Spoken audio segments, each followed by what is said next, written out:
Bete banget ya, gagal mulu. Tapi kan kita Royal Bestie. Gue yakin kita bakal comeback sih. Terus kita bawa pulang Piala M Series deh. Enak lu kalau ngomong. Tim lu kemarin juara.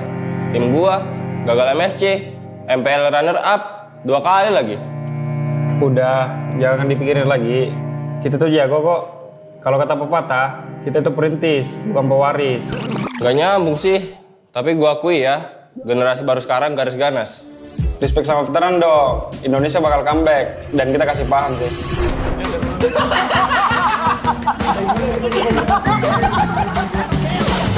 Kayaknya gue ganti nama jadi Rini Tizi aja deh.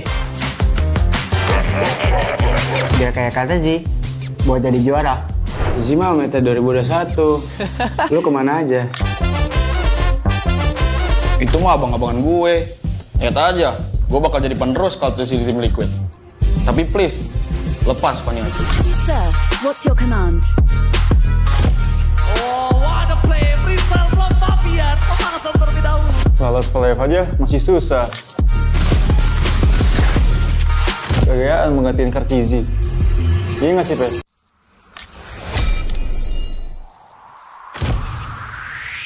Meskipun gue gak pernah lolos ke playoff, setidaknya gue pernah dipuji viral lah. Berhasil mendorong Rizo menjadi korban racun kali ini untuk mendapatkan yang terbaik di atas satu sama sekali dan Pedian. Udah jangan pada ribut-ribut, udah pada pernah punya cincin ini belum?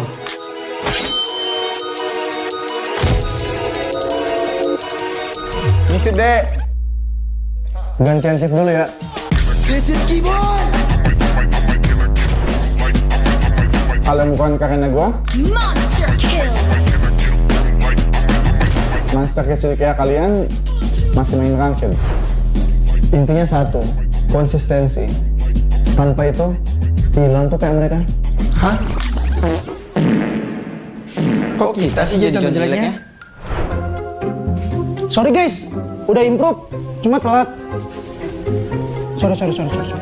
Sorry kok, gue ngecewain lo lagi. Ah, bosen. Banyak mulu. Maniac!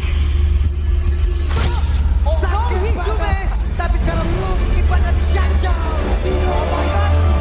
Maniac!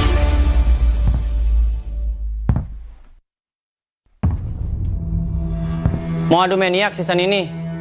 Pada saat daerahnya sendiri mereka bisa pisah, tapi masih ada pergerakan di dalam dan di mana dirinya dikeroyok. Namun untuk sekarang satu buah si Joan. You miss me? Tuan belum kalah. Kita kasih paham bahwa era kita masih ada.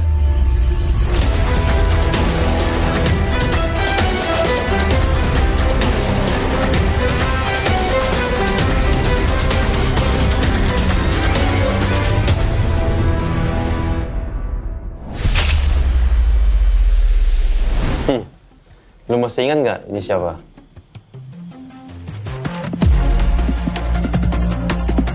Boleh juga.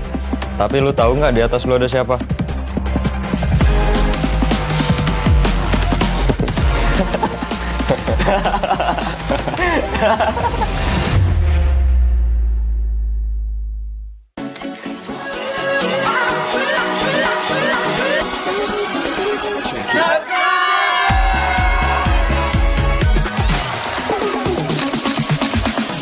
Ya, aku merem. Ulang dong. Gak perlu.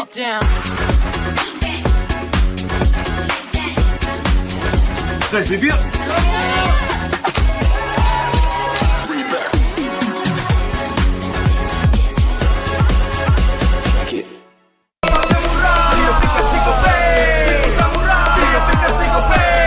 Walau yang lain terus berubah, kopi konsisten, kasihnya pasti murah. Tagihan murah. Di aplikasi GoPay, transfer 100 kali per bulan. Download aplikasi GoPay baru, nggak pakai lama. Dompet andalan gamers banyak damage-nya.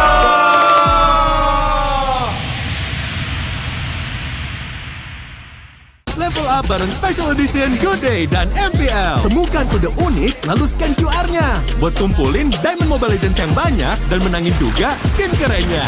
Cobain semua variannya sekarang. Sebotol Good Day bikin GG Good Day. Yo, Good Day MPL. Good Day MPL. Good Day MPL. Yes. Good Day MPL. Good Day MPL. Yes. Good Day MPL. Yo. Good Day MPL. aku udah nonton. Fix, Hijin tuh jahat ke Minjun. Hijin kan emang gak mau pacaran sama Papamu, mamamu, biarkan mereka. Di granat! Boom! Ya, gue kena ghosting. Terus ditinggal nikah sama Hijin. Padahal mereka udah cium. Anak yang nakal. Saatnya kau dan aku. Pakai simpati buat nonton, musik, games, belajar, sampai belanja. Bisa pilih benefit sesuai keinginanmu. Tenang. Menang kalah, mabar bisa good time. Wah, good time Mobile Legends Bang Bang. Enak coklatnya, bikin semua bisa good time. Ini nih mainnya.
Bete banget ya, gagal mulu.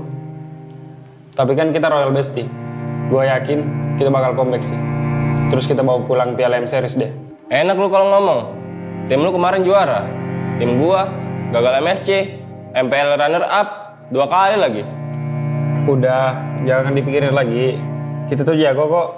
Kalau kata pepatah, kita tuh perintis, bukan pewaris. Gak nyambung sih. Tapi gua akui ya, generasi baru sekarang garis ganas. Respect sama veteran dong. Indonesia bakal comeback dan kita kasih paham sih.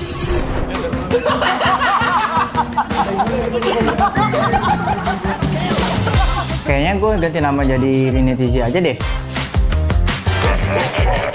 Biar kayak kata Zi, buat jadi juara. Zima meta 2021. Lu kemana aja? Itu mah abang-abangan gue. Lihat aja, gue bakal jadi penerus kalau terus di tim Liquid. Tapi please, lepas Paniati. Sir, what's your command? Oh, what a play. Freestyle from Fabian. Pemanasan terlebih dahulu. Lolos playoff aja masih susah. Gayaan menggantiin Kartizi. Iya nggak sih, Pe?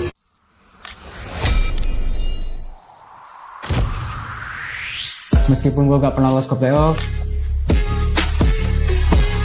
setidaknya gue pernah dipuji ke Eral. Berhasil mendorong Vitorino menjadi korban hasil kali ini untuk mendapatkan dan kembali dan satu sama sekali dan backnya.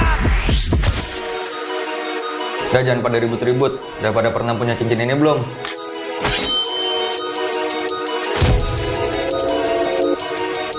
Ngisi deh. Gantian shift dulu ya. This is Keyboy. Kalau bukan karena gue, Monster kill. monster kecil kayak kalian masih main ranked. Intinya satu, konsistensi. Tanpa itu, hilang tuh kayak mereka. Hah? Kok kita sih jadi contoh jeleknya? Sorry guys, udah improve, cuma telat. Sorry. Sorry kok, gue ngecewain lo lagi. Ah, bosen. Banyak mulu. Maniac! Tapi sekarang lu ibadah shutdown. Oh my god.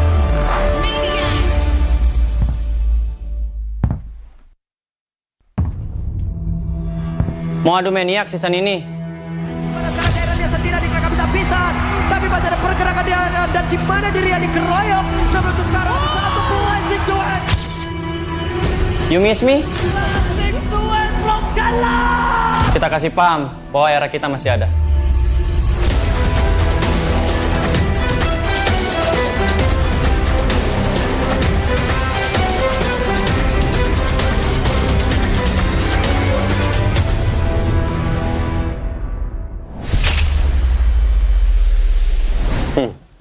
Lu masih ingat nggak ini siapa?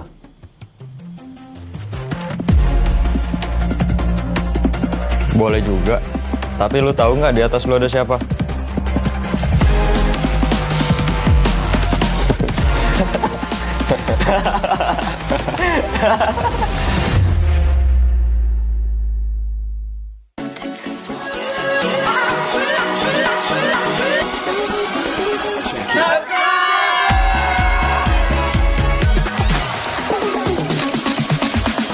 Ya, aku bareng. Ulang dong.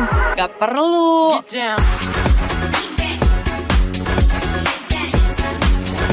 Guys, review.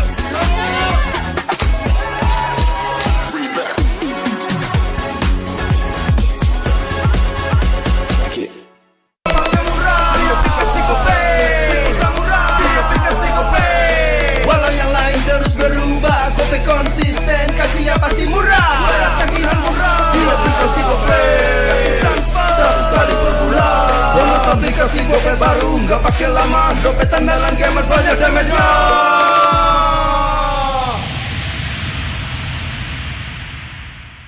Level up bareng Special Edition Good Day dan MPL. Temukan kode unik, lalu scan QR-nya. Buat kumpulin Diamond Mobile Legends yang banyak dan menangin juga skin kerennya.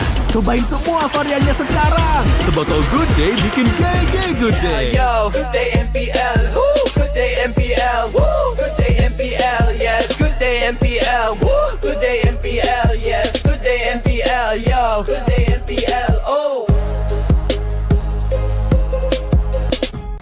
Aku udah nonton. Fix Hijin tuh jahat ke Minjun. Hijin kan emang gak mau pacaran sama Papamu, mamamu, biarkan mereka. Di granat! Boom! Ya! Gue kena ghosting. Terus ditinggal nikah sama Hijin. Padahal mereka udah cium. Anak yang nakal. Saatnya kau dan aku. Pakai simpati buat nonton, musik, games, belajar, sampai belanja. Bisa pilih benefit sesuai keinginanmu. Tenang. Menang kalah, mabar bisa good time. Wah, good time Mobile Legends Bang Bang. Enak coklatnya, bikin semua bisa good time. Ini nih mainnya.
Bete banget ya, gagal mulu. Tapi kan kita Royal Bestie. Gue yakin kita bakal comeback sih. Terus kita bawa pulang Piala M Series deh. Enak lu kalau ngomong. Tim lu kemarin juara. Tim gua gagal MSC, MPL runner up 2 kali lagi. Udah, jangan dipikirin lagi. Kita tuh jago kok. Kalau kata pepatah, kita tuh perintis, bukan pewaris. Gak nyambung sih. Tapi gua akui ya, generasi baru sekarang garis ganas. Respect sama veteran dong. Indonesia bakal comeback dan kita kasih paham sih.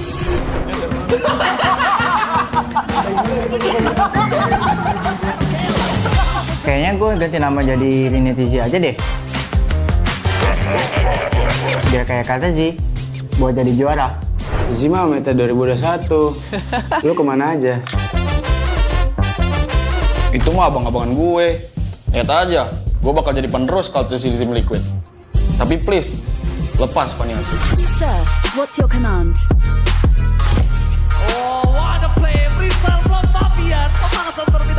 Lolos playoff aja masih susah. Kegayaan menggantiin Kartizi.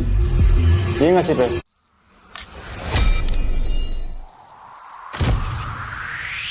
Meskipun gue gak pernah lolos ke playoff, setidaknya gue pernah dipuji Vera lah. Berhasil mendorong Torito menjadi korban hasil kali ini untuk mendapatkan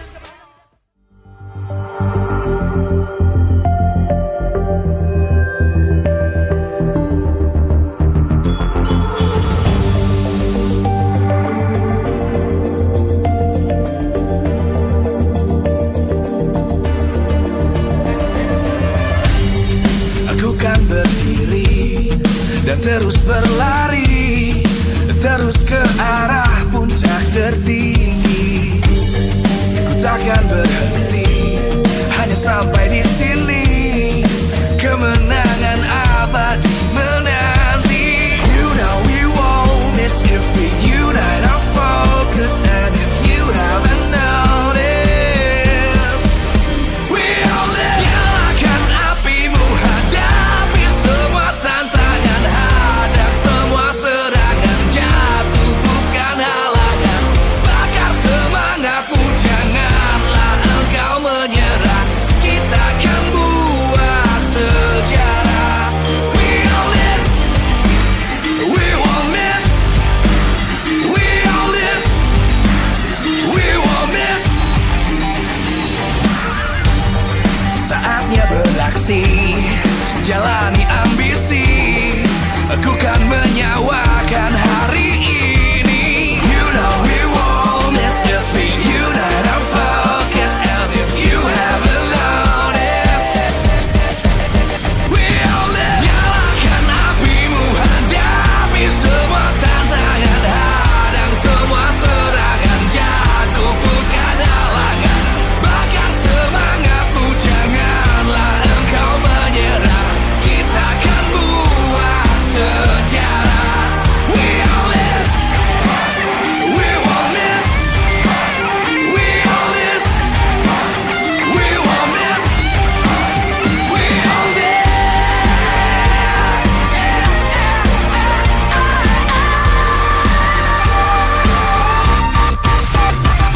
Nyalakan apimu, hadapi semua tantangan, hadang semua serangan, jatuh bukan halangan. Bakar semangatmu, janganlah engkau menyerah. Kita akan buat sejarah. We all this.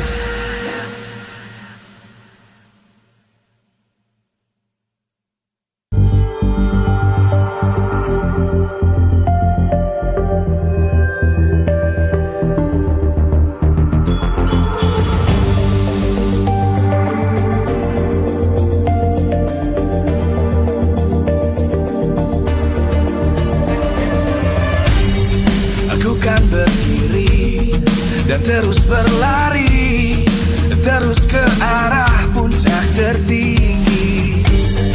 Ku takkan berhenti, hanya sampai di sini.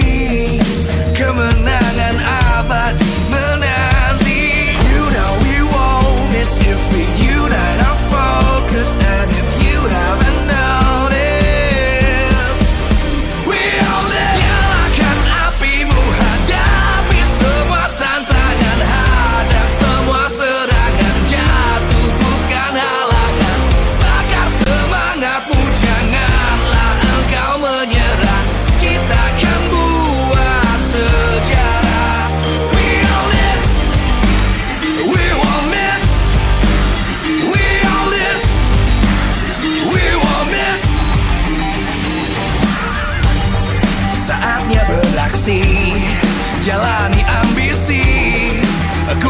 menyawakan hari ini. You know we won't miss a thing. Unite our focus, and if you haven't noticed, we all live. Nyalakan apimu, hadapi semua tantangan, hadang semua serangan, jatuh bukan halangan. Bakar semangatmu, janganlah engkau menyerah. Kita akan buat sejarah. We all this, we won't miss. We all this, we won't miss. We all this.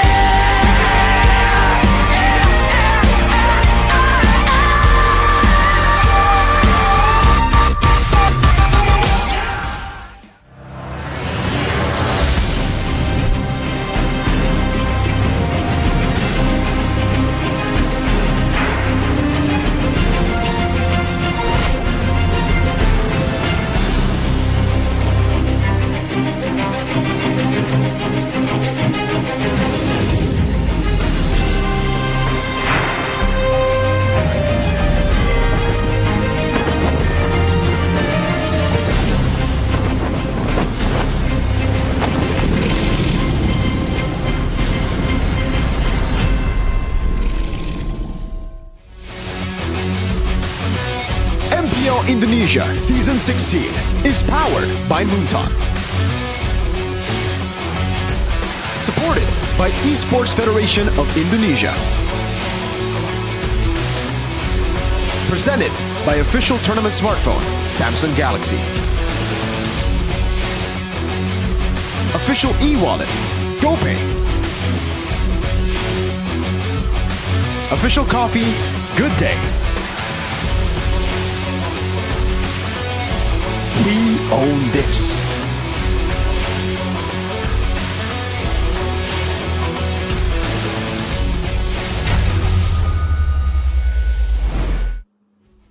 We have an action-packed day ahead of us because we have 3 beautiful matches, 2 of which are infamous as well as our astonished derbies. And you guys are now watching the English broadcast. Back with me, Eterna, alongside with Mirko as well as Arashi. And we want to thank you so much for tuning in. And of course, we also want to thank our sponsors for making this event happen, because MPL ID Season 16 is powered by Moonton, supported by PVESI. Presented to you by our official tournament smartphone, Samsung Galaxy, our official e-wallet, GoPay, our official coffee, Good Day. We also have our partners in esports, Simpati, Dunia Games, GamesMax, Good Time, our advertisers, Kacang Sukro, Yoritos, our suppliers, Head & Shoulders, UBS Gold, Royal Guard, as well as Imaginary.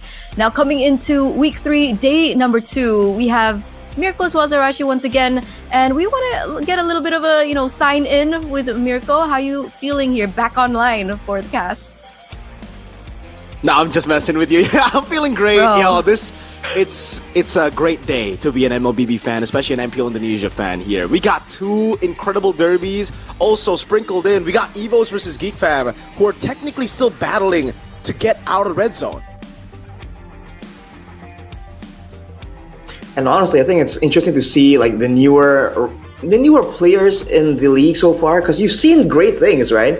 I think back then when we see a rookie, we're always like a bit more anxious about it. But these days, with the newer additions performing really, really well, we're getting this feel, this vibe that if a coach is willing to put in this MDL player, this rookie, into the main MPL lineup, he has something special to offer, and we're seeing more and more of that. So I'm really looking forward to how the rosters kind of shift around in the next couple of weeks before we get to the danger zone where you can't really afford to experiment with the rosters any longer. Yeah, because coming into this week, we definitely do see a little bit of shakeups here and there. I think a little bird told us as well that there was going to be another shakeup in one of our matches today, but we're going to get to that maybe later on, because we are focusing on our first match of the day. Now, do you think that we will be seeing some new additions in the lineup for Evos in particular? Mirko, maybe? I don't think so. I mean, looking at the lineup that we saw yesterday, it looks pretty solid, and it would be really strange for them to swap things out again. Again, they did really good. Randy was a pretty good addition to the team. He was able to have the aggression that was needed for the team. That was kind of absent with Chorizo being in there. So do you think Yeah. that your GOAT isn't performing as well or not suited as well compared to Randy?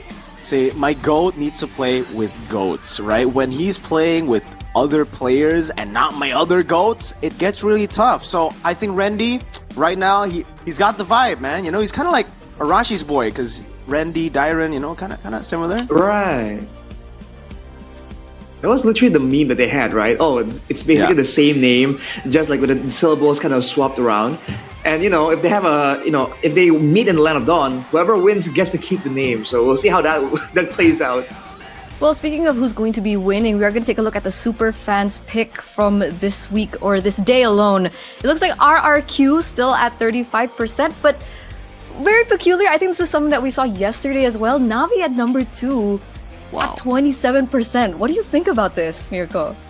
Dude, it's crazy to see this, right? Like, okay, RRQ, whatever, everybody is so Right. Kingdom #1 fan base in the world, but Navi, I think a lot of people just now, you know, are maybe before in their first matchup, we didn't really have a lot of eyes on them just because Navi still needed to prove themselves against tougher opponents. Yesterday up against RRQ, even though they did suffer a loss, they did a pretty good job, you know? They actually held their ground and went toe-to-toe with RRQ in the 2 games that they played. So a lot of eyes of the Kingdom are now on Navi, and that's why I think they have shifted to turn things around over to Navi. But today's the big day, and you know things are going to change. Absolutely. But what doesn't really change is the fact that Navi in the total super fans pick leaderboard still at number 3. So, you know, you'd consider that EVOS has a huge fan base, but it looks like people are talking about Navi a little bit more. Onyx there at number 2, no surprise. But what do you think about this, Arashi? I mean, I think it's great to see again the Navi Nation holding on strong, and if you know, I think a lot of them are really fired up right now, seeing the potential. Right, this could be the season where they finally escape from that reputation of being a bottom tier team. So don't forget, ladies and gentlemen, for you guys watching right now, to give as many comments as possible, because who do you guys think will be able to make it to M7? Every vote, every thought, every comment counts, and we'll see whether or not things will change in that super fans pick leaderboard. I mean, who knows? What if Alter Ego suddenly becomes number 1 above RRQ? It all depends back on you. So coming back into this, ladies and gentlemen, here it is. Just a bit. I think we should be looking at the standings first. Is that right, boys? We're going to take a look at today's schedule first, I believe. And yeah, I think what you said earlier, you know, the fans pick, it'll change, especially for Alter Ego with the matchup against BTR. Because if BTR get the dub here, I think BTR will definitely get more of those votes. And Alter Ego, they're really still trying to find their form right now. Stability is... I mean, they're lost in stability just because they've just been shifting rosters here and there. I don't think we've seen Alter Ego stick to one lineup a single time this season. Even with the Hijume Yazuke start, they changed it up with Rin and Cyrus, and then they changed it up again with Hijume and Cyrus. Hijume and Rin. And then just last week, we got to see the full rookie lineup almost from MDL, Cyrus and Yazuke. They didn't really do too well. And there it is. With that in mind, we are going to be taking a look whether or not they will be performing, which roster we're going to be seeing from Alter Ego, because that will be in the Chaos Derby for match number 2. We have the Royal Derby for match number 3. So again, action-packed day here. Definitely, man. That final match of the day, you know, I think it's just really, really good to see right now. A lot of people are curious to see how well they're going to perform because, again, looking at the standings, even though there's been a crazy shakeup, the fact that EVOs jumped from number 8 to number 3 in a single match, right? Onyx and RRQ are still on top there. So people are dying to find out who has bragging rights right now. Has the Kingdom kind of rebuilt with the new system? Is Onyx now more complete? Which roster is going to play? So many questions that we're going to have answered here in the final match after the first 2 matches, of course. Those were the standings presented by the official tournament smartphone Samsung Galaxy, and I do agree. I think we're going to see exactly how things are going to be changing in terms of standings. And, just coming into match number 1 alone, Geek versus EVOS, it's a peculiar situation, I would say, because currently Geek Fam are at number 7. I think before we even came into the regular season, a lot of people were thinking that Geek Fam would at least make it top 2, top 3. And it's actually Evos who are up on top. Is this telling to the results that we might be seeing today? For me, it really comes down to, again, the individual matchups of these rookies, man. Rendy, he didn't really have, well, again, yesterday was a pretty good show, but he still needs to prove himself. And here, with the new reinforcements with some of these rookies as well, I don't know, Geek Fam are kind of like, their form is kind of weird too, you know, like they started off really well with the 2-0, but unfortunately they are now sticking to more of the experimentation healer side instead of sticking to what made them go on a win streak in the first week. Although you can make an argument that, hey, instead of experimenting with their roster, like what the other teams are doing, because they're sticking with the same old Geek Fam we saw last season that has so much potential here, maybe that's the idea, right? Let's experiment with the picks instead and try out this healer style. Because if they can demand respect from the other teams towards those healers for Beloyski, that kind of gives them another layer of like mind games later on in the drafting phases, maybe in the later stages of the season. Absolutely. But what about this? Rendy coming to the EXP lane, he is going to go head-to-head, if he is playing, right, in comparison to Sorizo, up against Gobs. What do you think this matchup will look like? Well, I feel like Gobs has been doing a lot better, right? He's been good team-wise, but I feel like Rendy has more of that aggressive style, right? And when it comes to being unpredictable, we've seen our share of playmaking, of flicker plays from Gobs, but I feel like, at least from yesterday, we can see that Rendy is a bit more decisive, you know, a bit more risky with it, and, you know, in the right hands, that could be beneficial. So I guess we'll take a look at the official team lineup for Geek Fam first. Gobs in the XP lane with May Kids, Aboy, Beloyski, Ken Ziski, no changes whatsoever as we welcome them in their gaming house. Ladies and gentlemen, welcome the Kingslayers onto the stage. It's Geek Fam! See how this goes, man. Again, with the experimental picks they've been trying, are they gonna try something new again? Or are they finally done with that and are gonna go with the quote-unquote meta strategy to try and take down a big name here, Evos, and kind of settle the doubters once and for all? They're looking chill, they're looking calm and collected here in the gaming house, as you guys can see here. A lot of smiles going around, so there's chill. Boys even yawning there. But on the flip side, no yawns can happen because they're up against one of the very best this season.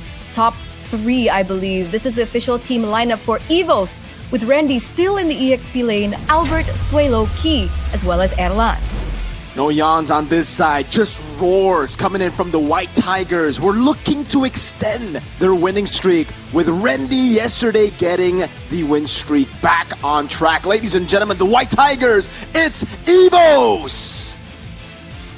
The aggressive style that got them that success seems to be back right now. They've been playing great with the pick of style, with the dive-heavy style, but now that that's already laid out on the table, will Geek Fam be able to withstand it? Or are they gonna brute force their way through Geek Fam and get a decisive victory? That's a big question, right? Because if we're taking a look at both of these teams, you can see a stark contrast in how things have been going. But we do want to take a look at the audience topping voting first. Facing the rookie, can Gobs lead Geek to rise once again? It looks like 41% of you believe that yes, Gobs will be able to come out on top. 26% Rendy is better than Gobs, and 33% it depends on the draft. We'll start with you, Arashi, with A at 41%. Agree or disagree?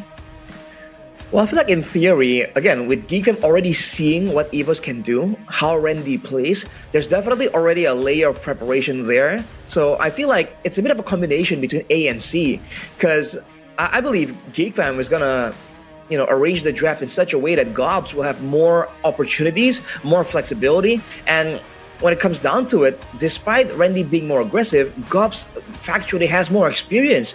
So if he is given a tool that's more flexible, that can do more things, that could be a deciding factor here on who actually wins out in the lane. What do you think there, Mirko? Do you agree?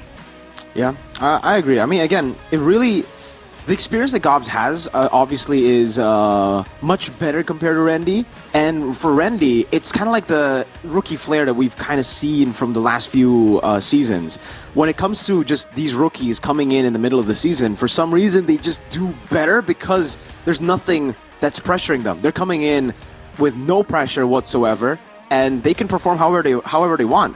I think the best example of this would be Aran, right? Back in the day, if you guys remember, when he debuted, made a name for himself almost instantly, got the crazy play against Cerezo. Randy is actually here to replace Cerezo, so hopefully he can do a lot, but I think a lot of people are forgetting that Gobs is an MDL champion. You know, like, this guy has strived over just small progression, slowly and surely improving every season. So all eyes on Randy right now as we get into the drafting phase. Ladies and gentlemen, for game number 1, match number 1, presented to you by the official tournament smartphone Samsung Galaxy S25 series, Evos on blue. We have the Hellkurt Fanny banned out already by the White Tigers. Meanwhile, on the other side, the 1-1 and the CC gets taken off. Man, 1-1 and CC?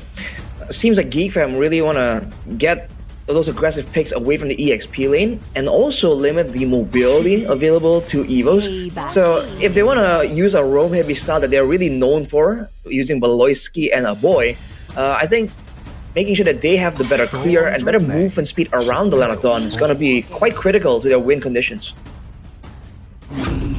Looking at it again, the Hellkurt comes. Interesting first pick, Uranus, with everything still left open here. Yisun Shin, Jusin as well. Does seem like Evos are really trying to lean on Randy playing. This doesn't really fit with what we've seen from Randy, at least, right? Again, yesterday he's played more on the carry heroes, not the Uranus. You would expect this is more like a Cerezo choice. And again, Geek Fam just go for the instant respect to the Uranus by picking up the Baksha. But what do you think? Do you think that this could be a flex pick? We have seen a Uranus in the jungle before. I think it's flex. I think it's a good flex to play with here. We've seen it also from Evos yesterday. They were able to flex it all the way to the end, picking up the Hayabusa late. But Geek Fam decide to go for the Baksha plus Jusin here. Instead of the Baksha Kimi, they want to respect, you know, the control that Jusin has, denying it over from Evos. And now also putting the pressure on Evos to make a move. Do they want to go for the Yisun Shin? Do they want to take away these big picks? Or do they want to let Geek Fam possibly have 3 of the most prio heroes in the patch? Exactly, dude. There's so much pressure here from Geek Fam when it comes to rotations, first of all. But they also have a lot of like DPS tools, so technically the Uranus is going to get a lot of stacks in his hands. The Yeef here to counter the Tsushin, but it's going to be a bit vulnerable against the Baksha. With the Hayabusa in the mix now, Geek Fam, if they go for a full-on dive comp, this Hayabusa might struggle to really find targets in the midst of a big skirmish. That's a good point. And this also eliminates the flex potential from the Uranus, right? Hayabusa in the jungle for sure. We're looking at the final pick now for Geek. Do you think they're going to secure like a gold laner first or something else that's more prio? It really comes down to what... I would say with this composition, it fits so well for them to go for an Arlet here. Yes, the marksman can come through. You can try to deny it later on. But if you really just want to play for the rest of the team and to get the combos off of Jusin and Baksha, I would go for Arlet. Instead, though, yeah, they stick to the Moskov. Great against the Hayabusa. You have a Blink to deal with the Yves. So a solid answer. But again, I think that, you know, that pick, Arlet, will probably get banned out by Evos now. Unless, of course, the flex Baksha is still weighing heavily in the minds of Evos. We'll see how that plays out. Now that Geek Fam have a marksman, though, they can start narrowing down on these gold lane picks. And technically, again, the Baksha can be slotted wherever they require. So this kind of puts some pressure onto Vin on deciding where exactly does he want to set his sights on. Because even with the Hayabusa picked up, there's no real value available there. For Evos, though, they ban with the Esmeralda, so they don't want Geek Fam to have a pick that can kind of match the Uranus in sustain. Kind of shows a bit of the angle that they're, you know, curious about. And usually the Esmeralda is good against the Harith, so Harith ban responds from Geek Fam immediately as a response to that Esmeralda ban. Okay, so what other heroes are we thinking about here for the EXP lane? I mean, back in the day it was Dairoth, but Dairoth in value maybe is a little lackluster compared to other options that we're seeing? I mean, you mentioned the R-Lot earlier. Is that still something they can consider to put in the EXP lane? I think so. Again, it hasn't been taken away. There's no real reason for them to stay away from that pick yet. And the Lapu has been banned out too. So Evos are narrowing down a lot of these picks. GeekFam usually would want to go for like a glue here, but it really doesn't make sense considering Evos don't really have anyone that can be fully punished by the glue instead, except for the Eve. But they instead go for the Hilda, which is a solid choice just against the Hayabusa. But the rest of the team should have proper control to deal with the Hilda. Again, interesting choice for GeekFam. I don't know if this is still flex though. That's what I think we need to ask. That's the question we need to ask. Is the Hilda flex? Is it a possible roam angle for Beloyski, or is it already guaranteed XP? Yeah, exactly. In the XP lane, against the Uranus, you can't really win out the lane with the Hilda, but you can have the shove advantage, so there could be a rotational angle here for GeekFam to have the Hilda and the Baxia just all across the line of Dawn, and automatically, they kind of shuts down the Hayabusa too, and that's a big win condition for Evos. They go for the Beatrix Kalia as well, so good balance here of like frontline, pick possibility, and also a long distance poke, so GeekFam now, with a more straightforward composition, how do they want to round it out? Oh, they go for the Hylos instead here for the final pick for Geek, which means that they're technically lacking tools, no? Yeah, they're lacking a whole lot of tools, and Evos have kind of put them in a situation where it's really just beneficial for Evos.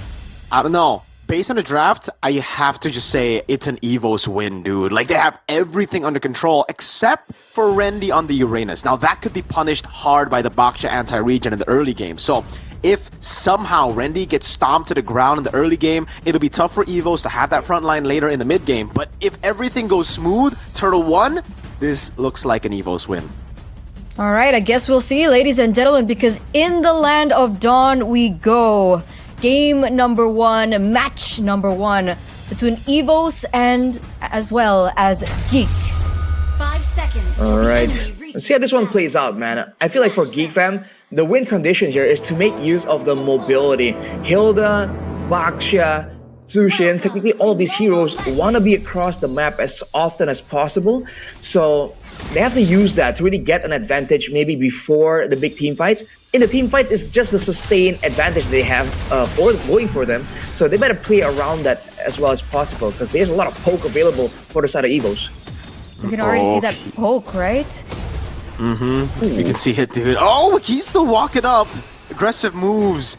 They gotta understand that in this matchup, it's great for the Eve if you keep your distance. If you go all in like that, it'll definitely benefit the... Well, actually, wait, I gotta talk... Wait, Arashi, that's an Impure Rage Juicin. We have kind of like been used to Brave Smite for the longest time that they didn't even notice it. You've seen several different like options for the Zushin. Technically, a lot of different emblems really kind of work with this hero. With the Impure Rage, you have more mana, so more spammability, and technically in shorter trades, you have that extra bit of damage. So maybe considering the fact that he's against a Yve, right? You want to have more mana and shorter trades, so you can't allow the Yve to kind of poke around and get back out of danger. But we'll see how that one plays around. Right now in the mid lane, seems like GeekFam have full control, and even now, they're just making sure that Sway Low can't really get anything going for himself. And that's exactly what you were talking about right before we got into the game. The fact that the maneuverability, the mobility that GeekFam currently has might be the main problem that Evos will be facing. You can see already the rotations here into the bottom side very quick. Randy might be pressured here, but he's still okay. But that gold does go over to Geek. You saw the EXP buff being given over to Gobs, I believe. They were very adamant letting him take that. Oh, Tsunami Slam. Yeah, he won't be able to do much there. He walks up, instantly gets bursted down by GeekFam. Too tanky, and they have ways to deal with the healing as well. Gobs already jumping in, already even coming in with the shadow kill with the red tree. Secures the orange buff. Randy's still in the midst of it all, doing a whole lot of damage. Albert walks in with the quad shadow, gets the kill, but now he's gonna be chased down by a boy who has the Crimson Beacon. Make it with the retribution, shield unity in. He can't sustain the boy healthy enough to survive. No, Albert gets taken down. Key will try to go for the chase, but there's no way Evos actually get this chase, right? A boy on that top spot, has to Purify, is able to pop it in, gets taken down in the end by the concussive blast Tsunami Slam to bring Beloyski down under. So in the end, that was a 1-for-3 trade. Geek gets the neutral objective, but it looks like Evos will be able to get a lot more picks. Looking for more actually here. And that's Randy taken down. Oh! But it's value, dude! He gets a purple buff. Albert walks in time, knows there's no retry, walks back up. Shadow kill coming down. The shield unity is able to get the stun down, gets him back to safety. Albert is going to be picked up, thrown back again, but RWM is going to stop him. There, a boy! Taken out, Cobbs. Surely, no! Ooh. Albert gets the quad shadow in time, but leaves Sway low to die. Oh man, that is so unfortunate for Geek Fam, dude. They lost so much value here. Endless Rage from Erlan. Fortunately, Beloyski is too tanky for it. All this time, though, you can see Kenziski hasn't been able to do anything much with the space here. And Geek Fam, they have the sustain, they have the quote-unquote fighters in the early game, but they're overstaying, and they're not recognizing that a boy is running out of mana so early on. And the moment that Tushin doesn't have any mana, their damage output gets halved almost immediately. So they gotta be a bit more careful with the resource management. But it looks like they're looking for more. A little bit of rotation here coming from Make Hits, but they don't actually commit onto it. Looking at the talents prediction by GoPay earlier on, we did see that it was a little bit of a Indo versus English situation going on, except for Lim, who also agreed that Geek Fam will be able to take this. But 2-1. Meanwhile, very confident from us. 2-0. This actually might be a little bit more 50-50 than we thought. Could be a lot more. Now it's going to be the turtle contest for turtle number 2. Gobs? Tsunami Slam, Penetrate Rage, everything thrown at Gobs, but it's just the Hilda!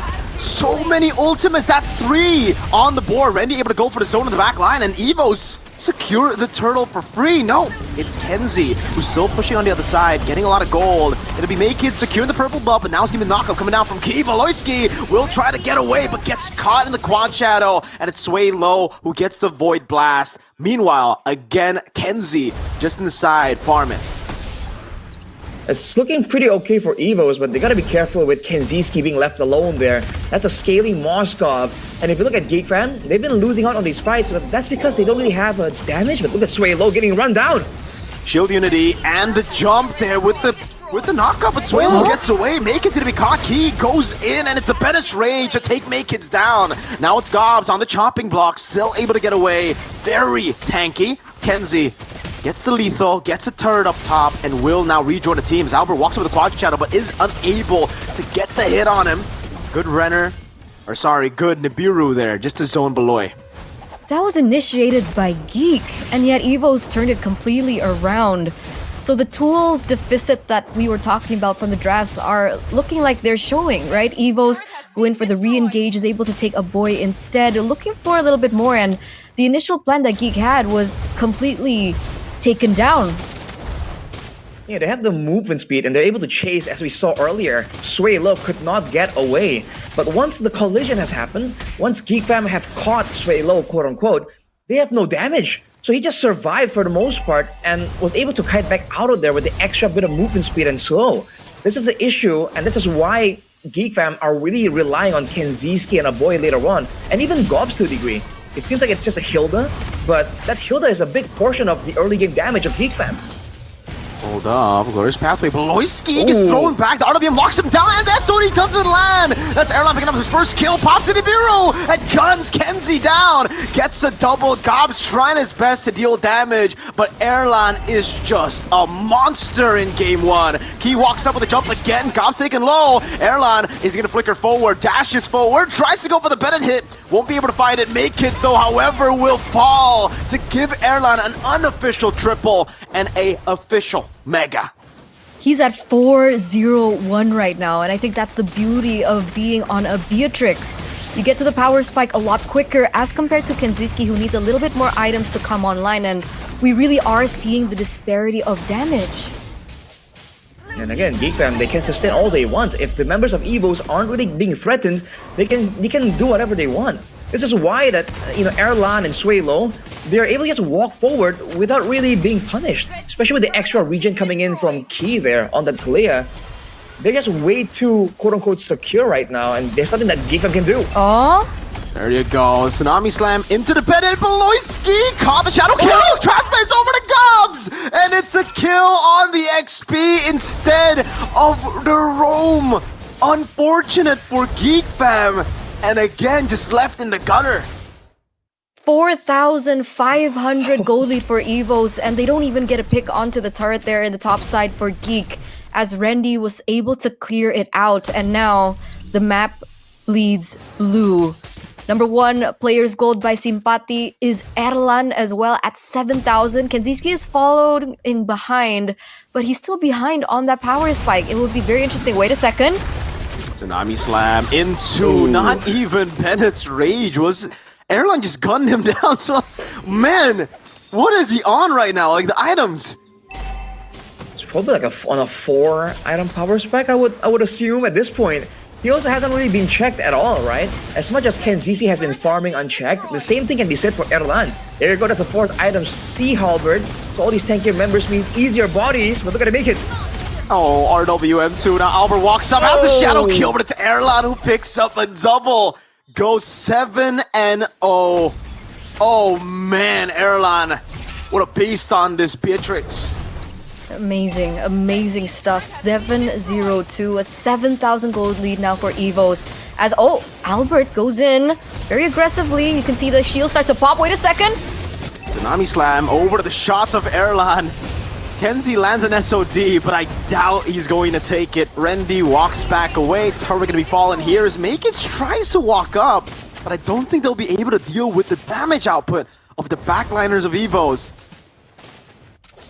And now that Evos are just this far ahead, it's not just the backline they have to worry about. The front line, the Uranus, even with the Baksha reducing the regeneration, when your team has no damage like this, Randy can do whatever he wants as well. He can pretty much stand in the front, and the only real threat to him is going to be Kenziski.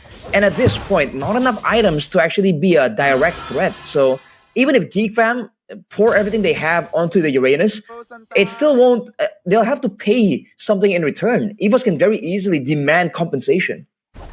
But what about this, right? I mean, technically now we do see that Kenziski, he misses, but Kenziski has already achieved that Swift Trinity. Is that going to be enough to maybe look for a comeback angle for Geek? As of right now, he will have damage, he will be relevant, but again, with Randy picking up a blade armor, there's a chance Kenziski might be damaging himself in the midst of his big team fights. Yep, exactly. The blade armor is really gonna hurt him more than it'll hurt Evos. Considering they're just so far behind or so far ahead here. RWM coming down. The boy's going to be bursted down by Albert. It's still in the backline. Erlan getting away in time with the flicker. Everybody coming around, and Kenzie gets the shutdown, but will be taken out as Makit stands alone, but will fall to Albert, who gets a triple kill. And it's a wipeout to Evos in game 1. 10,000 gold lead, 21-7. Game number 1, completely dominant here for Evos. I think the fams are cheering wherever they are right now, as this is a really good setting stone and a really good way to start this first match. Oh man, if you're supporting Geekfam right now, that is not the way you want it to go. Definitely not. A big winning point for Geekfam is that crafty draft, but it seems like they overthought it, right? It seems like they had all the sustain and all of these ways to win in the early game, but it just didn't really work out for them, right? They were doing this healer roam strategy before, and now it seems like they went for a similar strategy, but instead of going for healers, they just went for tankier heroes altogether, all across the board. And unfortunately, they were lacking severely in the damage department. So I feel like it's a draft that had potential, but it just fell short on the very end somehow. I think they can tweak it a little bit to make it work, but if you compare that to what Evos was able to draft for themselves, dude, like they have everything they require. Because initially we thought that we saw that Geek were able to rotate a lot quicker, right? I think that was one of the big points that you mentioned, Arashi, about the drafts coming in from Geek. And we did see them rotate a lot faster. They went into the EXP lane first. They were able to clear faster as well with, of course, the damage trade between the Jushin and the Yve as well. We saw that happening. But when it came down to it, especially when everyone started to reach level 4, first turtle, you can see that Evos with their drafts were able to re-engage and disengage a lot quicker because of the tools that the composition allowed for, which was very lackluster from the side of Geek. Do you not think that that was a problem for Geek? I think that's definitely a massive problem there. If they really wanted to go with that strategy, I feel like they really needed to target the right members, like, at the same time. And at the same time, also, you have to Geek Fam had to understand who in their team is actually outputting damage. So that one fight where Globs, was taken out immediately, we were saying like, oh man, that's all of the ultimates already on Globs. But that's fine for Evos because Globs, again, is the guy who has a lot of that base damage from the skills on the Hilda. Whereas if you compare that to Beloyski, right, the Hylas can do damage, but it's not nearly the same as a Hilda technically. It can't be directed as efficiently. So I think even the game plan around this draft for Geek Fam also wasn't really that solid. Yeah, I agree. I think all the way from the start, I called it, Geek Fam just had a pretty horrible draft for me. I saw the draft, instantly said, all right, there's only one way they could win if the Uranus gets shut down early. If it doesn't get shut down early, which didn't happen, by the way, Rendy was free. And if Rendy's free, everybody else is free to do whatever they want with this composition. Anyone they get on the Tsunami Slam will die with the Yve plus the Beatrix, right? Usually you see the Beatrix combo, and that's why I think Geek Fam tried to double down on tankiness. But with the double down on tankiness, there was already a Yve, so it's not just the damage from Beatrix, it's the physical plus the magical of Yve to combo together and to leave everyone in a tough spot whenever you get knocked up by the Tsunami Slam. And so, as you're talking about that combination, the player of the game will be awarded to Key, presented to you by the official tournament smartphone Samsung Galaxy S25 series.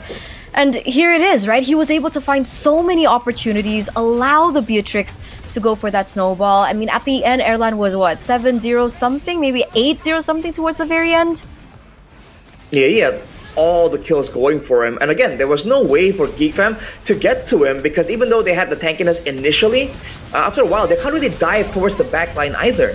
This is reminiscent of that, the 1-3-1 strat back then where the gold laner was also a fighter. You really would win if you're able to kind of trade one of the fighters' lives for the backline damage. So that's what Geek Fam were trying to do in this game, right? Try and sacrifice 1 or 2 lives to get Suelo out, to get Erlan out.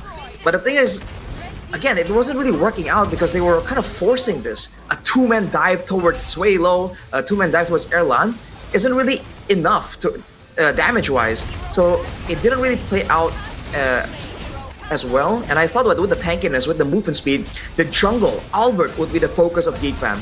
But whether that's because of a miscalculation or whether Albert was just too elusive in the jungle, you saw that on the Hayabusa.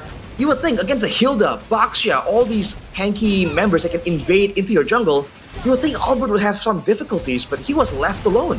He was farming up a storm freely and going in and out just to secure kills afterwards. So again, what was the game plan here for Geek Fam?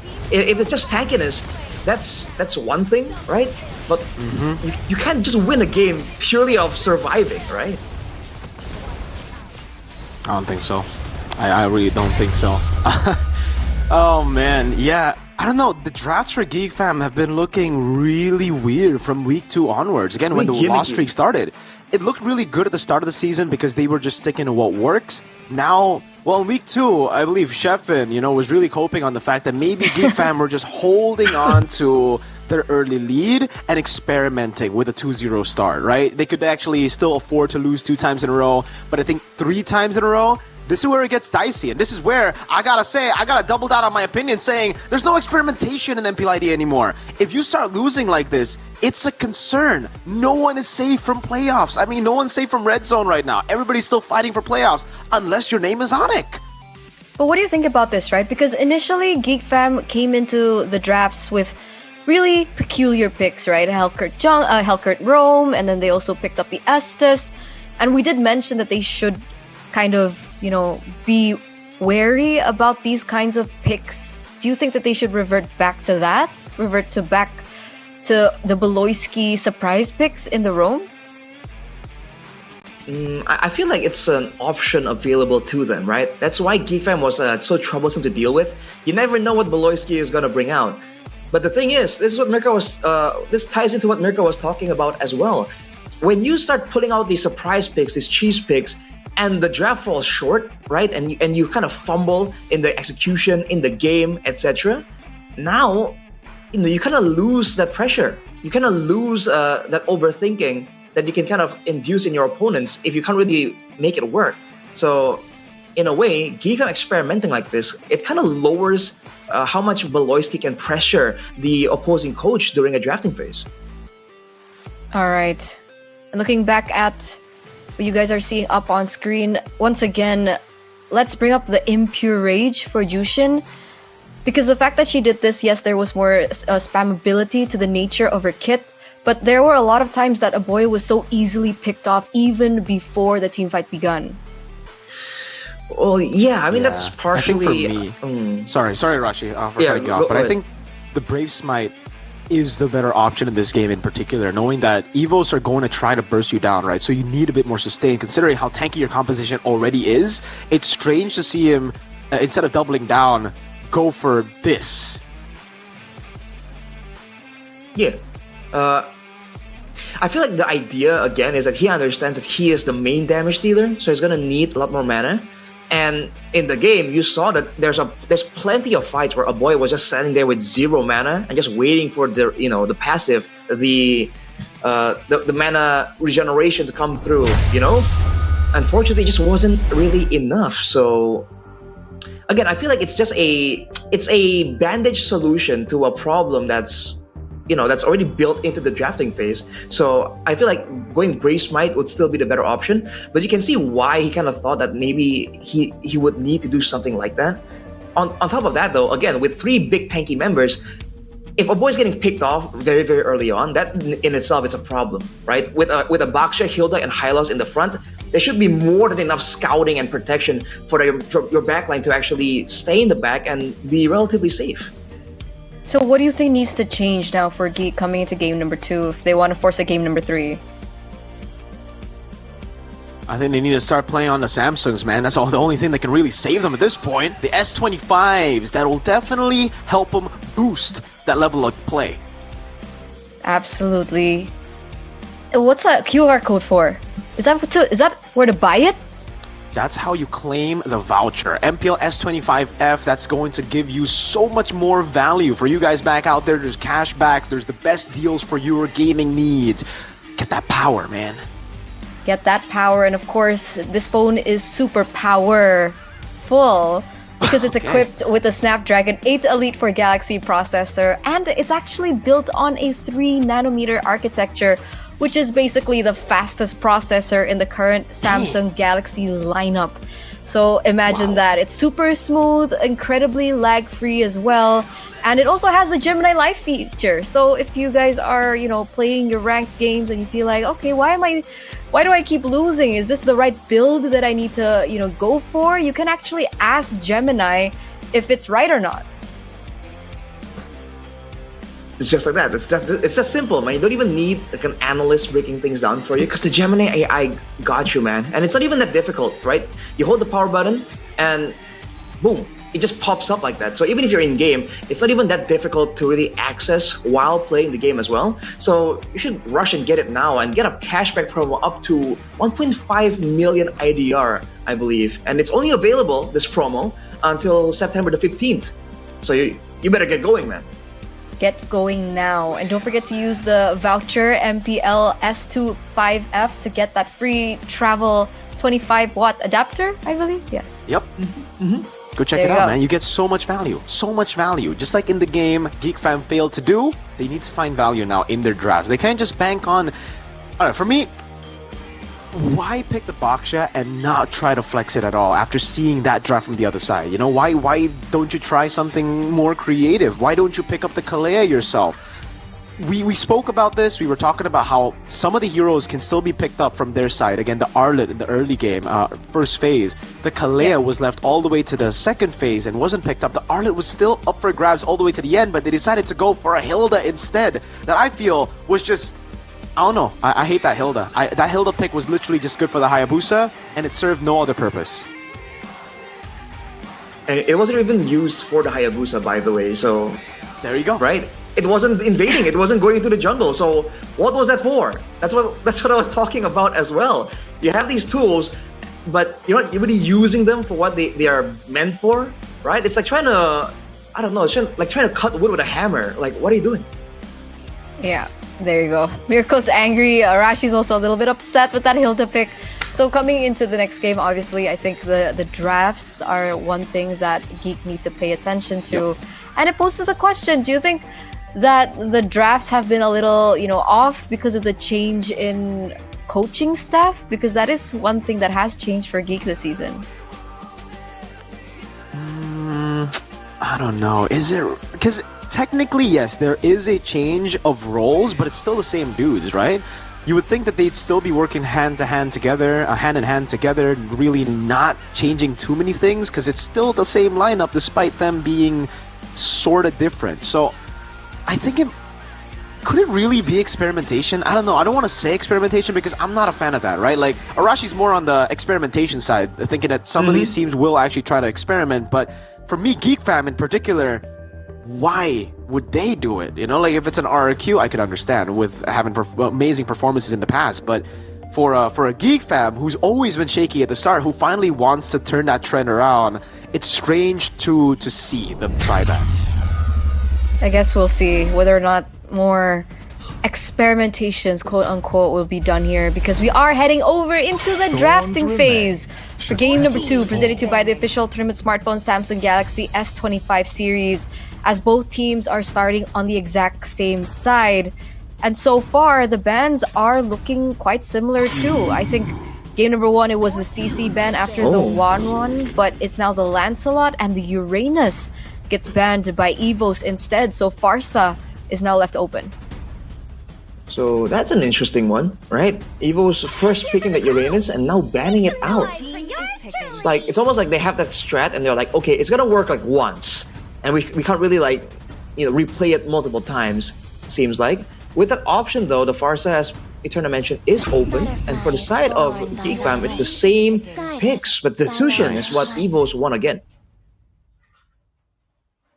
Yeah, good stuff. Really good stuff there from the side of Evos. Picks up the Juicin, doesn't want to go for anything too crazy again. I've already banned out the Uranus. Now for Geek Fam, I would say Baksha Farsa. That should be the response. Or Baksha Kimi if you want. So no Farsa? Baksha Kimi, Baksha Farsa, either one. I think the Farsa is better if I have to choose. I think, again, it depends on how Geek Fam are going to play this, right? I think there's a place for the Yave as well, technically, but Method Kacha and the Farsa. So this could be a flex angle as well. Although, again, if you look at game number 1, Geek Fam weren't exactly flexing it out. So let's see what Evos' response is, because they have the Tushin this time, but they want to make sure that they have a good balance here between that early game brawling possibility, but also enough damage output, right? They don't want to really replay the mistakes that Geek Fam made in game number 1. There's a possibility that they went in for the Gatot compared to the Baxia because they want to take it away from Evos, because technically they would be looking at a potential situation where Evos pick up the Gatot Kacha and then the Farsa would have a really tough time when it comes down to the Feather Airstrike. So we'll see the response now from Evos. Oh, they go YSS and Baxia. So no room for flex this time. Whoa, instant joy. Interesting. I guess they're seeing that there's a lack of crowd control from the side of Evos, so the Joy technically can be a lot more active. For the side of Evos though, even though there isn't really a lot of split-second crowd control, I feel like the Shield Unity alone with the Mountain Shocker is enough to be a real threat for Make-Its on that Joy. So this is a bit of a dangerous pick from the side of Geek. And now it's like the opposite situation. Geek Fam are looking a bit more balanced, and Evos are the ones with this high movement speed, very actively roaming kind of composition. All right, so second phase of the drafts now. I think another option for Evos to pick up for the gold lane would be a Moskov against the Joy. It's a lot more safe as compared, so we're going to see whether or not that gets banned out. The Glue gets banned out. What do you think so far, Mirko? I think it's solid for the side of actually like. Yeah, it's great for Evos actually. Taking away the glue. Glue has been a great choice to go for every time you go up against the Baksha. It's a good way to just shut him down, you know? Other than that, oh, are they setting up for a possible Lapu Lapu pick? Is that what Geek Fam are trying to do? They ban out the Esmeralda. That leaves the Lapu Lapu kind of to be the favorite choice usually after seeing that. But Evos could just ban it out here. So I'm really struggling to read what Geek Fam are looking for at this point in time. Do you think there's a potential Arlet in the minds of Geek Fam right here? Against this short-range dive composition from Evos, it can be a great tool to just kind of, get in the heads of the Evos players. Oh, it gets sniffed out. Lapu Lapu gets banned by Evos though.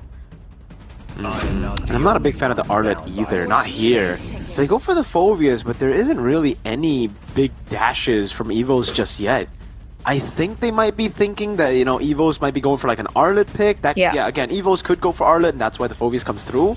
But Evos now, after seeing the Phobias, could just be like, no, we don't need to go for it anymore. See that now, what other XP can they go for? I think the Edith is a pretty good option to go for right now. Another enabler that's solid, does a lot of magic damage to deal with the Gatakacha and the Phobias. But Dang is a good choice too, by the way, against Joy and Phobias. So again, Evos, Geek Fam are trying to outdraft Evos to try to outthink them, but they're revealing their cards too early. I gotta agree, man. I think I like the Badang idea, honestly, right? Against this composition, but Arlet, wow, they still that's what they want to go for. Granger, Yisun Shin backline. Oh! Okay. Sun Gold. Okay. You've seen this before. But that was against the Hayabusa and the Cho. This is so much AoE. Again, it's an Arlet as well from Evo. So, can you even get the value you want from this pick? I mean, go big or go home, right? I mean, at this point, Geek, they're looking for a twist to maybe force a game number 3. This is something that they have picked out before. We're gonna see exactly if it works out or not. Sun in the gold lane versus the Granger in the gold. You talked about the Arlet into the Phobias. There are some lanes that maybe Geek Fam will be able to control. And with that, ladies and gentlemen, welcome to game number 2 in our first match here. Evos versus Geek. Evos already with the first point in. The big question is, can Geek Fam turn this around and change the tides for this season for them? Oh man, let's see how this one goes. Kenziski on the Sun. In a game like this, I mean, technically, I wonder what the value from the Sun is Geek Fam looking for? Is it the multiple bodies to block spells? Is it just the dive aspect, the split push aspect? For now, we have to wait and see how Geek Fam move around it before we can really kind of get a read, I think. But already for Evos, the clear is going to be insane, dude. With the Baksha assisting on already fast clearing Yisun Shin. Oh. Not fast enough to get the lethal. Again, the emblems here by GameSmax though. Tenacity and Firmness, both roamers, understanding that they're going to be sandbags the whole time. But for the Kanziski, Wilderness Blessing and Agility, so he's trying to match the roam potential. He's going to be active moving around the map. So it might be a split angle more than anything. That's definitely possible. Maybe that's what they're looking for. I mean, once upon a time, we did see Geek really loving that split kind of strategy. I think back when it was Chidera in the gold lane, maybe they're trying to do or replicate something of a similar nature. But they are going against, Key on the Baxia, who should be able to rotate quick as well. But we'll see exactly how this pans out. For the moment, audience prediction, 80% heavily favors Evos. 20% for Geek here by Gope as we look at rotation now for Geek. Full gank over to Erlan. Good taunt with the read there. Key walks up, but it's a bit too late, and Kenzie will get just so much value out of this, man. Getting the kill over to Geek Fam, and now Valoisky will get traded back, but it's alright. It's a roam, trade for the gold. Hold up, Rendy! All the way from XP, making a big move up top. Very aggressive, fast rotations as well, and really good setup, I think, as he should be able to rotate back in time to be able to clear that EXP lane to set up for the neutral objective take. Meanwhile, Key doing his best, giving over vision for his team to make sure that maybe they can find a way to pick up this first turtle of the game. Yeah, Key and Randy here just trying to zone around, at least get information, but whoa! Oh man, good taunt, locks Rendy down. Geek Fam can go on a turtle, securing it for free with no Rendy on the board. Dude, that's a ton of damage out of nowhere. The Arlet, again, is a utility damage type of hero. You can't really stay in the front right there, and neither can Sway Low. Evo's a bit overzealous. Oh, gets the Crimson Beacon out, dodging away from the AOG, but Loisky picked up again. The Mountain Shocker comes in as a kill over to Albert. Key, able to get the shield unity down. Are they gonna go on Gobs? No, they're not. They're gonna have to respect this. Wait! They still decide to go in. God still has it for the pursuit. That Fenris coming down. Great Dark Wave! Gobs gets a kill back on Key. It should be a knockup, but Swaylo is out of range. And that gives Gobs a kill for free. That makes it a little bit more worth it for Geek, right? They pick up the neutral objective, they get a kill over Evos, and things are a little bit different this time around. Game number 1, a boy was on a Jushin, so the damage wasn't really enough to unsettle Evos when they go in for these crazy engages the way that they were able to. And this time, the fact that now a boy is on the Farsa, that burst damage is something that you really do need to respect. You're seeing Geefam play around that as well, going for these short fights, big bursts of damage, and then they try and back out because they understand that with 2 marksmen, right, and a Baksha with spammable skills, and an Arlet and Sushin, all of the heroes from Evos kind of get more value the longer you kind of stay in the trades. That's why the Baksha is such a value pick for this composition for Evos, because if you want to take out the Baksha, it doesn't matter what heroes you pick, it's going to take a while, right? And during that period, Evos is going to try and use it to actually get favorable trades. Look at Geek Fam. Good move by Rendy. Gets away, and that should be it, unless Sway Low actually gets to the knockup over to Beloyski. The Vengeance coming in. Key now with the Shield Unity. It's just to zone them away from the turtle as far as possible as they make their way onto the neutral objective. Better setup now for Evos. They're going to be able to arrive a lot quicker. Both junglers are at level 8, so there is a fighting chance. Wait a second. Ooh. Few resets and Vengeance. Rendy there giving Gobs the reset on passive, but Gobs knows better than to jump in there all alone. Joy still waiting for the moment. Beloyski fully stacked up on the Lantern Flare. That Dark Wave with a Flicker combo coming in with Makins with Electrifying Beats coming in as well. Sway Low pops in Crimson Beacon, able to get a kill back. Key pops Revitalize. Gobs too deep in the base, in the turret, and gets taken out. There it is. Turtle taken in by Evos. They get 2 kills on Gobs as well as Beloyski. Meanwhile, Geek are looking for a trade around the map. They will be able to get that turret in the bottom side of the map. But all in all, Evos take control over that objective. So Geek even go for the aggressive play there. They were the ones trying to get a catch on the Sway Low, trying to capitalize on the fact that he got poked down. He has no Purify, but he didn't get taken out. And just like that, the shorter range allows for Evos to kite back away and punish Geek Fam. They did get a trade in the bottom lane, but at this point, they're going to be fully banking on that Sun Split kind of style. And Evos can still dictate the pace, and if they have full control over the map, then Kinziski is going to slowly but surely run out of options to push. Uh-oh. Beloyski will get locked in. Pops Revitalize still. Ends up being a wasted resource. Shield Unity coming down over to Kinziski, who has Petrify. Albert with a Traceless forward. Zones Kenzie, forcing him back, giving Airline all the space necessary to push in top, but it is traded by a turret down below by Makids. But all in all, again, the Sun pick, we haven't really seen full value of it other than the fact that he was able to get that tower in the bottom side. But wait a second, that's Randy, that's Key coming as well. Makids. Oh, he's dead. He's done for now. He's gonna buy a little bit more time. Oh, one last shot finally gets him down.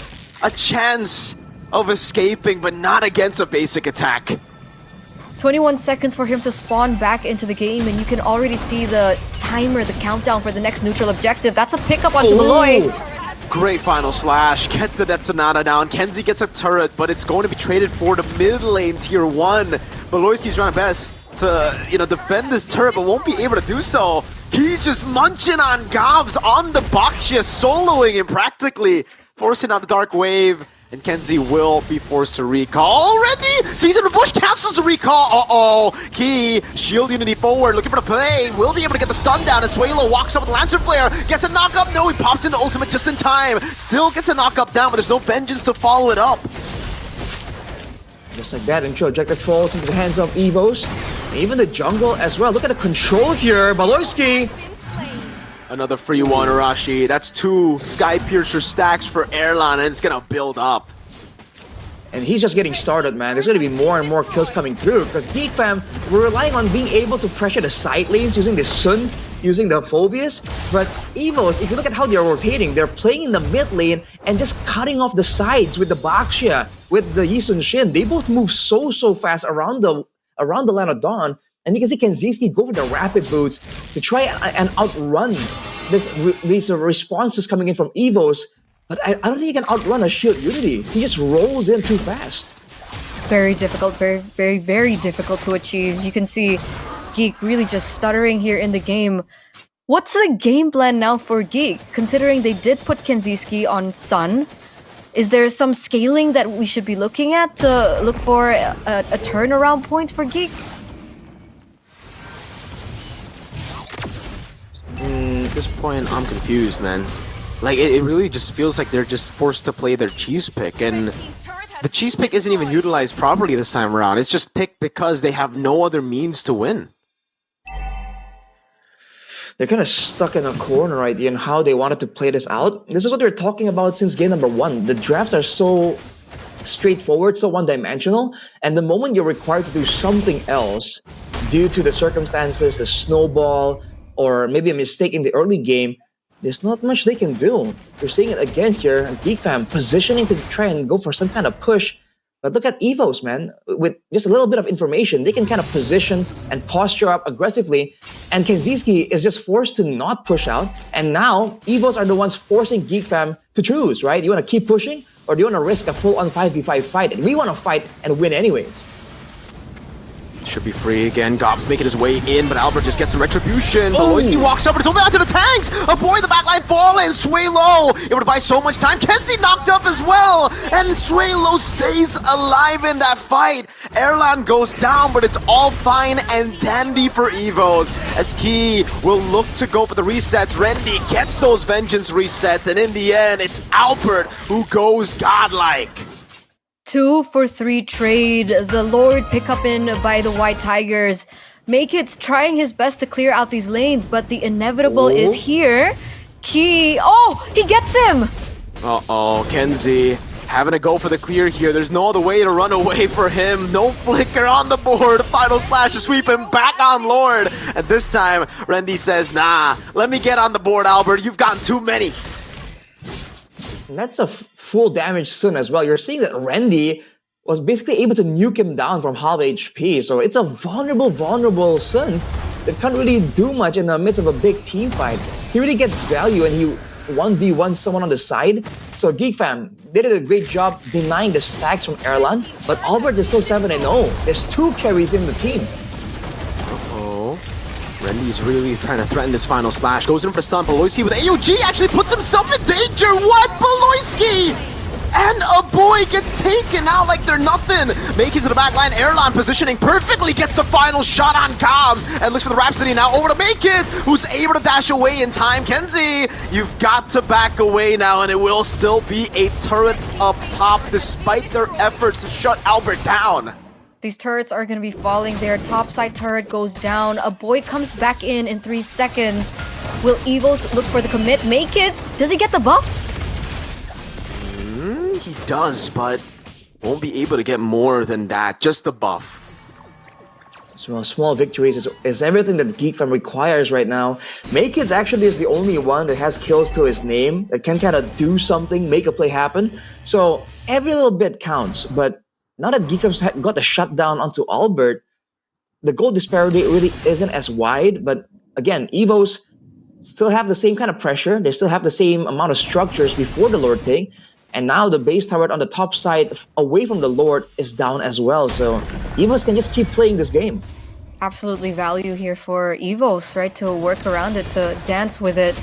Key already positioning himself in a way to sniff out information, really zoning out the members for Geek. I think at this point, Geek really needs to find a way to pick this one up. May Kids at level 15 as well, alongside Albert.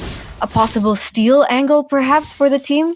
Red team turret has been destroyed. Oh man, if they want to go for a steal angle, they have to walk through Swaylo and Randy, and there's just so many ways to zone and so many ways to actually poke down Geek Fam as well. So this is the problem too. They have a good teamfight composition, but they can't really poke that well. Look at Kenzie already on the sides, but the Lord, what? A boy just tries to go in. What? Huh? Feathered airstrike, opening it up. I guess it was a call, but it was the wrong one. Now a boy's down, the Lord is taken already. And Geek Fam are on the verge of getting swept. Remember, 20 seconds are left for a boy to come back into the game. The big question is, will it be enough time? The Lord hasn't spawned just yet. So there is a possibility that they can, take away something from that missed call. These turrets are going to be falling. Mid lane also goes down. This might be it. Yeah, for the airstrike coming down now, Boy respawning, but Malinski doesn't have AOD, gets taken out by the Mountain Shocker. Up top, the Lord will be taken out, but Kenzie has to back away. Randy looking to go for it, actually is able to distract the back as Evos get the clean sweep on Geek Fam. Something unexpected from our side. I think most expected a 2-0 for Geek, but it looks like this 2-0 is for Evos instead. Amazing performance in this matchup for the White Tigers. Good drafts, impeccable execution. Geek really falling behind again here in Season 16. oh man, we were hoping that Geek Fam were gonna show Evos how it's done, especially in the drafting phase. But it turns out that Evos are just outdoing Geek Fam at every single angle, dude. The drafts seem a lot stronger, a lot more flexible. The execution from the early game and even the late game adjustments there, Evos are really shaping up, and now a lot of questions being thrown over at Geek Fam. What happened, man? They're so different. What happened? Is this an Age thing? I mean, Age predicted Evos to do this well. I don't know right now. I think Geek Fam are also just kind of in shambles in the drafting phase. Like, yes, obviously they didn't play to their best. Like, this is not the best Geek Fam we've seen. Again, we know how good Geek Fam can be, but I think a lot of that is because of the draft. I have no idea what's going on. It seems like they're just so adamant at trying different strats and not meta strats, or maybe they're just getting too tunnel vision on their own cheese picks that has led them to be too one-dimensional. Again, these cheese picks only work because they are cheese. They are used in specific situations. Using it against an AoE composition, in my opinion, is ridiculous. Like, they did it against Cho and Hayabusa, makes sense. Doing it against a Yi Sun-shin, Ju Sin, Arlet, Baxia, it's crazy to think that they thought it would work. For me, that's how it looks like. And again, even if they want to go for like a split type of angle, like you mentioned, Mirko, there are options that they can go for that, would work better in this situation, right? You want to go for a split push side lane, split push gold lane, you would expect unique picks, but like better options coming in from the side of Geek Fam, If they want to play with that style, right? If you look at the drafts, I feel like, was the Moskov not open? It was. Is that not the same thing, basically? So, like, what makes this Sun so much more valuable than the Moskov, right? If you're thinking about, side lane, split push angles. It's just so weird. I don't know, but something definitely has to change for Geek if they're looking to, pick up more points, because luckily for them, we are still in week 3. Are we in week 3? Yes, you are, right? Week 3. Sorry, this online thing has got me a little bit, confused. But yes, we're still at week 3. There is still a ways to go, and this is something that of a pattern that we've been seeing coming in from Geek. But if the drafts still remain the same, it's a big question mark, and hopefully that they do change something up. But what about execution? What do you think about the players and how they've been performing? Is it something of a question as well, or is it just purely drafts? You want to take this one, Mirko? I think I can't really judge the execution this time around because they tried their best with the composition given. Maybe they just need to get some free wins with GoPay. Maybe they do. Ladies and gentlemen, for those of you guys back at home, this is usually a Bude Clara segment, but of course, get your hands on your smartphones right now, particularly the Samsung, all right? Don't forget to download the application GoPay in Play Store or the App Store and get your phone ready. The QR code should be open up very, very soon, and you guys can actually get a free present from GoPay. I think Mirko got, what, 10K IDR yesterday? Yes, I did. I'm hoping to get 100K today, man. So here it is, 3, 2, 1, Okay. boom! There you go. I got it. Okay, Mirko's really fast with it, honestly. I'm opening it. I got 3,445 GoPay coins! How much? 3K, 3.4K. 3K? So you're at 14K total? I'm at value. 13.445K total, Rash. That's a meal. All right. Respectable. That's a drink. A meal, it depends where you mean, buy it Good from. day. Exactly. That's a good day drink. That's a good day. Because don't forget, every time we get into that segment, there are going to be, 5 million rupiah GoPay coins available to get your 5 hands million? on. 5 million. You're joking. I'm not joking. It's real. I got Mirko. 3K, Eterna. If I was 5 million, I would get 5 million. Right. What do you mean? Because it's split into like the first couple hundred, I think, to scan it. That's why you guys need Yeah, to it's not like a lump scan it sum, as soon as Mirko. possible. Don't get greedy, man. Here goes Man. greedy. He's already the richest I- caster. Still needs 5 million GoPay coins. Hey man, Bro. my phone just got stolen, on a bike. Samsung, I really appreciate it, man. What's going on here? That came out of nowhere. Yeah, definitely out of nowhere there, Mirko. Tough times here, but tough times for GFAM as well, dude. Exactly. Yeah.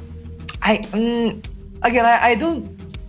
don't know. Again, it's rare that we don't really see like the idea when you go and watch GFAM's draft. So it's definitely different. Yeah. I guess we'll see because we are going to go to a winner's interview with Evos right now. Kedengeran nggak? Eterna here to help translate, but it seems like I do not hear the players at the moment. Give me a second. Bukan. Bart sama Ki, sorry nih ya. Emang teman-teman saya lupa kalau misalkan harus di ini unmute site dulu. Emang lupa biasa, maaf. Udah. Nah, ada suara itu. Oke, gimana perasaan kalian nih? Udah menang 2-0 lagi nih. Alhamdulillah. Tenang. Nah, Bert, gue liat-liat gameplay lo udah lebih lepas nih, Bert. Lebih bisa nunjukin permainan lo. Apa yang dilakukan Coach Pin nih sampai lo bisa lepas bersama dengan walaupun ada player baru? Gameplay timnya sih yang dibenerin, bukan gua doang, jadi berlima. Apa contohnya? Apa Ya. yang mungkin kemarin belum di-fix, sekarang udah di-fix apa? Ya banyak lah. Berani berburu. Iya. Albert thinks that Lebih berani berburu ke dalam hutan. Albert and Key is mentioning that they are more courageous. They're more out there to look for more picks. Kan kalian makan. That is one of the things that has Sekarang changed. kita harus berani, makanya justru kita harus berani. Now they have to be brave because they are tigers. Ngaruh nggak sih main di venue sama di GH sendiri itu ngaruh banget nggak sama kalian? They're asking whether or not there's an impact of playing up on stage and in the gaming house. They say they miss playing in the venue. Match up sama Baloy gimana? Match up sama Baloy? What about the matchup with Beloy? Beloy is really good. Dia hebat. What makes him good?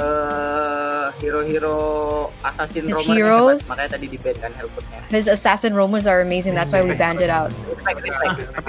Tapi kalian kan senior nih hitungannya ya. Kan terus tiba-tiba ada Randy nih yang ya boleh dibilang kayak kehadiran rookie itu. Kalian kayak gimana sih? You guys are nge-blend-nya tuh kok kayak seniors. cepet banget dan sekarang kayak udah klop banget juga nih sebagai And now you're playing with Randy as a rookie. How did you get to meld with the team quick? Selama How do Randy you kita get udah to inilah, kita make udah the emang chemistry? Sempat dia udah main sama kita juga sebenarnya dari waktu trial. Randy used Jadi to play emang with kita us. udah udah pernah main sama dia jadi kayak nggak terlalu susah lah adaptasinya lah. Gitu. They've been playing together for quite some Bart, time, so the Bart, adaptation mau nanya, Bart, isn't ini kalau difficult. misalnya kondisi sekarang kan informasinya kalian udah lebih berani berburu, ya kan? Berarti Now that kalau you guys bisa are more dibilang brave ketemu to look for tim-tim yang opportunities, agresif, kalian akan lebih agresif lagi dong. how do you feel about Ganyang. meeting teams that are Ganyang. also aggressive? Buset. They're going to ganyang. Boleh. What is the translation to ganyang? Jadi ada Destroy, yang there you untuk para penonton nih dengan kemenangan kalian 2-0 melawan Geekpam loh, yang mungkin para caster duganya akan ada di Geekpam. What do you think about caster predicting Geek 2-0 instead of Evil's 2-0? Is there something you want to say? Buat ini boleh sih. They buat don't have EVOS any fans mungkin, buat messages. EVOS fans. They just really want to play at the venue next time they play. Tetap dukung kita, masih ada. Thank you so much to the Evil's fans. Week masih panjang. Keep supporting us. Satu. Kalian tuh tadi menang lawan Sun Regular Gold Lane season loh. is Itu still anomali long. pick dari There's still Geek more Farm. weeks to Kasih come. kita tutor dong, biar nanti mungkin teman-teman yang nanti nonton nih kalau ketemu sama Sun di rank, itu harus diapain Sun Gold Lane-nya tuh sebenarnya? Harus diapain ya? They're asking juga, what to do if Bunga they B, meet harus diapain itu another Sun Gold Lane, udah Sun biarin aja or lah. Sun in the gold lane. Iya, biarin He's aja, like, Be. just leave it alone. God lane-nya mereka Just juga ignore it. diganyang tadi. Iya kan? Kurang dia 1 lawan 7 tadi ya? Iya. Sunnya 3. Terus temennya He's like, it was so unfair. It was a Mau tanya dong, 1v7. kan di match The ketiga Sun. ada match Royal Bestie nih, predik dong, skor dong, Albert sama Hengki nih, boleh. Predictions for our third match of the day, the Royal Derby. Predik doang. Waduh. Predik aja. Predik aja kayaknya yang menang, He thinks yang lebih siap sih yang menang. Tapi nggak tahu siapa yang lebih. the team that is more prepared will win. Enggak, kalau siap kan berarti bermain aman. Oke, Albert. Menang siapa? What about you, Skornya Albert? berapa untuk siapa? What score Menang siapa? and for who? Kalau ini aja ya, prediksi aja. Ya prediksi doang. Just a prediction. 2-1 Onyx lah. 2-1 for Onyx. Oke, Heki, emang lo kira lu aman berapa? Sebut. Sama kayak What Albert. about Yuki? Bersama katanya. Dua sama Bang Oji. Ya, Both of them at 2. ada 2 Tied at 2. Gak valid, gak valid. Masih kita lihat dari klasemen masih Onyx sih. Onyx kan peringkat 1 kan sekarang. Thinks based on the standings, Tapi skornya nggak tahu. Onyx. Skornya nggak tahu. But he doesn't know what Kayaknya Onyx score. menang. Berarti Maybe Onyx will win. bisa 2-1 ya. Ya. Oke. kalau gitu, Albert. Thank you, good luck terus, tetap thank you. semangat, Albert. Thank you semuanya. Alright. Udah pernah ngerasain That's ke for the playoff, interview. jadi Thank you so tetap much, semangat Ki. biar Thank you so bisa much, masuk Albert. playoff, ya. Buset. Mengingatkan. And there it is, the interview. What do you guys think about it? Hey, they seem very PR trained there at EVOS, you know? They just constantly gave like... I mean, there was one time that they said, yeah, we'll destroy, we'll raid the opponents, but after that, I was just like, alright, we're here, no message, we just want to play in the venue, which is true, to be fair. I think that's the main goal right now. We want to get back to the venue, I think even for us. Yeah, I want to cast back at the venue too. Same, dude. I'm already tired. What about you, Rashi? You're already tired? I mean, yeah, nothing beats, the whole arena atmosphere. Yeah. So I think it's just, you're in the zone more. This is nice and all, but it's just different. I prefer the arena too. But what isn't nice is how Evo's treated Geek earlier. I mean, you saw that replay, guys. That was Very mean. brutality. That was mean. And this will be our MVP, ladies and gentlemen, player of the match, presented to you by the official tournament smartphone Samsung Galaxy S25 series. It's Randy, the rookie. It's your boy Randy, man. In this game, he was definitely a lot more active than the Uranus in game number 1. And for the most part, again, you can make an argument that he can only look so good because Geek Fam can't really do much, right? Well, yeah, but fact of the matter is he was doing well when he was given the opportunity. So, hey, full credit to Randy here. Here are the highlights of the player of the match presented by the official tournament smartphone, the Samsung Galaxy S25 series. And he is able to follow up on the team. The timing on some of those vengeances when he's dashing and how he's dashing works so well. And dude, Aboy was just not playing the game, man. Randy had his eyes on Aboy as the main target. Now that Geekfam had no marksman, look at Aboy every single time getting swept up to the front, getting stunned up. That feather airstrike was kind of irrelevant, honestly, just due to how EVOS was playing it. So we've already praised Randy. and how his playstyle really fits this whole, predator mindset, the white tigers of Evos. And you're seeing it again here, right? As long as the team can find ways to get ahead, has a composition that wants to go aggressive and get some of these big aggressive plays, I think Randy always is going to have a spot, at least when it comes to the strategy and the game plan. And you can see it all throughout, just how Geek Fam had no answers. Yeah, the burst down, dude, I don't know why boy even... I understand it was a call, but... the positioning was just like crisp clean for Randy. Bro, he was playing a utility. You get the items here, right? You got the Fury Hammer, and then like the Meteor, and then the Oracle, and then the Brute Force. He wasn't really building like full damage, but again, considering how ahead he was and how behind the opposing team was, he could serve as an assassin. We saw him delete Kenziski and a boy multiple times, dude. So again, this Arlet, in the right hands, it's just a devastating type of hero that can do a lot of different things. He falls short in the tanking, frontline department, but hey, there's a Baksha for that. So again, now Evos has this angle where they can kind of let Key take the back seat and allow Randy to try and be more aggressive, more proactive as well. So it's looking like a much more solid Evos. So before we even, opened up this matchup, it was a huge highlight between Randy versus Gobs, with Gobs, having a lot more experience. I think even the audience topic voting showed that Gobs had, more votes compared to Randy. But here, Randy really did prove, once again, for the team that he fits in perfectly. In the interview, they also mentioned that they're a lot more brave when it comes down to looking for opportunities on the map. And the Randy Key duo is also starting to show, and it is something that Evos can utilize this season. And it's a great addition. Mm-hmm. Definitely. I think, again, it just kind of rounds out the composition. So now they can technically play for every single lane, or every one of them can be playmakers. So if they can actually get that synergy like down enough so that they can all feel bold enough to actually make plays on their own. We already mentioned how Evos had all this potential from last season, but now with the addition of Randy, I think even more so. Yeah. And it's just so dominant again from Evos. The way that they played, the execution was really, really good. Again, when you get this kind of composition, it just... I understand now, right? We were talking about how the Phobias was already kind of a deny onto the Arlet, but they still went to the Arlet. You get so many resets in the game with this composition. Too many resets for even the Phobias to handle. Because by the time you do deal damage on the Phobias, your whole team's wiped. The Feathered Airstrike gets cancelled. Your Sun also... I can't believe they picked Sun into an Arlet. That's still my main concern for them. Instead of going for a safer goal laner that could try to dodge or play around the Vengeance, they went for a Sun that gets obliterated by Arlet. I remember playing with Sheffin, rank game. Enemy team picked Sun. I was like, alright, Sheffin, go Arlet. Let's just win this game. He picks the Arlet, and it was just a no contest, bro. So big question is, whose call was it, right? Was it a coach call? Was Kenziski more comfortable playing, the Sun in this situation? I hope it wasn't Kenziski, because he should know, as the Sun player who plays it in rank, that it's not really that good. Was it just purely because it was up against Granger and it was like, I want to take the Granger and Yi Sun-shin out. These are two marksmen. If I get the snowball, it'll be pretty good.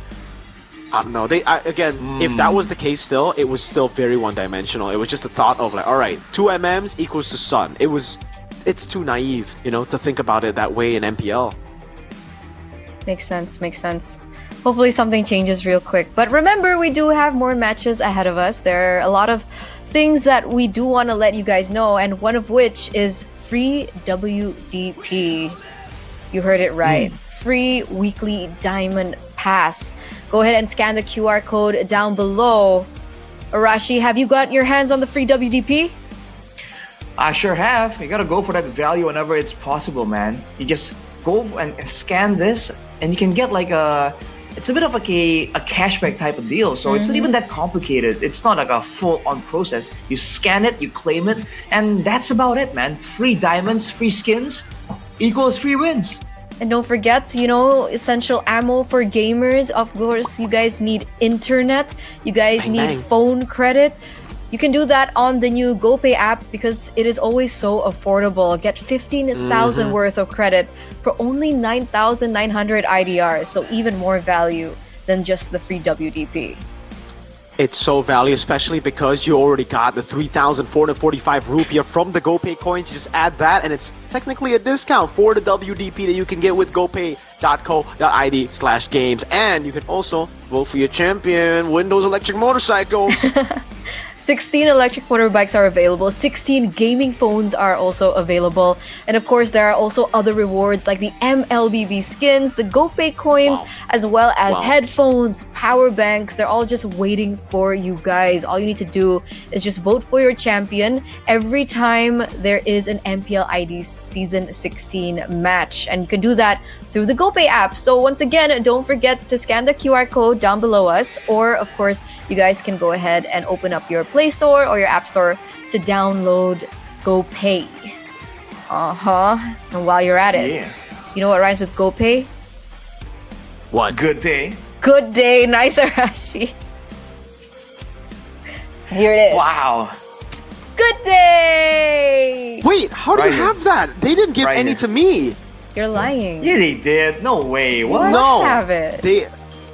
I had it yesterday, but now it's gone and they didn't restock. Do you want mine? I can give it to you. Wait, oh, it's already There. gone from your hand. Other side. It's the wrong side. Right Other there. side. Where is it? You didn't get it? I finished my good day. Instantly consumed, the miracle. I'll give it I to Arashi finished then. every good day. All right, Arashi, go Here, take Arashi, it, man. take it. Hang on.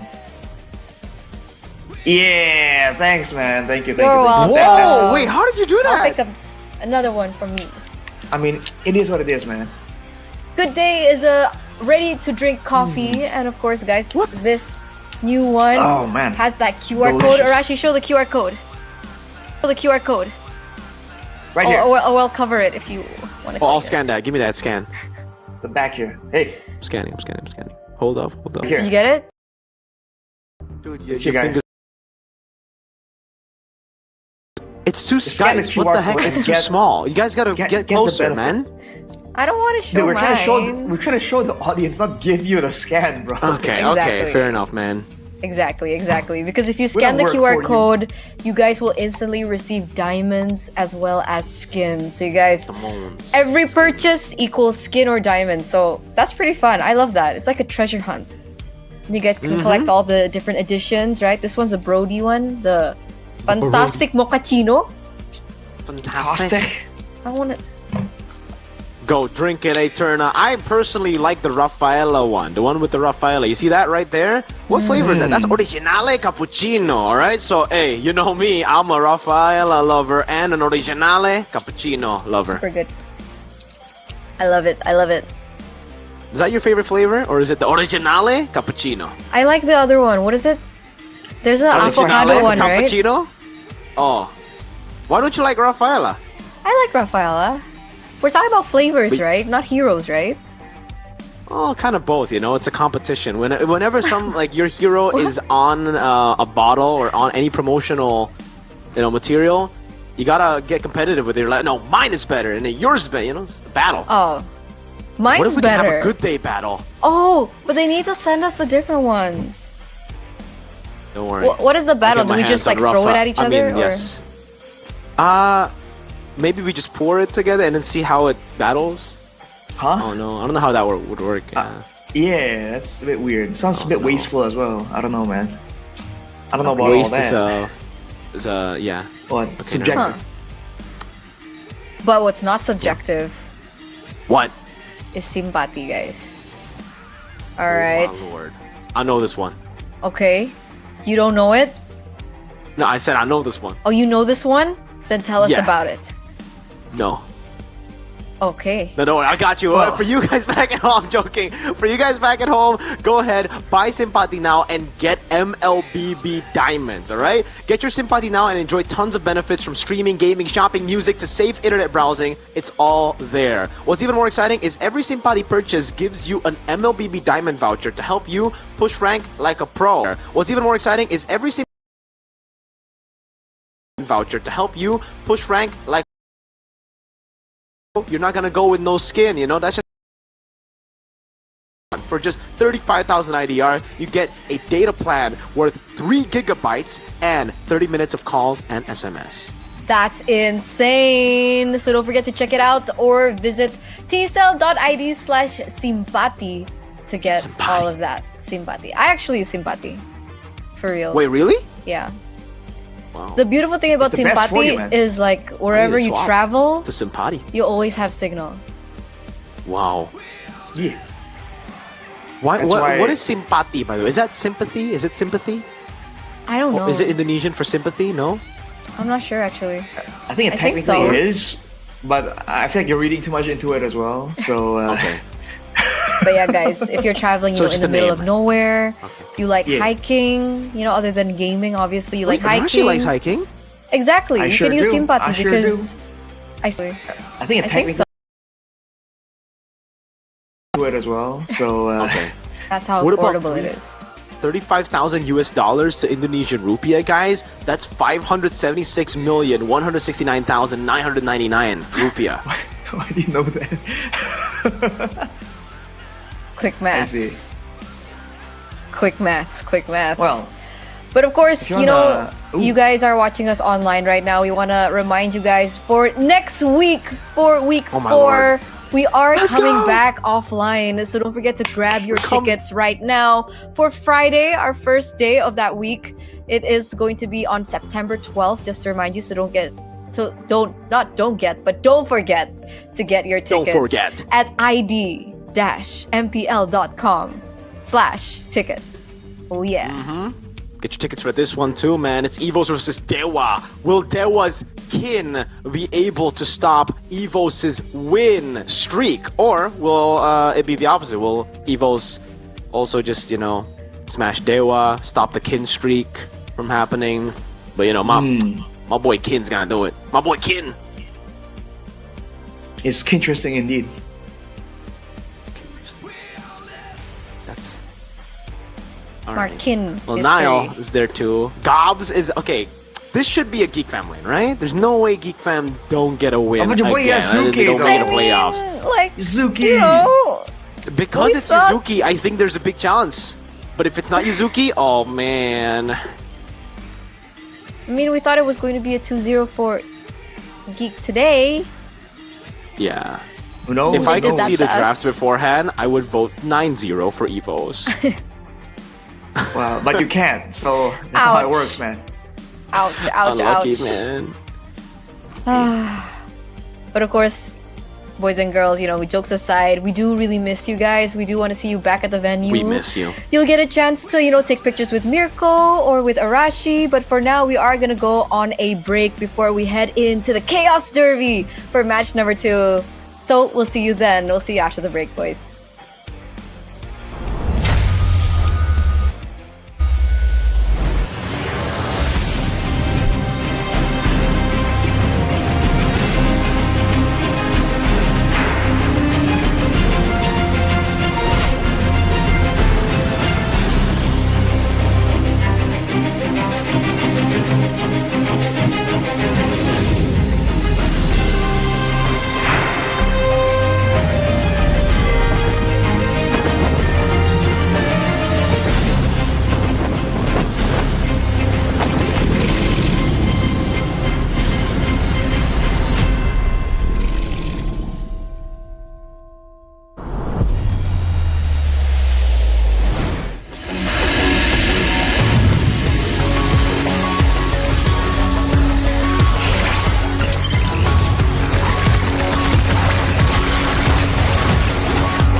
Kalau kata pepatah,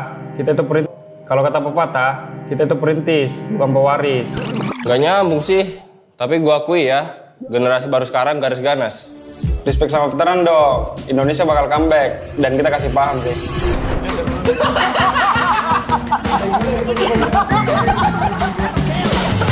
Kayaknya gue ganti nama jadi Rinetizi aja deh. Biar kayak kata sih, buat jadi juara. Zi mah meta 2021. Lu kemana aja? Itu mah abang-abangan gue. Lihat aja, gue bakal jadi penerus kalau terus di tim Liquid. Tapi please, lepas Paniatu. Sir, what's your command? Oh, what a play! Brisal from Fabian, pemanasan terlebih dahulu. Lolos playoff aja masih susah. Gagayaan menggantiin Kartizi. Iya nggak sih, Pe?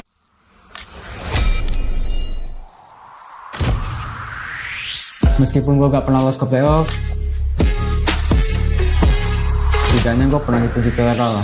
Berhasil mendorong Ito menjadi korban hasil kali ini untuk mendapatkan dan kemenangan di atas satu sama sekali dan Pedian. Udah jangan pada ribut-ribut, udah pada pernah punya cincin ini belum?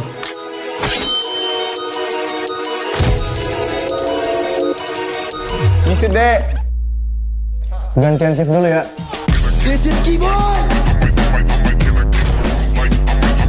Kalau bukan karena gue, Monster kill. monster kecil kayak kalian masih main ranked. Intinya satu, konsistensi. Tanpa itu, hilang tuh kayak mereka.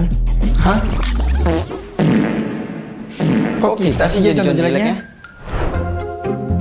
Sorry guys, udah improve, cuma telat. Sorry. Sorry kok, gue ngecewain lo lagi. Ah, bosen. Banyak mulu. Maniac. Tapi sekarang lu kipan dan shutdown. Oh my god. Maniac.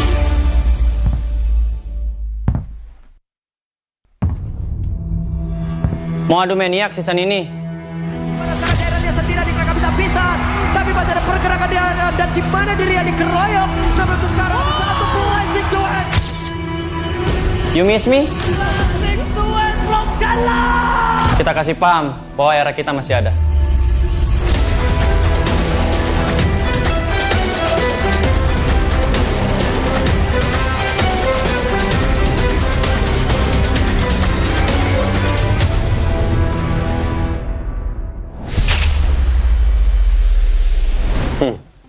Lu masih ingat nggak ini siapa?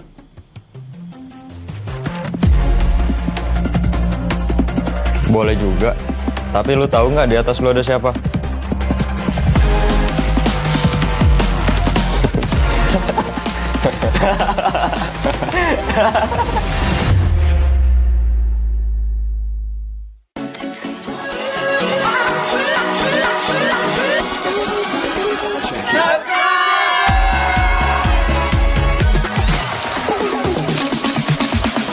Ya, aku bareng. Ulang dong. Gak perlu.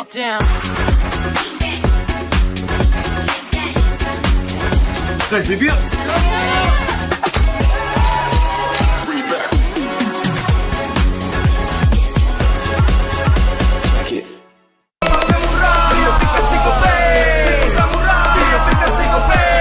Walau yang lain terus berubah, Gope konsisten, kasihnya pasti murah.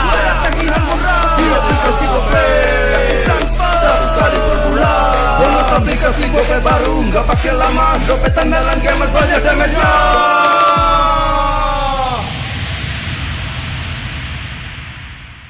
Level up bareng Special Edition Good Day dan MPL. Temukan kode unik, lalu scan QR-nya. Buat kumpulin Diamond Mobile Legends yang banyak dan menangin juga skin kerennya.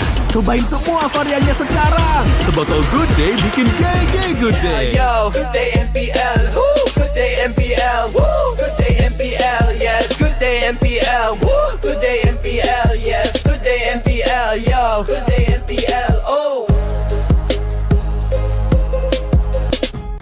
Aku udah nonton. Fix Hijin tuh jahat ke Minjun. Hijin kan emang gak mau pacaran sama Papamu, mamamu, biarkan mereka Di granat. Boom. Ya, gue kena ghosting. Terus ditinggal nikah sama Izin. Padahal mereka udah cium. Anak yang nakal. Saatnya kau dan aku. Pakai simpati buat nonton, musik, games, belajar, sampai belanja. Bisa pilih benefit sesuai keinginanmu. Wah, kalah lagi. Tenang. Menang kalah, mabar bisa good time. Wah, good time Mobile Legends bang bang. Enak coklatnya, bikin semua bisa good time. Ini nih mainnya.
Bete banget ya, gagal mulu.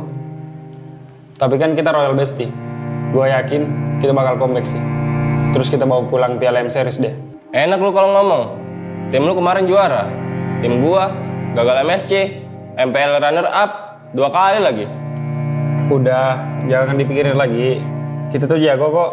Kalau kata pepatah, kita tuh perintis, bukan pewaris. Gak nyambung sih. Tapi gua akui ya, generasi baru sekarang garis ganas. Respect sama veteran dong. Indonesia bakal comeback dan kita kasih paham sih.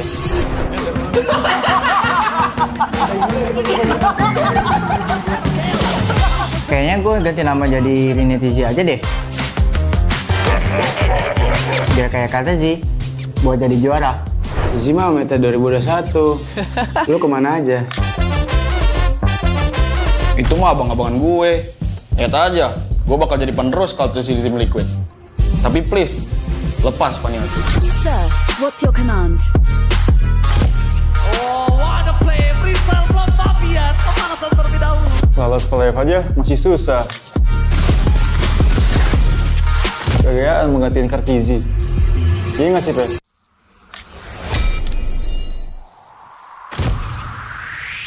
Meskipun gue gak pernah lolos ke playoff, setidaknya gue pernah dipuji KRL. Berhasil mendorong Vitorino menjadi korban hasil kali ini untuk mendapatkan yang kemenangan tidak tersatu sama sekali dan Pedian. Udah jangan pada ribut-ribut. Udah pada pernah punya cincin ini belum?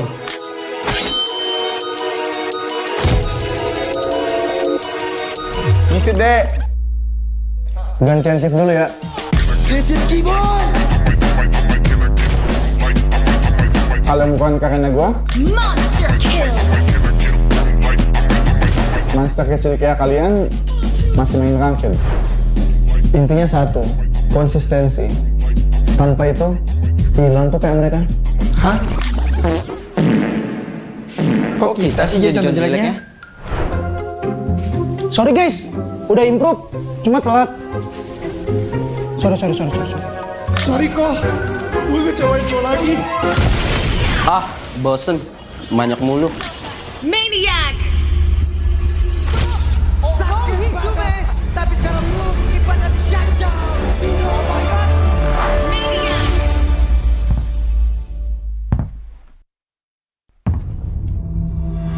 Mau adu maniak season ini? Sekarang dia sendiri di bisa-bisa, tapi masih ada pergerakan di dalam dan di mana dirinya dikeroyok. Namun itu sekarang satu buah situasi.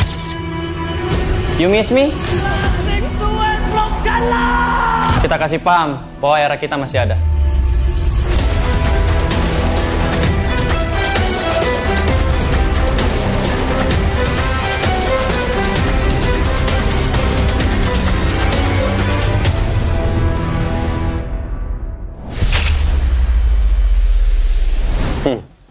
Lu masih ingat nggak ini siapa?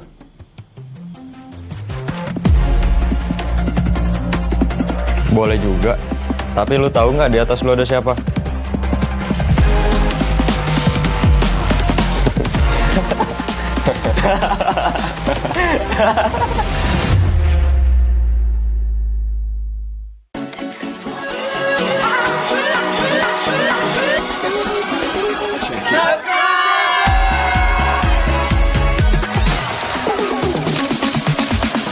Ya, aku bareng. Ulang dong. Gak perlu.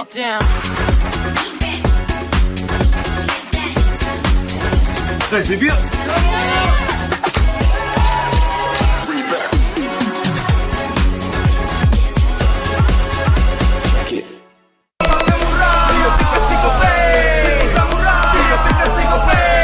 Walau yang lain terus berubah, Gope konsisten, kasih yang pasti murah.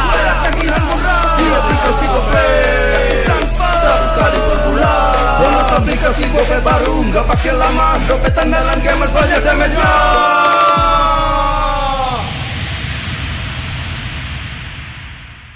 Level up bareng Special Edition Good Day dan MPL. Temukan kode unik, lalu scan QR-nya. Buat kumpulin Diamond Mobile Legends yang banyak dan menangin juga skin kerennya. Cobain semua variannya sekarang. Sebotol Good Day bikin GG Good Day. Yo, Good Day MPL, woo, Good Day MPL, woo, Good Day MPL, yes, Good Day MPL, woo, Good Day MPL, yes, Good Day MPL, yo, Good Day MPL, oh. Aku udah nonton. Fix, Hijin tuh jahat ke Minjun. Hijin kan emang gak mau pacaran sama Papamu, mamamu, biarkan mereka. Di granat!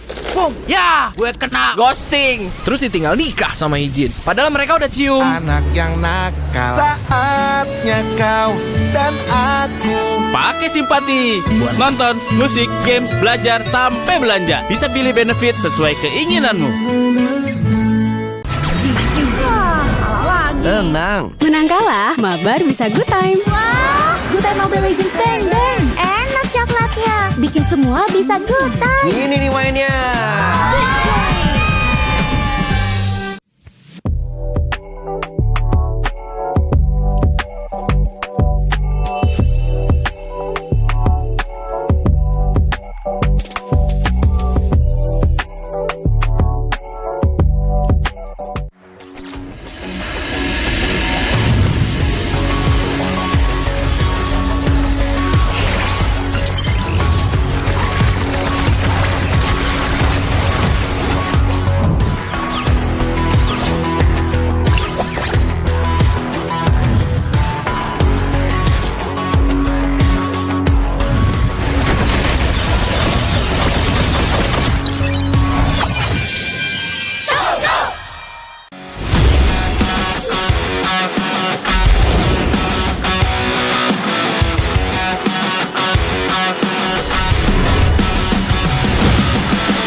Bete banget ya, gagal mulu. Tapi kan kita Royal Bestie. Gue yakin kita bakal comeback sih. Terus kita bawa pulang Piala M Series deh. Enak lu kalau ngomong. Tim lu kemarin juara. Tim gua gagal MSC, MPL runner up 2 kali lagi. Udah, jangan dipikirin lagi. Kita tuh jago kok. Kalau kata pepatah, kita tuh perintis, bukan pewaris. Gak nyambung sih. Tapi gua akui ya, generasi baru sekarang garis ganas. Respect sama veteran dong. Indonesia bakal comeback dan kita kasih paham sih.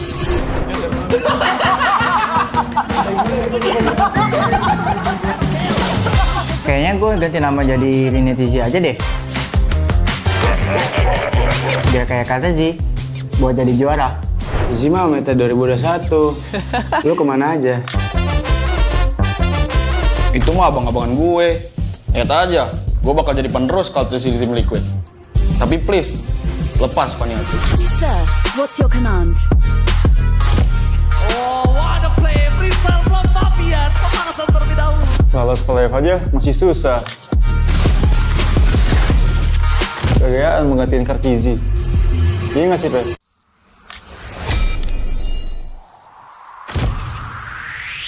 Meskipun gue gak pernah lolos ke playoff, setidaknya gue pernah dipuji ke era lah. Berhasil mendorong Torito menjadi korban hasil kali ini untuk mendapatkan kemenangan di atas satu sama sekali dan Pedia. Udah jangan pada ribut-ribut, daripada pernah punya cincin ini belum?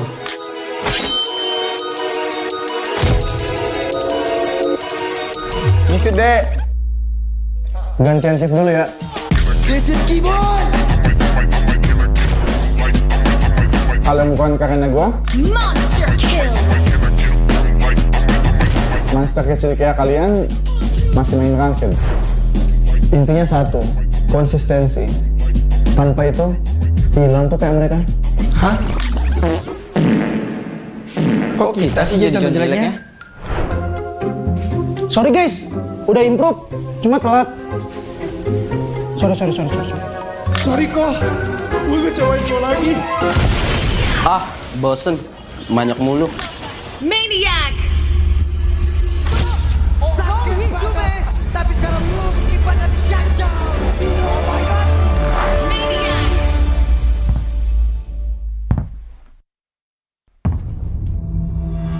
Mau adu Maniac season ini? Pada saat daerahnya sendiri kakak bisa pisan, tapi masih ada pergerakan di dan di mana dirinya dikeroyok. Namun untuk sekarang bisa satu blessing Tuhan. You miss me? Tuhan belum kalah. Kita kasih paham bahwa era kita masih ada.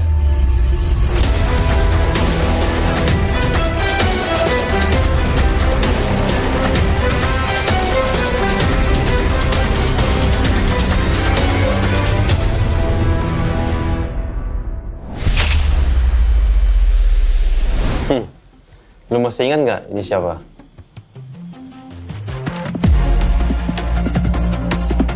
Boleh juga. Tapi lu tahu nggak di atas lu ada siapa?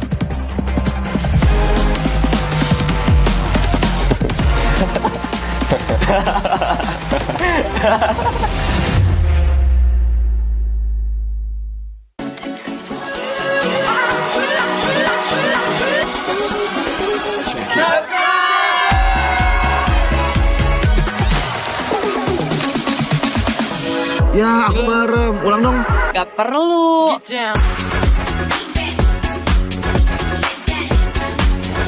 Guys, review.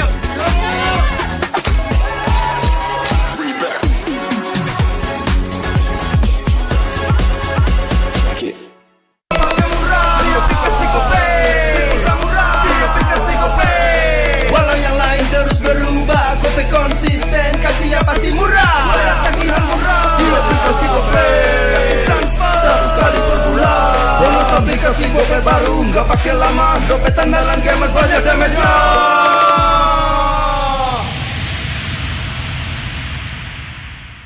Level up bareng Special Edition Good Day dan MPL. Temukan kode unik, lalu scan QR-nya. Buat kumpulin Diamond Mobile Legends yang banyak dan menangin juga skin kerennya. Cobain semua variannya sekarang. Sebotol Good Day bikin GG Good Day. Yo, Good Day MPL, woo, Good Day MPL, woo, Good Day MPL, yes, Good Day MPL, woo, Good Day MPL, yes, Good Day MPL, yo, Good Day MPL. aku udah nonton. Fix, Hijin tuh jahat ke Minjun. Hijin kan emang gak mau pacaran sama Papamu, mamamu, biarkan mereka. Di granat! Boom! Ya, gue kena ghosting. Terus ditinggal nikah sama Hijin. Padahal mereka udah cium. Anak yang nakal. Saatnya kau dan aku Pakai simpati buat nonton, musik, games, belajar, sampai belanja. Bisa pilih benefit sesuai keinginanmu. Tenang. Menang kalah, mabar bisa good time. Wah, good time Mobile Legends bang bang. Enak coklatnya, bikin semua bisa good time. Ini nih mainnya.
Bete banget ya, gagal mulu. Tapi kan kita Royal Bestie. Gue yakin kita bakal comeback sih. Terus kita bawa pulang Piala M Series deh. Enak lu kalau ngomong. Tim lu kemarin juara. Tim gua gagal MSC, MPL runner up 2 kali lagi. Udah, jangan dipikirin lagi. Kita tuh jago kok. Kalau kata pepatah, kita tuh perintis, bukan pewaris. Gak nyambung sih. Tapi gua akui ya, generasi baru sekarang garis ganas. Respect sama veteran dong. Indonesia bakal comeback dan kita kasih paham sih.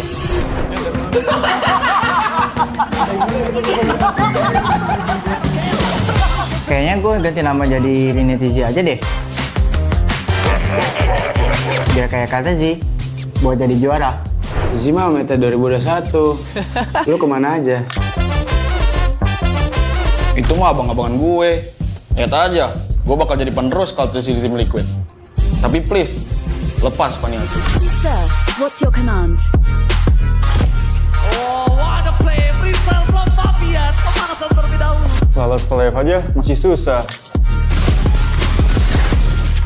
Kegayaan menggantiin Kartizi. Iya nggak sih, Pep?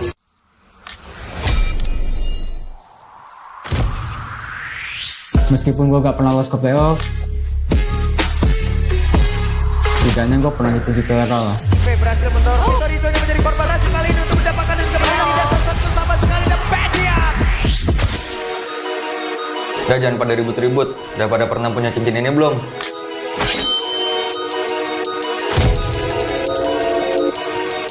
Misi dek. Gantian shift dulu ya. This is Keyboard. Kalian bukan karena gua? Monster kill. Monster kecil kayak kalian masih main ranked. Intinya satu, konsistensi. Tanpa itu, hilang tuh kayak mereka. Hah? Kok kita sih jadi contoh jeleknya? Sorry guys, udah improve, cuma telat. Sorry. Sorry kok, gue ngecewain lo lagi. Ah, bosen. Banyak mulu. Maniac! Tapi sekarang lu ibadah syajah.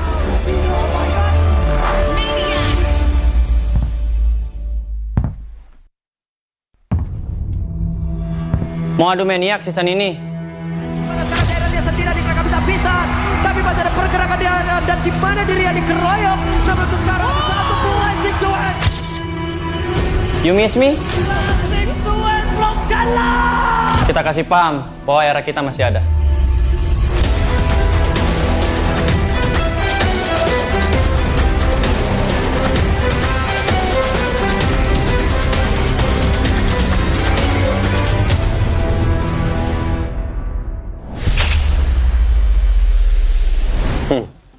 Lu masih ingat nggak ini siapa?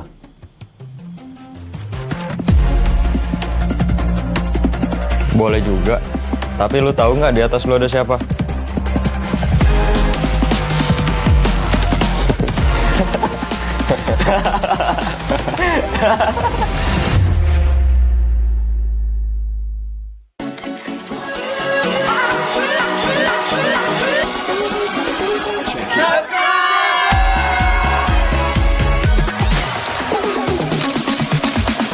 Ya, aku bareng. Ulang dong. Gak perlu.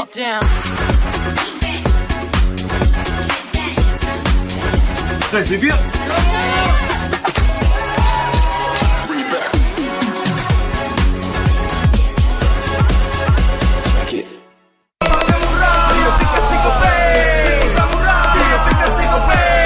Walau yang lain terus berubah, Gope konsisten, kasihnya pasti murah. Tagihan murah, di aplikasi Gope. Transfer 100 kali per bulan. Download aplikasi Gope baru, nggak pakai lama. Dompet andalan gamers banyak damage-nya.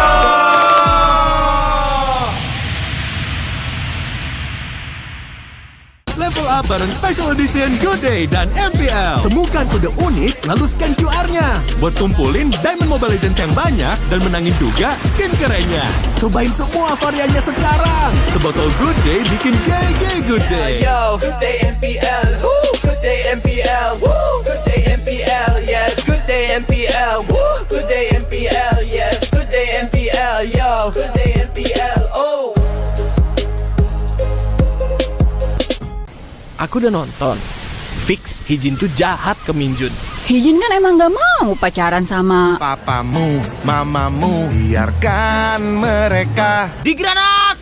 Boom! Ya! Gue kena ghosting. Terus ditinggal nikah sama Hijin. Padahal mereka udah cium. Anak yang nakal. Saatnya kau dan aku. Pakai simpati buat nonton, musik, games, belajar, sampai belanja. Bisa pilih benefit sesuai keinginanmu.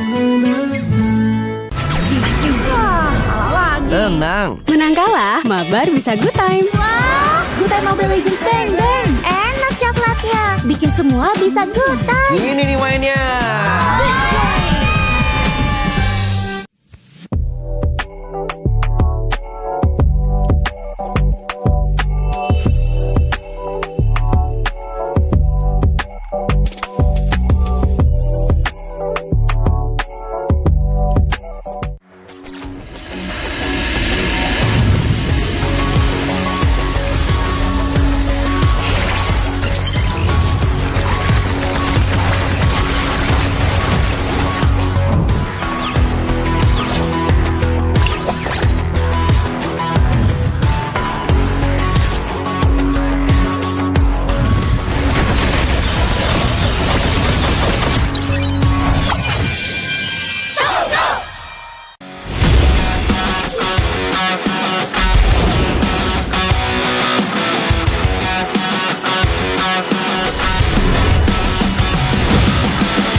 Bete banget ya, gagal mulu.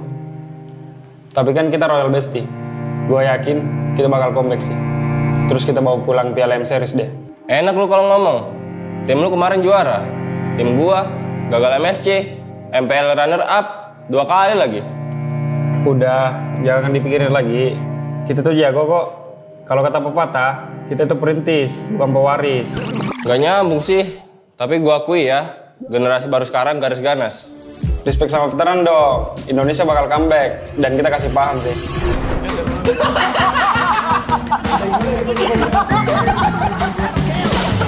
Kayaknya gue ganti nama jadi Rinetizi aja deh.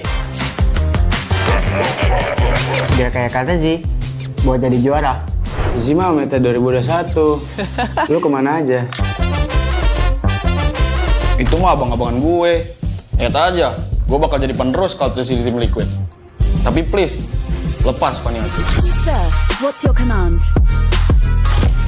Oh, what a play! Rizal from Fabian, pemanasan terlebih dahulu. Lolos ke live aja masih susah. Gayaan menggantiin Kartizi. Iya nggak sih, Pe?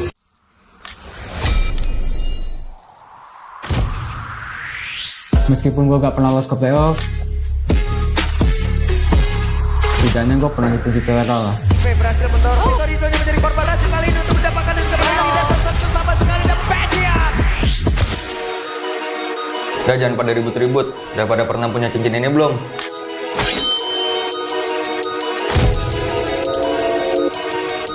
Ngisi deh. Gantian shift dulu ya. This is Keyboy.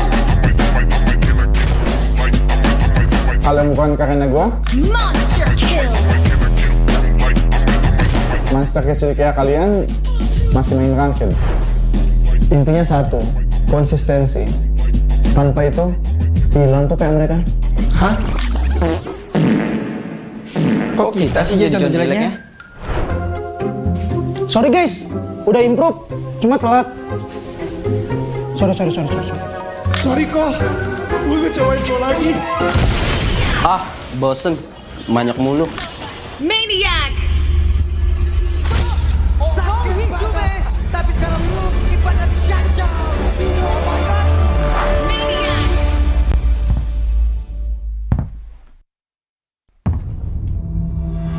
Mau adu maniak season ini? Pada saat daerahnya sendiri mereka bisa pisah, tapi masih ada pergerakan di dalam dan di mana dirinya dikeroyok. Namun untuk sekarang ada satu peluang Joan. You miss me?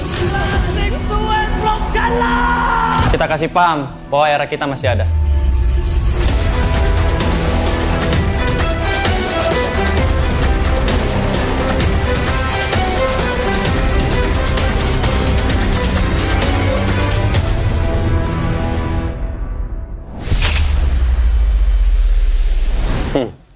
Lu masih ingat nggak ini siapa?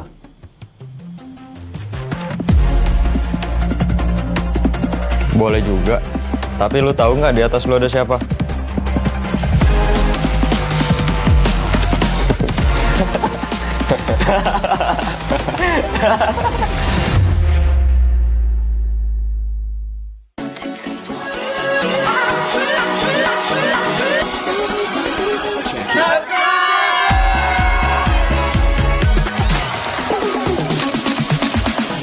Ya, aku bareng. Ulang dong. Gak perlu.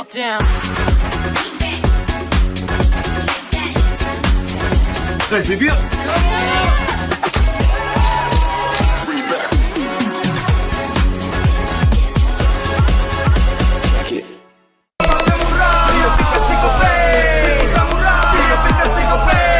Walau yang lain terus berubah, Kope konsisten, kasih yang pasti murah. Tagihan murah, di aplikasi Kope. Transfer 100 kali per bulan. Download aplikasi Kope baru, nggak pakai lama. Dompet andalan gamers banyak damage-nya.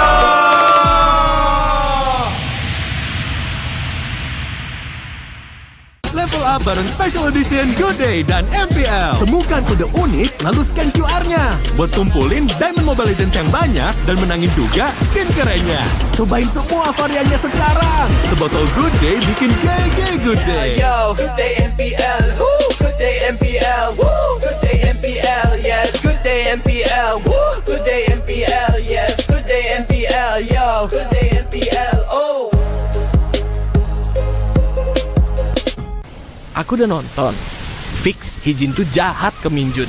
Hijin kan emang gak mau pacaran sama Papamu, mamamu, biarkan mereka. Di granat! Boom! Ya, gue kena ghosting. Terus ditinggal nikah sama Hijin. Padahal mereka udah cium. Anak yang nakal. Saatnya kau dan aku Pakai simpati buat nonton, musik, games, belajar, sampai belanja. Bisa pilih benefit sesuai keinginanmu. Tenang. Menang kalah, mabar bisa good time. Wah, good time Mobile Legends Bang Bang. Enak coklatnya, bikin semua bisa good time. Ini nih mainnya.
Bete banget ya, gagal mulu. Tapi kan kita Royal Bestie. Gue yakin kita bakal comeback sih. Terus kita bawa pulang Piala M Series deh. Enak lu kalau ngomong. Tim lu kemarin juara. Tim gua gagal MSC, MPL runner up 2 kali lagi. Udah, jangan dipikirin lagi. Kita tuh jago kok. Kalau kata pepatah, kita tuh perintis, bukan pewaris. Gak nyambung sih. Tapi gua akui ya, generasi baru sekarang garis ganas. Respect sama veteran dong. Indonesia bakal comeback dan kita kasih paham sih.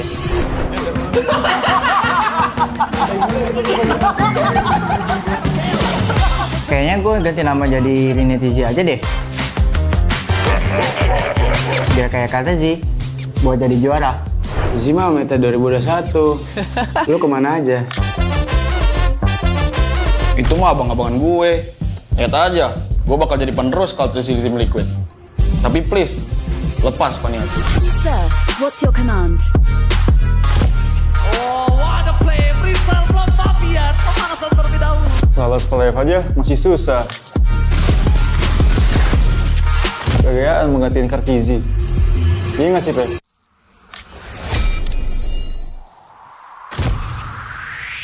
Meskipun gue gak pernah lolos ke playoff, setidaknya gue pernah dipuji viral. berhasil mendorong Torito menjadi korban hasil kali ini untuk mendapatkan yang kemenangan tidak tersatu sama sekali dan Pedian. Udah jangan pada ribut-ribut. Udah pada pernah punya cincin ini belum?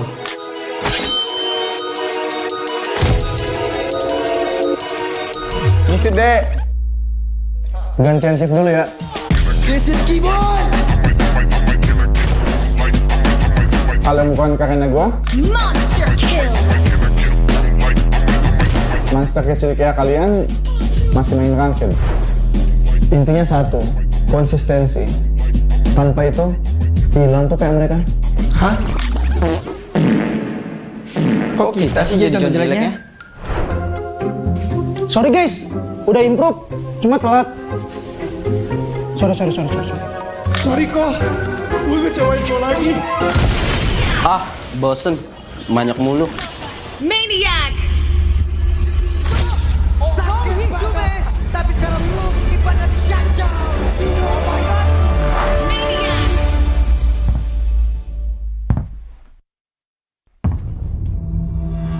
Mau adu maniak season ini? Dia sendiri mereka bisa pisah, tapi masih ada pergerakan di dalam dan gimana dirinya dikeroyok. Namun untuk sekarang di satu buah situasi. You miss me? Kita kasih paham bahwa era kita masih ada.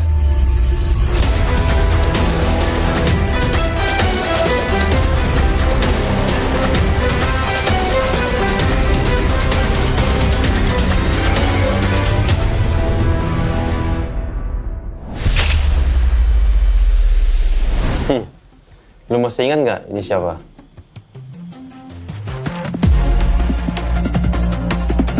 Boleh juga. Tapi lu tahu nggak di atas lu ada siapa?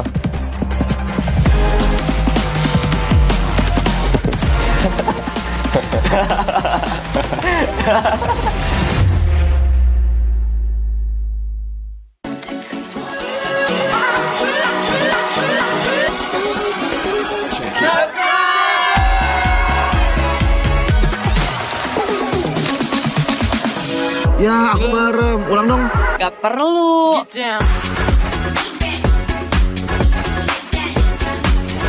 Guys, review.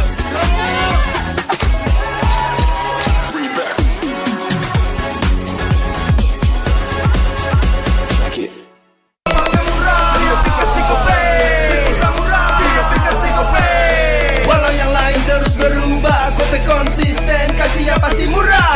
Tagihan murah, di aplikasi Gope. Transfer 100 kali per bulan.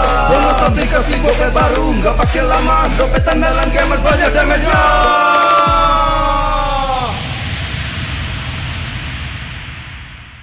Level up bareng Special Edition Good Day dan MPL. Temukan kode unik, lalu scan QR-nya. Buat kumpulin Diamond Mobile Legends yang banyak dan menangin juga skin kerennya.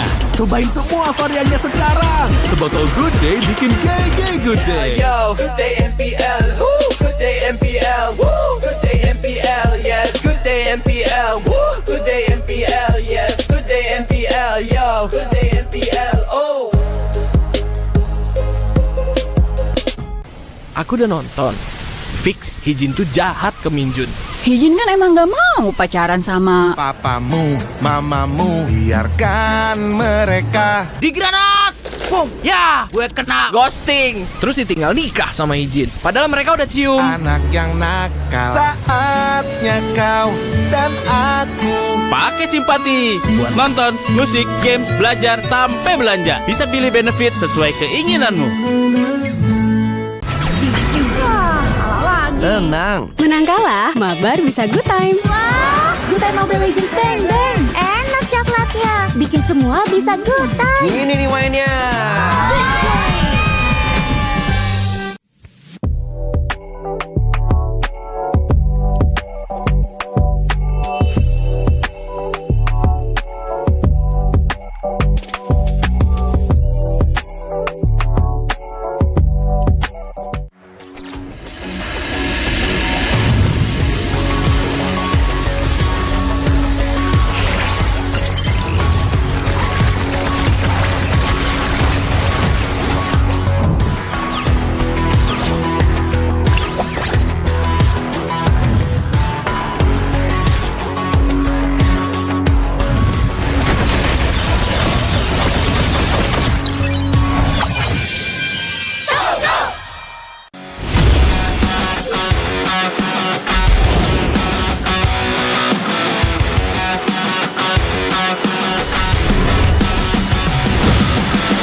Bete banget ya, gagal mulu. Tapi kan kita Royal Bestie. Gue yakin kita bakal comeback sih. Terus kita bawa pulang PLM Series deh. Enak lu kalau ngomong. Tim lu kemarin juara. Tim gua gagal MSC, MPL runner up 2 kali lagi. Udah, jangan dipikirin lagi. Kita tuh jago kok. Kalau kata pepatah, kita tuh perintis, bukan pewaris. Gak nyambung sih. Tapi gua akui ya, generasi baru sekarang garis ganas. Respect sama veteran dong. Indonesia bakal comeback dan kita kasih paham sih.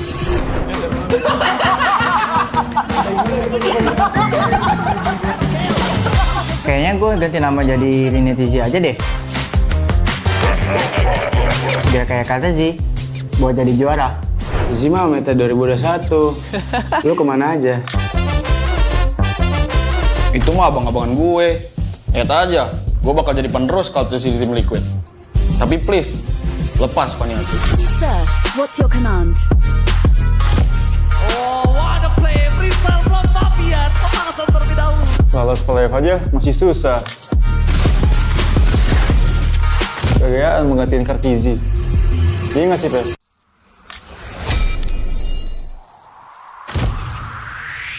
Meskipun gue gak pernah lolos ke playoff, setidaknya gue pernah dipuji viral lah. Berhasil mendorong Vitorino yang menjadi korban hasil kali ini untuk mendapatkan dan kembali di atas satu sama sekali dan Pedian.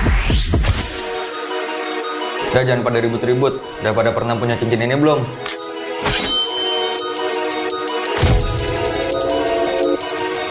Ngisi deh. Gantian shift dulu ya. This is Keyboard. Kalau bukan karena gue, Monster kill. monster kecil kayak kalian masih main ranked. Intinya satu, konsistensi. Tanpa itu, hilang tuh kayak mereka. Hah? Kok kita sih jadi contoh jeleknya? Sorry guys, udah improve, cuma telat. Sorry. Sorry kok, gue ngecewain lo lagi. Ah, bosen. Banyak mulu. Maniac. Sakti Hijume, tapi sekarang lu kipan dan Shanja. Maniac.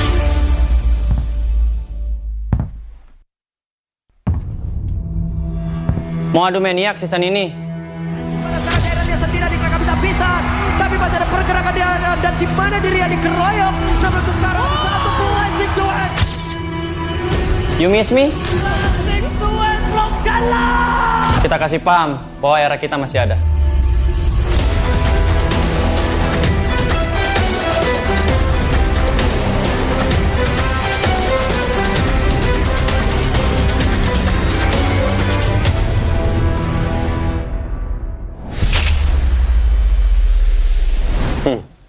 Lu masih ingat nggak ini siapa?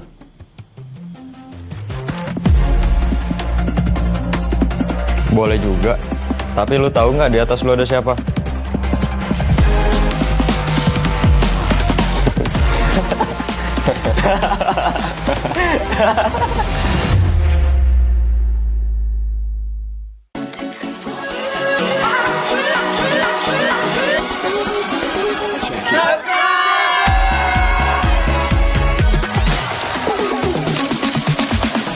Ya, aku bareng. Ulang dong.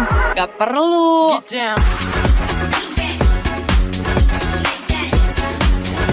Guys, review.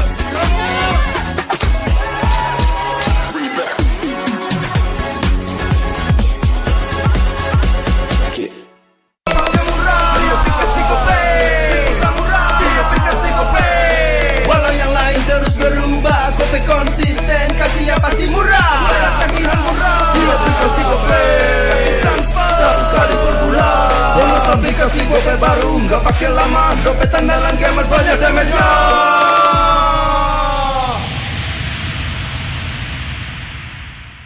Level up bareng Special Edition Good Day dan MPL. Temukan kode unik, lalu scan QR-nya. Buat kumpulin Diamond Mobile Legends yang banyak dan menangin juga skin kerennya.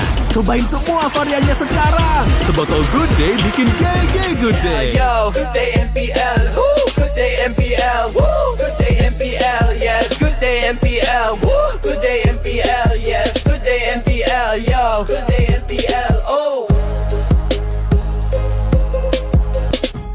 aku udah nonton. Fix, Hijin tuh jahat ke Minjun. Hijin kan emang gak mau pacaran sama Papamu, mamamu, biarkan mereka. Di granat! Boom! Ya, gue kena ghosting. Terus ditinggal nikah sama Hijin. Padahal mereka udah cium. Anak yang nakal. Saatnya kau dan aku Pakai simpati buat nonton, musik, games, belajar, sampai belanja. Bisa pilih benefit sesuai keinginanmu. Tenang. Menang kalah, mabar bisa good time. Wah, good time Mobile Legends bang bang. Enak coklatnya, bikin semua bisa good time. Ini nih mainnya.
Bete banget ya, gagal mulu.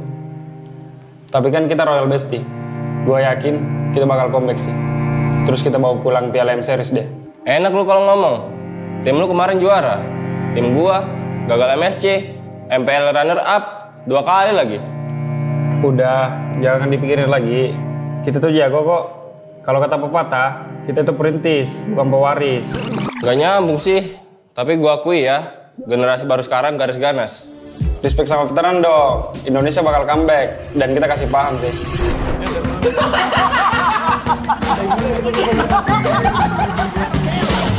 Kayaknya gue ganti nama jadi Rinetizi aja deh. Biar kayak kata Zi, buat jadi juara. Zi mah meta 2021. Lu kemana aja? Itu mah abang-abangan gue. Lihat aja, gue bakal jadi penerus kalau di tim Liquid. Tapi please, lepas Paniati. Sir, what's your command? Oh, what a play! Freestyle from Fabian. Pemanasan terlebih dahulu. Lolos playoff aja masih susah. Kegayaan menggantiin Kartizi. Iya nggak sih, Pep?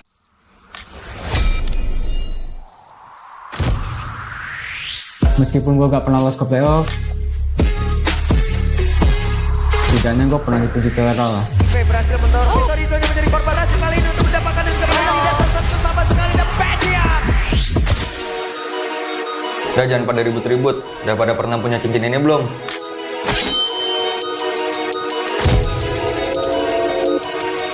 Ngisi deh. Gantian shift dulu ya.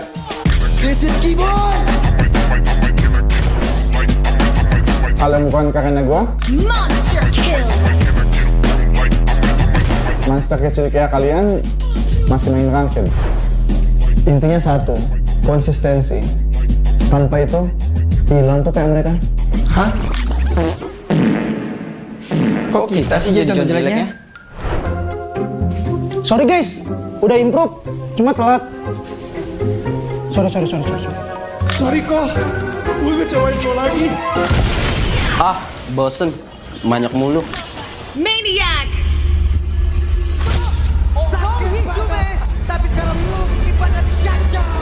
Oh my god.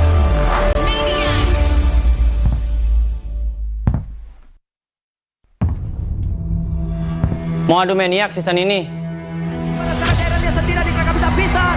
Tapi masih ada pergerakan dia dan di mana dirinya dikeroyok. Namun itu sekarang ada satu buah situasi. You miss me? Kita kasih paham bahwa era kita masih ada.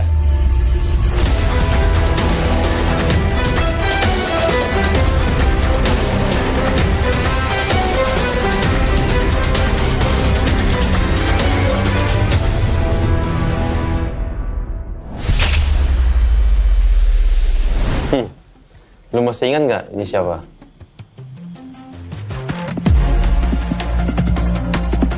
Boleh juga. Tapi lu tahu nggak di atas lu ada siapa?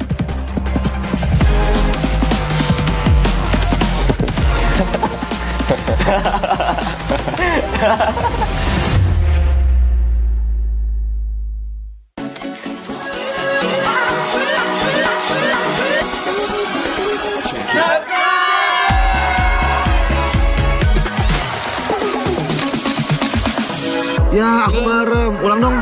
Gak perlu.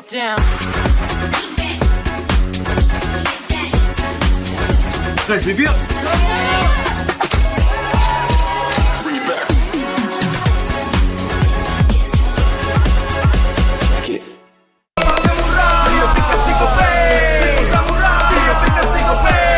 Walau yang lain terus berubah, Gope konsisten, kasih yang pasti murah. Tagihan murah, di aplikasi Gope transfer 100 kali per bulan. Download aplikasi Gope baru, nggak pakai lama. Dompet andalan gamers banyak damage-nya.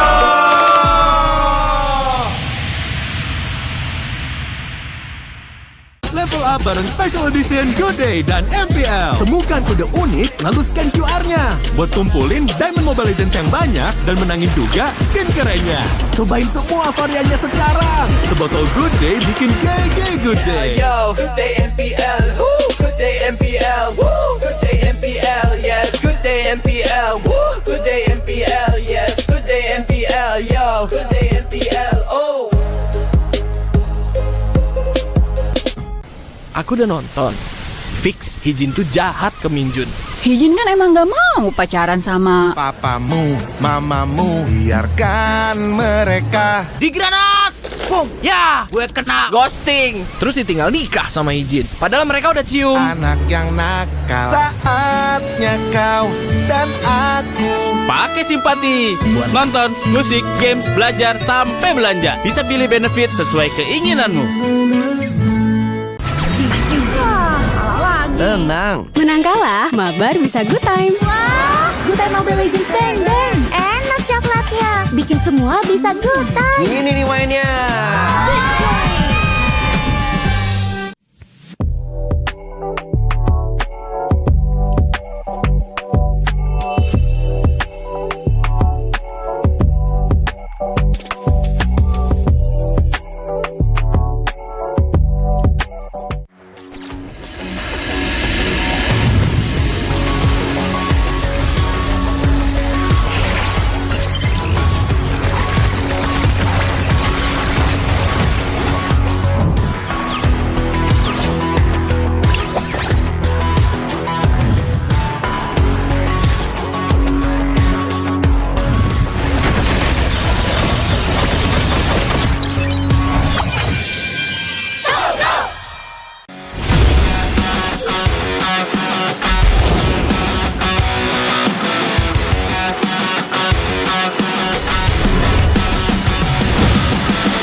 Bete banget ya, gagal mulu.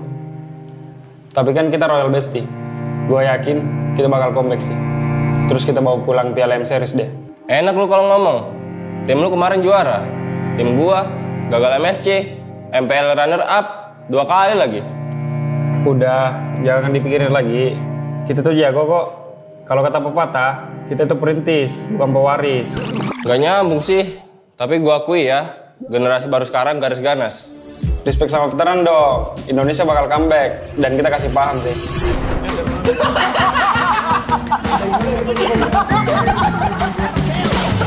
Kayaknya gue ganti nama jadi Rinetizi aja deh. Biar kayak kata sih, buat jadi juara. Zizi mah meta 2021. Lu kemana aja? Itu mah abang-abangan gue. Lihat aja, gue bakal jadi penerus kalau di tim Liquid. Tapi please, lepas Paniati. Sir, what's your command? Oh, what a play! Rizal from Fabian, pemanasan terlebih dahulu. Lolos ke live aja masih susah. Kegayaan menggantiin Kartizi. Iya nggak sih, Pe?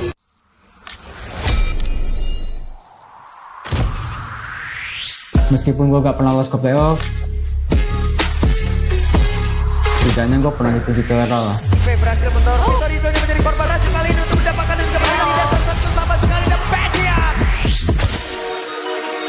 Udah jangan pada ribut-ribut. Udah pada pernah punya cincin ini belum?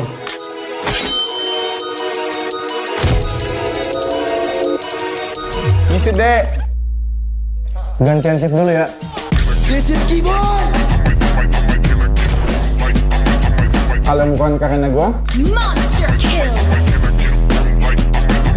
monster kecil kayak kalian masih main ranked. Intinya satu, konsistensi. Tanpa itu, hilang tuh kayak mereka. Hah? Kok kita sih jadi contoh jeleknya? Sorry guys, udah improve, cuma telat. Sorry. Sorry kok, gue ngecewain lo lagi. Ah, bosen. Banyak mulu. Maniac.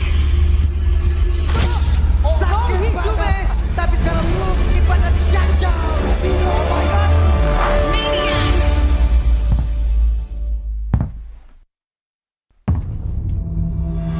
Mau adu maniak season ini? Pada saat daerahnya sendiri mereka bisa pisan, tapi masih ada pergerakan dia dan gimana dirinya dikeroyok. Namun untuk sekarang satu buah situation. You miss me? Tuan from Skala. Kita kasih paham bahwa era kita masih ada.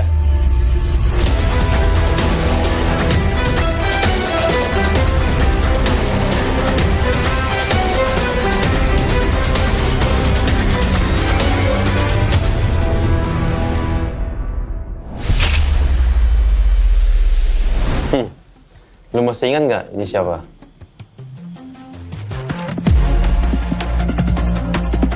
Boleh juga. Tapi lu tahu nggak di atas lu ada siapa?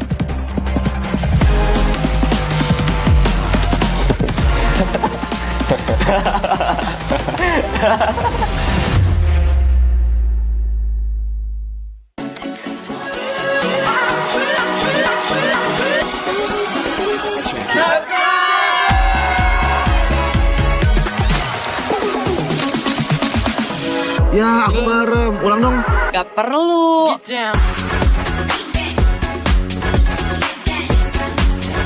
Guys, review.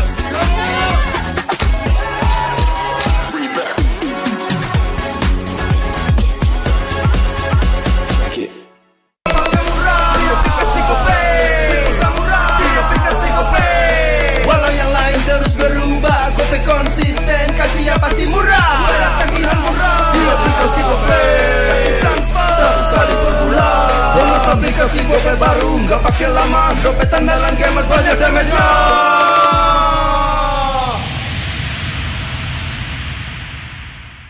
Level up bareng Special Edition Good Day dan MPL. Temukan kode unik, lalu scan QR-nya. Buat kumpulin Diamond Mobile Legends yang banyak dan menangin juga skin kerennya.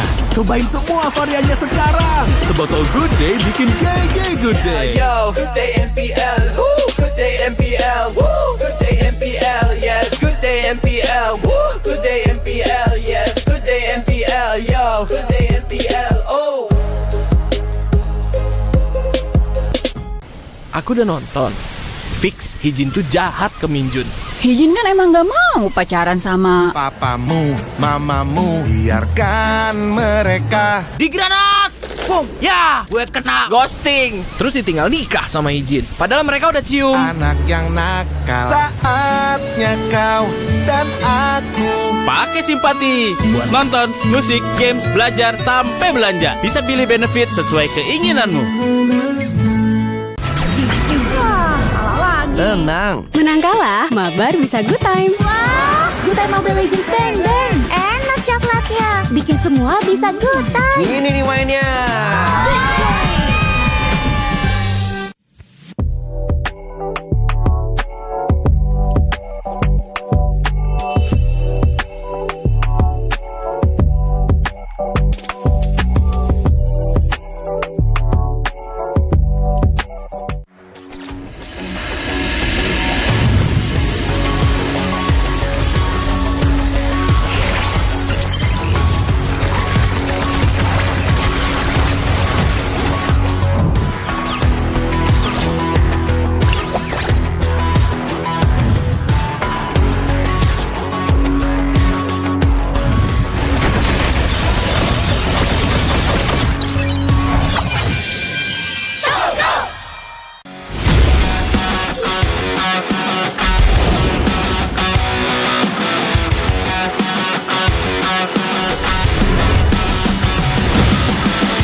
Bete banget ya, gagal mulu.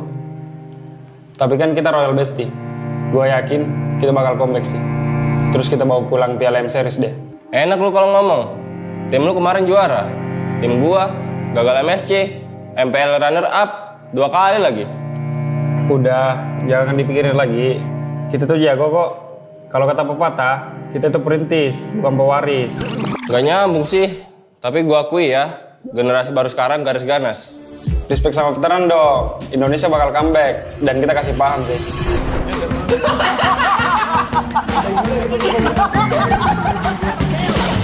Kayaknya gue ganti nama jadi Rinitizi aja deh. Biar kayak kata sih, buat jadi juara. Zima meta 2021. Lu kemana aja? Itu mah abang-abangan gue. Lihat aja, gue bakal jadi penerus kalau di tim Liquid. Tapi please, lepas Paniati. Sir, what's your command? Oh, what a play! Brisal from Fabian, pemanasan terlebih dahulu. Lolos ke live aja masih susah. Kegayaan menggantiin Sarkizi. Iya nggak sih, Pe?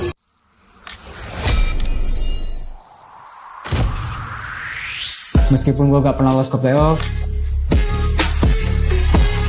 setidaknya gue pernah dipuji ke era lah. berhasil mendorong Vitorino menjadi korban racun kali ini untuk mendapatkan yang kembali tidak tersentuh sama sekali dan Bedian. Udah jangan pada ribut-ribut. Udah pada pernah punya cincin ini belum?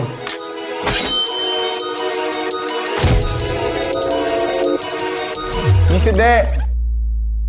Gantian shift dulu ya. This is Keyboard. Kalian bukan karena gue? Monster kill. Monster kecil kayak kalian masih main ranked. Intinya satu, konsistensi. Tanpa itu, hilang tuh kayak mereka. Hah?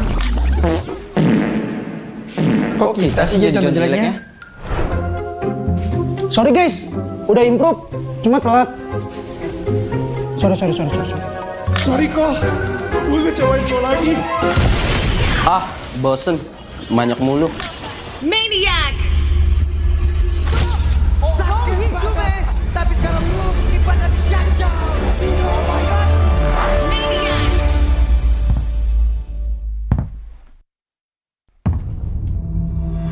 Mau adu maniak season ini?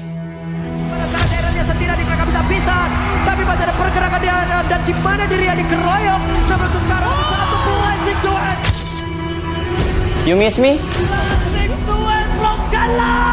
Kita kasih paham bahwa era kita masih ada.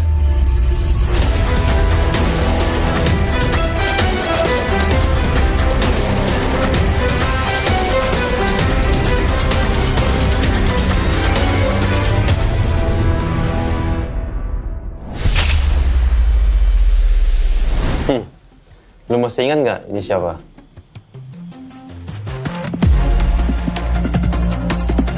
Boleh juga. Tapi lu tahu nggak di atas lu ada siapa?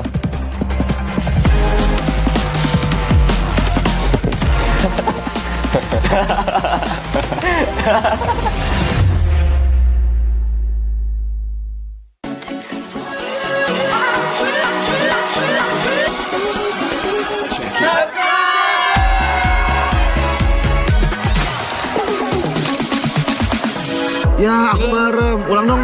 Gak perlu.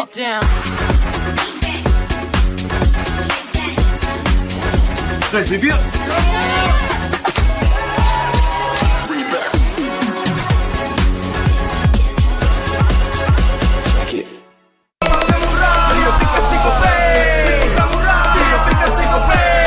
Walau yang lain terus berubah, Gope konsisten, kasihnya pasti murah. Tagihan murah, di aplikasi Gope. Transfer 100 kali per bulan. Download aplikasi Gope baru, nggak pakai lama. Dompet andalan gamers banyak damage-nya.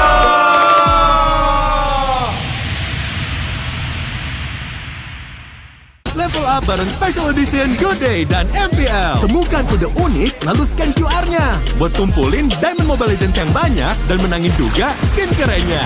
Cobain semua variannya sekarang. Sebotol Good Day bikin GG Good Day. Yo, Good Day MPL, woo, Good Day MPL, woo, Good Day MPL, yes, Good Day MPL, woo, Good Day MPL, yes, Good Day MPL, yo, Good Day MPL, oh. Aku udah nonton. Fix Hijin tuh jahat ke Minjun. Hijin kan emang gak mau pacaran sama Papamu, mamamu, biarkan mereka. Di granat! Boom! Ya! Gue kena ghosting. Terus ditinggal nikah sama Hijin. Padahal mereka udah cium. Anak yang nakal. Saatnya kau dan aku. Pakai simpati buat nonton, musik, games, belajar, sampai belanja. Bisa pilih benefit sesuai keinginanmu. Tenang. Menang kalah, mabar bisa good time. Wah, good time Mobile Legends Bang Bang. Enak coklatnya, bikin semua bisa good time. Ini nih mainnya.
Esports dipulangkan oleh Araki Hoshi.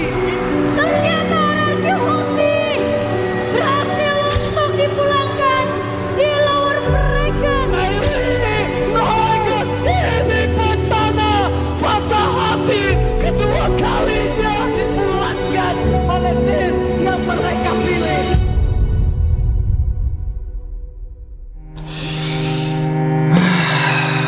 Bete banget ya, gagal mulu. Tapi kan kita Royal Bestie. Gue yakin kita bakal comeback sih. Terus kita bawa pulang PLM Series deh. Enak lu kalau ngomong. Tim lu kemarin juara. Tim gua gagal MSC, MPL runner up 2 kali lagi. Udah, jangan dipikirin lagi. Kita tuh jago kok. Kalau kata pepatah, kita tuh perintis, bukan pewaris. Gak nyambung sih. Tapi gua akui ya, generasi baru sekarang garis ganas. Respect sama veteran dong. Indonesia bakal comeback dan kita kasih paham sih.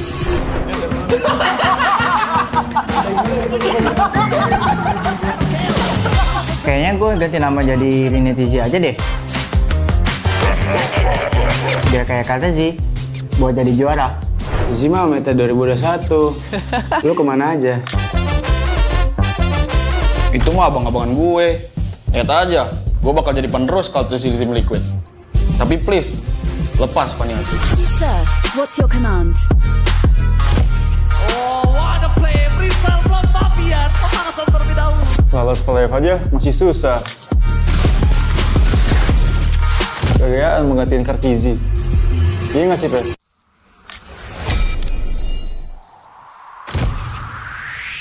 Meskipun gue gak pernah lolos ke playoff,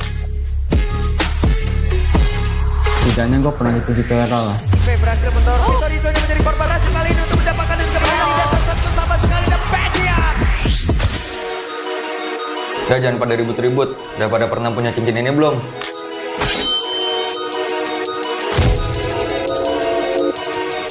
Misi deh. Gantian shift dulu ya. This is Keyboard. Kalau bukan karena gua, Monster kill. monster kecil kayak kalian masih main ranked. Intinya satu, konsistensi. Tanpa itu, hilang tuh kayak mereka. Hah? Kok kita sih jadi contoh jeleknya? Sorry guys, udah improve, cuma telat. Sorry. Sorry kok, gue ngecewain lo lagi. Ah, bosen. Banyak mulu. Maniac. Sakti Hijume, tapi sekarang lu kipannya di shutdown. Oh my god. Maniac.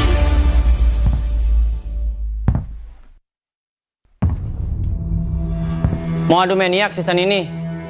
Pada sekarang daerahnya sendiri dikagak bisa pisan, tapi masih ada pergerakan di dan gimana dirinya dikeroyok. Namun itu sekarang satu buah Zigduan. You miss me? Zigduan belum kalah. Kita kasih paham bahwa era kita masih ada.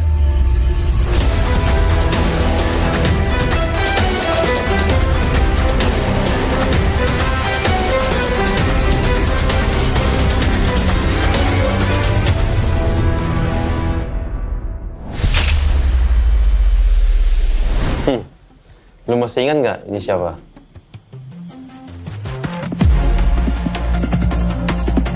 Boleh juga. Tapi lu tahu nggak di atas lu ada siapa?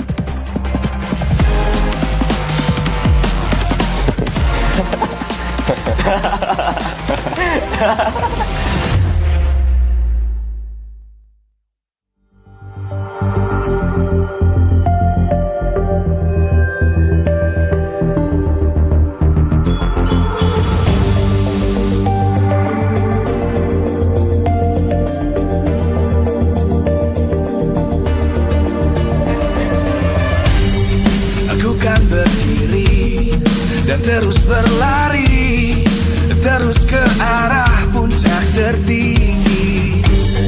Ku takkan berhenti, hanya sampai di sini.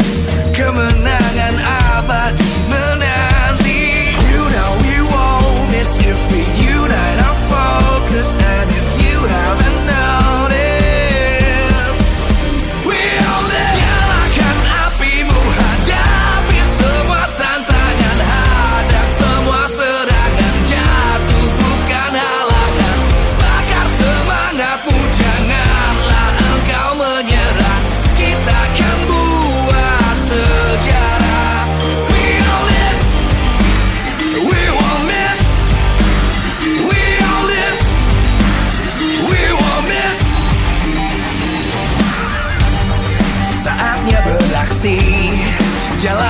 ambisi, aku kan menyawakan hari ini. You know we won't miss if we unite our focus. And if you haven't noticed, we'll nyalakan apimu, hadapi semua tantangan, hadang semua serangan, jatuh bukan halangan. Bakar semangatmu, janganlah engkau menyerah. Kita akan buat sejarah. We all this, we won't miss.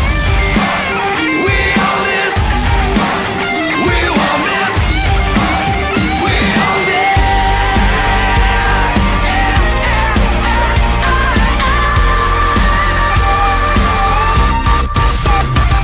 Nyalakan apimu, hadapi semua tantangan, hadang semua serangan, jatuh bukan halangan. Bakar semangatmu, janganlah engkau menyerah. Kita akan buat sejarah. We all this.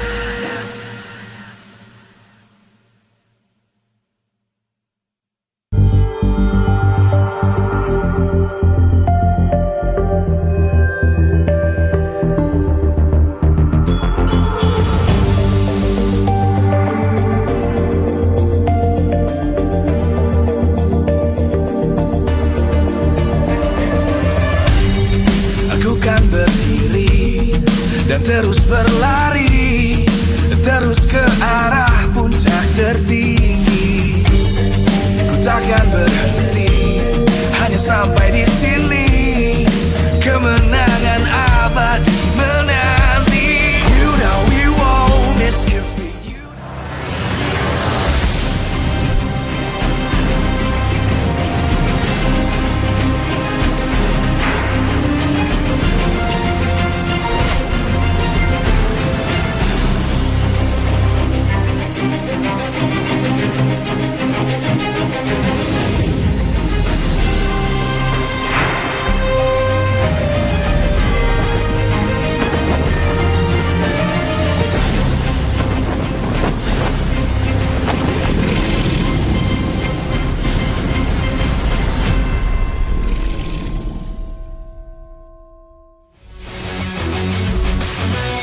MPL Indonesia Season 16 is powered by Moonton. Supported by Esports Federation of Indonesia. Presented by official tournament smartphone Samsung Galaxy. Official e-wallet GoPay. Official coffee Good Day. We own this.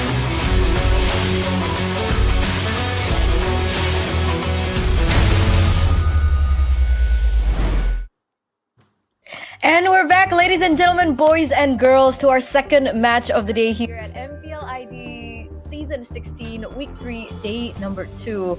And you guys are now watching the English broadcast once again with me, Eterna, alongside with Arashi, as well as Mirko. But of course, before we do begin, we do want to thank you guys for tuning in to our online broadcast, as well as to our sponsors, because MPL ID Season 16 wouldn't be here without powered by Moonton, supported by PBESI, presented to you by our official tournament smartphone Samsung Galaxy, our official e-wallet GoPay, our official coffee Good Day. We also have our partners in esports. We have Simpati, Dunia Games, GamesMax, Good Time, our advertisers, Kacang Sukro, Yoritos, and of course, thank you so much to our suppliers as well, Head and Shoulders, UBS Gold, Royal Guard, as well as Imaginary. For our second match of the day, we have the Chaos Derby, Bigatron versus Alter Ego. Now, this is a matchup that everyone has been anticipating. It's one of the crowd favorites here at MPL ID. And to start things off, we're going to ask how Mirko is feeling about this next matchup. I'm feeling pretty confident, Eterna. You know, after the 2-0 win streak we got in week number 2, and after Alter Ego's very unstable performances as of late, I think Bigatron are definitely the favorites coming into this matchup. Well, I mean, I have to agree with that, Mirko. I think their draft is looking so much cleaner, at least compared to week number 1, man. It's such a stark difference. It's surprising. So I do agree. I think now a lot of people are saying that the draft is where Bigatron were falling short. That's no longer the case. So I think Alter Ego are the ones who have to prove now to the crowd that, hey, we're still in it to win it. So this will be the 34th time that both of these teams have met. And technically, when it comes down to their history, it has been BTR winning it over Alter Ego with 18 games versus Alter Ego winning it 15 times. But the last time that Bigatron was able to find a win against Alter Ego was actually leg 1 of last season, because we do remember what happened back in the playoffs of MPL ID Season 15. Yikes. Yikes. I think Mirko has something to say about that. No, I don't have anything to say about that, Nothing. right? I don't want to talk about it. That never happened. It was something that happened maybe in only in our imagination, you know. That's, yeah. I Only in don't our wanna talk about it. imagination. But like, you know, I didn't see BTR at MSC. Did you, Arashi?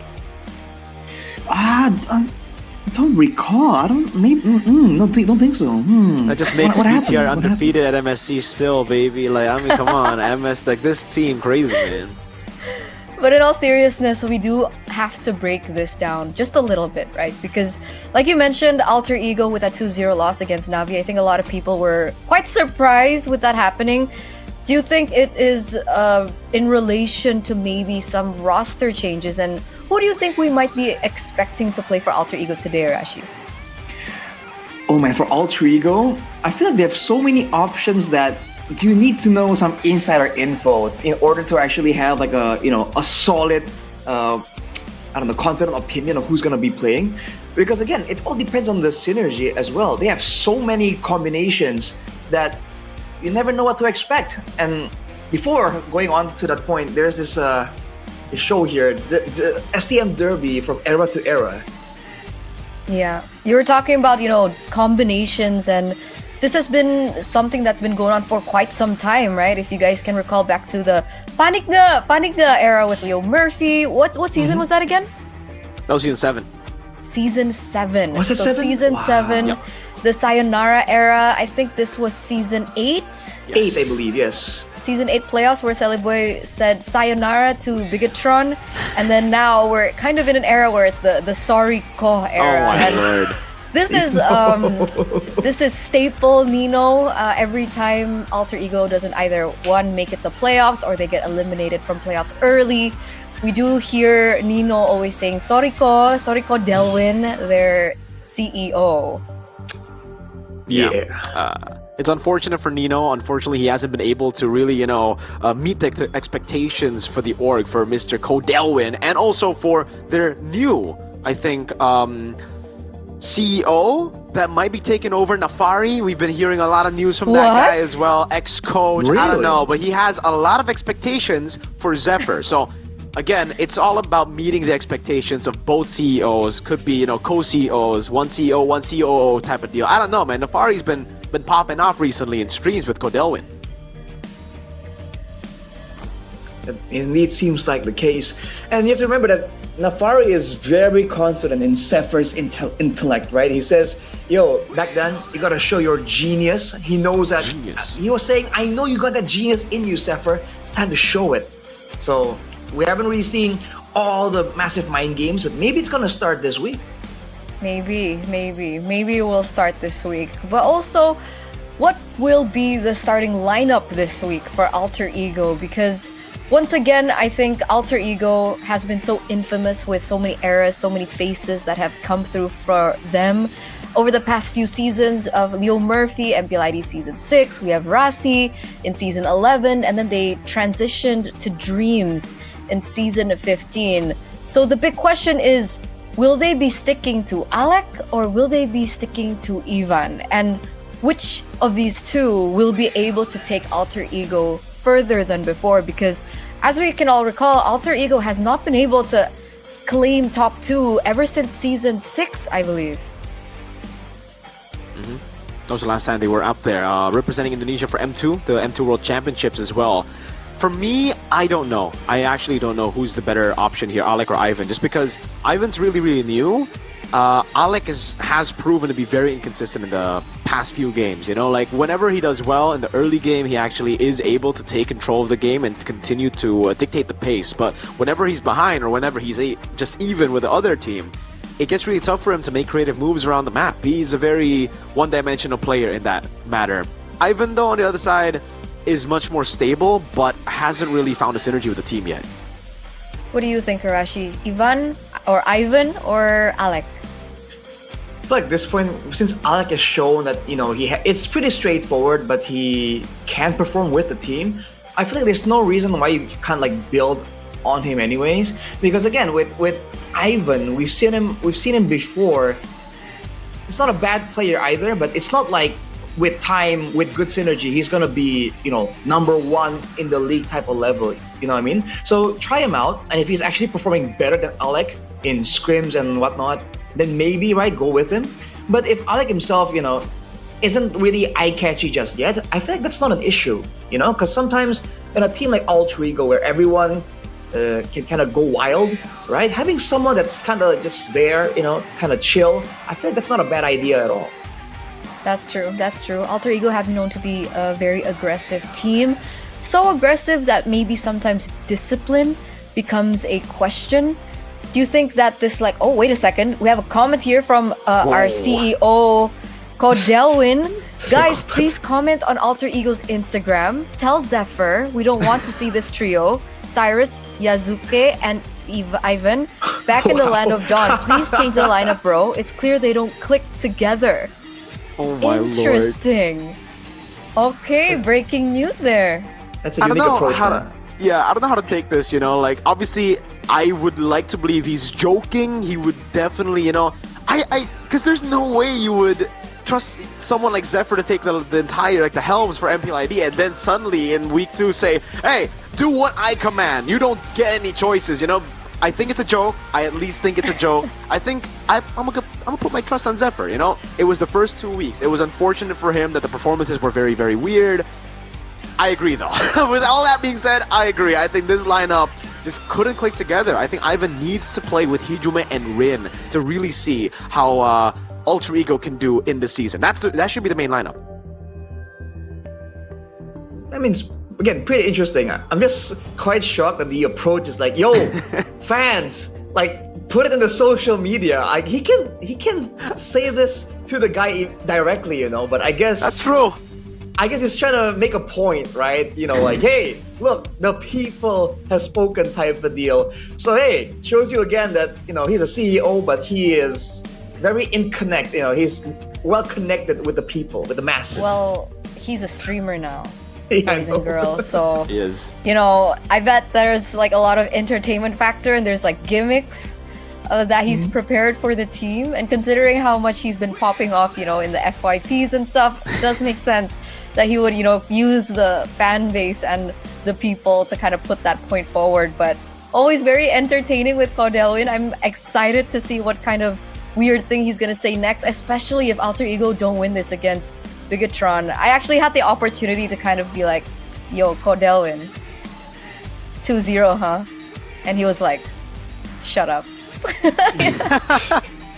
Classic Codelwin response, man. He's just so blunt. Yeah. But here's a little bit of a, snippet to the past performances from Alter Ego as well as BTR. I think looking at this is what, a huge lead for BTR? Yeah, this was the previous eras basically, right? And yeah, you can season see 15. You can see the aggression from both teams, right? So that's what we're expecting here still. The fact that both teams, even when during their most calculated, their most calm, whenever it's this matchup between Alter Ego and Bigatron, they kind of almost devolve, but in a fun way. And honestly, it's great entertainment, but some people are saying yo, that's cool and all, and there's more ego involved, but at some point, how long are you gonna keep this up? And for now, it's still happening, so who knows what we can expect for today's match. I think from time to time we've been seeing again different eras of Bigatron and Alter Ego, but both of them have technically stayed the same in terms of playstyle. They've both been very, very aggressive, very reliant on team fights, and also very throw heavy. That's really what makes the Derby name a reality, you know, the Chaos Derby for both these teams. It's just whoever gets the better all-in, whoever gets the better, you know, fight will win. It doesn't matter who has the lead. 10k gold lead doesn't matter in this matchup. We did see that from BTR, right? They were able to claim, you know, really good early game. They were trying to build up a snowball, and then into the later stages when objectives started to matter, they lose control. So I think these are the same things that we're going to be looking at for both of these teams, whether or not they're going to be able to repair that and, of course, reflect that back into the game. Because this is the official team lineup for Alter Ego. They're actually playing with Rin, Kijume, as well as Alec. Yet again, it's a new combination, but at least for them, it's finally back to what I think is their main lineup. Ladies and gentlemen, the three faces of MPL ID, it's Alter Ego Esports. The ever-shifting three faces outside of the game and even inside of the game. Another shift, three-member combination here. We'll see if this is the hidden weapon, the main recipe that they've been saving up for this high ego matchup against Bigatron. Let's hope so, because on the other side, they're going against BTR by Vitality. We're taking a look at the official team lineup, and wait a sec, that's not Nile in the jungle, that's Ron! Nile has been replaced! The man everybody thought would play the entire season will be sitting on the bench for Ron to shine in the land of Dawn. Ladies and gentlemen, the new version of the Red Robots with Ron in the jungle. Bigatron by Vitality. Oh boy, what happened there? Ron out of nowhere. Not exactly a familiar face either, Mirko. I personally don't know much about the guy. Do you have any idea where he came from? Yep, same team as Shogun. This is the package that they got just last season, or at least in the preseason for the transfers. Shogun in the XP, Ron was the main jungle for Kagendra too. So again, this is a big question mark, but also I would say kind of safe. For him to be making his debut at home, online, is I think great. Relieves a lot of pressure. Speaking of questions, facing El Familia, can the Red Robots keep their winning streak? 36% tied in between A and B. Alter Ego will win the Chaos Derby, and Bigatron will take the win. So even the people back at home, they're 50-50 as well. It really does depend. But back to that point earlier, yes, I agree with Mirko's point. I think his debut back in the Game House, it's less pressure. Even if there are early jitters, this is like the best way to go for it. And I've been hearing that he was actually the regular season MVP. But before we break that down a little further, we're going to look at the keys to victory by the Samsung Galaxy S25 series. Well, for Bigatron, the trio mid has to play actively. They are really good at utilizing that combination, and they're in sync. Give Shogun an aggressive hero as well, because this guy has been performing really, really well, especially in the current meta with the options in the XP lane, and get a solid draft to kind of supplement everything. For Alter Ego, you want to ban or deny that Fanny, right? That's always been a question, but now with the shift, I'm not quite so sure. You want to limit Moreno's movements, that's still valid, and do screening on Shogun's rotations. At the very least, they gotta try and match it or punish it. They cannot allow Shogun to execute his game plan.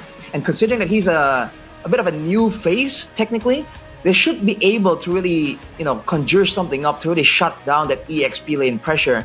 And again, find that balance between shutting down the side lane and also taking control of the trio mid. That will all begin from the drafting phase. And for Bigatron, they're actually first pick selection here as the home team. 42% win rate on blue side. Haven't really found as much success on that side. Why do you think that is? Why do you think BTR has been better on red side, Arashi? On the red side, I feel like they're just been. We've highlighted their improvements in the drafting phase, and I feel like right now, as the red side, you have a bit more flexibility. Again, only if you have the right type of surprises, the right kind of hero pool. And for Bigatron, I feel like from what I can see this season, Shogun in particular has just been that wild card. We've seen him on some crazy picks, and I guess that helps too, to try and make sure that towards the end of the drafting phase, he can just come up with something completely unpredictable and try and get an advantage that way. I think it's also like the common thing this season, common occurrence right now. Like the red side has just been way more successful compared to blue. The only team who's been successful on blue has been, I think it was, Na'Vi. Na'Vi are the only ones right now who have a positive win rate on blue. And everybody else are just getting more wins on red side. Being able to react, it seems, has been the way to go in the drafts. So, speaking of the drafts, we're going straight into the drafting phase for game number 1 in our Chaos Derby. To open things up here, presented to you by our official tournament smartphone, Samsung Galaxy S25 series. BTR, CC Jushin Fulvius ban, and Alter Ego, despite the switch up in the jungler, will still be banning out the Fanny alongside the Wanwan and the Boxia. So first pick, who are we looking at? The Arlet. Constant that breaks the tide. That's an interesting one. Arlet's first pick. We've seen it kind of left alone until maybe the second phase, but for Bigetron, they really want, again, that aggressive EXP lane. But showing it first pick though, Alter Ego have a lot of chances to try and find a good counter here. Because I saved my nation from falling That's not apart. something I would expect as a counter, the Uranus pick. The Yi Sun-shin is pretty solid. Again, you want to take away as many of the CC enablers from the Arlet, but BTR pick up the Lancelot too. So many dashes against already what looks to be an Alter Ego front-to-back composition that's building up. So for BTR, I think, again, normally you would expect the Farsa to come out here. Up against the Yi Sun-shin and Uranus, you need a bit more burst, you need that range as well to deal with the Yi Sun-shin. But it could also be the deny on Harith first. So either you want to counter the Harith with Farsa, counter Harith and Yi Sun-shin, but leave yourself susceptible to a possible Selena pick by Alter Ego, or you go for the Harith and just deny it straight out. I shall forge my own You want to go for Harith, that's an option, but now that the Farsa is shown here, Alter Ego might be considering something else perhaps. Again, for now, they have a pretty flexible first 2 picks. They can still kind of pivot around with this, but again, they haven't really been shown to be the team with that much flexibility in the hero pools, in the strats and game plans as well. So I'm wondering if they want to just go with something a bit more straightforward and just go in a bit more of a dive composition, try and get that Farsa out of the way and shut down Moreno. So what kind of hero are we thinking about, right? Because both of these teams equally really like that mid lane pressure. The fact that BTR already have the Farsa, what do Alter Ego go for to kind of put and be able to control the tempo in the early game? I wasn't thinking the Kagura, but the Kagura it is. Why do you think the Kagura pops up here, Mirko? Dude, we haven't seen a whole lot of this recently in MPL Philippines. Like, Kagura has been part of the meta in the Philippines. It's just we're kind of late to it. We got to see a bit of it with Dewa playing it with Octa. I remember it was week number 1. I believe it was day number 1 or day number 2. But at that time, it wasn't really common. But now, after seeing a lot more Kagura picks in MPL Philippines, I can say it's actually pretty solid. It just really depends on who you're up against. And right now, it actually does make sense, right? Against Lancelot, Farsa, and Arlet, you need a bit more mobility. You need that instant burst kind of deal. And with the Yi Sun-shin already there to provide somewhat of a CC, you can combo it together. It's just now they're very reliant on a combo together. So if BTR can make it very chaotic, as the Derby name suggests, it'll be tough for Alter Ego to look for the combo wombo. I have a question though. What do you think about the wave clear?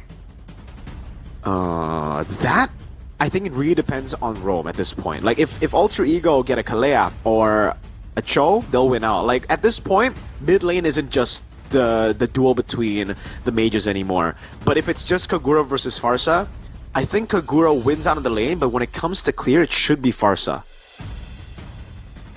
I think I can agree. The Kagura is gonna have more ways to kind of poke and harass, but when it comes to the straight up wave clear, it's hard to compete with the AoE Farsa brings to the table.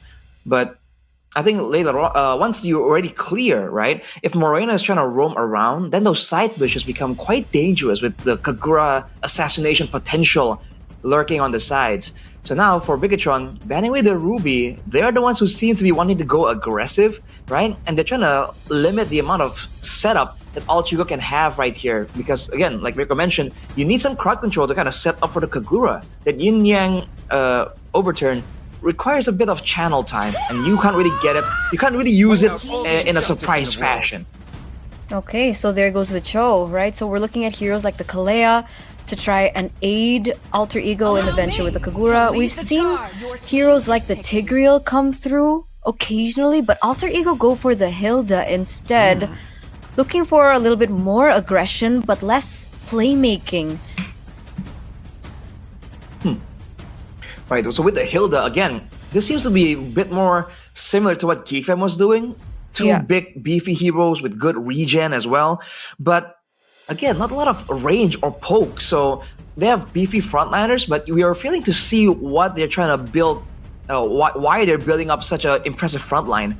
For the most part, at least now, Bigatron won't really be able to get an easy pickoff, even with a Farsa. Now with the Grok in the picture though, again, if this is a chaotic, clumped up kind of team fight, Bigatron has a lot of value here with all these AoE tools. Yeah, that's a lot of team fight. That's good wave clear as well, Mirko.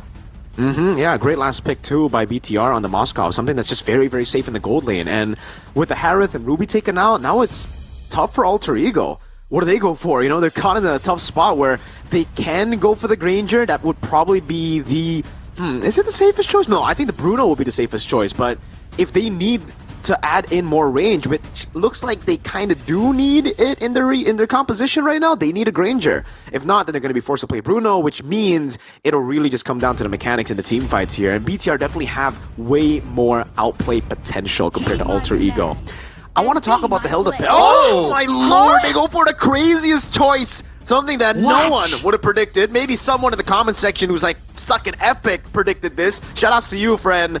But man, Hanabi making its debut in Season 16 against BTR in the Chaos Derby. Oh man. Arashi, Hana baby, talk to us about this.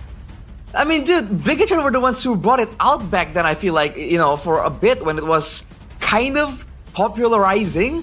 It's not exactly the safe in the same way the Granger is, but technically, you just hit the guy in the front and you're immune to the crowd control tools.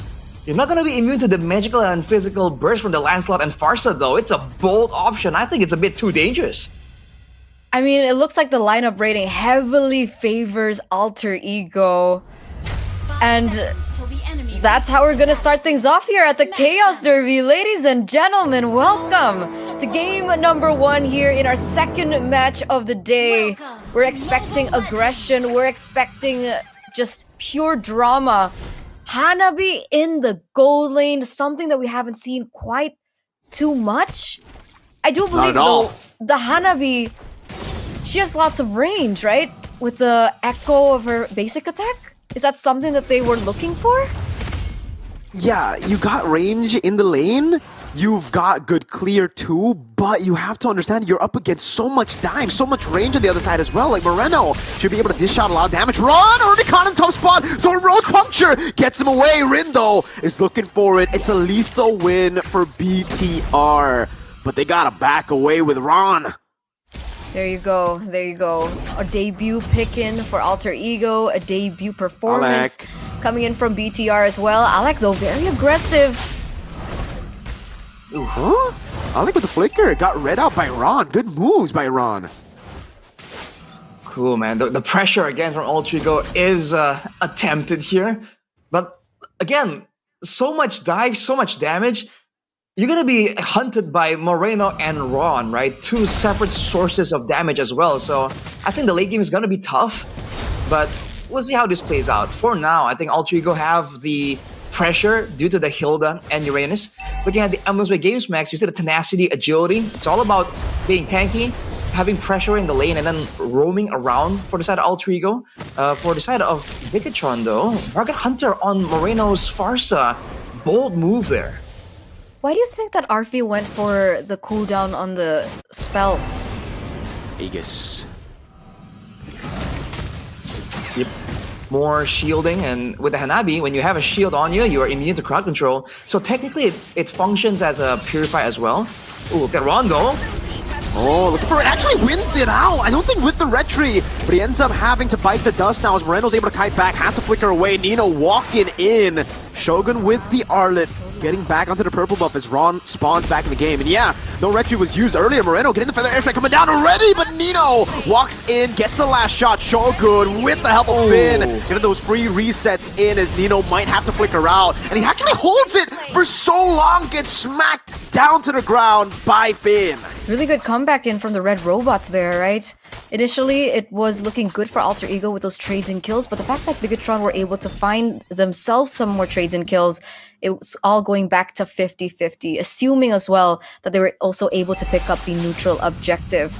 Talent prediction though by GoPay, it looks like 2 zeros all across the board. Wait a second. Ron might be caught in a tough position here. Still able to get out.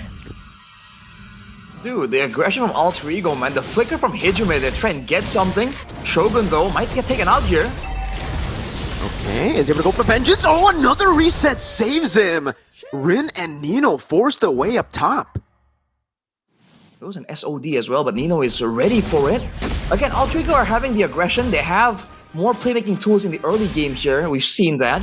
But they're over chasing a lot of these fights, man. And Bigatron, they have a great amount of counter engage. So Alter Ego needs to kind of be careful about this. Okay. Needs to keep up with the pacing. Needs to make sure that they don't go overzealous. We do see that Hijime has rotated towards this top side to aid in that particular venture. A recall from Shogun. What are we expecting for the next neutral objective? Do both teams need to go for the contest? I feel like for Alter Ego, they want to make a play happen before the neutral objective happens, right? So more of a setup or pick-off. Because again, the AoE for Bigatron is just so much. And that's before contemplating the existence of Eman, who can just join the fight from far away as well. So I think Alter Ego have the urgency here. Okay, Alec gonna be taken away. Oh man, with the final slash, Shogun able to enable that pick now. Ron on it already. Nino still doing a good job trying to zone him away. Goes back on a Shogun who's still there. Has to flicker. Will hold on to it. Retry win for Ron. Not even given the chance over to Rin to pop that Retry. Shogun now jumping again with a vengeance. Able to go back in all the way. Yin Yang overturned by Hijime. Doing a whole lot as Rin takes the double. So in that regard, it's actually 3-0 actually for BTR. No, it's a 2-1 rather. Alter Ego though, in the bottom side. Eman caught in a 3v1 situation. Oh, he's dead for sure. Has the flicker, tries to survive, but Hijime gets the last basic attack as Arfi cleans house by taking a turret down below. Really good rotations coming in, but look at this. Alter Ego want more. The airstrike coming down on Hijime, still able to escape, and BTR are just left scrambled. It'll be Hijime taken down by Haran, who continues the chase with the puncture onto the Lethal Wanderer. Yeah, Hijime had no mana there, a bit too overzealously trying to go for kills. But again, Mirko, you mentioned that this matchup is kind of symbolized by throws from both parties, and you're seeing that again here. Again, the back and forths, dude. There's always some kind of pick-off, some kind of trade back, some kind of overextension as well.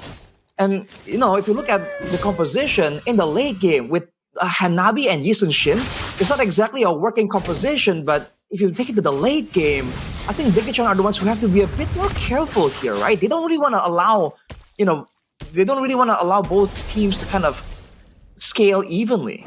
It feels like Bigatron, despite them holding the control in a 5v5 with so much, setup in their composition, they've been playing to exactly what Alter Ego wants, right? Pickoffs, 3v1s, 3v2s, and it's been working out to Alter Ego's favor. They're actually holding a little bit more of that gold lead, while Alter Ego will still be able to continuously push and pressure BTR. You can see the positioning now from Alec as well for that information. Ron might be punished again here, but... Ooh, good flicker. Burns out a lot of resources now as Shogun walks up. No Phantom Execution, no for the airstrike, but Ron's still able to walk off. There's gonna be the power wildness coming down with Final Slash, landing on 2 members. Shogun doing a whole lot of the back line with a vengeance already. SOD coming down, Finn gets in. Ron loses out the red tree to Rin, who's still able to get it down. Finn now hiding back onto the back. Ron with the puncture. Moreno right there. Finn with a double. It's a flicker in for Nino to get a kill back. Now a stun coming down on him with a vengeance resetting on him. But it's a good defense by Alter Ego. RP walking up, and the airstrike coming down. Over to RP, one last shot to do it! And the wall brings him into the last strike. So despite Alter Ego being able to take that, BTR have been so successful with these team fights. Look at this once again. Rin needs to be careful here. Finn looking for another opportunity, another moment. Doesn't get it. But there it is. The second item now secured in for Eman because he was able to be so oppressive in that team fight, landing that SOD at the right time. And Eman can just keep farming from a distance. Nino, though, is a bit too far up. No, he's good. Uranus or Yin Yang overturn from Hijume. Not gonna commit to it. Oh, wow, man. Both teams, again, the back and forth is kind of crazy, but for the most part, Alter Ego are able to make sure that RP and Rin are never really too far behind. And for Bigatron, their advantage comes from having the Moskov, right? Eman has been pushing and farming all the way until the fights actually break out. And you can see Ron is the one actually being constantly pressured by Alec, but they can't really do anything with that pressure now. Uh-oh. Rin walks up, pops the retry. Interesting choice. It will be back up for the Lord, but yeah, it doesn't look like Alter Ego wanted any smoke there. No, they instantly go back. They're already holding a little bit more of the gold lead now, 1,000 and counting. But again, Hijume's impact, because of the lack of lockdown, it feels like we don't see as much from the Yin Yang overturn. We're seeing it more so being used as a zoning tool, right? When it's popped and it's channeling, you can see everyone from Bigatron move out of the way.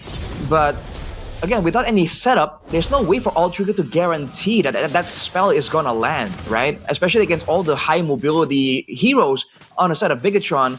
Now Alter Ego, though, with the pressure, they're trying to get some more of an advantage position-wise on this Lord, but Alec is caught in the front. Spending a lot of time. Whoa, wrong with the Phantom Execution. Wrong angle. Hijume with the jump of the Yin Yang overturn. Gets him down with the help of Alec. But look at the Lord. It's been reset now. Shogun gets done by the Mountain Shocker. And Ron has to puncture away. Finn with a flicker out. And Mon trying his best to look for a trade down below. And this Lord surely will go to Alter Ego for free. Quite messy from BTR there. Lack of setup. They were picked off one by one. Exactly what Alter Ego wants. You do see that Amon finally does get that turret in the bottom side, but they lose out on the neutral objective. And they also lose out in the kills and trades that Alter Ego were able to get. It looks like Heiz is actually streaming. Ladies and gentlemen, for those of you guys who want to watch MPL ID from a different perspective, you guys can actually tune in to the live restream that Alter Ego Heiz is actually doing back at home. Gonnie's go. Back at it again. But now look at this, Eman, with the farm he's gotten from that whole sequence of events, he's able to get the Swift Trinity at 10 minutes. It's not super early, but it's not awful. But if you look at the levels in gold, I think RP isn't far behind either. So despite the fact that Eman has been free farming, RP is keeping up. And on the Hanabi, really good job. Right? He's doing a good job on the Hanabi. This is not something that we were kind of anticipating. Eman gets caught really low. It's taken down. The assassination from 2. Now it's Ron trying to go for the kill onto Rin. Will be able to get the shutdown in the bottom lane as Nino walks into the base turret. There's still a turret outside, a tier 2, so he won't be able to really put any pressure back on Ron. The rest of the team has dealt with the Lord, but they still want to go for it despite Rin being taken down. Now it's a full dive onto the back line. RP stood no chance against that die. Moreno somehow surviving, flickering around safety as Shogun jumps into the Oleg. Moreno going to be taken down inside of the base. Nino under the turret, flickers out, and still is able to survive. I think Alter Ego stayed a little bit too long there. They lost RP in the process. They were able to get most of the outer turrets. Inhibitor turrets didn't fall just yet, but I guess that's yet another advantage that Bigatron were able to capitalize What? over. Oh. What? Solo kill Hijume onto Eman? Kumar That's the Eman. assassin Kagura, dude. Oh man, that's so much damage when you're walking into the bush, the death bush from Hijume.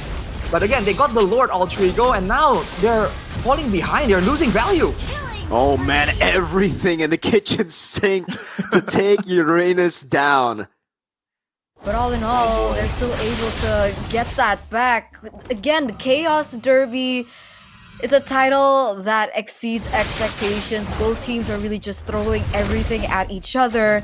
And at this point in time, is there anything that we should be looking at? Well, you can see that Arfi is going for this, attack speed. He has the Hask Claws, but also the Wind Talker and Corrosion. So it's a bit of a mixed build. It's definitely to maximize the passive, right? He's going to be spamming the basic attacks, and there's going to be extra projectiles just hitting everyone in the midst of a big team fight. But again, you saw what happened to him when the whole team was in front of the base. He just got deleted immediately. Alter Ego needs to find a way to avoid that from happening. So they had the Lord earlier, but then they lost 3 members because they don't have Siege, and they stayed a bit too long. Now Bigatron are trying to get the Lord themselves. Seems like they're just gonna go for the burst down onto it now. Oh, Yene overturns to the back line. And Monte over flicker out to safety. Goes for the hits again. Ron wins out the retreat battle. And it's Moreno with the feather airstrike taking Arfi. Reload Shogun with a final slash gets him down. It's gonna be the follow-up from Finneman with the clear. Getting the double, wiping the back line. And now it's just Nino and Alec. Alec running away, but it's into the waves. That will certainly be utilized by Ron. Alec tries to juke into the back, but Ron's still able to find the puncture now continuously. This should not damage with Finn. It'll be a long death, but in the end, it's the Phantom Execution as Shogun try to look for the final slash. It is a Lord in the bottom lane now. Shogun walks in with a vengeance. Nino still able to try to buy some time. 5 seconds on Hijume. Nino's trying his best, but Iman shoots him away with the Spear of Misery. Goes straight for the base and will be able to go for the last shot on it, taking game 1 away from Alter Ego. And just like that, it's a red robot victory, ladies and gentlemen, to start things off here in the Chaos Derby. It all came to one moment. One final stand coming in from Eman to clean house and eventually take the game by storm. Oh boy, you saw great moments there from Alter Ego where they were able to find something, find the pickoffs, find the outplays in the team fights. But again, when it comes down to closing the game, they kind of fall short. This fight was so close, man, but Hijume did not manage to go for the assassination. And because of that, look at Eman slowly but surely making his way back, SOD, to jump back into the fight. And from there, like this whole composition from Alter Ego, with the strong front line and the super high damage back line, just wasn't doing what it's meant to be. Man, Eman being able to deny that burst from Kagura was really just the beginning of the end. The fact that he was able to outplay that situation and eventually wreak havoc to the rest of the members from Alter Ego, it's foresight. It's Eman foresight. It really is, man. I mean, you fool him once, you can't fool him twice, right? The first time it was a Kumar, second time he's like, I'm gonna be ready for the umbrella, flickers out safety, gets the outplay, and lands the SOD to wipe Arfi and Hijume out, right? That was the big play, because he could have done those little maneuvers to stay safe, but how do you close the game? It has to be with Arfi and Kagura dying, and I don't think Shogun was able to do it alone. Definitely not the case there. But again, it's great moves from Bigatron, but I really wish Alter Ego could kind of like be a bit more patient somehow. Because I mentioned it like twice, almost 3 times, because there was so much action in the game. But they had the Lord, right? And they're the ones who came out of the Lord fight with 3 deaths, for 1. Like, bro, you cannot do that, man. And like, it's just not worth it. I think this is one of the unfortunate moments, I think, before when Alter Ego had the control. They were almost knocking onto the base, but they stayed a little bit too long. It could have been Alter Ego's game to really take over. Again, with so many, tools that Bigatron had over their side, the fact that Finn was able to come back with the re-engage with the unstoppable force, that was super huge as well for Bigatron in these team fights. And I think Alter Ego just They lost the ball there, man. So player of the game presented to you by the official tournament smartphone Samsung Galaxy S25 series. We're gonna give it to none other than Iman in that gold lane with that beautiful Moskov. It's perfection. You can see it with his pose as well. I mean, dude, we have to begin in the early game where the Moskov and Hanabi weren't really doing too much, right? It's all about the skirmishes here, the EXP lanes, the mid lanes, the Kagura versus the Parsa, both with burst damage, one with so much more range. You're seeing it's a bit of an unfair game for Hijime to try and match up to Moreno. And Alter Ego, with that pressure, with the kill threats, were able to get so much value all the way from the early game, getting some of these turtles as well, despite the fact that in a full-on team fight, they're losing out in AoE. They made up for it by making the fights chaotic, right? And by focusing the right member at the right time. But afterwards, right? What did they do afterwards? This was a fight where they were able to get the Lord. They were able to get a man advantage. The turret in the mid lane even was still there to be taken. Yeah. But they were just, so impatient. They were diving into the base. And here, Hijime gets that solo kill. But again, how many times are you supposed to get a play like that? Oh man, It's just really tough. I mean, like, looking at it again, we gotta give props to Ron too, right? Because yes, Eman was able to make this outplay happen. He was able to get this last SOD to turn things, or just to secure the kill in the end, to end the game. The game would have actually, I think, gone to very later on, maybe like 18 minutes, if that didn't happen, if Hijime and Rin were given the opportunity to recall instead of getting taken down by Eman. So it's a rare case of, yes, not being in the highlight reel for the majority of the game, but once he got there, it was done. He was the guy who sealed the deal, put the nail on the coffin. But I think there's an argument to be made for a lot of them, right? I think Shogun was also able to look for good opportunities. Agreed. We saw Finn also opening things up with a Grok. And do we rarely not see the Grok in this meta? Is this something that we do see in the Philippines as well, alongside the Kagura? I think for the Grok, I mean, we've seen it in Indo a couple of times. I think we've seen it twice already. It's been all right. So I think it's kind of like 50-50 at this point. So not the best, but it's not bad either. It really just depends on the user, depends on how the team utilizes it. In this kind of composition, it works really well because the whole comp was really just built to dive in, knowing that Alter Ego are playing full front to back with Isun Shin and Hanabi. If you just have, well, at this point, 4 members that can dive in the back, it'll be tough. That's why, like, the fact that he was able to make this work, the fact that Vitality even thought about bringing this up is also something that we should give props to. Really good draft, I think, by BTR. Don't forget the walls as well from Finn. There's several times where Nino and Alec are trying to make use of that movement speed, that durability, to really bait Bigachon in. And then the wall comes through and they're stuck. So it's a very underrated form of crowd control that you can have on that Grok. And I think Bigachon did a couple of creative things with it. There was that one barricade that pushed, I believe it was Hijime, back into the feathered airstrike from Moreno as well. So there's cool things like that you can do. Use a mini displacement, try and get something. And in this draft, you can actually use it to set up for Eman's Spear of Misery as well. So there's layers here that Bigachon has prepared to try and get more of those outplay chances. And, there were some moments there where you can see the vision, right? And if you look at the damage dealt numbers, unfortunately, we were talking about Arfi, right, on the Hanabi, supposed to be that hyper carry in the back. Didn't even match up to Rin on the Yisun Shin because he had no space, man. If you look at his items earlier, he had the Wind of Nature, but that isn't going to save him from Moreno if he goes for it.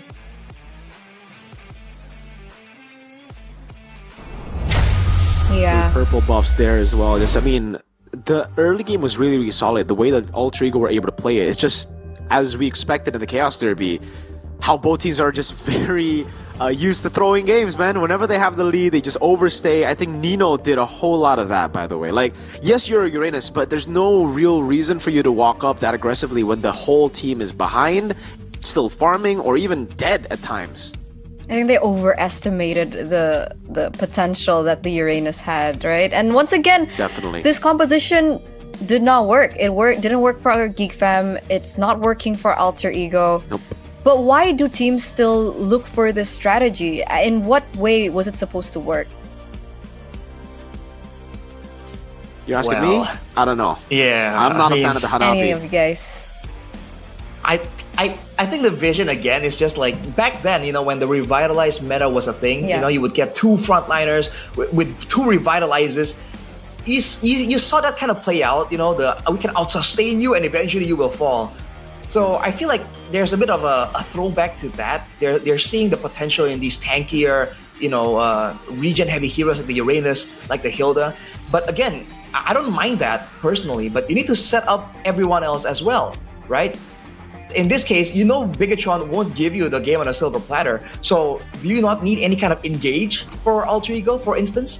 And again, you pick this Hanabi into a Lancelot Farsa. You know, wouldn't you want to go with something a bit more safe, right? Or if you want to go for the Hanabi, don't you want something that can kind of protect the Hanabi even more? So it feels like it's a one-dimensional attempt at a composition that requires more layers of calculations. And it's interesting though, because they picked up the Uranus really early, and they had a chance to look for more tools in the second phase, but they went for the Hilda instead.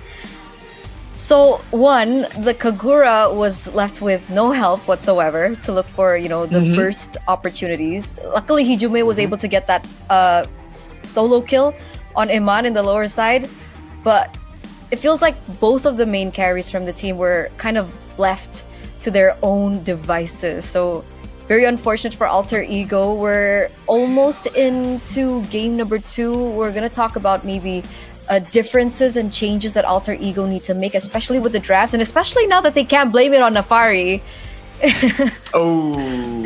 They don't got the scapegoat anymore. What they got maybe is the coated peanuts that you guys can get as well. Originally from Indonesia, it's Sucro with flavor variants that are perfect to accompany your gaming experience. You can see the one Eterna's holding, that's the original one, with the other flavors being barbecue, gribo, and soybean to make your day even more exciting, for sure. Pro gamer snack with Sucro. It's like Gasla. Man, you see how mine looks like, dude. Where's yours, Mirko? Dude, again, I'm sorry, MPL, but I finish all the snacks, dude. Like, I keep on snacking, man. They need to stop giving me this many snacks. Sucro, you're too good, man! Look at that. Rashi, you want one? Sure. Here. This way, wait. That way. What? Oh, this way. Wrong side. I threw it. Oh, nice! What a catch! Beautiful, beautiful. Definitely got it. Hey, throw one of yours to me. I'm out. Finished. He's out. He ate Rashi can do it, everything. right? This guy's... I'm out. Bro. Honestly, I can't blame him though. Like, it's all gone, dude. It's gone. What can I say? One job, man. You guys want to give me some of yours, like, so I can continue with my streak? You live too far, bro. I'm gonna throw in 3, 2, 1. Got it, bro. Nice. A whole mouthful, apparently. Bro. Wow. She threw 1, but it became 5 in the air, Rashi. You know, kind of like that, the split flares or something? That's what it is, Split flares? I see. It's this, bro. Look at this. Oh. Thank you, Eterna. Whoa! Wait. Double. What? You duplicated it. What the heck? How did you duplicate it? She brought it back. Holy shields, man! Holy shield indeed. Movie magic. Oh, it's so Movie good. magic, dude. Alright, you gotta stop, Eterna. You're gonna run out. Yeah. You're gonna run out if you keep snacking at this pace. That's true, that's true. Hashtag You gotta make it Gasla. last. Can't blame y'all. Can't blame y'all, man. I would also just on Sucro all day, every day. Yeah. Straight up. Are you FOMO, So- Mirko? What for? What? Like Sucro? Yeah. I'm not FOMO. You know why? Because I finished everything. So it's not even FOMO. It's like, man, I need more. I really he want didn't the miss out. He soybean just one. experienced everything like earlier. Okay. I need Makes to sense, experience makes sense. now another win for Another the boys. win. Well, it looks like your boys will be on red side, and like you mentioned, red side has been securing a lot more wins. But they found success on blue side earlier on, so I guess we'll see what happens now that Alter Ego have first pick. I'm wondering what the draft is going to look like for Alter Ego. Because again, there's some good ideas there. You just have to kind of round it out a bit more. I get that you want to play your style, right? But you have to also consider you're up against Bigatron, right? You can't really take them lightly.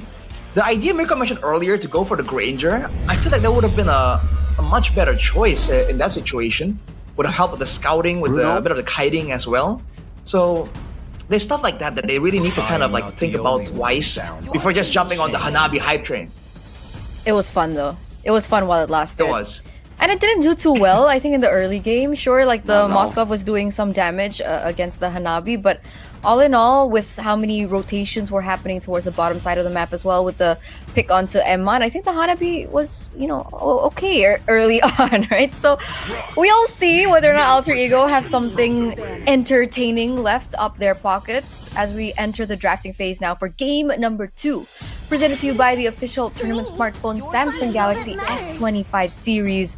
Fanny, Fovius, Wanwan, banned out by Alter Ego. Meanwhile, Bigatron, CC, as well as the Baxia, also banned out once again. So a couple of bans kind of trading hands here. Sushin still. So in the first phase, I think the same heroes are kind of banned out effectively from both teams. But now Arlet still again. So I guess Alter Ego felt like that Arlet was that pesky little factor that kind of allowed Bigatron to have a bit more control. But BTR can still go for picks like the Kalea here. Kalea has been amazing again for Finn especially. Back in the day, it was his signature pick, even though in this season they haven't really been able to pull off many wins on the Kalea. It's still a solid choice alongside Lancelot that comes around. I don't think they want to go for the Farsa though, however, right? It should just be Lancelot Kalea first. Alright, this time they go for the Lancelot. I think the YSS earlier on was like the priority from Alter Ego when they were on red. So we'll see this. Okay, next pick, it actually is going to be the Hilda instead very early. Are they denying an assassin pick from Alter Ego? Are they trying to make a statement? Like, hey, that's not how you use the Hilda. We'll see, we'll see. It's still flex technically as well. So Bigatron being a bit more elusive here, not wanting to show two definite options already. Now for Alter Ego, usually they're the more straightforward ones. They want to go for the Farsa as well. There is a combo there with the final /2. Yeah. YSS also an option. Hayabusa, if Rin wants to utilize that. That's a hero that he favored last season. But the YSS will be the answer alongside the Hylos.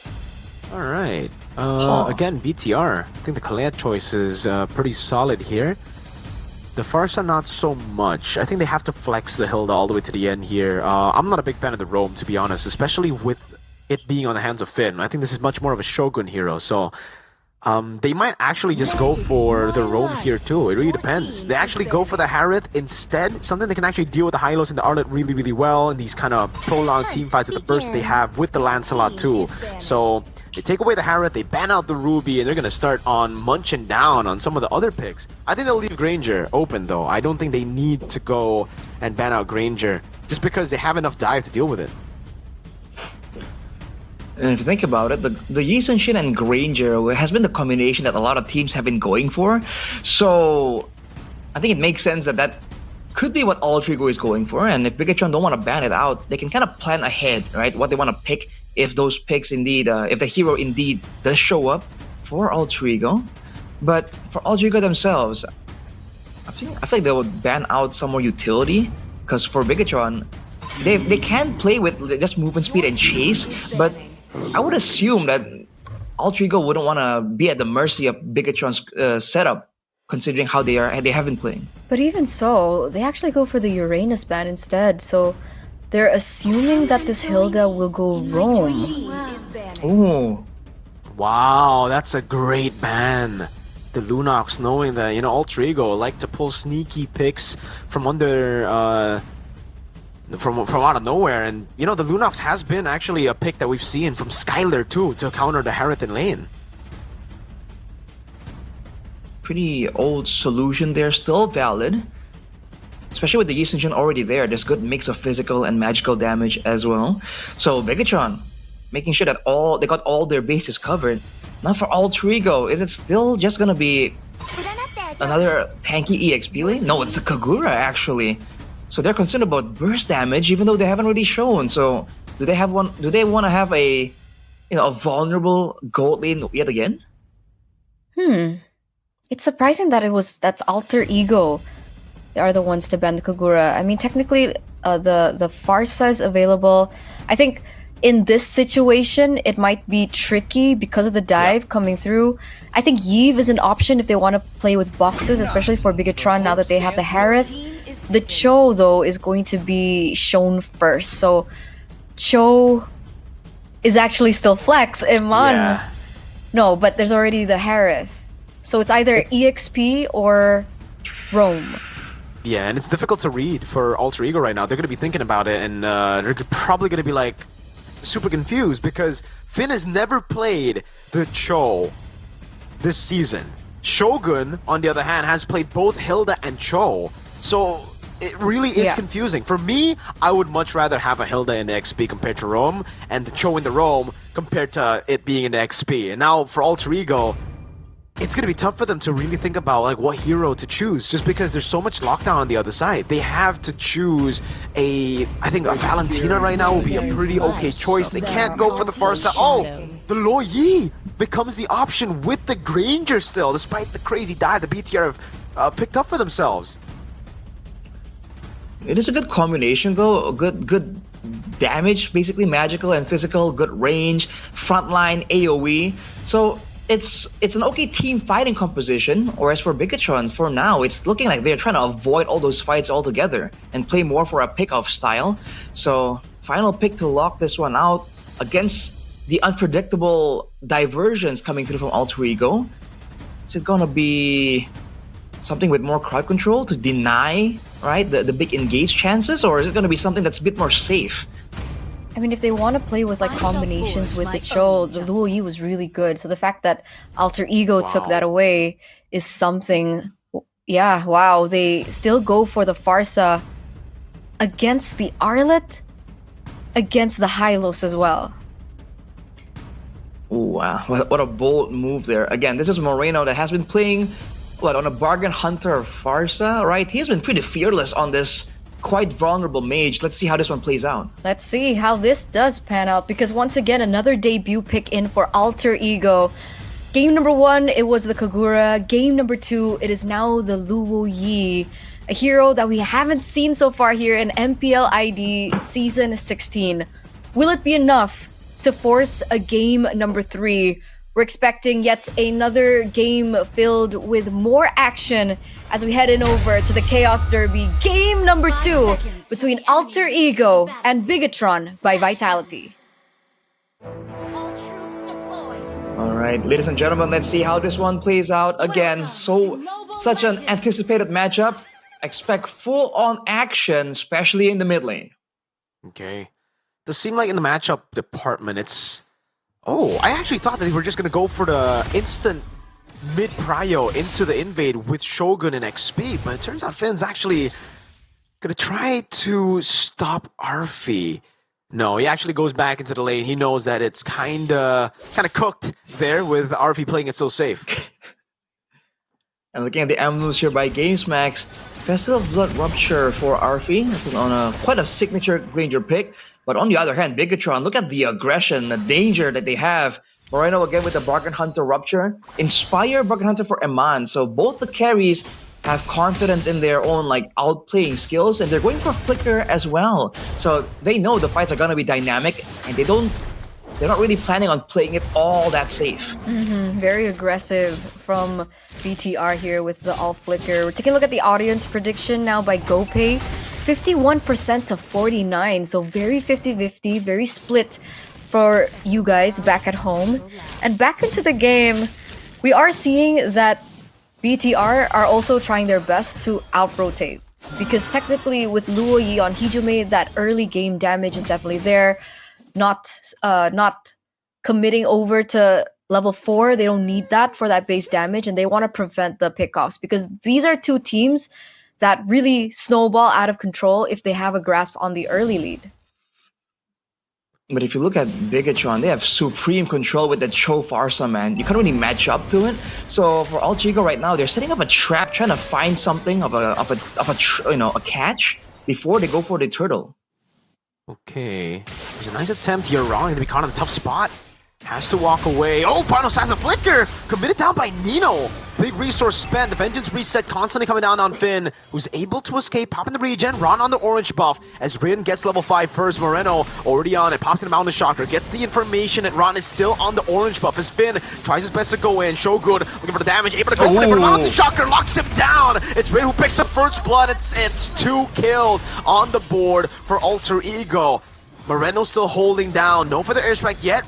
Nino, looking to zone Ron, but he's gonna go in. Oh, misses the puncture! Stunned up, Thornrose, passive execution! Nino with the final slash takes him out. The glorious pathway to zone Moreno, and it's an all-out win for Alter Ego. Just when you think that with Finn on the Cho, with Moreno on the Farsa would have incredible early game, the setup from BTR was a little bit off. Shogun's damage definitely is shown there onto Rin, one of the main reasons why maybe they went in for the Hilda early. But the fact of the matter is, despite the combination and despite the composition that Bigatron have brought, Alter Ego set up for that just so well. It was very unfortunate timing for BTR before that first turtle. And you saw Alter Ego were the ones who pulled the trigger, right? Bigatron tried to respawn, and Finn with the flicker, Jikundo tried to turn things around. Didn't work out though, and now... Ooh, stun over, Ron with the puncture again. That's it. It'll be Ron forced to back away, but Alec, look at the tempo he's playing with the rest of the team. Rin, 2 levels ahead of Ron. They might actually be trying to go for this purple buff take, but BTR are doing a good job at holding their ground. Finn walks out, we're gonna go for the Jikundo, but no way, the dragon's stuck on the wall! Finn! Gunned down by Arfi! A big blunder! That is so unfortunate, man. Diversion as well to send Arfi down. So the tempo from Alter Ego is something we know that they can play around. Emando is able to dish out a lot of damage. Alec walks up, looking for the stun, but he actually isn't able to get it. Mistimed skill 1. Alright, game slowing down a bit more now. Should favor Bigatron because they've been trying to go for these pickoffs, but they haven't really been able to get a decisive one, and now they're going for Rin once more. With the Dragon and Flicker, able to find Rin, and he finds it perfectly after making a blunder earlier. Redemption for Finn. And that's the setup that Bigatron have been looking for before the neutral objective, right? Turtle 1, a little bit messy. Turtle 2, now that Rin is out of the board, they're looking for something more, and they're going to start on the next neutral objective. Gotta be careful. Nino's right there with the Vengeance. Already now looking for the reset. Gets the stun. Now jumps to the back line. Another Vengeance. Final slash and the flicker to slay Moreno. Getting a double. Now Eman caught alone in the mid lane. Has been stunned up, but he still has the flicker. He runs away. RV looking for the shot. Doesn't get it despite flickering in. And now they're juggling the turrets. Almost taken down. They get everything they want with Nino making the play. What in the world is going on with Alter Ego? With Rin taken down, you would have thought that maybe the team fight would be scrappy, but no. 2 members taken down. Moreno, also one of the main spearheads to the team fights, was also eliminated. Wait a second. They want to go in, the puncture, very clean by Ron. Passive execution, not doing a lot of damage though. It's Shogun who chased Rin down. Hijume looking for the shot, Moreno flying by already. Won't be able to get the last shot in. Finn running away with the Jikundo. Shogun gets out too, has enough move speed. Once again, Alter Ego get the advantage, and out of nowhere, they lost their jungler there in an aggressive maneuver. When it comes down to it, Bigatron wins in the pickoff. We see what happens when the right target gets hit with the Way of the Dragon, and there's no Purifier on the side of Alter Ego. So Moreno and Ron will delete anyone that gets engaged on. But when it comes down to a proper 5v5, Alter Ego are the ones with all this AoE, especially with the Luo Yi, man. You have to remember, it's a lot of damage, a lot of sustainability, and a lot of utility too, because you're knocking people together, stunning them up.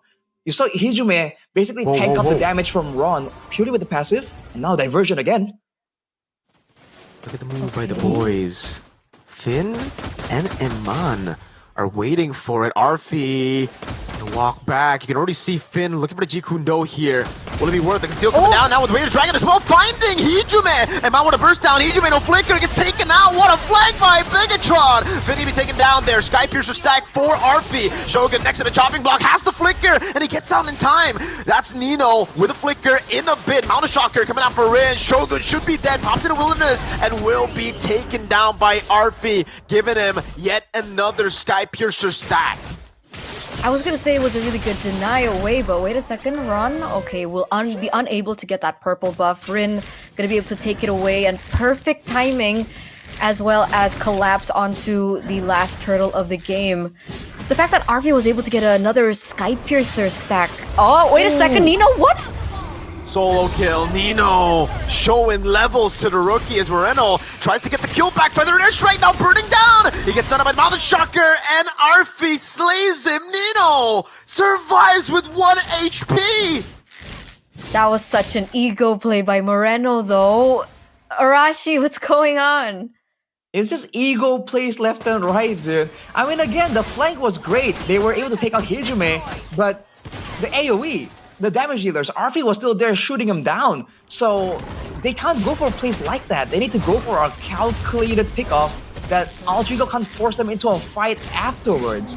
And right there, the fact that Moreno just tried to even out the scoreboard, trying to get the kill in return, shows you again the mindset, the play style of both these teams. Now a 6k gold lead, Alter Ego have all the control. They scale better technically. All they have to do is not mess this up. But, you know, this is the Chaos Derby, so they better be on their toes. And the thing is, the 6,000 gold lead now being built up by Alter Ego, and it's rolling, right? 6.7 now, with Arfi snowballing. Eman, how far is he from that power spike? Did we get to take a look into the items? Oh my lord. Like with the flank already. Shogun taken down by Rin. Dominance from Alter Ego in game 2. Oh man. Right now, it's going to be so tough for Bigatron because their composition doesn't really have a frontliner. So they can't even like scout efficiently here. They have to really wait in the safety of their base, and maybe wait for Alter Ego to overstep. And even then, they're just waiting for Alter Ego to go for a big diversion play. Free Vengeance, 2 on him. Ron, Phantom Execution, dodges away from the final slash. Zalek goes in for the Law and Order, able to get it.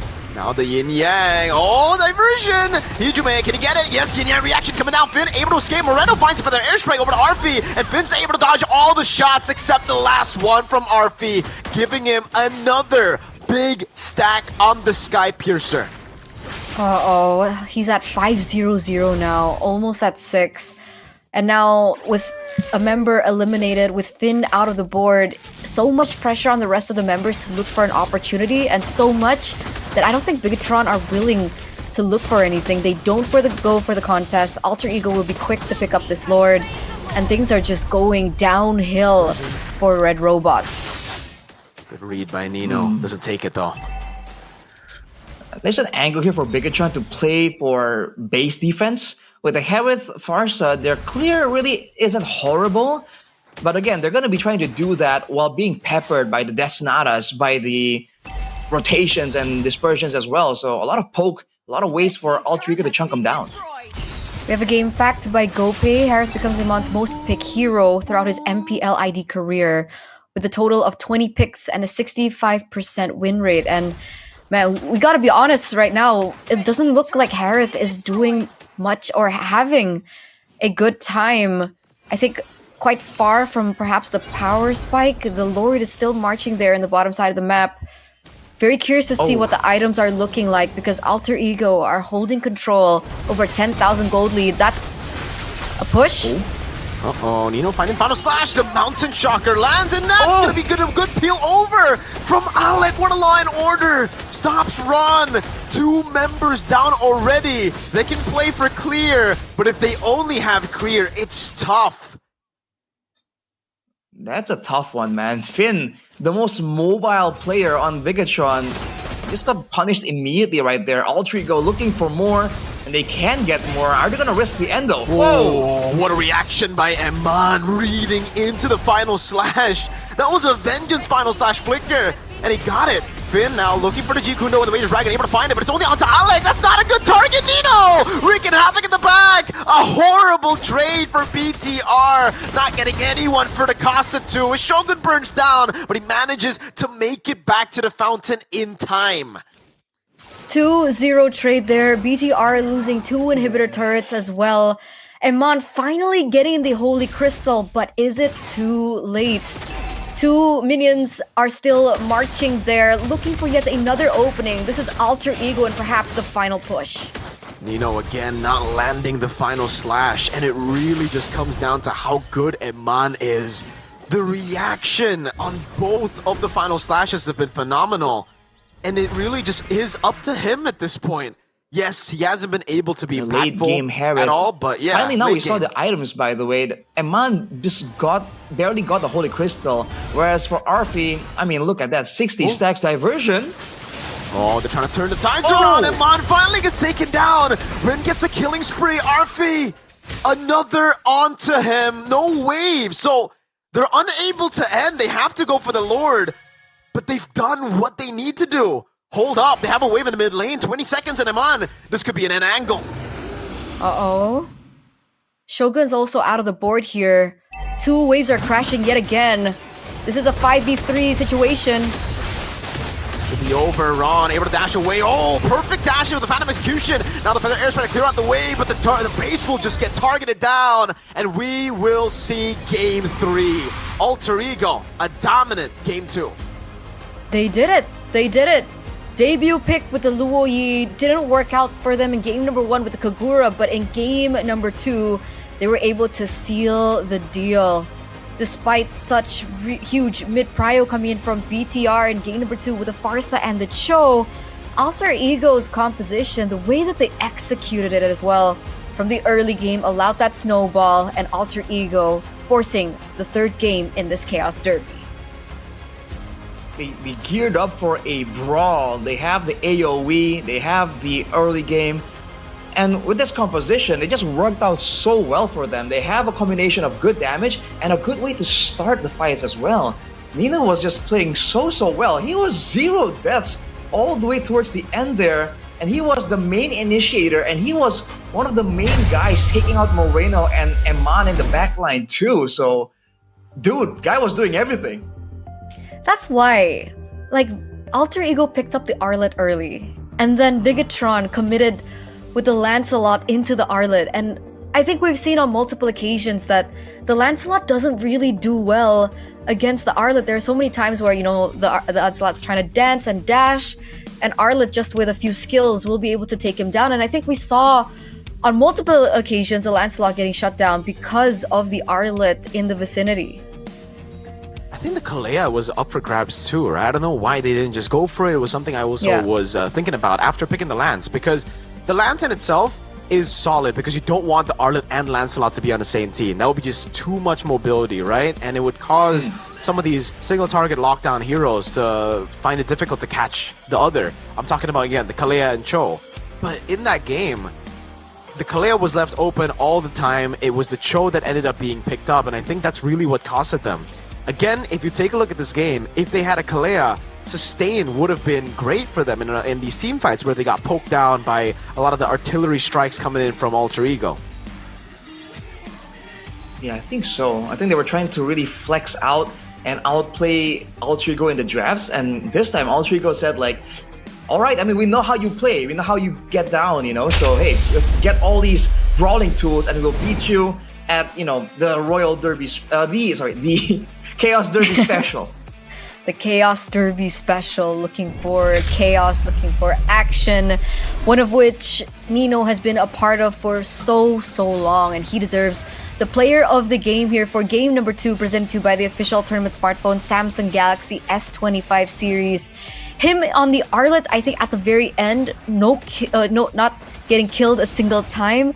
5-0-11. That's how active he was in this game. And it's just crazy, man. That's partially also because Bigatron aren't really set up to try and pick him off. You saw that towards the mid game because the early game really didn't go as planned for Bigatron.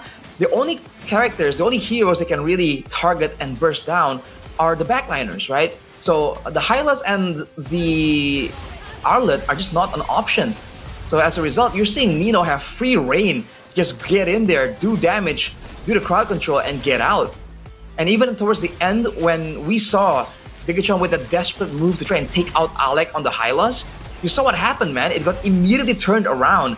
And there's still the option left for Alter Ego to do what Eman did to them in game number 1, to rejoin the fight from a different angle with the diversion. And just like that, most of what gave Bigatron the win in game 1 was kind of taken away and made their own by Alter Ego.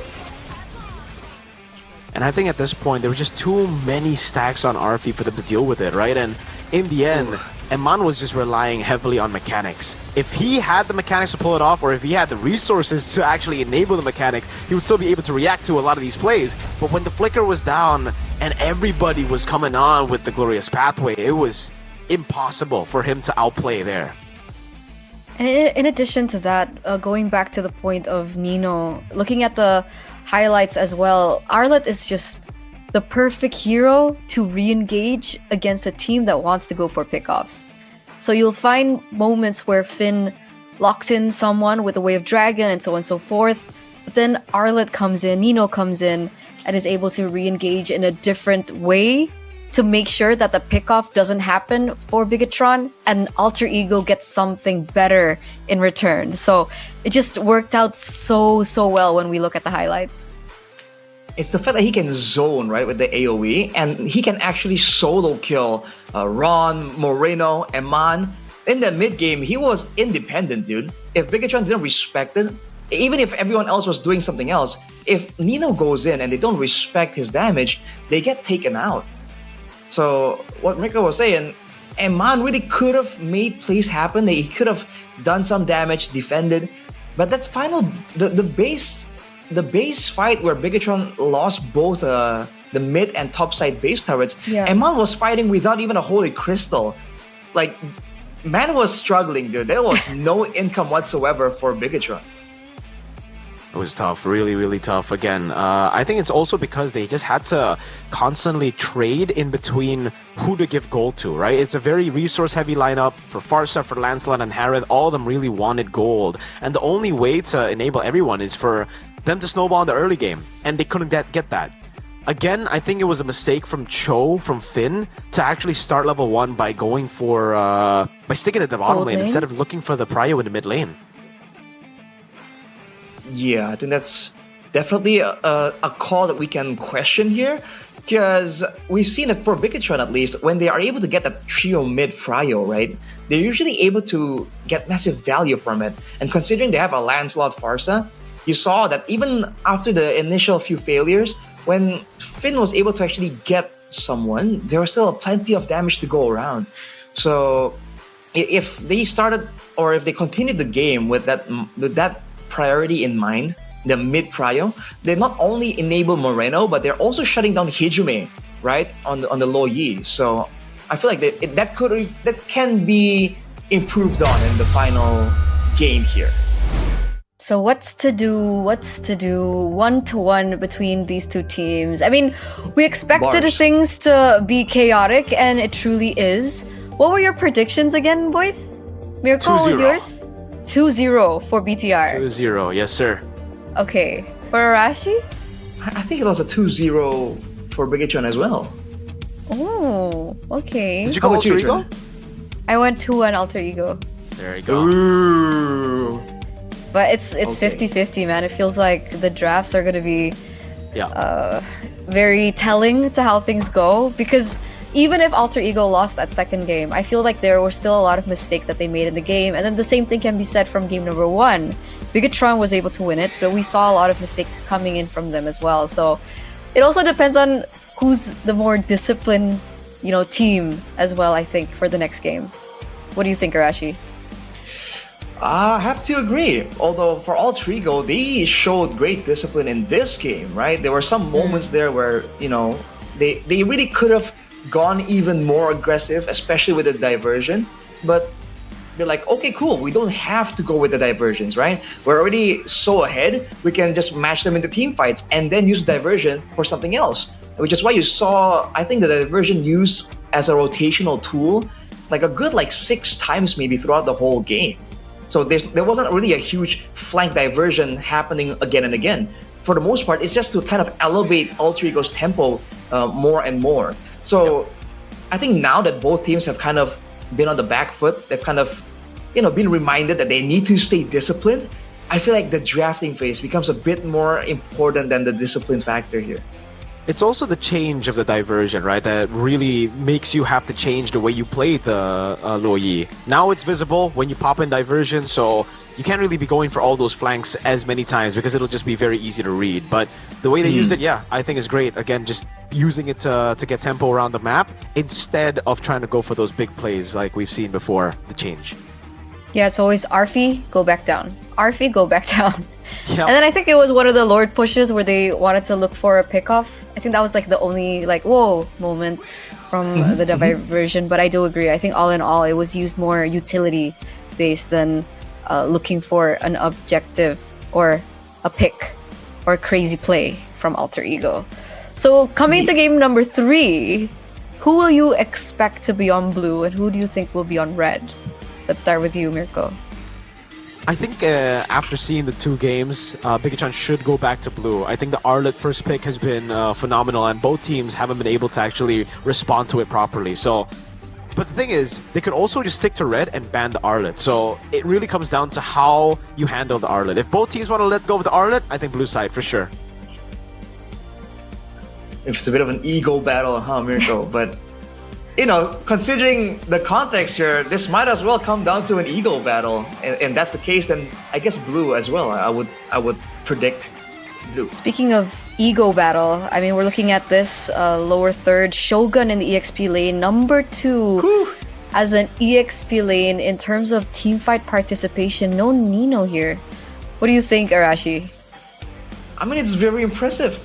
A lot of people were doubting, like Shogun, Is he all that good? Is he gonna be that impactful? But I mean, looking at it, right? Even the games where they didn't win Bigatron, I think we still saw great showings from Shogun.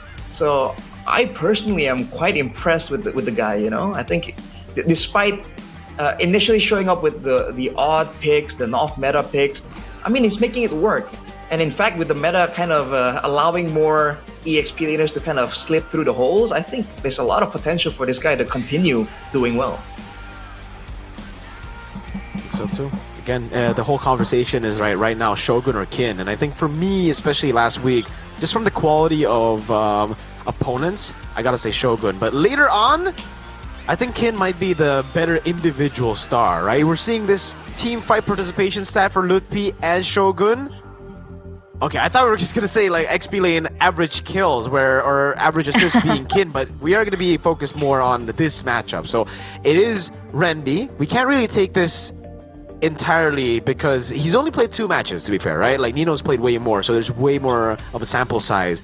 Number 5, solid. I think this guy is good from, I think, Season 14 when I saw him play. He was already really, really solid in the playoffs. He needed a bit more time to adapt, and now he's fully ready to take on the XP role from the transition from gold. You gotta remember, he was gold back in the day.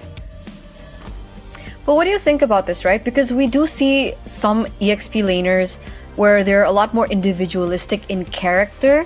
So do you think percent TP is telling of the quality of an EXP laner? Ooh, that's a good question. I feel like now still, considering the meta still involves a lot of EXP roaming around, right? Like Mirko mentioned just yesterday, I think. Right now, the EXP lane isn't like a dueling 1v1 kind of lane. It's still very much a team-heavy lane. So I think TP is it's a good metric to be looking at if you want to judge if this EXP lane is doing what he's supposed to do. Okay. Yeah, I think so. I think it's very important. Teamfight participation in this meta, because right now more XP laners are just going concussive blast, so it just shows you they're just there in the lane to clear out and to rotate. We've seen many times, when we get to take a look at Paquito lanes, it just doesn't do too well because you're not able to participate in fights. You're just purely a laning hero. And yeah, in this meta, you just need fighting heroes. You just need participation heroes. Okay. Because we've been seeing heroes like the Paquito, not just the Paquito, but also like the Benedetta of all EXP laners. And taking a look into the history of, both of the EXP laners that we're talking about, on the Uranus, Shogun on the Arlet. Do you think that heroes like the Uranus is like a good pick to utilize? Because if we're talking about teamfight participation, Uranus is quite a passive hero.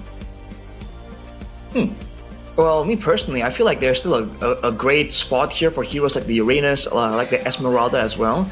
But again, it's very situational. You can't really just pick it any time. You have to kind of build around it, right? You want to make sure that you make use of what makes the hero unique, the healing, the sustainability, and if you can balance it out, have other tools to start fights or protect your backline, and you really just need a front line, there is value to that as well. So again, it depends on your strategy, and if your strategy revolves on having a strong front line, I feel like you can still have a lot of impact on the Uranus, man. Because even though you're not really starting fights or dishing out a ton of damage the way an Arlet is doing, if you're a marksman with low gold, right, no items, and then Uranus is stuck on top of you, that's a bad time, dude.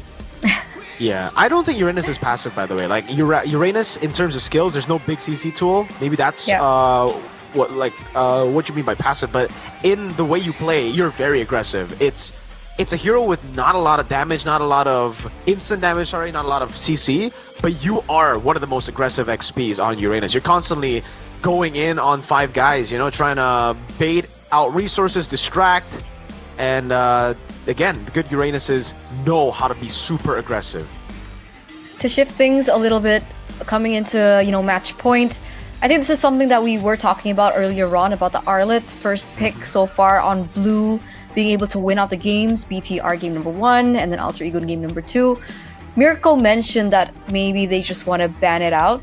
But what do you think, Arashi? What are your thoughts on the Arlet?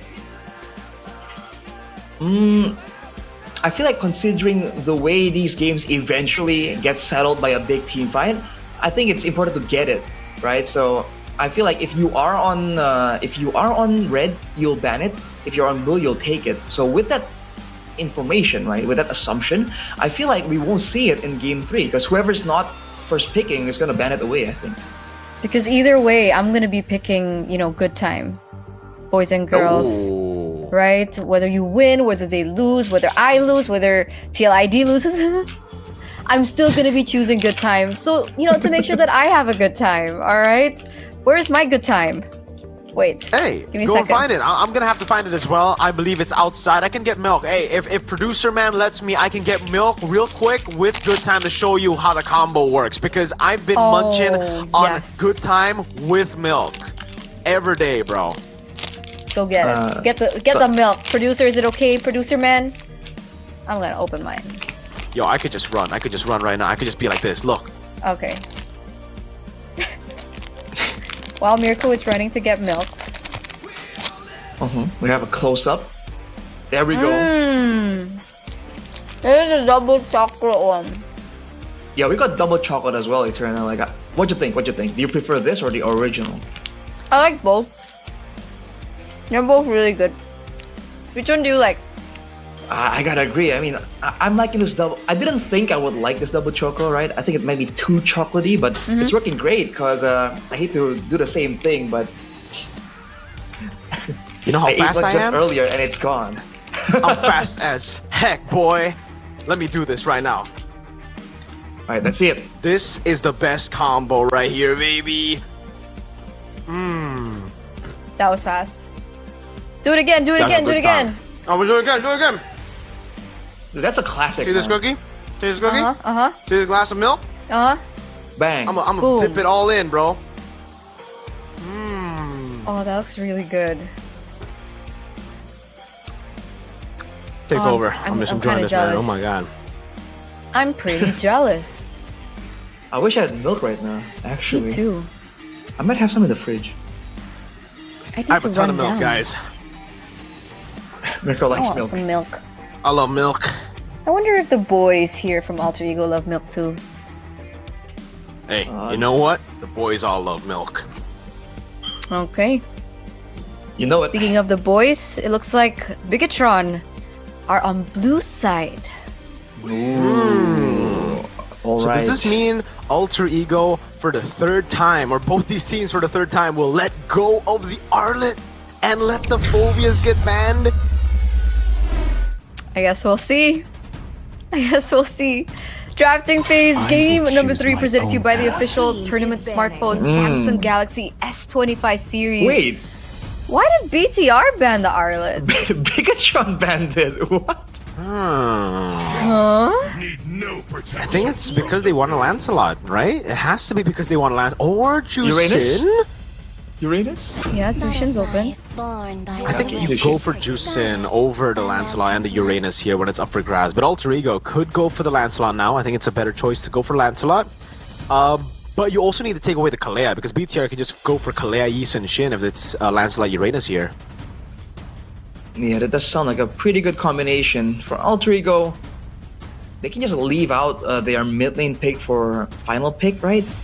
See, gauge the waters a bit more, because Hijime is a very experienced player, and if he knows what he's up against, usually he makes a good choice on who he's up, what to pick into that situation. Lancelot Uranus first, so Nino won't be as proactive, but he's still going to be very aggressive, as we discussed earlier. And there's essentially like no stopper. I was about to say no stopper, and then Bigatron go for the Cho. So there is a world where this Lancelot it gets controlled, and the Joy to answer that out as well. So what other stoppers are we thinking of? Kalea. I think the Kalea fits for Alter Ego. If they do go for that, though, their mid lane is definitely going to be a bit more squeezed down. But no, they want the Eve matchup, and they kind of want the card control immunity with the real world manipulation. But against a Joy, it's still quite vulnerable. So I fully expect Alter Ego to have a bit more crowd control tools available. We've seen what happens to both these teams when they don't have crowd control, right? They get ran over the moment their opposition gets a bit of momentum. And in this situation, I think it's particularly more important for Alter Ego right now, because they don't have anything at all. Sure, they have the real world manipulation to, slow things down for the Joy, but they don't have direct control over the Joy. That will be a problem, I think, when it comes down to neutral objective takes. So coming to the second phase, BTR, they are looking to kind of slow that down, right? Hylos gets banned out.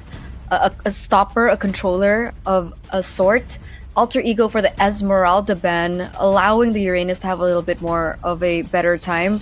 What else do you think will be prioritized?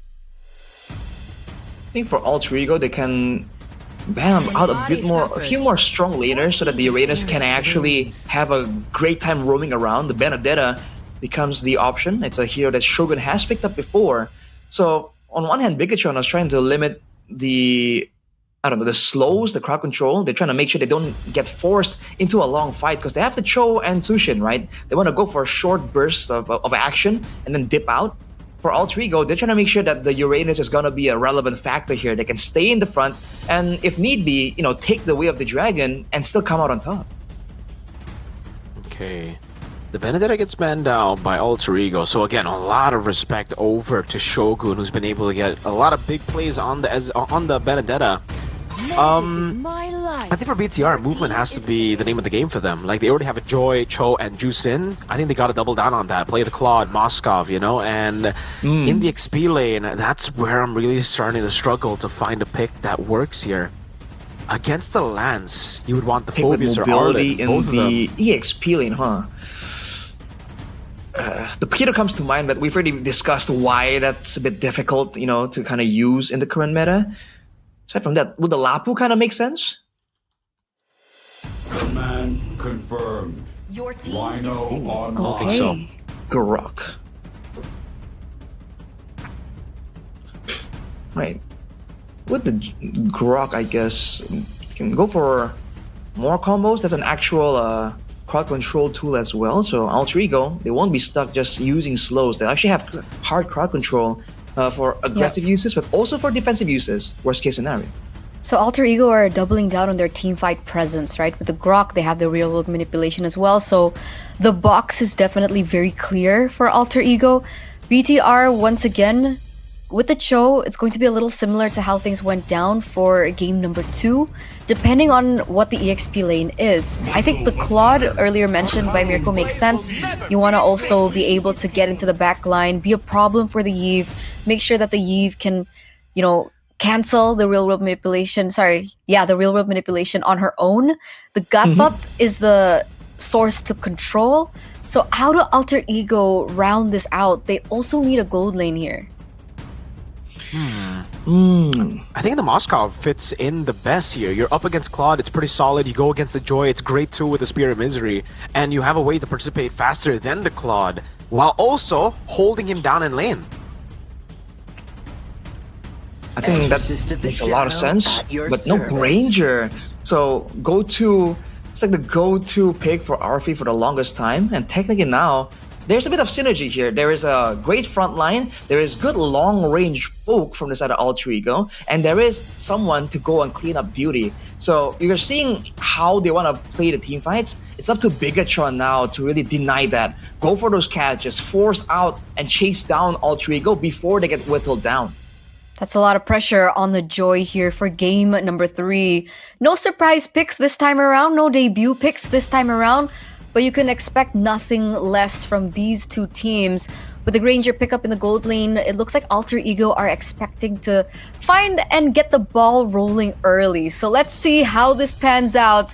1-1 match point for both of these teams as Alter Ego are looking to reverse sweep Bigatron. The big question is, will they be able to do it? Game number 3, in the Land of Dawn we go. It's time, man.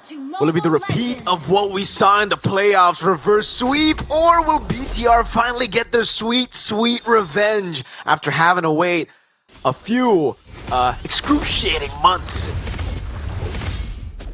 It all begins in the early game, and you can see both teams kind of duking it out.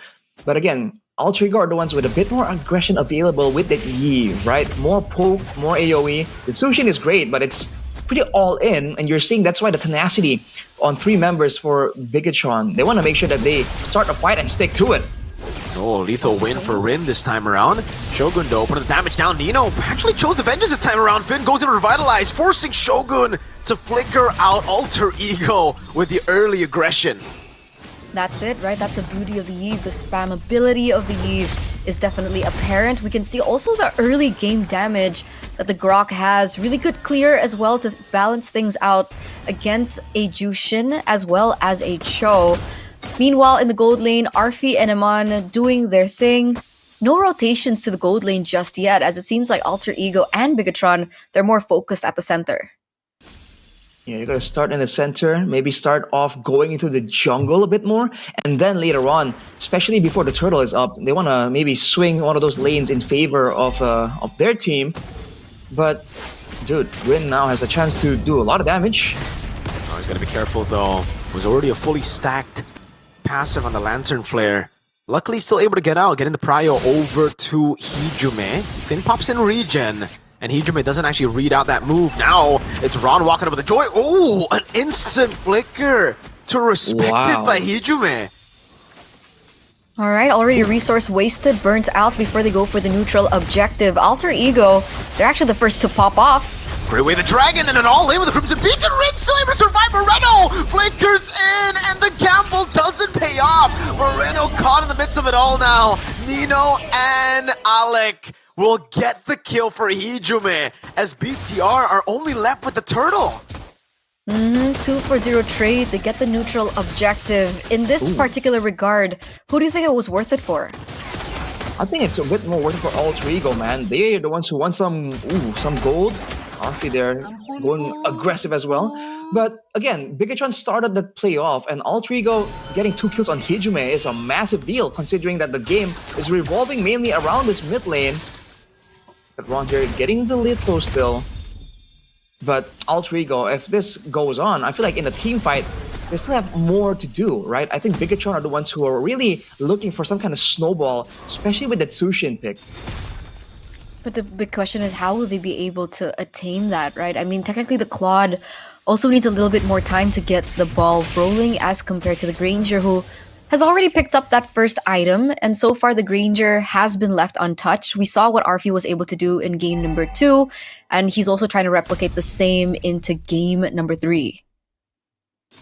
You're seeing the cut here from Nino again and again. I actually like the Vengeance pick by him as well, the Battle Spell Vengeance, right? Because technically he doesn't really need to be fast. He doesn't need to cleanse off any kind of crowd control. As long as he doesn't get picked off, bursted down from 100 to 0, it's still gonna be a problem for Bigatron. So with the Vengeance, he has a better chance at surviving initially, right? And then even if he gets taken out afterwards, his team will be able to get so much more value.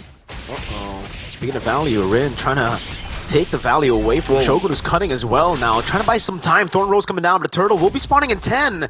If Shogun baits out just enough time, this will be a free one. Goes for the Jiku, no flickers out. Hijuman with a flicker out as well. Arfi gonna be caught in with a Revitalize. Allight won't be able to survive this one. Gets cut down under the turret. All because of Shogun's distraction up top. Really good mirror play coming in from BTR. Alter Ego wasn't even able to get Shogun down, so the value really wasn't there. With Alec down though, it doesn't seem like Alter Ego want to look for anything. BTR as well, they don't fully commit onto the neutral objective. They don't fully commit onto the turtle. They're perhaps looking for a pick before they do. Didn't have red tree. A bit too risky to go for that, I guess, but now Alter Ego are in place. Okay, Shogun knocked up, still able to go for Jiku, no fit with AOG. Oh, what a ton! Into the back line! It's a kill over to Hijume. They're trading with Shogun and Finn. Still Moreno caught Nino spinning around. Eman with the Thorn roll. Wow, roll! Really going to be taken down by Eman as he gets the BMI and the Blazing Duet. A flicker back to turret. Arfi trying to get the shot down, but will not be able to do so. BMI back into top. 3-4-2 trade there, and it looks like the turtle is still up and available, but that huge play coming in from Iman, he doesn't even get touched. He doesn't get taken down. Arashi, what do you think about that? Well, again, there's no easy way for Alter Ego to really catch Eman and pin him down, so he can really use his mechanics to get out of danger again and again. And now finally Bigatron picks up the turtle. For the longest time, both teams have been using it to really try and bait something out, get a bit more of a fight, a bit more of a pick-off. I think it's great that Bigatron used that play, made that decision. But again, they're still not out of the hot water just yet. Gold lead is still even. Conceal. Hold up. Conceal cancelled by Shogun. Just like that, walks up, does some kung fu and runs back. So really no pick-off for Alter Ego at this point in time, considering that they might actually really need this, right? 6 minutes in, Eman at 301, already with the second item, so he might get that third item quick, and if he comes online before Arfi gets that power spike with the items, might be a problem. Wow, great move. Still has a flicker. We'll be able to get that. Now Arfi. Oh, real love ablation. Last shot from Arfi gets him down. But look at the amount of resources spent. Nino trying to do the same thing, but will also fall up top into run, into a turret should be. But look at the rotation from Alter Ego. Straight into the mid lane they go. Man, both EXP players are just taking it, man. They just can't do anything when the whole team just dives on. But again, for the rest of the team of Alter Ego, if they kind of go on a dance situation, the poke damage very much is relevant in this mid game. With Hijume and Arfi picking up 1 or 2 items, it's going to be more than enough to really be a nuisance for Bigatron. Their main problem right now is dealing with Shogun, because he is taking away so much pressure, and he's been able to evade from the catch attempts thus far. 0-3-1 at the moment. The conceal play in the bottom side was also cancelled by him, so you can tell that the map awareness, the mobility of Shogun is definitely apparent and definitely a problem for Alter Ego. The next turtle has actually spawned in the Land of Dawn. Rin at level 10, Ron at level 11. Look at that damage coming through. Uh-oh, but Eman's already half HP, forced to use regen.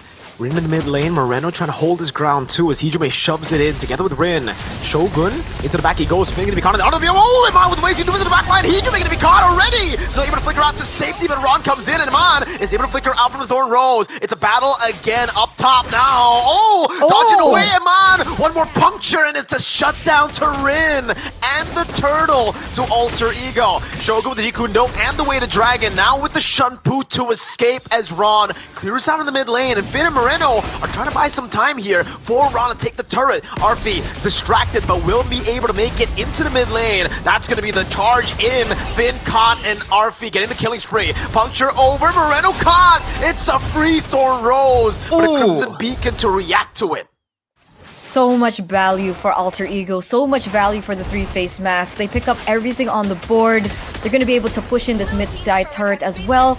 Rin also going to be able to take away the purple buff from Bigatron.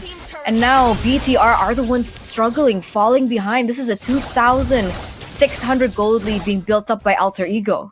Seems like Alter Ego are falling short in the actual fights, but afterwards, right, they're gaining all of this gold lead, all of this value after the initial neutral objective by the chase, by these longer drawn-out fights where the sustain from Nino really is paying dividends. You saw how he kind of traded with Eman, right?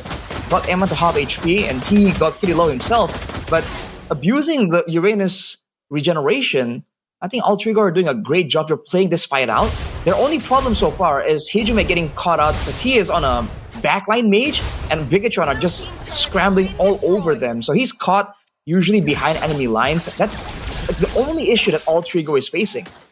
But it feels like in that particular situation, it was like some sort of bait, right? Because now Alter Ego, they're anticipating that when the real world manipulation gets opened up, Eman will usually blazing duet to the backline, and that's why Eman was caught super low and eventually taken down, shut down by the Lancelot. So we can see it from both perspectives. It's really down to the mind games now. Can Alter Ego anticipate that once again? And can Eman look for maybe something different, something less predictable in these team fights?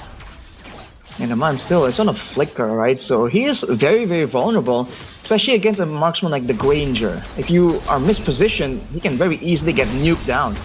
Uh-oh, look at Nino. Again, distracting so well. 3 levels ahead of Shogun. The shots from Arfi too.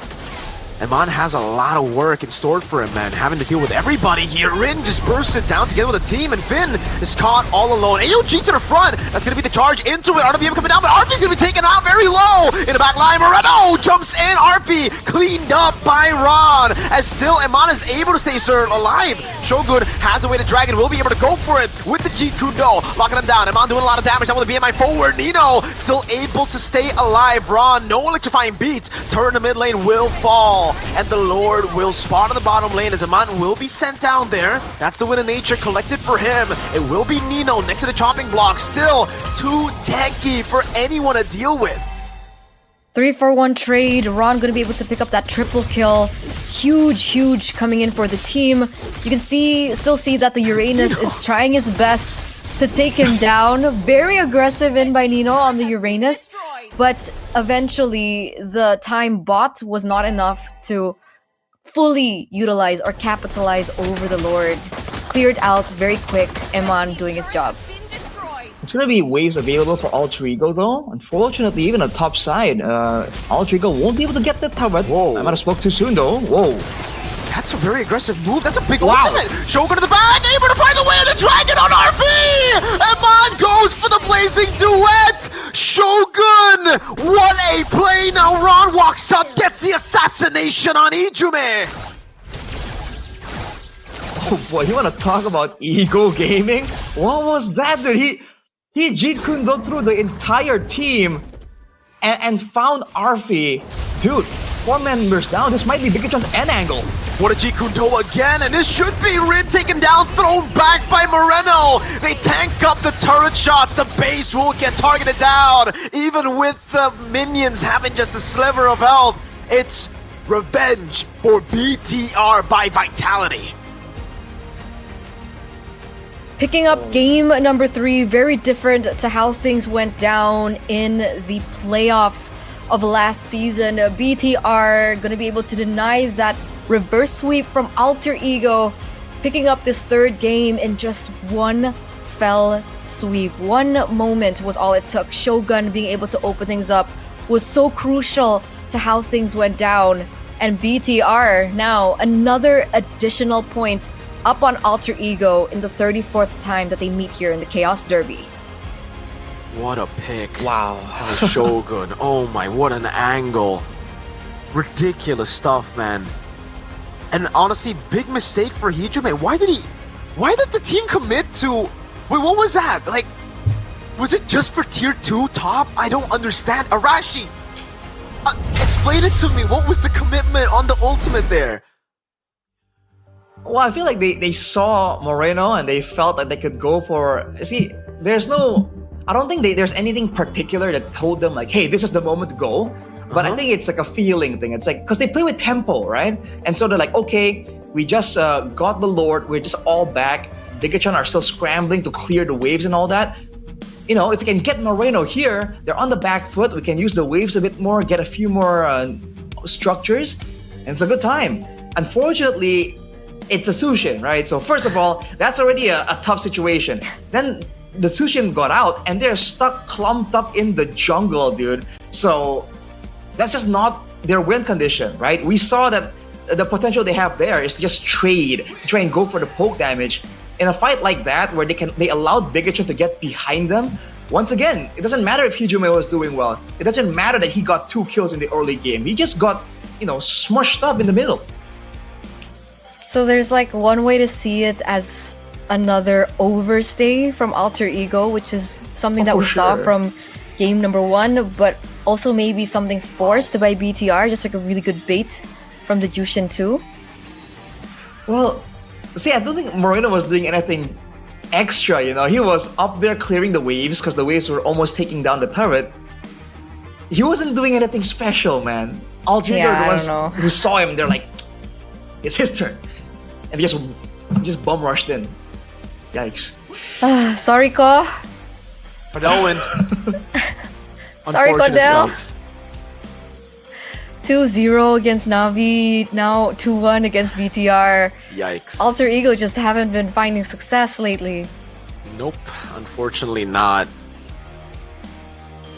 Oh boy.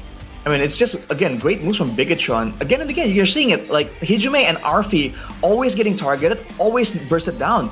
You're seeing several fights here where Nino survives, but it doesn't matter because his backline is nowhere to be found. And look at the AoE that Alter Ego just took there. Dude. Too much to handle, way too much to handle. And really, you gotta give props to BTR as well for understanding when their win condition will actually strike, which is the power spike that they were waiting for in the mid game for Joy, for the Claude too. Player of the match for sure is the boy, the kid, the Red Raider. Emon. Presented to you by the official tournament smartphone, Samsung Galaxy S25 series. Because it was insane, because you'd think that, on a Claude, obviously there are a lot of tools that you can utilize in the lane against the Granger, but the fact that he was ahead in gold against Arfi, also very patient. He involves himself in crucial moments, but not so much that would sacrifice his life. He was able to get the power spike really quick as well on the Claude, the Swift Trinity. It really just goes to show the quality of this player once again. Oh, it's so good. Knowing exactly when to back out, when to actually go all in. And again, he was definitely the guy who was already designated as like the late game carry. They know the game was going to go late, which is why they kind of went for this trading strategy. They kind of avoided Alter Ego's pressure. And I'm sure in moments like this, he gets taken out. But at that point, it's not the same situation. And here, after taking the neutral objective, Alter Ego, again, didn't recognize the danger that they're in when they're up against a team with these long-range ultimates. So the moment Finn got behind them, it kind of got Arfi and Hijime stuck in a box.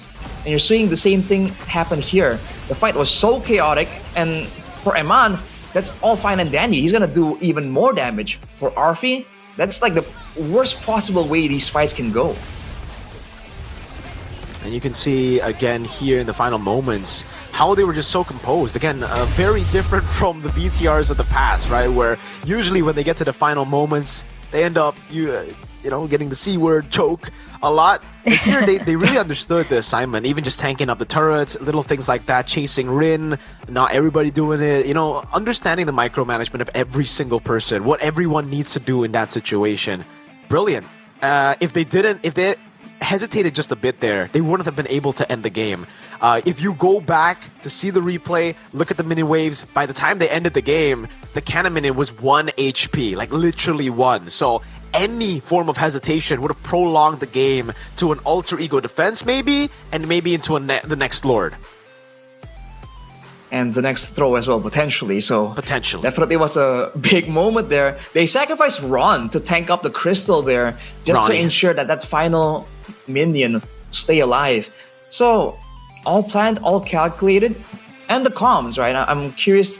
I don't think we can hear like the mic check, but I bet in that game there was chaotic comms, but then there was just some slivers, some moments where they're all like in sync, because there's some fights in that game that really seemed, I don't know, it looked impromptu, but Bigatron did everything they needed to really guarantee that win, basically.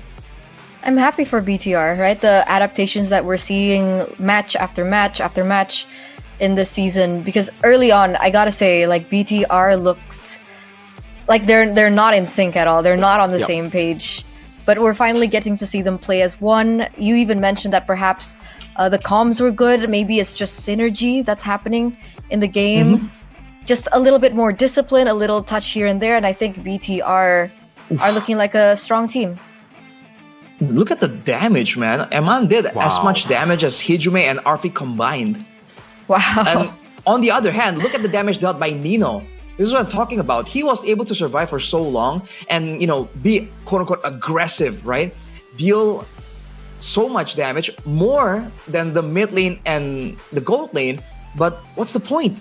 If the mid lane and gold lane can't survive the initial engagement, it's only a matter of time before the big final boss, Uranus, gets taken out. That's something that Alter Ego needs to kind of recognize, that sometimes what needs to be done isn't exactly... see the bigger picture, Is the damage dealt also because of the vengeance choice? Partially.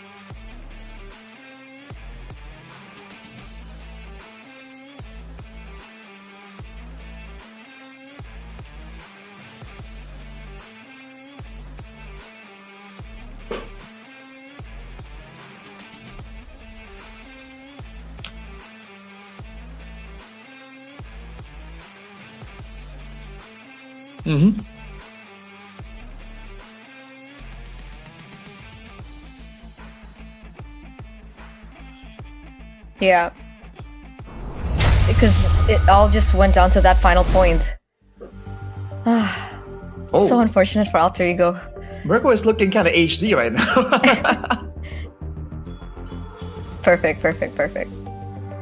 But there it is, 2-1 for BTR for the Chaos Derby here in match number 2. Remember, we do still have match number 3. We have the Royal Derby for our closing match, so don't forget to stay tuned for that. Derby. Exactly. Royal Derby. Arashi, you shaken? I mean, I'm looking forward to a good match, dude. But hey, there's going to be an interview before that, right here. we are going to go to an interview with Mirko, translating this interview with BTR. STM ke-33. Gimana, Ron? This is the 33rd Chaos Derby. MPL langsung di match yang cukup besar. How does it feel playing in a big match in your debut? Tegang lah. Awal-awal. Yeah, it was tense for me. Sekarang udah masuk.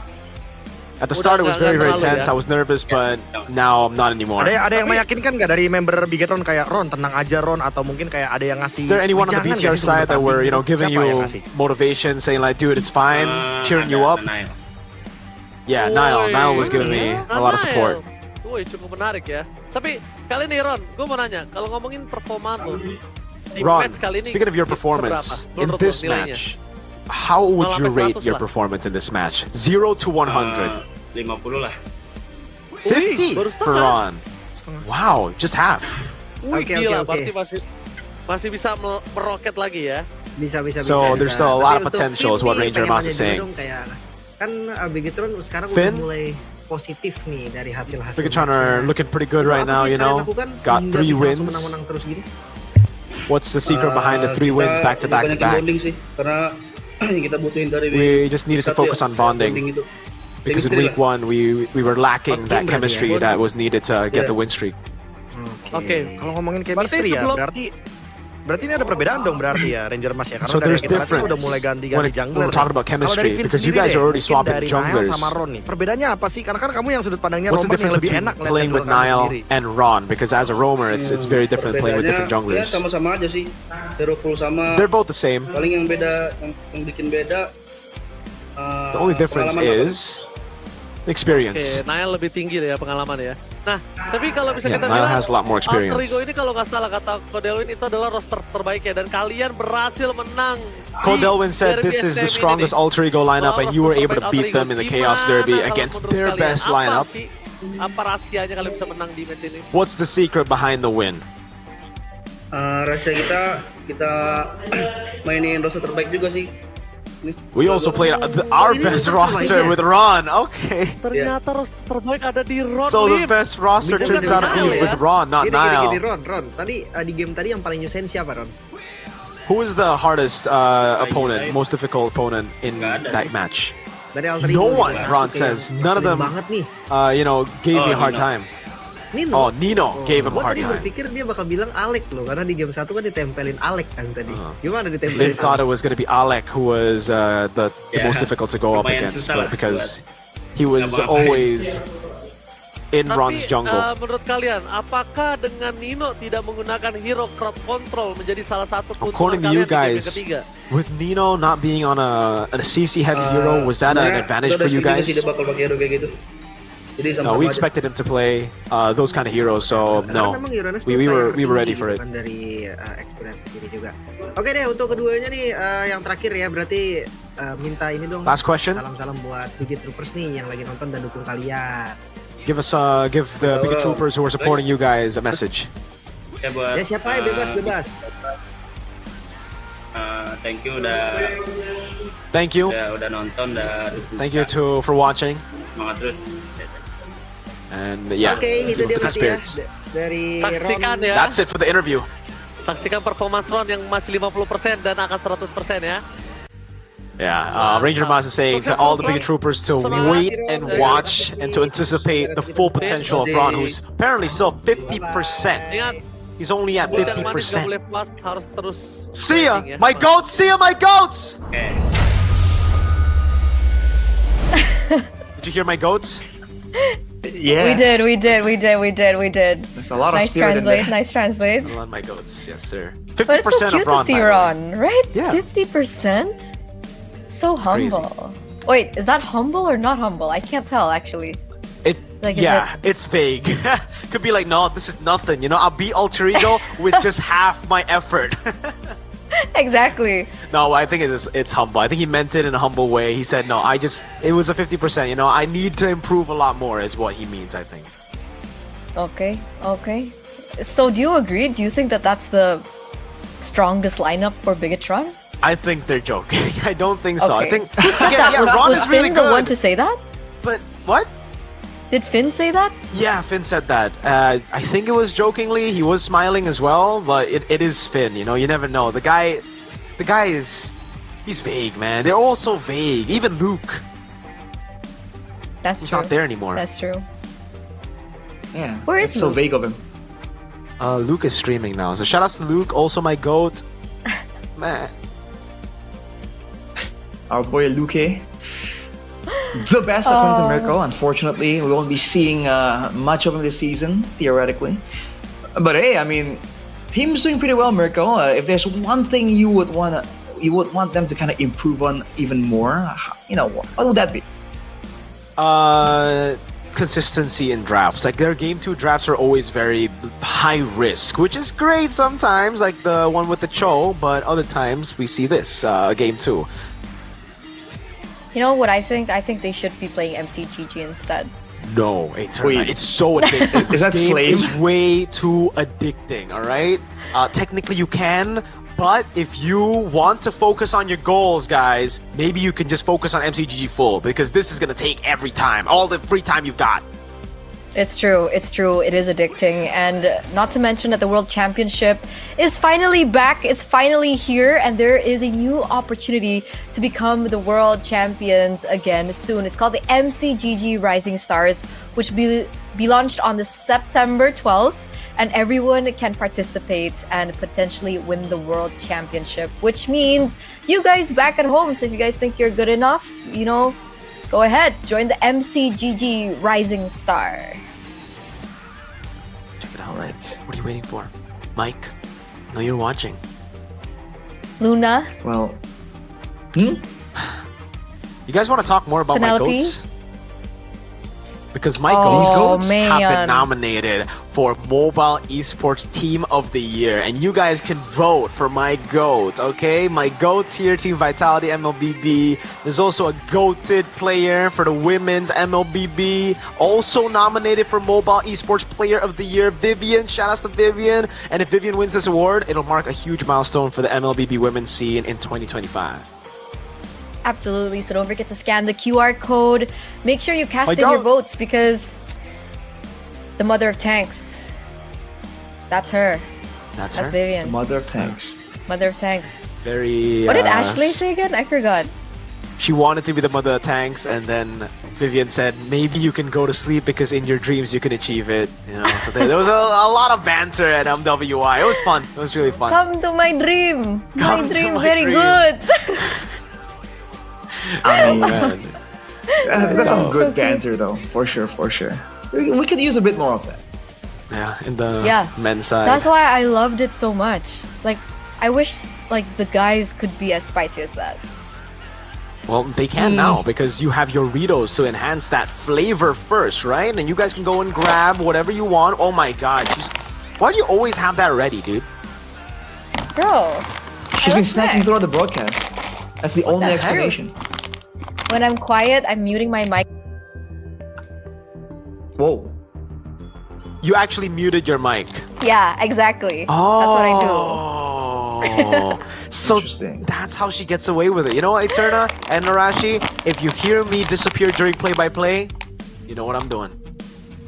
You're getting that snacking. snack. Not only boosts your mood instantly, but also makes you even stronger at the Land of Dawn, by the way. So you can make sure that you get this Doritos. You can get the extra diamonds as well, by the way. What? Right inside the package, there Open is it gonna up, be. Eterna. You can scan. You're gonna get extra diamonds built into the snack package itself. You see it? You see it? Wait, sorry. Oh, there it is. Oh. I see it, I see it, I see it. Show it to the viewers back at home. Don't be No. stingy. No, what? That was such Oh, an that's so good. instant rejection, dude. Just straight up no. You guys don't get No, free I'm diamonds. stingy. Well, go ahead and buy yours now. You don't need to ask for Eternas now. You can actually just buy it. You forgot to mute Where are your yours, mic. Miko? You want me to get mine? Again, if producer lets me, I will run out and grab mine. You don't have yours ready? Look at these links, bro. Eterna, Oh my lord, why don't you give me one, I showed it Rashi? off. Why are you hogging I showed- everything, bro? What the heck? Why do you have I that showed up many, and dude? realized it was They like, sent me like whoa. 3. How much did you get? Enough. Oh, Rashi, that's a whole lot of Doritos, man. That's a bit too much for you. You could finish all that? I've been eating, and this is what's left. I stocked on top of what they gave me. Because I know I'm gonna need more. Oh man, we're gonna have to restock later when we get back to the MPL arena. Yeah, you heard that right, because we're going back offline next week, baby! Yes, sir. Do the dance, do the little MPL arena dance, Rashi. This is the yellow derby right here. Na'Vi versus Onyx. Some weird dances we're doing here. Dude, it's the only kind of dance we can do, you know, like while sitting. in our seats, yeah. So, Ooh, boys and Rondo and girls, maybe. don't forget to get your tickets at id-mpl.com/ticket. I did it. I did it. Don't forget the Joe versus Niall special. Again, might be Fabian actually making a comeback into the jungle because he did just play in the mid lane. Wasn't too good. Gobs versus Yazuki. No. Yazuke, depends on how you like it. Mr. Oranger Amas calls him what? Jasuke. Jagung, susu, keju. That's corn, milk, and cheese. Milk. Yep. Yeah. What about Muezza? Arashi's favorite. My favorite? How did this get started, man? I don't remember. Oh no. I remember saying anything about Muezza. I think it's good. I think it's good. I just, I make an Mozzarella. assumption. Yeah, just assumption. It's just me assuming, Arashi. It's not that deep. It's okay. Jumping into conclusions. Why? Do you not like Muezza? Yeah, Arashi. Why do you not like Muezza? He's a cool Muezza? guy. Why are you so offended? When he first Why showed you- up in the MPL ID, he was pretty friendly to us, dude. Yeah, he's a cool dude, I was actually sitting with him while watching the season 14 playoffs with him and Ray. So I heard, a lot of analysis from them, and I found a lot of the players from Dewa are actually very knowledgeable. Like they got great knowledge. And they're very good vocally expressing the knowledge. Like they have a future in casting later in the future. Maybe if KB retires. That's cool. That's cool. Or Lim, Hopefully they can implement it Get so they strapped by the can magnet. make it to playoffs. Why are you smiling? No, because I said something under my breath. What did you say? It's a joke about Lim. It's okay. You're talking about attractions. Yeah. Oh, I 'Cause he's a understand. I magnet. understand. He is a magnet, but I'm a magnet for drama, which is what we're going to be looking at for the next match. But before we get into that, we are gonna go on a short break, so don't go anywhere. Stay tuned for more MPL ID action. See you, boys. Royal Derby time.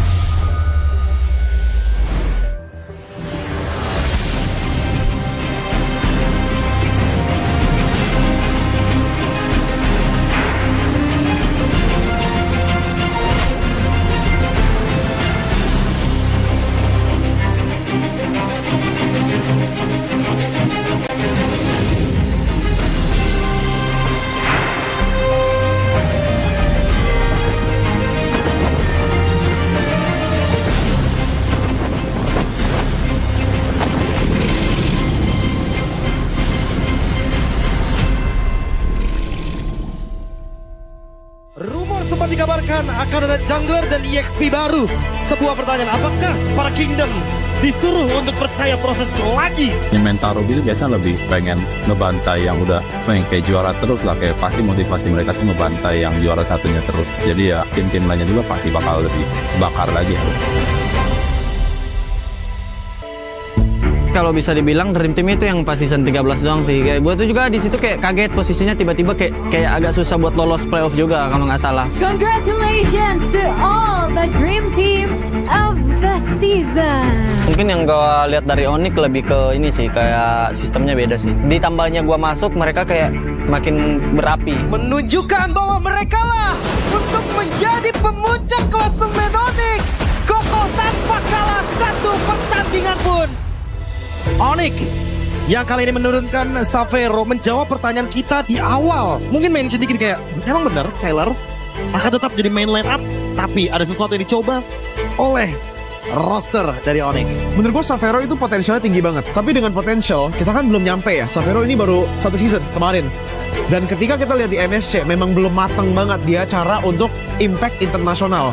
Itu yang dibawa juga dari Skylar yang udah mature, udah ngerti, udah punya pengalaman banyak dari MSC yang zaman dulu, M3, M4 bahkan yang dimainin. Membawa satu rookie kembali mampukah menjadi jawaban? Mari kita lihat apa yang sudah mereka persiapkan. Masih berusaha untuk bisa mendapatkan Karaboy. Bisa kan dia bertahan, tapi setidaknya Best dihancurkan. Soon Goldland kembalinya pula Hellcurt dari Maloyski. Akhirnya menelan pil pahit 2-0 tanpa balas. Semakin kita kalah kan belajar semakin banyak. Mungkin ya dengan roster baru ini kedepannya kita bisa lebih eksplor lah. Itu sih ya, mungkin ada positifnya di week ini. Ya seenggaknya kita nggak kalah semua. RRQ itu masih adjustment pasti. Soalnya setahu Susuyun tuh banyak megang flow of the game. Jadi aku rasa sekarang mulai dicoba dibebanin mungkin ke Rin sama Idok ya. Jadi jungle bisa lebih free, sama Res juga mungkin masih belum terlalu masuk cara team fight-nya, nggak. Soalnya beda karakteristik menurut aku. Kalau melihat Res yang sekarang, kalau dia bisa nyocokin sama tim RRQ ya harusnya dia potensial. Balik lagi tergantung ke api mereka. Jadi kalau misalnya mereka benar-benar berapi-api, kayak egonya nggak yang pada tinggi, pasti kayak mereka bisa kerjasama. Tapi kalau misalnya ada satu orang aja yang punya ego tuh, ya itu bisa jadi masalah. Penambahan roster yang sekarang itu kayak beri kita suasana baru lah. Terus kalau dibilang kita yang berlima kemarin itu cuman mentok 2 kali di runner up, menurut aku itu belum rezeki sih. Semoga kita bisa lebih improve lah dari season sebelumnya. Junes sama Res, Jiren sama Susujin. Kalau emang somehow works kan, ya bisa ngasih opsi gameplay juga kan ke RRQ. Akankah Raja dari segala raja atau Raja Langit yang bisa mengamankan kemenangan pertama untuk Royal Derby? Ya mungkin kalau lawan RRQ sih gue lebih ke confident sama diri gue. Dan kalau misalnya gue mengingat masa lalu lah yang gue bawa itu, kayak gue tau lah mereka player-playernya kayak gimana gitu, segala macam latihannya mereka gitu-gitu. Dan gue bakal ngasih yang terbaik buat di Royal Derby nanti kalau gue kepilih. Bisa dibilang Onyx nambah ngeri banget, apalagi kedatangan Scalar. Sapphire sama Scalar, gue tetap pilih Scalar buat ketemu gue di week 3 lawan Onyx. Untuk lawan Onyx di leg 1 ini, mungkin kalau kita bisa jalanin prosesnya sekarang, gue lihat dari proses kita juga di scrim bisa lah. Buat yang pernah bimbing gue di RRQ, semoga dia bisa main lah di Onyx pas ketemu kita di leg 1. Dan semoga gue bisa ngasih yang terbaik lah ketika melawan dia.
Bete banget ya, gagal mulu.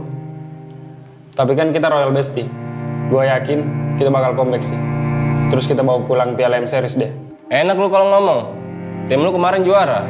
Tim gua gagal MSC, MPL runner up 2 kali lagi. Udah, jangan dipikirin lagi. Kita tuh jago kok. Kalau kata pepatah, kita tuh perintis, bukan pewaris. Gak nyambung sih. Tapi gua akui ya, generasi baru sekarang garis ganas. Respect sama veteran dong. Indonesia bakal comeback dan kita kasih paham sih.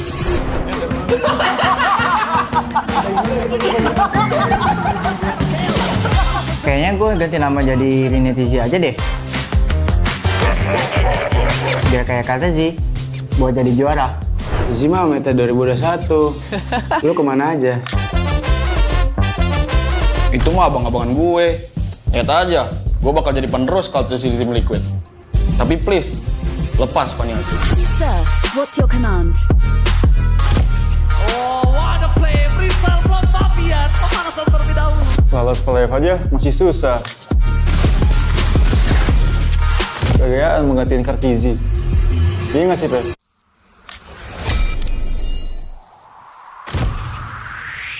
Meskipun gue gak pernah lolos ke playoff, setidaknya gue pernah dipuji viral. Berhasil mendorong Vitorino menjadi korban berhasil kali ini untuk mendapatkan dan satu sama sekali dan Pedian. Udah jangan pada ribut-ribut. Udah pada pernah punya cincin ini belum?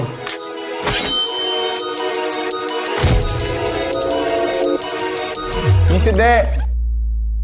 Gantian shift dulu ya. This is keyboard. Kalau bukan karena gue, Monster kill. monster kecil kayak kalian masih main ranked.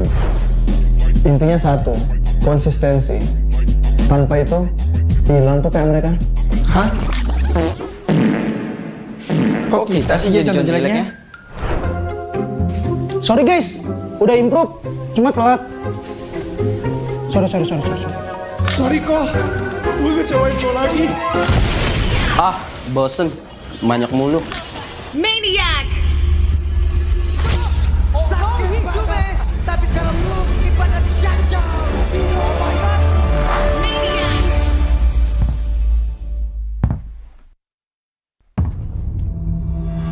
Mau adu Maniac season ini? Pada saat daerahnya sendiri di kakak bisa pisan, tapi masih ada pergerakan di dan di mana dirinya dikeroyok. Namun untuk sekarang satu blessing Johan. You miss me? Kita kasih paham bahwa era kita masih ada.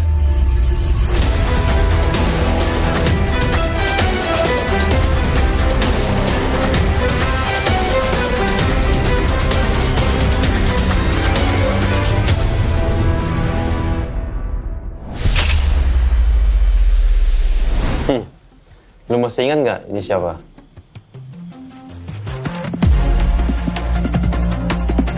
Boleh juga. Tapi lu tahu nggak di atas lu ada siapa?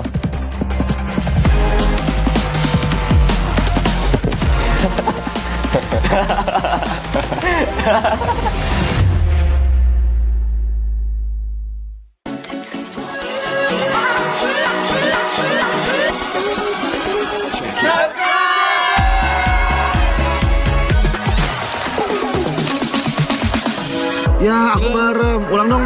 Gak perlu.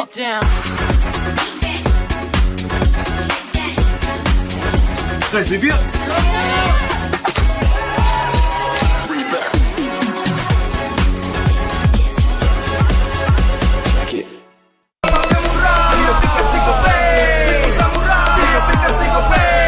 Walau yang lain terus berubah, Gope konsisten, kasihnya pasti murah.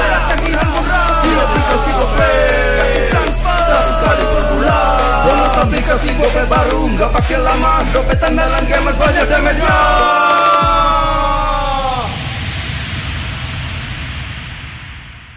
Level up bareng Special Edition Good Day dan MPL. Temukan kode unik, lalu scan QR-nya. Buat kumpulin Diamond Mobile Legends yang banyak dan menangin juga skin kerennya. Cobain semua variannya sekarang. Sebotol Good Day bikin GG Good Day. Yo, Good Day MPL. Woo, Good Day MPL. Woo, Good Day MPL. Yes, Good Day MPL. Woo, Good Day MPL. Yes, Good Day MPL. Yo, Good Day MPL. Oh. Aku udah nonton. Fix, Hijin tuh jahat ke Minjun. Hijin kan emang gak mau pacaran sama Papamu, mamamu, biarkan mereka. Di granat! Boom! Ya, gue kena ghosting. Terus ditinggal nikah sama Hijin. Padahal mereka udah cium. Anak yang nakal. Saatnya kau dan aku. Pakai simpati buat nonton, musik, games, belajar, sampai belanja. Bisa pilih benefit sesuai keinginanmu. Tenang. Menang kalah, mabar bisa good time. Wah, good time Mobile Legends bang bang. Enak coklatnya, bikin semua bisa good time. Ini nih mainnya.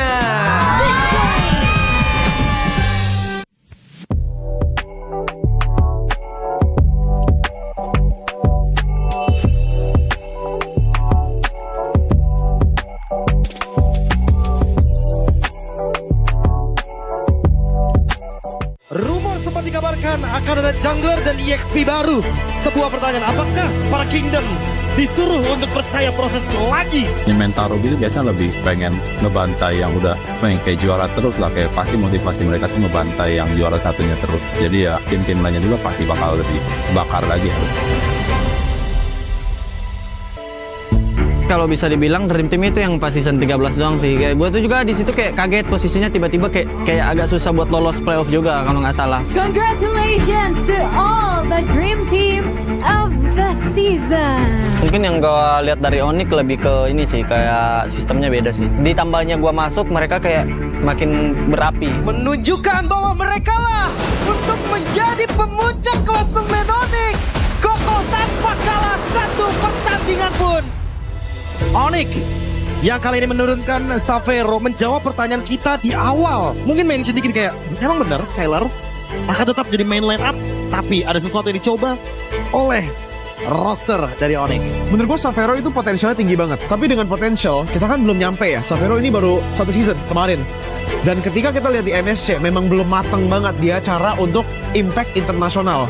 Itu yang dibawa juga dari Skylar yang udah mature, udah ngerti, udah punya pengalaman banyak dari MSC yang zaman dulu, M3, M4 bahkan yang dimainin.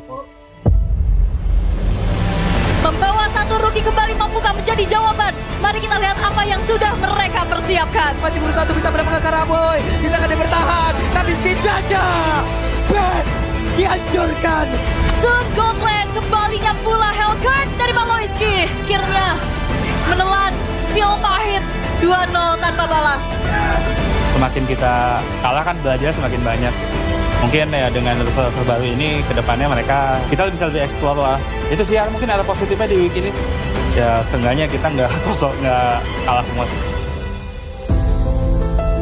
RRQ itu masih adjustment pasti, soalnya setahu Suyin tuh banyak megang flow of the game. Jadi aku rasa sekarang mulai dicoba dibebanin mungkin ke Rin sama Idok ya. Jadi jungle bisa lebih free, sama Res juga mungkin masih belum terlalu masuk cara team fight-nya, nggak, soalnya beda karakteristik menurut aku.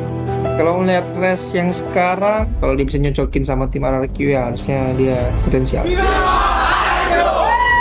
Balik lagi tergantung ke api mereka. Jadi kalau misalnya mereka benar-benar berapi-api, kayak egonya nggak yang pada tinggi, pasti kayak mereka bisa kerjasama. Tapi kalau misalnya ada satu orang aja yang punya ego tuh, ya itu bisa jadi masalah. Penambahan roster yang sekarang itu kayak beri kita suasana baru lah. Terus kalau dibilang kita yang berlima kemarin itu cuman mentok 2 kali di runner up, menurut aku itu belum rezeki sih. Semoga kita bisa lebih improve lah dari season sebelumnya. Junes sama Res, Jiren sama Sujin. Kalau emang somehow works kan, ya bisa ngasih opsi gameplay juga kan ke RRQ. Akankah Raja dari segala Raja atau Raja Langit yang bisa mengamankan kemenangan pertama untuk Royal Derby? Ya mungkin kalau lawan RRQ sih gue lebih ke confident sama diri gue. Dan kalau misalnya gue mengingat masa lalu lah yang gue bawa itu, kayak gue tau lah ke mereka player-playernya kayak gimana gitu, segala macam latihannya mereka gitu-gitu. Dan gue bakal ngasih yang terbaik buat di Royal Derby nanti kalau gue kepilih. Bisa dibilang Onyx nambah ngeri banget, apalagi kedatangan Skylar. Savero sama Skylar, gue tetap pilih Skylar buat ketemu gue di week 3 lawan Onyx. Untuk lawan Onyx di leg 1 ini, mungkin kalau kita bisa jalanin prosesnya sekarang, gue lihat dari proses kita juga di scrim, bisa lah.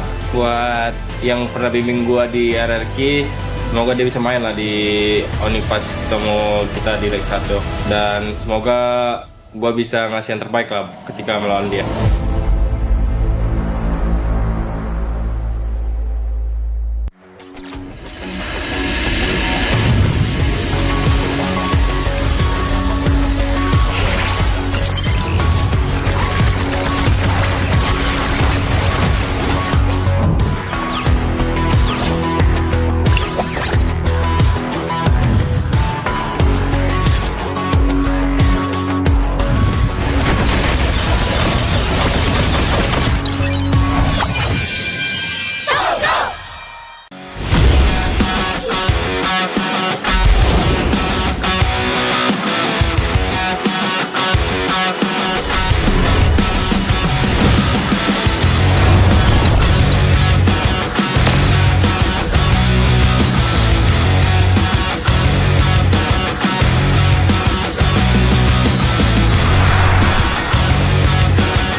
Bete banget ya, gagal mulu. Tapi kan kita Royal Bestie. Gue yakin kita bakal comeback sih. Terus kita bawa pulang Piala M Series deh. Enak lu kalau ngomong. Tim lu kemarin juara.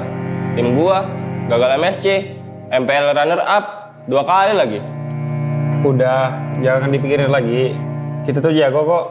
Kalau kata pepatah, kita tuh perintis, bukan pewaris. Gak nyambung sih. Tapi gua akui ya, generasi baru sekarang garis ganas. Respect sama veteran dong. Indonesia bakal comeback dan kita kasih paham sih.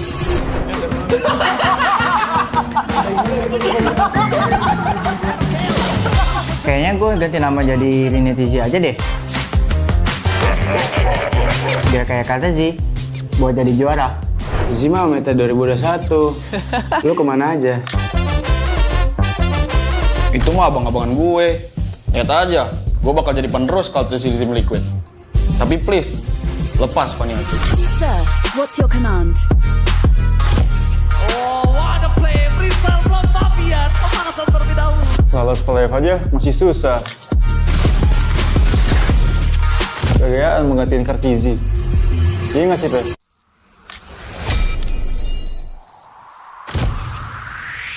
Meskipun gue gak pernah lolos ke playoff, setidaknya gue pernah dipuji federal lah. Berhasil mendorong Vitorino yang menjadi korban racun kali ini untuk mendapatkan yang kemenangan tidak tersentuh sama sekali dan Pedian. Udah jangan pada ribut-ribut. Udah pada pernah punya cincin ini belum?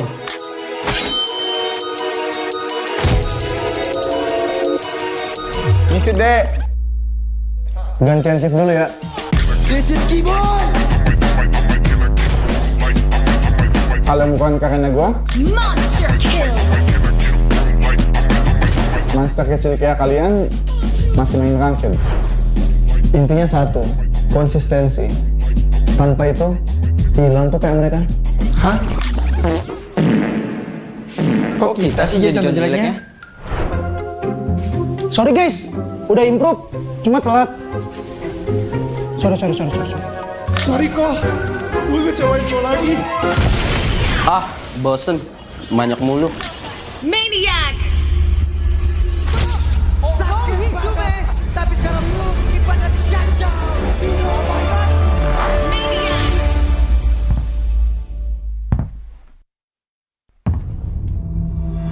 Mau adu Maniac season ini? Sekarang dia sendiri mereka bisa pisah, tapi masih ada pergerakan di dan di mana dirinya dikeroyok. Namun untuk sekarang satu buah situasi. You miss me? Kita kasih paham bahwa era kita masih ada.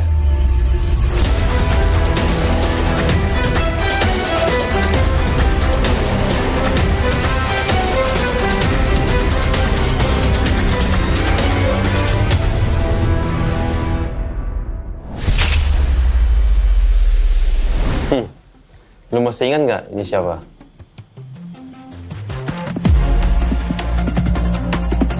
Boleh juga. Tapi lu tahu nggak di atas lu ada siapa?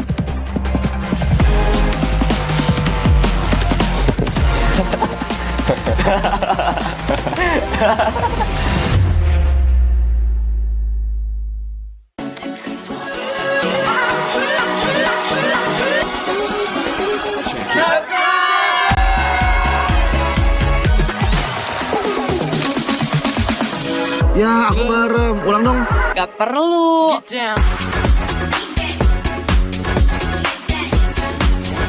Guys, review.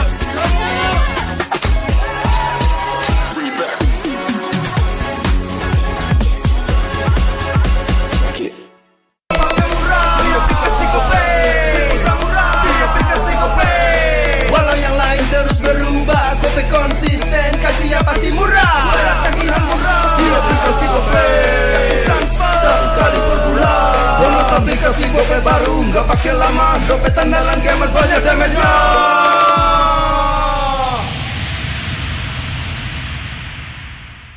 Level up bareng Special Edition Good Day dan MPL. Temukan kode unik, lalu scan QR-nya. Buat kumpulin Diamond Mobile Legends yang banyak dan menangin juga skin kerennya. Cobain semua variannya sekarang. Sebotol Good Day bikin GG Good Day. Yo, Good Day MPL, woo, Good Day MPL, woo, Good Day MPL, yes, Good Day MPL, woo, Good Day MPL, yes, Good Day MPL, yo, Good Day MPL. aku udah nonton. Fix, Hijin tuh jahat ke Minjun. Hijin kan emang gak mau pacaran sama Papamu, mamamu, biarkan mereka. Di granat! Boom! Ya, gue kena ghosting. Terus ditinggal nikah sama Hijin. Padahal mereka udah cium. Anak yang nakal. Saatnya kau dan aku pakai simpati buat nonton, musik, games, belajar, sampai belanja. Bisa pilih benefit sesuai keinginanmu. Tenang. Menang kalah, mabar bisa good time. Wah, good time Mobile Legends Bang Bang. Enak coklatnya, bikin semua bisa good time. Ini nih mainnya.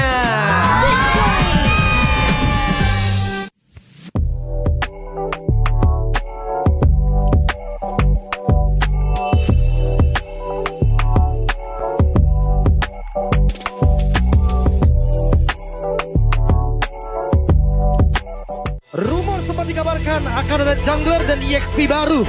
Sebuah pertanyaan, apakah para Kingdom disuruh untuk percaya proses lagi? Ini mental Ruby itu biasanya lebih pengen ngebantai yang udah kayak juara terus lah. Kayak pasti motivasi mereka tuh ngebantai yang juara satunya terus. Jadi ya tim-tim lainnya juga pasti bakal lebih bakar lagi.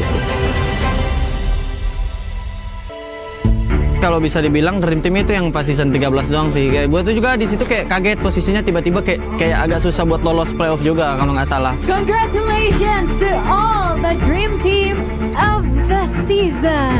Mungkin yang gue lihat dari Onyx lebih ke ini sih, kayak sistemnya beda sih. Ditambahnya gue masuk, mereka kayak makin berapi. Menunjukkan bahwa mereka lah untuk menjadi pemuncak klasemen Onyx.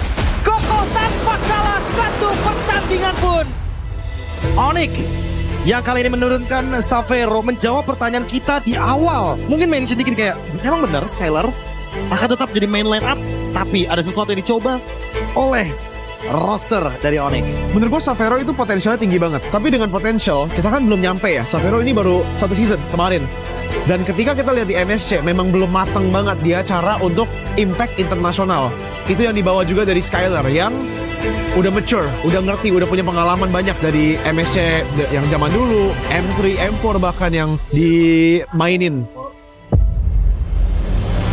Membawa satu rookie kembali mampukah menjadi jawaban? Mari kita lihat apa yang sudah mereka persiapkan. Masih berusaha untuk bisa benar-benar Karaboy. Bisa kan dia bertahan, tapi setidaknya Best dihancurkan. Soon Goldland kembalinya pula Hellcurt dari Maloyski. Akhirnya menelan pil pahit 2-0 tanpa balas. Semakin kita kalah kan belajar semakin banyak. Mungkin ya dengan roster baru ini kedepannya kita bisa lebih explore lah. Itu sih ya, mungkin ada positifnya di week ini. Ya seenggaknya kita nggak kalah semua. RRQ itu masih adjustment pasti, soalnya setauku Suyun tuh banyak megang flow of the game. Jadi aku rasa sekarang mulai dicoba dibebanin mungkin ke Rin sama Idok ya. Jadi jungle bisa lebih free, sama Res juga mungkin masih belum terlalu masuk cara team fight-nya, soalnya beda karakteristik menurut aku. Kalau melihat Res yang sekarang, kalau dia bisa nyocokin sama tim RRQ ya harusnya dia potensial. Balik lagi tergantung ke api mereka. Jadi kalau misalnya mereka benar-benar berapi-api, kayak egonya nggak yang pada tinggi, pasti kayak mereka bisa kerjasama. Tapi kalau misalnya ada satu orang aja yang punya ego tuh, ya itu bisa jadi masalah. Penambahan roster yang sekarang itu kayak beri kita suasana baru lah. Terus kalau dibilang kita yang berlima kemarin itu cuman mentok 2 kali di runner up, menurut aku itu belum rezeki sih. Semoga kita bisa lebih improve lah dari season sebelumnya. Junes sama Res, Jiren sama Sujin. Kalau emang somehow works kan, ya bisa ngasih opsi gameplay juga kan kayak Radhi. Akankah Raja dari segala raja atau Raja Langit yang bisa mengamankan kemenangan pertama untuk Royal Derby? Ya mungkin kalau lawan RRQ sih gue lebih ke confident sama diri gue. Dan kalau misalnya gue mengingat masa lalu lah yang gue bawa itu kayak gue tau lah mereka player-playernya kayak gimana gitu segala macam, latihannya mereka gitu-gitu. Dan gue bakal ngasih yang terbaik buat di Royal Derby nanti kalau gue kepilih. Bisa dibilang Onyx nambah ngeri banget, apalagi kedatangan Skylar. Savero sama Skylar, gue tetap pilih Skylar buat ketemu gue di week 3 lawan Onyx. Untuk lawan Onyx di leg 1 ini mungkin kalau kita bisa jalanin prosesnya sekarang, gue lihat dari proses kita juga di scrim bisa lah buat yang pernah bimbing gua di RRQ, semoga dia bisa main lah di Oni pas ketemu kita di leg 1. Dan semoga gua bisa ngasih yang terbaik lah ketika melawan dia.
Bete banget ya, gagal mulu. Tapi kan kita Royal Bestie. Gue yakin kita bakal comeback sih. Terus kita bawa pulang Piala M Series deh. Enak lu kalau ngomong. Tim lu kemarin juara. Tim gua gagal MSC, MPL runner up 2 kali lagi. Udah, jangan dipikirin lagi. Kita tuh jago kok. Kalau kata pepatah, kita tuh perintis, bukan pewaris. Gak nyambung sih. Tapi gua akui ya, generasi baru sekarang garis ganas. Respect sama veteran dong. Indonesia bakal comeback dan kita kasih paham sih.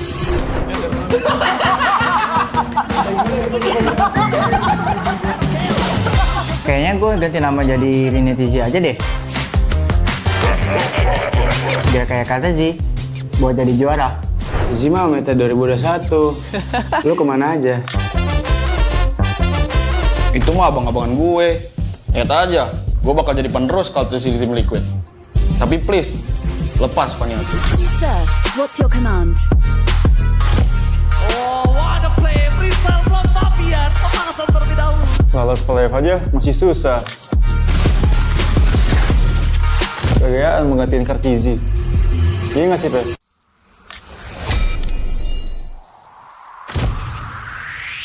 Meskipun gue gak pernah lolos ke playoff, setidaknya gue pernah dipuji viral lah. Berhasil mendorong Vitorino menjadi korban berhasil kali ini untuk mendapatkan dan tidak tersentuh sama sekali dan Bedian. Udah jangan pada ribut-ribut. Udah pada pernah punya cincin ini belum?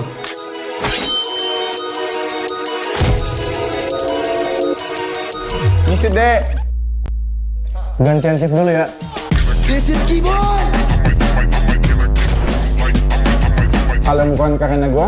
Monster kill. Monster kecil kayak kalian masih main ranked. Intinya satu, konsistensi. Tanpa itu, hilang tuh kayak mereka. Hah? Kok kita sih jadi contoh jeleknya? Sorry guys, udah improve, cuma telat. Sorry. Sorry kok, gue ngecewain lo lagi. Ah, bosen. Banyak mulu. Maniac. Tapi sekarang lu kipan dan Shanja. Oh my god. Maniac.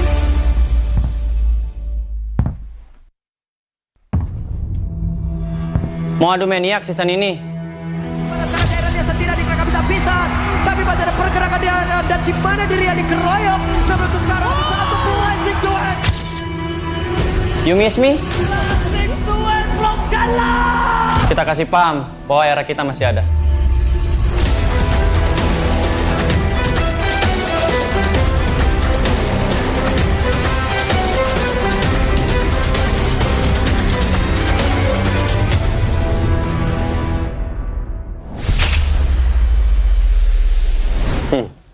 Lu masih ingat nggak ini siapa?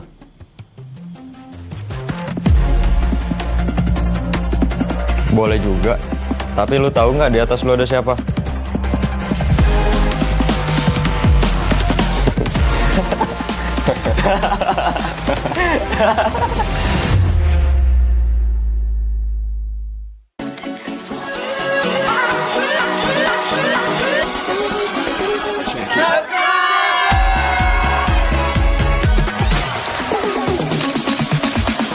Ya, aku merem. Ulang dong.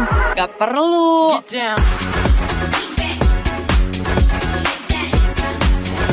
Guys, review.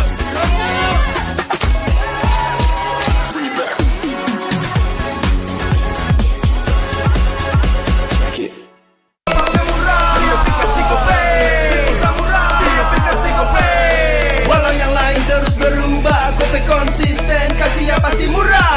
Tagihan murah di aplikasi Gope, transfer 100 kali per bulan.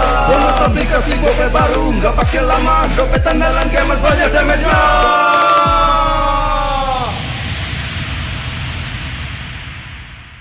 Level up bareng Special Edition Good Day dan MPL. Temukan kode unik, lalu scan QR-nya. Buat kumpulin Diamond Mobile Legends yang banyak dan menangin juga skin kerennya.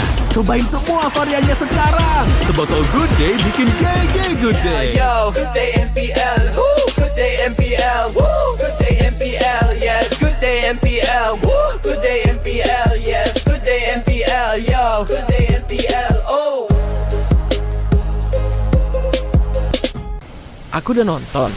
Fix Hijin tuh jahat ke Minjun. Hijin kan emang gak mau pacaran sama Papamu, mamamu, biarkan mereka. Di granat! Boom! Ya! Gue kena ghosting. Terus ditinggal nikah sama Hijin. Padahal mereka udah cium. Anak yang nakal. Saatnya kau dan aku. Pakai simpati buat nonton, musik, games, belajar, sampai belanja. Bisa pilih benefit sesuai keinginanmu. Tenang. Menang kalah, mabar bisa good time. Wah, good time Mobile Legends bang bang. Enak coklatnya, bikin semua bisa good time. Ini nih mainnya.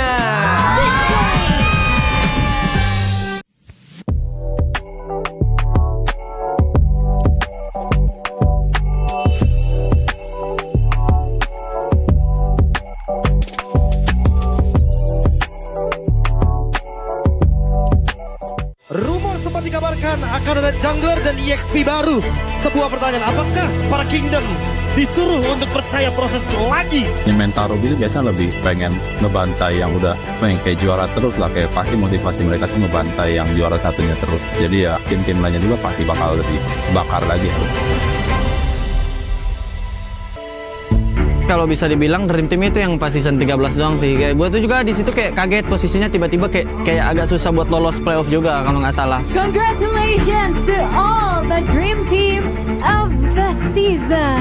Mungkin yang gue lihat dari Onyx lebih ke ini sih, kayak sistemnya beda sih. Ditambahnya gue masuk, mereka kayak makin berapi. Menunjukkan bahwa mereka lah untuk menjadi pemuncak klasemen Onyx. Kokoh tanpa kalah satu pertandingan pun.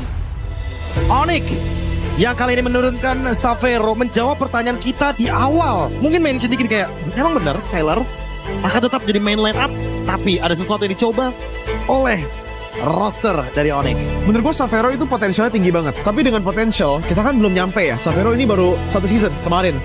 Dan ketika kita lihat di MSC, memang belum matang banget dia cara untuk impact internasional. Itu yang dibawa juga dari Skylar yang udah mature, udah ngerti, udah punya pengalaman banyak dari MSC yang zaman dulu, M3, M4 bahkan yang dimainin. membawa satu rookie kembali mampukah menjadi jawaban? Mari kita lihat apa yang sudah mereka persiapkan. Masih berusaha untuk bisa mendapatkan Karaboy. Bisa kan dia bertahan? Tapi setidaknya Best dihancurkan. Sun Gauntlet kembalinya pula Hellcurt dari Bang Loiski. Akhirnya menelan pil pahit 2-0 tanpa balas.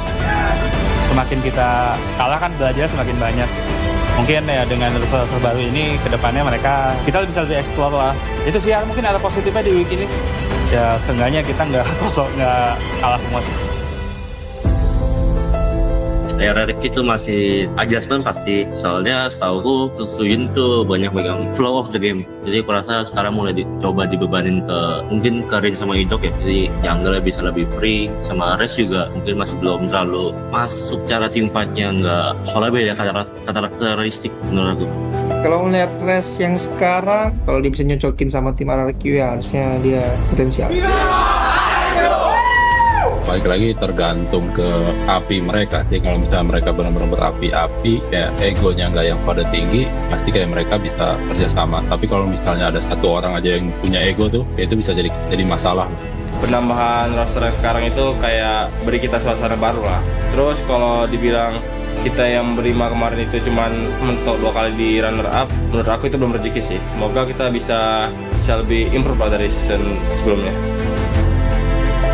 Junes sama Res, Jiren sama Sujin. Kalau emang somehow works kan, ya bisa ngasih opsi gameplay juga kan ke RRQ.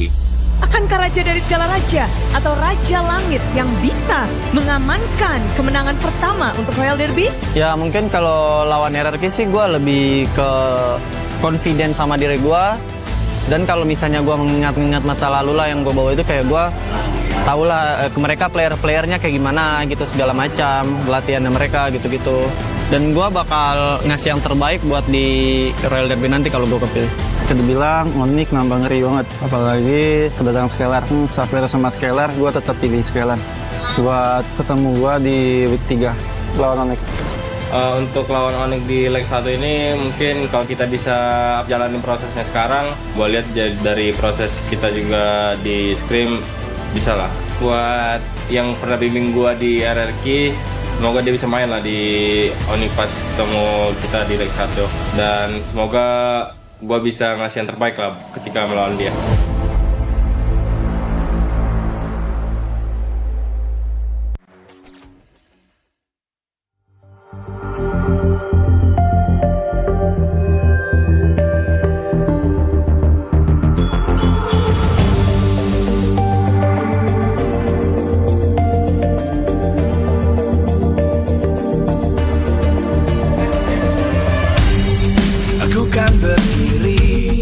Dan terus berlari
terus berlari, terus ke arah puncak tertinggi. Ku takkan berhenti, hanya sampai di sini. Kemenangan abadi menanti. You know we won't miss if we unite our focus. And if you haven't noticed, we'll nyalakan apimu, hadapi semua tantangan, hadang semua serangan, jatuh bukan halangan, bakar semangatmu, janganlah engkau menyerah, kita akan buat sejarah. We'll miss, we won't miss, we'll miss, we won't miss.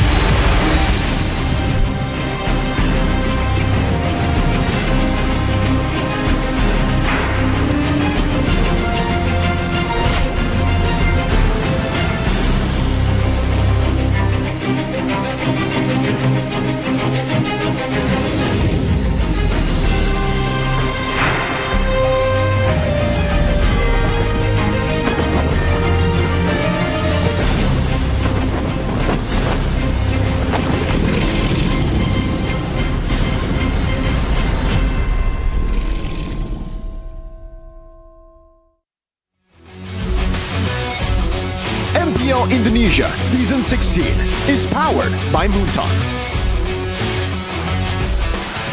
Supported by Esports Federation of Indonesia. Presented by official tournament smartphone Samsung Galaxy. Official e-wallet GoPay. Official coffee Good Day. We own this.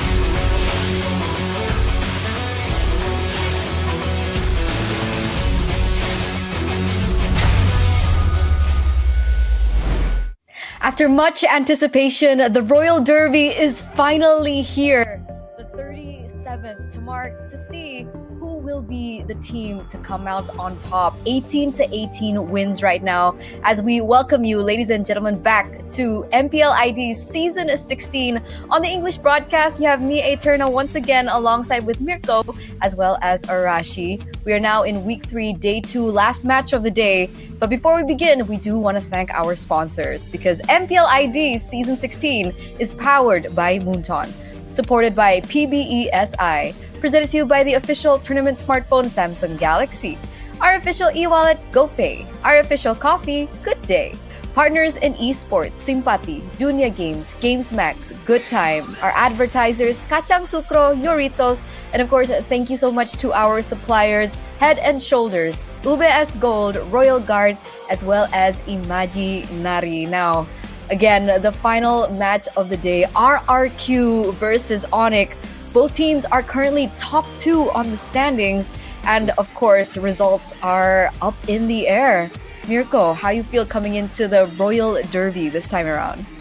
Hey man, my feelings are gonna hurt my boy Kingdom Man over there's feelings. I think Onyx get it done here, Rashi, you know? I think they're the much more complete team right now. RRQ are still kind of experimenting this season. I don't even know if they're still experimenting or if it's just their main lineup being Rez and Zunesh, right? Like, I think all of us expected Dyrant to play over Rez. Maybe the Zunesh thing can stick, but as long as they're still playing Rez, I'm gonna have to say, I think Onyx got it.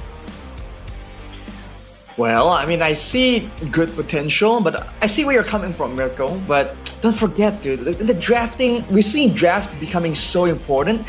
And RRQ are great drafters, man. And for Onyx, I feel like so far they're getting carried by like personal performance, I would say. There wasn't anything too crazy technically, but individually they're all outstanding. But I feel like overall there's more like, you know, big picture stuff going on for RRQ. So I think it's possible for both teams to win here, but you know who I'm voting. Obviously, everyone knows that, of course, Arashi will be voting for Onyx today. I want to see his face. Okay, there you go. I'm just kidding. No. I'm just kidding. Arashi is a No. big Kingdom. He's a big RRQ fanboy. And Arashi, since you are the RRQ fanboy, let's talk about this, the clash of eras, because in this next matchup, particularly so, very different to, I think, periods or seasons behind, there are so many storylines that we do need to touch on for both of these teams, considering Skylar now for Onyx, and then you have Toy on the other side for RRQ. I'm gonna say he doesn't look all that good in yellow, right? I'm just saying. I think the black and orange is it's a much nicer side on the eyes. We were all the fans, I think, were really hoping that Skylar was gonna take a break and come back. He's back, but not in the way we expected, right? So I think Toy, in the meantime, has kind of proven himself again and again. Of course, we can't say he's like the best in the region and all that, but all things considered, right? The fact that he's still relatively new, the fact that he, is put in a pretty tough situation in a sense that the team doesn't really play around him or play for him technically. He's still been able to actually perform really, really well. So I think with time, Toy should perform better, in my opinion. I think experience is only gonna, improve his style and what he does in the Line of Dawn. So it's a tough situation if you're an RRQ fan, but I think a lot of people are, standing behind Toy here, right? He's a boy. But here's the thing, right? Because as Toy grew up in the scene, as he debuted in the scene, it was Skylar that taught him. He's essentially, quote-unquote, Toy senior. Skylar was the one who taught him how to play in the gold lane. Do you think that's an edge that maybe Skylar has in this next matchup, Mirko? I think it really depends, man. Again, yes, Skylar was his mentor for the longest time, giving him support as well to play. Just last season, it was when Skylar took a break. But Toy has developed so much without Skylar, right? I think this move was kind of... it was a secret to the masses, but to us, we already knew about this transfer happening, and it happened way back, So Toy has been learning the ropes alone with Kesku, with the rest of the team backing him up, and a lot of that was without Skylar as his mentor. A lot of that was with him getting, again, more time playing in the MPL compared to Skylar, who was still taking a break playing ranked with his party. So I think, yes, there will be some patterns that Skylar can obviously exploit, but I think for Toy, it's advantageous to him right now in this matchup. Toy has stayed active last season, coming into the season. Skylar is coming back. There's so much pressure on him. All eyes are on Skylar and Onyx to fail right now. That makes sense. We touched on the gold lane a little bit, and now we're going to touch into the mid lane, because all-time MPL ID stats analysis, this is a hero that both players from both teams will be competing for. Let's break this down a little, Arashi. Well, a lot of data here, especially for Sans. He's been around for so long, but the Farsa has always been a hero that kind of can sneak into the meta. If you're not really careful about it. I think my first time seeing the hero and really taking note of wow, this is a great hero was actually when Watt down there in season 7 was picking up this Farsa a lot. Yes, sir. It's very impressive at that point. So I feel like you can see again that I think Sans, has been doing better. A lot of people are saying, but then again, Rins, he has that very aggressive style. So it's kind of you gotta take the good with the bad, right? Like we mentioned before during an RRQ game, Rins is gonna do some really crazy plays. He's not really playing very safe on that Farsa. And if it works out, it looks great. If it doesn't, it's going to look even worse. The same thing can be said for Sans, but he's been around for so much longer, right? And he's also been in a different role before. So I think he has a bit more of a grasp on the pace and the flow of a team fight, which is why we see him, quote unquote, perform better, right? Getting caught less, finding more opportunities. So I feel like with time, again, Rins can improve even more. But for now, I think there's no doubt about it. Sans is almost synonymous with a Farsa player to a degree. This reminds me of what Mirko mentioned in MLPP. Rins to stop pretending to be Sans. Does that, say something about this matchup? Yeah, I think so. I think for the longest time, Rins has really been focused on trying to solo kill Sans, trying to prove to everybody that he's better than Sans on the same picks with the same style that Sans plays. I think what makes Rins special is him being Rins, not him being Sans, or not him being compared to Sans, right?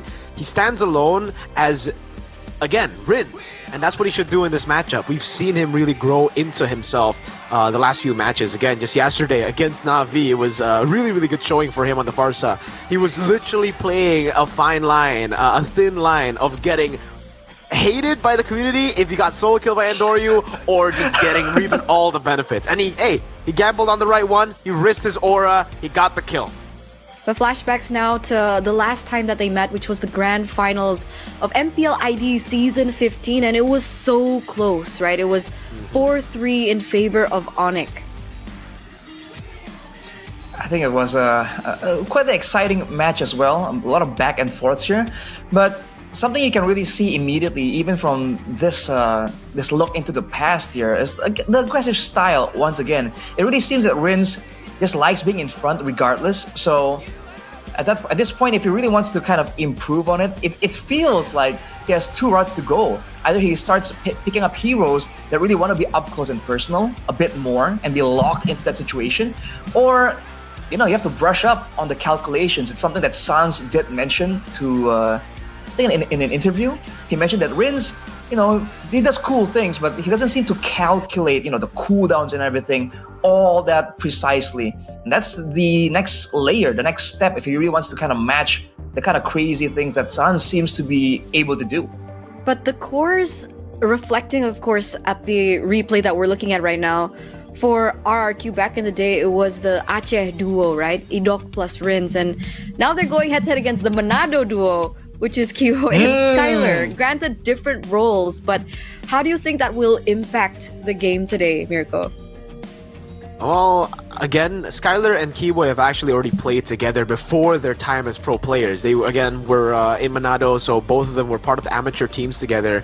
Idok and Rins literally stuck together. Obviously, when it comes to the chemistry, I'll definitely have to get Rins and Idok to give them the advantage over Keyboy and Skylar, who have already kind of like parted ways, went on their own separate journeys, and only now find themselves in the same team again where they can re-synergize. But as Keyboy mentioned, it doesn't really matter if Savero or Skylar plays. He adapts to anyone and everyone really well, and it's pretty good for him because Skylar has actually, I think for me, what I see is he's matured. Skylar has matured so much coming into this Onyx lineup. He's not coming in to be the main star. He's coming in to be an addition, someone that could fill the gaps for the team. And if necessary, then take on the spotlight. But if it's not, let it go to the others. They have superstars like Kai, Sans, Keyboy all there to carry the game if he doesn't. And on the other side, with Kyrie versus Zunesh, see, this is the very cool thing that we're looking at for the Royal Derby, right? Because it's always... it's like a stark contrast between two players in the same role. Because Kyrie, veteran, and then you have the young blood in Zunesh on the other. Let's break that down a little bit more, Arashi. Well, Zunesh, again, he's shown great things. And I think what's really impressive, and for most of the rookies from RRQ, is the fact that when they get in there and they don't really have a following or a lot of support yet from the fans, they're really willing to make some of these very risky plays. I think that deserves some credit because we talked about the pressure of being in a big org like RRQ, and yet we see them attempt crazy stuff, crazy plays as well. So I think it's a good showing that their mental state is, where it needs to be, right? And like we have been talking about, as a rookie here, you're not really playing into any expectations, right? You play your game, you do well, and if you do bad, people don't expect much of you anyways. So they have that going for them, and I feel like they need to abuse it while it's still there. And I think that's something that Kescute for sure have been kind of like, I'm assuming here, have been drilling into them, like, hey, just do your thing, do what we practiced, because as of right now, the outcome won't really matter all that much, technically. I think for me, again, this matchup, we can talk like for hours, I feel. The matchups in the jungle, the matchups in each lane, but I am really interested to see how Adi does without Yem against Kescute. So, with the match imminent, we are going to take a look at this beforehand. Jungler dan EXP baru. Sebuah pertanyaan, apakah para Kingdom disuruh untuk percaya proses lagi. Ini mental Ruby itu biasanya lebih pengen ngebantai yang udah pengen kayak juara terus lah, kayak pasti motivasi mereka tuh ngebantai yang juara satunya terus. Jadi ya tim-tim lainnya juga pasti bakal lebih bakar lagi. Kalau bisa dibilang Dream Team itu yang pas season 13 doang sih. Kayak gue tuh juga di situ kayak kaget posisinya tiba-tiba kayak agak susah buat lolos playoff juga kalau nggak salah. Congratulations to all the dream team of the season. Mungkin yang gue lihat dari Onyx lebih ke ini sih, kayak sistemnya beda sih. Ditambahnya gue masuk, mereka kayak makin berapi. Menunjukkan bahwa mereka lah untuk menjadi pemuncak klasemen Onyx. Kokoh tanpa kalah satu pertandingan pun.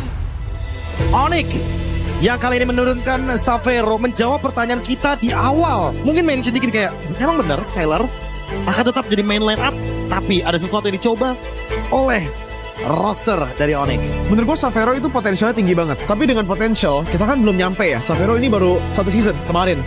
Dan ketika kita lihat di MSC, memang belum matang banget dia cara untuk impact internasional. Itu yang dibawa juga dari Skylar yang udah mature, udah ngerti, udah punya pengalaman banyak dari MSC yang zaman dulu, M3, M4 bahkan yang dimainin. Membawa satu rookie kembali mampukah menjadi jawaban? Mari kita lihat apa yang sudah mereka persiapkan. Masih berusaha untuk bisa menemukan Karaboy. Bisa kan dia bertahan, tapi setidaknya Best dihancurkan. Soon Goldland kembalinya pula Hellcurt dari Maloyski. Akhirnya menelan pil pahit 2-0 tanpa balas. Semakin kita kalah kan belajar semakin banyak. Mungkin ya dengan roster baru ini kedepannya kita bisa lebih explore lah. Itu sih ya, mungkin ada positifnya di week ini. Ya seenggaknya kita nggak kalah semua. RRQ itu masih adjustment pasti, soalnya setauku Suyun tuh banyak megang flow of the game, jadi aku rasa sekarang mulai dicoba dibebanin mungkin ke Rin sama Idok ya, jadi jungle bisa lebih free, sama Res juga mungkin masih belum terlalu masuk cara team fight-nya, soalnya beda karakteristik menurut aku. Kalau melihat Res yang sekarang, kalau dia bisa nyocokin sama tim RRQ ya harusnya dia potensial. Balik lagi tergantung ke api mereka. Jadi kalau misalnya mereka benar-benar berapi-api, kayak egonya nggak yang pada tinggi, pasti kayak mereka bisa kerjasama. Tapi kalau misalnya ada satu orang aja yang punya ego tuh, ya itu bisa jadi masalah. Penambahan roster yang sekarang itu kayak beri kita suasana baru lah. Terus kalau dibilang kita yang berlima kemarin itu cuman mentok 2 kali di runner up, menurut aku itu belum rezeki sih. Semoga kita bisa lebih improve lah dari season sebelumnya. Junes sama Res, Jiren sama Sujin. Kalau emang somehow works kan, ya bisa ngasih opsi gameplay juga kan ke RRQ. Akankah Raja dari segala raja atau Raja Langit yang bisa mengamankan kemenangan pertama untuk Royal Derby? Ya mungkin kalau lawan RRQ sih gue lebih ke confident sama diri gue. Dan kalau misalnya gue mengingat masa lalu lah yang gue bawa itu, kayak gue tau lah mereka player-playernya kayak gimana gitu, segala macam latihannya mereka gitu-gitu. Dan gue bakal ngasih yang terbaik buat di Royal Derby nanti kalau gue kepilih. Kita bilang Onyx nambah ngeri banget, apalagi kedatangan Skylar. Savero sama Skylar, gue tetap pilih Skylar buat ketemu gue di week 3 lawan Onyx. Untuk lawan Onyx di leg 1 ini mungkin kalau kita bisa jalanin prosesnya sekarang, gue lihat dari proses kita juga di scrim bisa lah. Buat yang pernah bimbing gue di RRQ, semoga dia bisa main lah di Onyx pas ketemu kita di leg 1. Dan semoga gue bisa ngasih yang terbaik lah ketika melawan dia.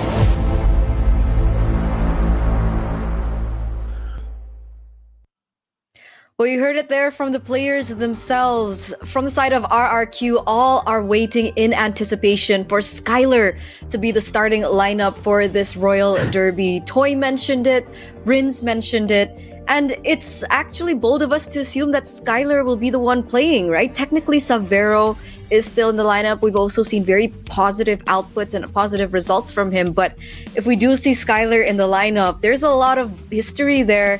And there might be a lot of drama and blood spilled today. Yeah, we don't even know who's playing. Dude, imagine if Savero comes in and just stops this matchup from happening. He says, yo, it will only happen offline, not online. So with that, it looks like the official team lineup is ready. Ladies and gentlemen, Let's get to take a look here for Onyx. Is it Savero or is it Skylar? And the answer is Skylar. Alongside Lutfi, Kyrie, Sans, as well as Keyboy. These are the Sky Kings up against, of course, RRQ Hoshi on the other side. Whoa! Is that Dyron in the EXP lane? No rest today with Zunesh, Rins, Idok, Toy. This is building up to be a hype Royal Derby. Ladies and gentlemen, welcome to the Royal Derby in week 3, day number 2, the moment you've all been waiting for. Welcoming first in the gold lane, Skylar versus Toy. Next up in Rome, the catalyst of RRQ Hoshi versus the clutch in Onyx. It's the boy, the man, the legend who has grown, Edok versus Keyboy!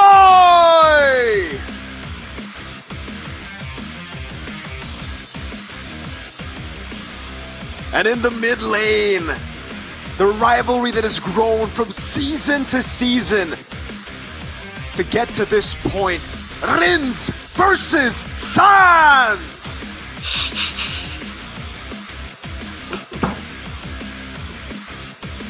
In the XP lane, meant to carry, built to carry, both trusted here today. Lutfi and the man who's making a comeback, Dyron!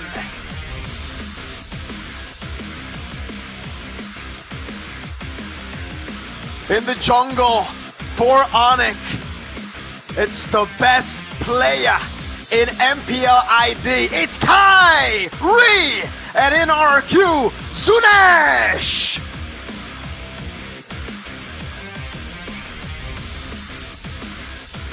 And here we have it, the Royal Derby, RRQ Hoshi versus Onyx.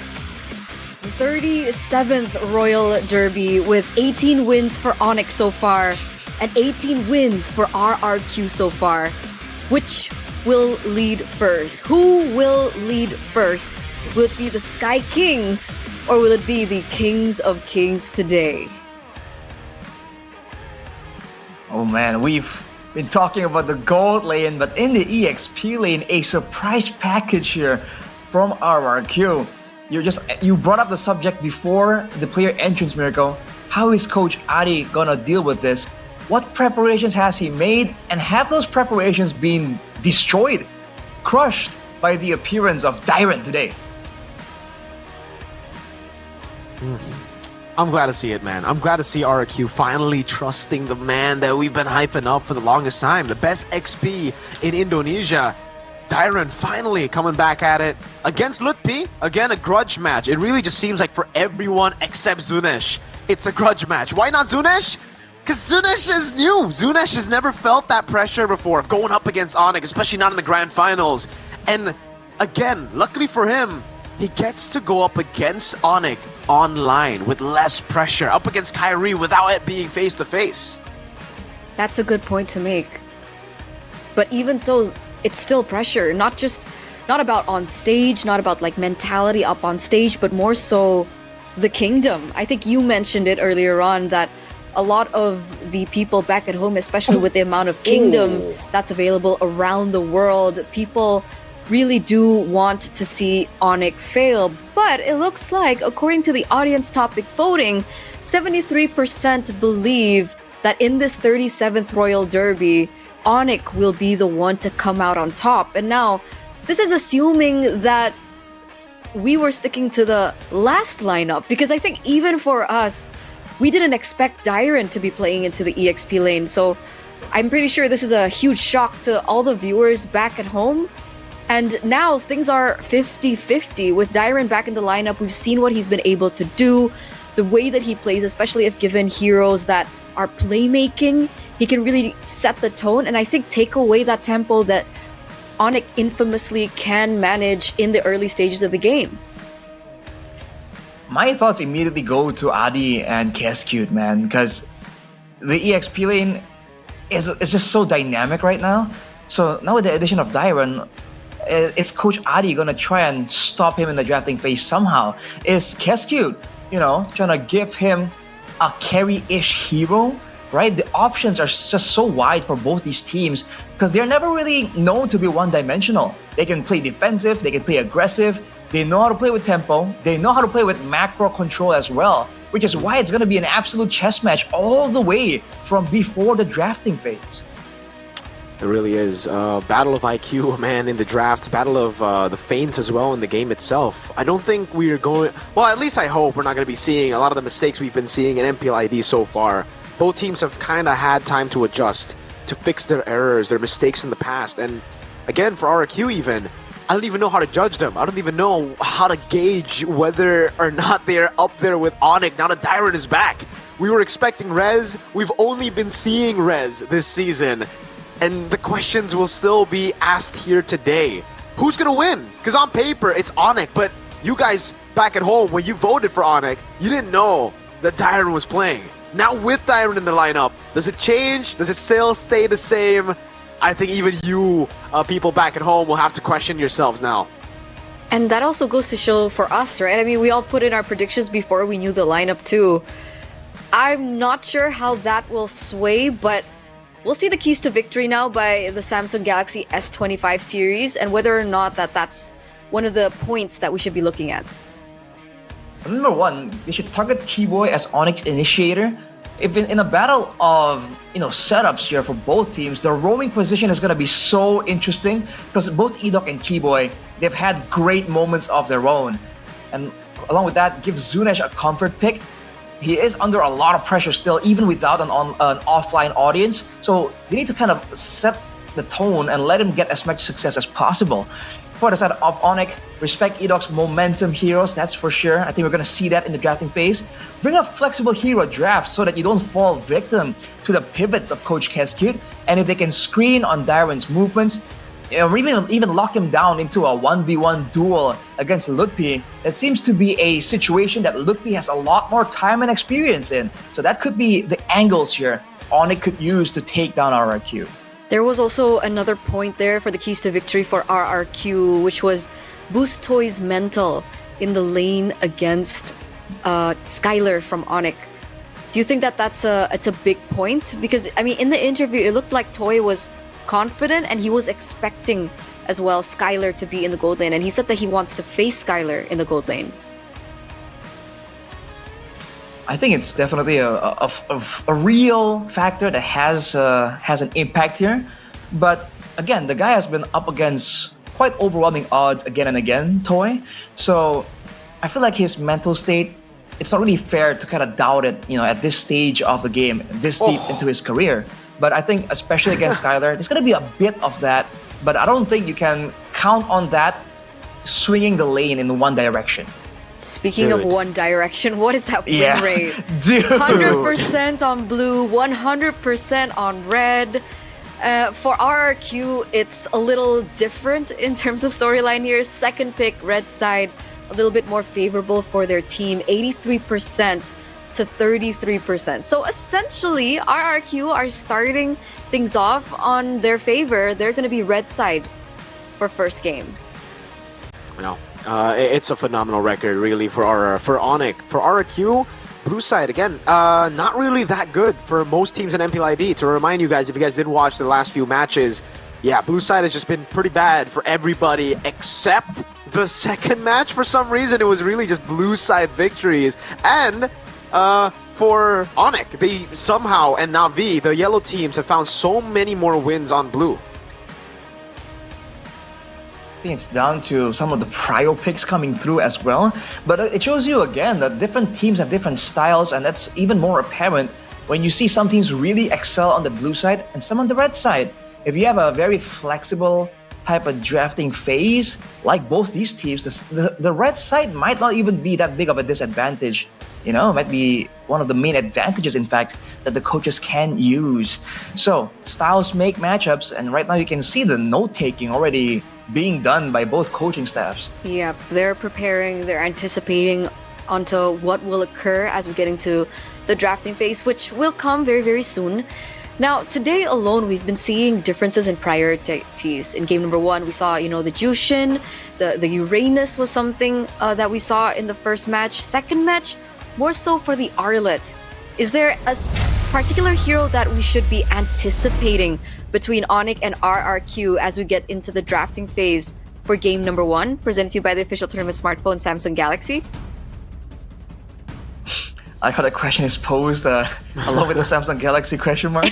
But I feel like there's going to be a lot of priority in the jungle, right? Because Kyrie is such a big part of Onyx gameplay. And on the flip side for RRQ, they need to get Zunesh, in a favorable spot as much as possible because he does not have the edge when it comes to experience. I think that's where we're going to see a lot of prio, and you can see some of the bans already here. 3 jungle bans technically from the side of Onyx. All right, Wow. we're gonna have to see the drafts again like this. Baksha High, the Fredrin, too. Whoa. I want to see the RQ bans right now because, yeah, this is an interesting move. It does seem like for Onyx, they don't want this utility jungle to come out. It's just, for them, a lot of aggression. They go for the Lancelot and the Arlet, a combination that we were already kind of talking about earlier. And the Harrod, they are going for the instant picks here. No hesitation whatsoever for Adi and CW, for Keskute and NMM. What's the response to this? The Phobies is still up for grabs. You get a lot of value, but it might be too overwhelming. There's too many dashes. Fanny. Wow. Uranus and a Fanny here from RRQ. Already a lot more aggressive, but also very vulnerable to all these burst damage and crowd control tools that Onyx has had. So RRQ not backing down, going the risky route. Okay, coming to the second phase now, we do see that the Badang gets banned. They want to make sure that the Fanny can weave in and weave out of these team fights without any obstacle. So that does make sense with the Badang. But technically, Fanny into Arlet isn't as easy as well. And technically, Onyx do still have other options on the board, right? The Arlet can still be flexed. They can go for something a little bit more precise when it comes down to lockdown, right? They have the Arlet, they have the Cho is also an option. What else do you think we should be looking at? At this point, they need the gold lane as well. With all these aggressive picks already showing, it's going to be an assassin duel, and one of the main targets for those assassins is going to be those gold laners. So getting a solid, safe gold lane is very important. And the fact that Onyx already has one means they're going to crack down on the rest of the options. That's the Granger denied from Toy. Yeah, surprising that the Juicin isn't banned out yet, by the way. RRQ decided to go for the Valentina instead, trying to take away these big ultimates, knowing that Sans is, if you haven't noticed, pretty darn good on the Farsa's ult too, right? 100% win rate on the Farsa. That Feather Airstrike certainly could be a tool for Onyx to stop them. But right now, I think for Onyx, main concern is, what's there to lock the Fanny? Because yeah, they have a lot of aggression, and maybe they might just be looking for a full dive comp, but you still need to respect the Fanny. Will it be a Cho for Keyboy? That I think makes a lot of sense. But for now, it'll just be the bans. I think the Moskov should follow next, right? They've already picked up the Harith, already banned out the Granger. The Moskov makes the most sense, but the Claude can come through here for RRQ now that the Moskov has been banned out. Ooh, dude. They're gonna pick up a Claude against Skylar. That's gonna be a terrifying prospect for Toy, but RRQ, they don't back down in these situations. They go for the Grok first. Big AoE crowd control tool. I don't know if the barricade right now is a good enough tool with all these mobility tools available to Onyx, but that's a big ultimate to stop the charge. Onyx don't back down though and go for that Hylos. So the hero that we were looking at to kind of lock down the Fanny, their choice was the Hylos. Technically, there is a single click point and stun with the Hylos. And there's also a Jushin, if you can like time that properly, but it isn't as secure as something like the Cho, but they needed someone to kind of frontline for them because they went in for the Arlet first. RRQ, last pick is the Natan. Wow. All right. Yeah, we were talking about the Claude, and Natan is also used to be a signature Skylar pick, and it's pretty darn good against the Harith when it was meta in Season 14, if you guys remember. Every time we would see a Harith, we would see the Natan to match up against it, just because Skill 2's displacement actually can stop the Harith from getting the reset. Man, the displacements, the trade in the lane as well, and of course that crazy late game. This is a bit of a toss-up, man. I feel like both rosters have a good chance. We'll see, because the lineup rating favors Onyx by just a bit, 5.7 there. But at the end of the day, it's not about numbers, it's about execution. So here it is, ladies and gentlemen, one of the most anticipated matches of the season. We're gonna take a look at the Royal Derby, RRQ versus Onyx. Which king will reign up top? Which king will reign supreme? Looking at the strats. It's been close. Arashi, 18-18 currently. Let's take a look at the stats. Yeah, the veteran against the young blood. When it comes to the engages, I think we're going to see plenty. But the fact that Edok is on a Grok, you're not as one-dimensional as the old Grok, but it really isn't a hero you would expect in the hands of Edok. And usually when he's on a hero that doesn't have spammable engage tools, Dyron will kind of supplement the difference. Now it's a bit different. Uh-oh, Zunesh looking to go for cables already. First blood to Zunesh. Gets knocked up, but it's all good. An early start for RRQ. Tempo being set here for RRQ. And just face value before we get to see how things unravel between both of these teams. Do you think Dyron on the Uranus is a problem? I think it's definitely going to be a problem, considering that Dyron, even before, right, there was a whole period in time where he was playing these sustained but aggressive heroes like the Hildas, to a degree the Gatot as well. He's really good at these heroes where you want to get in, get attention, and then get out again. So it's not a playstyle that he's unfamiliar with, but he needs to be careful. Rotations happening here from the side of Onyx. Uh-oh. Dyron caught in the bad spot, forced to flicker already. Onyx getting the prio in the bottom lane as now Zunesh tries to go up top. Skylane to be ganked here. OLB, getting the flicker out in time to stop a kill from happening. That was close. That was close. Both of them actually going to force in a recall, but it is going to favor RRQ just a bit. The buying of time. That's a forced flicker in for Edok. Going to recall. Perfectly set up if Onyx want to go ahead and start the turtle. Does look like it's going to be free here. Zunesh still doesn't have the purple buff. And RRQ have to just play for the purple buff. Because Onyx still hasn't used the red tree. Kai gonna jump in together with Sans, popping a Crimson Beacon. Dyron pops in Consecration and tries to run away. Over to the bottom lane he goes, but gets knocked up. And this should be a kill. Dyron clears the way before he gets taken out at least. But it's still a free kill and a turtle to Onyx. Response from RRQ immediately. Whoa, with the burst instantly now looking for another one. Oh, Kai! Could be a solo, but couldn't get the last cable in. Lutfi looking for the stun, will be able to find it, and he gets it in time with the Vengeance proc. Sans looking for the Vengeance again, Rins with the flicker, but he's gonna be brought back. Lutfi with the flicker as well. Vengeance not there. It was onto Edok, so Lutfi couldn't get in range in time. Right, the exciting trades, they're going back and forth. Zunesh, quite impressive on this Fanny. But again, the punishes have been going through, and even in the laning phase here, Toy is really winning overwhelmingly XP-wise. But again, it's still a very even early game. But the bite back is definitely there. Wait a second, are they going to go into Edok here? Lift it up. Oh, Sans, no mana. Couldn't go for the follow. It'll just be the green camp here, threatened. Good knock up. A red tree, and it's Zunesh who actually picks it up. Kai forced to go back in the mid lane as Zunesh tries his best to keep up with the farm and is right now actually ahead, but I don't know how far ahead he will be after Kai clears his own bottom side jungle. Looking at the emblems here by Games Max, bargain hunter for both gold leaners, right? But the Inspire for Skylar is going to be able to spam out more. Tsushin with Tenacity, so Sans is fully respecting the damage potential, but again, for Rins, who's going to be playing aggressively, Wilderness Blessing with the Rupture. So he's trying to roam as much as possible and influence lanes, but he really hasn't been allowed to do so due to the danger that Onyx is posing through that trio mid. Yeah, not just yet. Dyron. You can see, Dyron. Oh! With the airstrike coming out, Lutfi still able to survive. Final slash! Oh, Lutfi with the outplay! Now Zunesh knocked up, still has the cables to get out as Dyron walks away too. Edok doing the same thing in the mid lane with Rins down. It looks to be a free neutral objective again to Onyx. Again, these timings have been perfect. Turtle 1, it was Edok. Speaking of Edok. Hold up, Zunesh gonna push the play here. Luffy's still in there. Getting the shutdown there, but Kyrie's gonna win out the retreat battles. Edok walks up all the way, gets taken down by the man who was once his teammate, Skylar. Good shot down there from Zunesh, but again, Onyx are getting the better of RRQ when it comes down to the setups. It's Zunesh on the cables though, whoa! Sans is so tanky.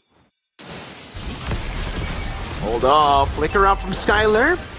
Rin's already using the feathered airstrike. The entropy comes out too, and they don't get a turret with it. So much action here for the first 5 minutes of this Royal Derby. A lot of bite back from both of the teams. Sans, I think we looked at the emblems earlier on, right? And oh, wait a second, Dyron? Kyrie and Lutfi, do they really want to go for this? Turns out they just want to go for the control over the lanes, which will be taken out, no problem. They're actually going to feed that lane to Zunesh. We're looking at the talents prediction as well in by Gopei. And it looks like, okay, only Lim Kochul and Arashi for Onyx. Doesn't Ranger always go RRQ? He's a kingdom. Oh, Tyron. Oh, hold up, that's a knock-up. Free Vengeance reset, final slash coming down, and will be Zunesh going in all the way, but Kai is still there. Zunesh taken down by the burn, and Kai gets it with the red tree. Now jumps on Eda with a puncture. Will get the Thorn Rose on Rins, while Skylar deals with Edok. Rins, there's no way he can walk back up, and Atan will be able to get a trade on these. Kai, you can already see that aggression. Rins had to respect it. Tier 1 mid for Tier 1 top. That was a 2-for-3 trade in favor of Onyx, right? Which essentially should be good for the Yellow Porcupines or the Sky Kings here. But the problem is, if they leave Toy untouched for too long, I think that could be a problem for Onyx if they can't close this out early. Well, they do have the Lancelot and the Harith. Both can dive in and kind of zone Toy out. So it's dangerous against Onyx in particular because they do have Keyboy to try and make the plays happen. But now again, Onyx are very comfortable here, just contesting the areas around the mutual objective and forcing RRQ away. Turtle, free and for Onyx. A perfect turtle in this first game here in the Royal Derby. Zunesh going to be able to pick up that tower in the bottom side. So a little bit of a trade back for RRQ. Even with the perfect turtle, you can see that the gold lead is only at 1.8k for Onyx. So there is still a moment in time that, let's say, Edok creates a perfect moment, which we have seen before create things like that. Two members locked in. Zunesh is able to go for it. He'll be able to get Keyboy with Lutfi jumping with a final slash. Now Sans goes in, but it's going to be Lutfi with a vengeance again in the back line. It's Skylar and Kai as again Lutfi gets the constant resets from Sans to get the kill. It's 1-for-1. Keyboy from Dyron. Wall down. Sans going to be able to dash or flicker away rather. And it ends up being 1-for-1.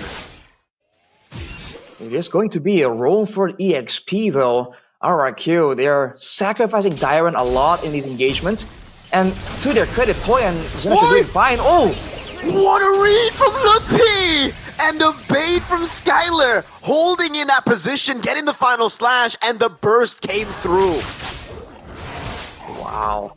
That's the second time Onyx made a perfect read on RRQ, because earlier, that's exactly what happened to Rins as well. By the time Rins opened up the feathered airstrike, he got caught immediately, and now look at the chase. Another wave. Toy getting a whole lot of damage placed on him. Already using the entropy. And look at the cut. Lutfi has flicker. Might be going for it. Final slash. The flicker combo into the back line. Rins gonna be caught as well as Kai gets the Thorn Rose. For the airstrike used. Lutfi jumping back and forth. Gets the resets again. And he gets the kill on Rins before he dies. Now it's Dyron thrown back to the fray. Zunesh can only invade in the bottom side jungle as he cuts the wave in the mid lane. And now Onyx will definitely be looking to take the purple away from the Fanny. Lutfi goes down, but at what price for RRQ? 3 members off the board, 2 of which are the important cores to the Kings of Kings. Lutfi on Arlet has just been incredible. 636. There was a shutdown that happened earlier on, but it did not faze him. The fact that he's been able to open up these opportunities, create moments for his team has been intense, and it really goes to show the level that Onyx has and the way that things have progressed. But look at this. See if they can actually see and Zunesh coming in, but Kai too clean on the retribution. Still, TDB Keyboy zoning the back line right now, taking a whole lot of damage with Revitalize, and even the Cutthroat! He's baited everything away from RRQ as Kai deals with Edok. Good flicker out by Rins, but both the frontliners were left to die. Not enough damage available for RRQ. Fortunately for them, they forced the fight in there, and if the earlier sequence of events wasn't enough, you're seeing how Toy has to play this. There's so many ways for Onyx to zone him out. Whether it's the Tsushin, whether it's the Zaman Force, or Final Slash, Toy is very vulnerable to literally almost anything. So they went in there, but they just don't have the damage, because Toy, I believe, went for the concentrated energy. He sacrificed a bit of that burst damage for sustain, and Onyx are absolutely abusing it. And the problem is he kind of needs to, right? Like you mentioned, there's so much dive happening in play. Oh, 1v1 in the jungle. Kyrie versus Zunesh. Zunesh able to get out with just a little bit of health that he really does need to regenerate, because looks like it. Knock, knock, knock. The Lord is marching into the base of RRQ. Right. With this Natan in the picture, it's always the late game for RRQ, but again, Toy can only deal with so much. And we talked about the lack of crowd control on a team that has been so crowd control reliant like RRQ, and even Zunesh, who RRQ have kind of prioritized to try and get some more farm. Now he can't even split push safely. He's forced to go back again and again by Kyrie. It's scary, right? Because you think like with heroes like the Ling, like the Fanny, that you'd utilize it as plan Z to go and look for the splits and the side lanes. But oh, look at this. MPL ID X streamer by Good Day. It looks like it's Bekent. What's his name? General? Is it General Bekent? Yeah, the General. Ah, yes. So if you guys want to watch MPL ID from a different perspective, aka some screams, you guys can take a look at his live restreaming right now. He also has a distinct voice whenever he does his restream, man. I don't know what it is. You know, he does a weird voice, but hey, the Kingdom love it. Rashi loves it. Yeah. Rashi is it's the Kingdom. Iconic. Part of it. It is a very iconic type of voice, but Zunesh, I want to be careful. Zooms out of there. Look at the rotation instantly after seeing Zunesh down there. They go for the cut. They were ready in case Zunesh really takes the bait. Oh, the burst from Skylar. That was one chrono and synchro vision on Dyron. No purple buff as expected for Zunesh. And now it's Edok on the top spot. Has to use the ultimate defensively. Even Rins. That was one Thorn Rose on him. And it almost just took him out. Way too much damage available to Onyx right now. And again, it's all burst damage, so they have ways to delete Zunesh, Rins, and Toy. RRQ, they went for this composition, but Onyx is one of the teams that are really good at abusing it, right? Waiting for that one moment. Dyra now forced back again. Onyx with a perfect turtle control, now going for the Lord control as well.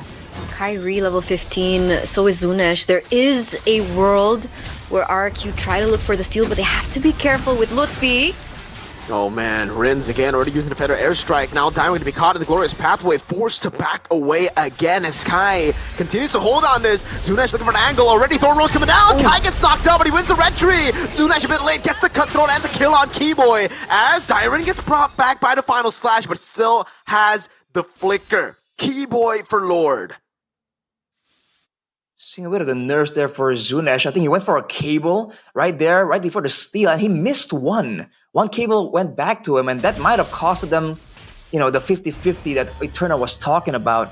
One kill onto Keyboy for the Lord. I think Onyx are very happy with that trade. They have to crack open the base now against a Farsa Natando.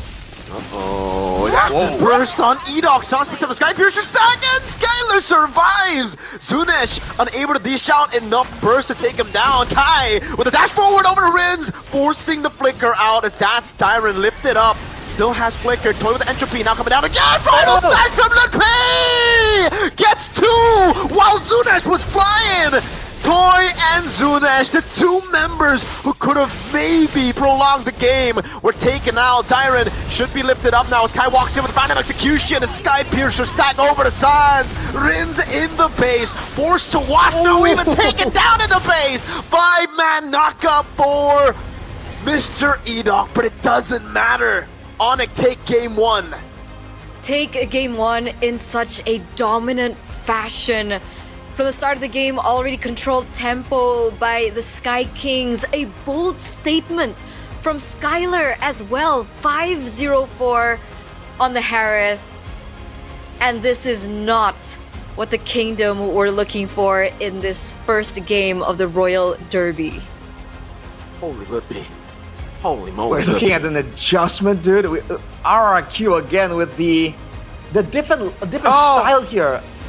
Oh man. They had the aggressive assassin. They had the tanky frontliner, in Dyron that isn't really aggressive and making plays. And it did not pay off, dude. Onyx had their number at every single turn. I can't wait for the highlights, man. There's so much to break down. Lutfi was insane. Lutfi. Somebody stop that guy, dude. Oh man, in that final moment as well, like he knew what the Fanny was doing or wanted to go for. Oh my. And like the timing was just so perfect. Man, Arlet today is a problem. Arlet in this patch is a problem. That's why I was asking everyone in week one. I was like, why isn't Arlet getting picked up? Why are people going for CC over Arlet? Dude, when you have a player good on an Arlet, you have games like this. You have games like when Kin 2v1, 3v1 alone against Na'Vi. Arlet is him, dude. When Phoebus is taken out, when you have so many dashes there. Oh, that was beautiful. That was beautiful. Oh man, so it's a tough look for RRQ, man. Onyx with a solid draft right here. More flexible, can do more things. RRQ are the ones caught in this more one-dimensional angle. It's very straightforward, right? Fanny wins the early game, right? Physical damage from Fanny, magical damage from Farsa, and then we get knocked out to the late game or by snowballing with solid frontliners. Doesn't work though, not with the way RRQ were trying to play it. Yeah. And on top of that, right, the Jushin last pick in the drafts, perfection. The fact that they were able to, displace a lot of the members from RRQ, and again, facilitating Lutfi to look for these opportunities, it was just really beautifully done in the drafts. Oh boy, so I wonder what's the response here. Immediately, that's a question, right? But before that, of course, the MVP. Presented to you by the official tournament smartphone Samsung Galaxy S25 series. It is Lutfi in that EXP lane on the Arlet.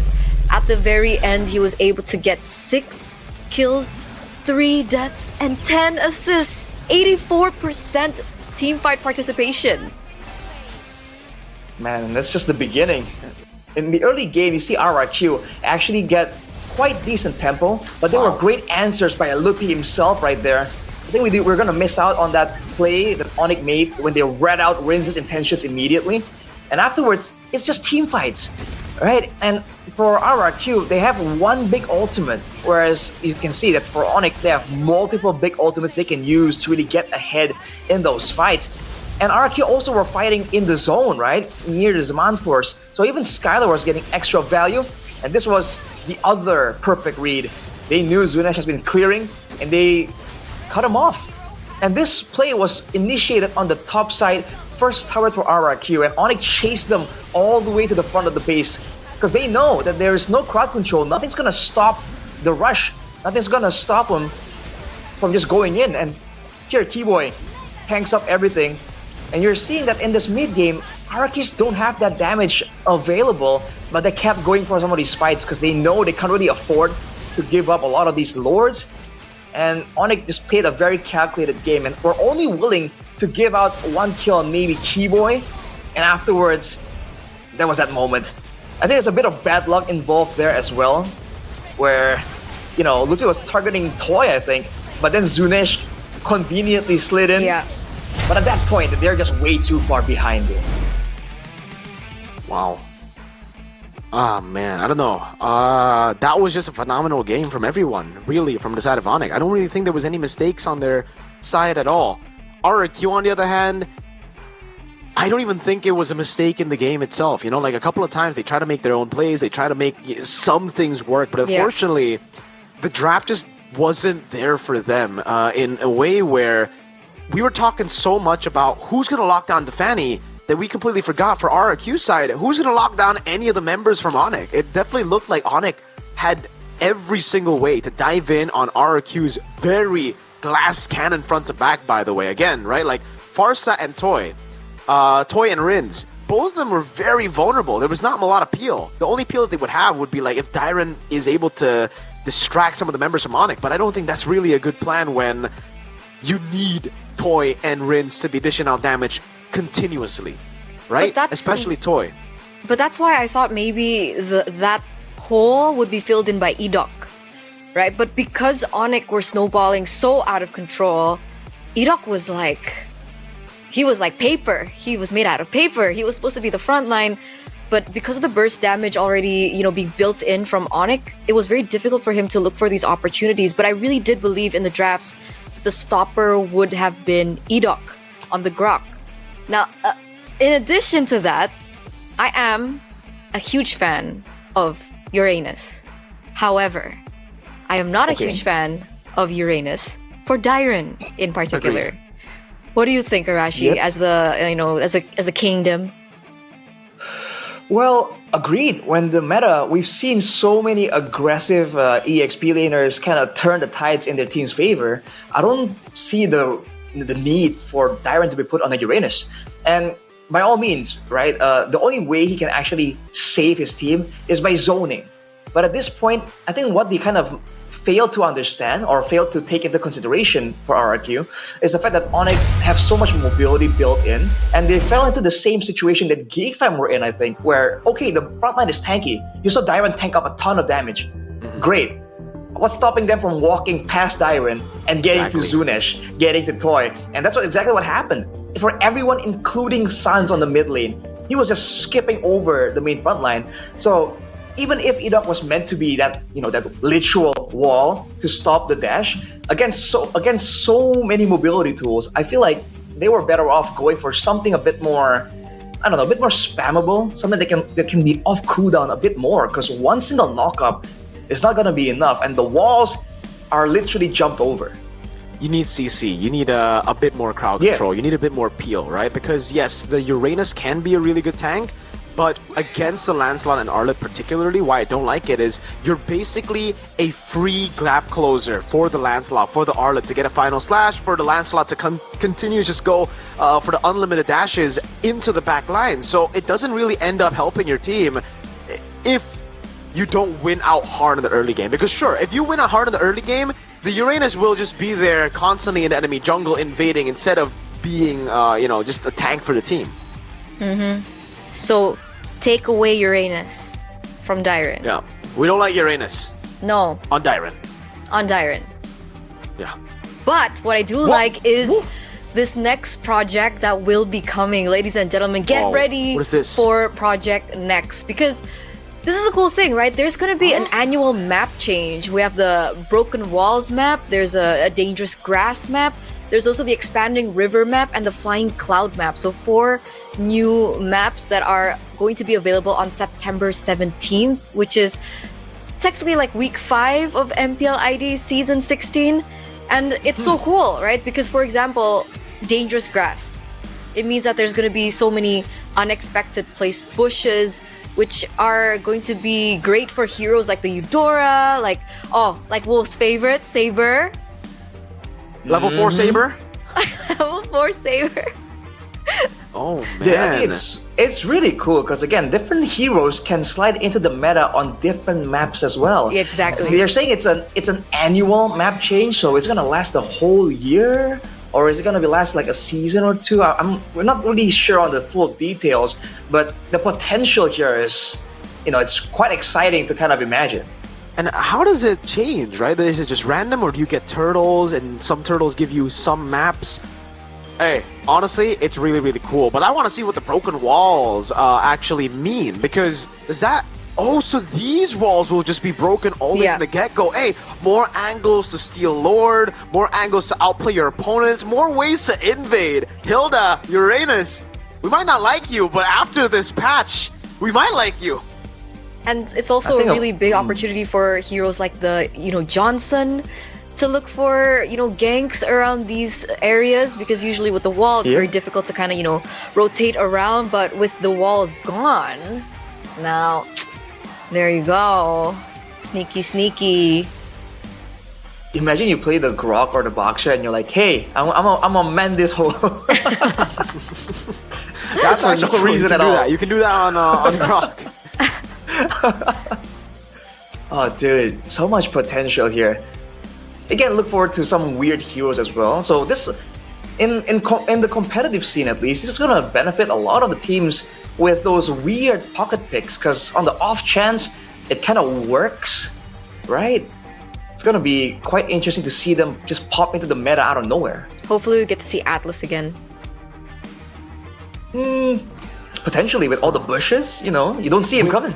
Yeah, because there's a flying cloud one? map. Yeah. So Tigreal, Cho, Kaja. Oh, Kaja. It can work like a Loyi old, like back in the day, Loyi Kaja combination. TL actually did that. Remember, it was Yehezkiel and Yaoi. Ooh. Huh? A name we haven't heard in a long time. Who? Your boy. Whose boy? Anyways.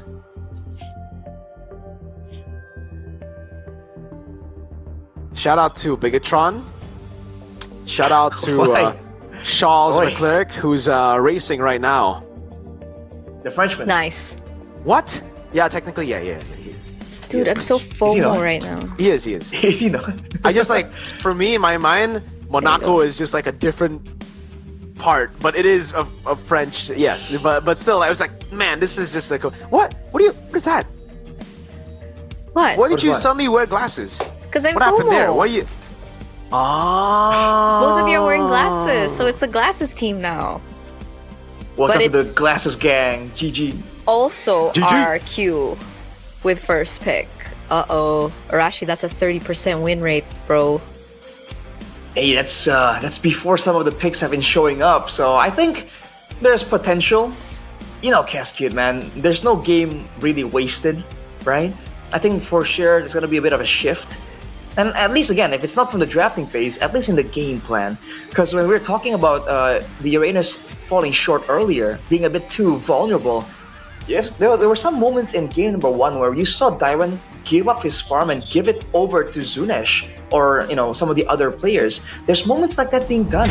So if they require a front line or they require some players to have good income, I feel like the game plan also needs to be improved on.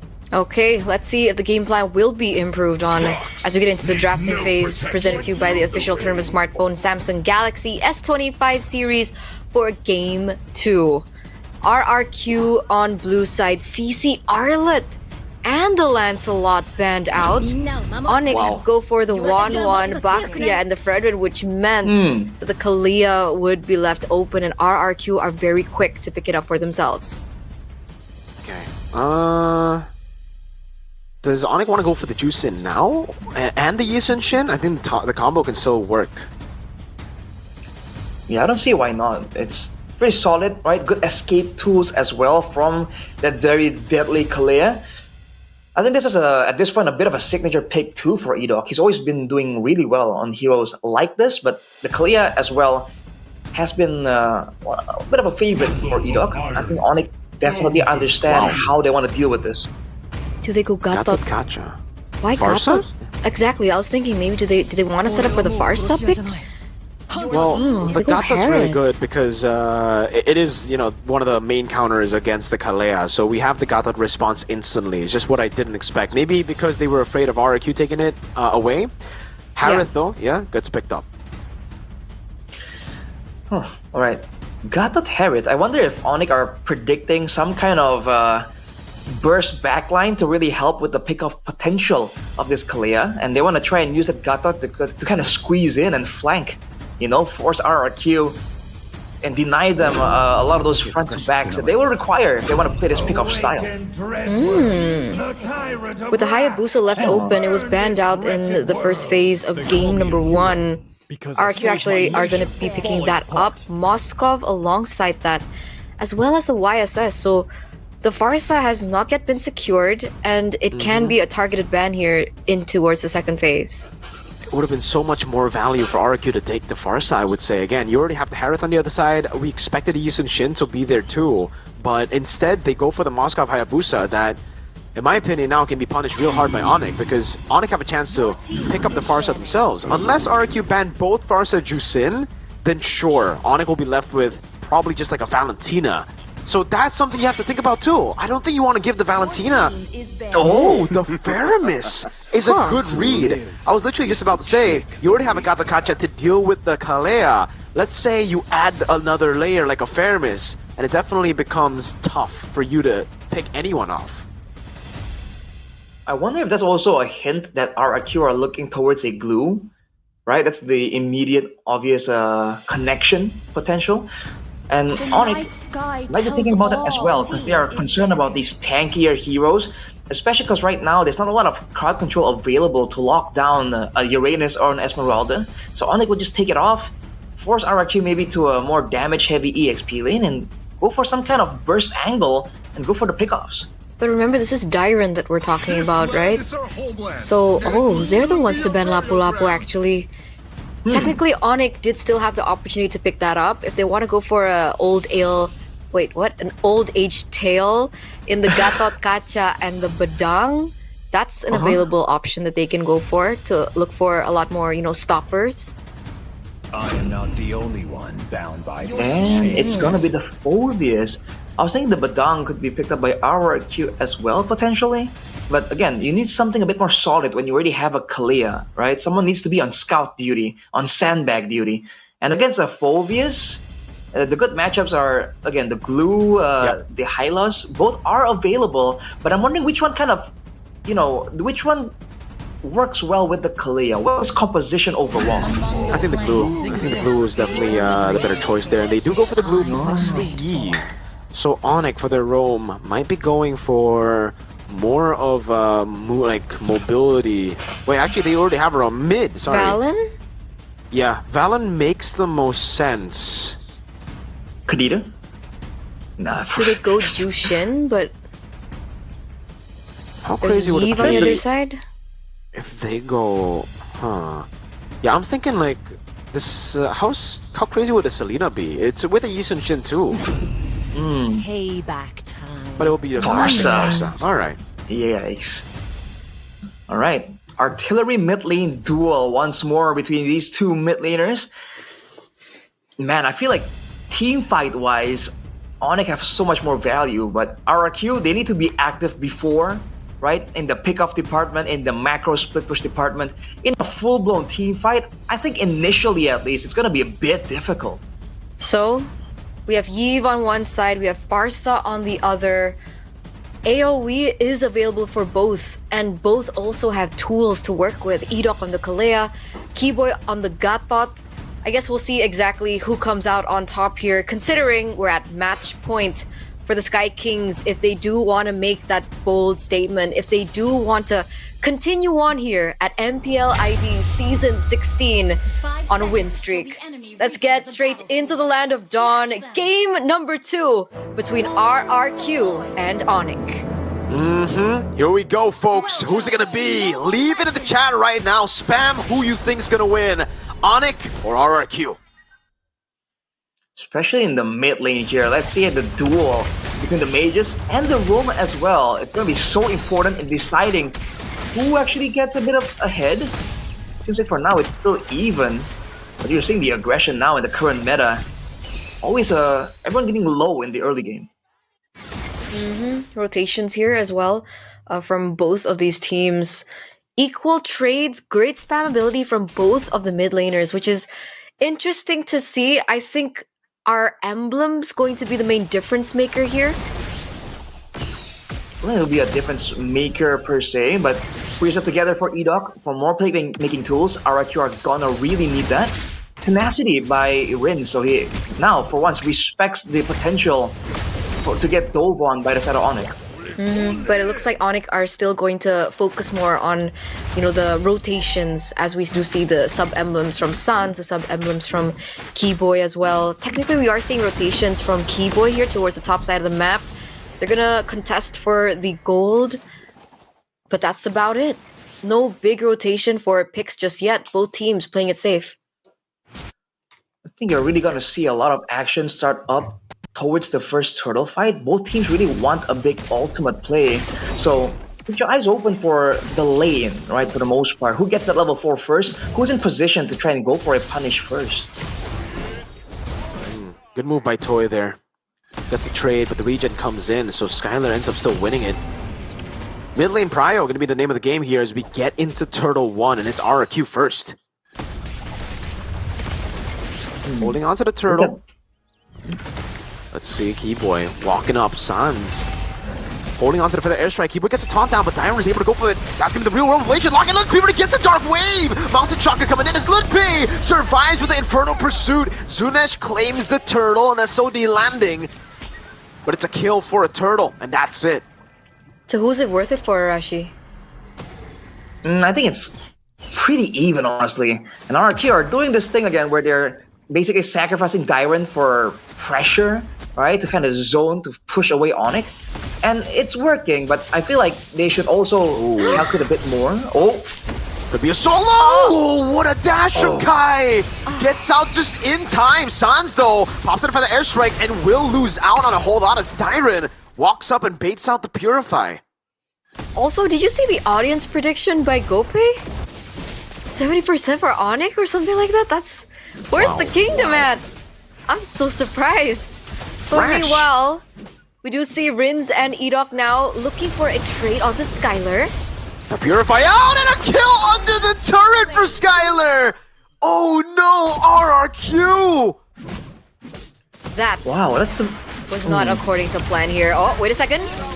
That was also not according to plan, but it is all according to Onyx grand plan. Skylar in the bottom lane, Zunesh looking to play again. The RWM comes in, Skylar walks in, pops his Mind Force and turns it around on him. Revitalize coming down, Skylar able to survive just barely, and Zunesh, no quad shadow to lean on, gets slain by Kai. The SOD doesn't land, and in the mid lane, Sans putting the pressure down on Edok, gets help from Ludpi. There's a lot of forced plays here from the side of RRQ. The Tsunami Slammer to Skylar, knowing that he is on the Purify, I feel like unless you know for a fact that that Purify is down, there was no point in going for a play like that. And then afterwards as well, Onyx just keep catching them off guard, and they are just better with the calculations. Yeah, that was outplay after outplay, I do believe, from Onyx, and RQ are now falling quite behind. 2,000 at the moment. It looks like Edok will be the first to arrive to the scene of the second neutral objective of the game, but with Kyrie still stuck. Oh, Dyron, does he want to go for something? He's looking for the zone. That's information given. Wait a second. Oh my god, what a dark wave over to Zunesh. He's out of it. Edok's taken down as well. Zunesh! What? Walks back up, gets taken down by Keyboy. Rins will fall, gets pulled back by the dark wave. Recalled on by Sans and Ludpi. It's an all-in into a Purify, and he only gets a mount on Ludpi. Dyra now all alone. Turtle gonna be falling to Kai as Ludpi looks to dive in. Mountain Shocker use a dive to get Kai a killing spree. 4-4-1 trade plus Onyx pick up the neutral objective, and it looks like they are going to be able to pick up a tower as well. Arashi, what's going on with RRQ in the 5th minute of this game? They just split apart, dude. They are not ready whatsoever for whatever Onyx are trying to do. Once again here, another attempt for a pickup. Only onto Keyboy though. Not enough damage. Oh boy. It's just really, really tough for RRQ. They're slowly falling behind.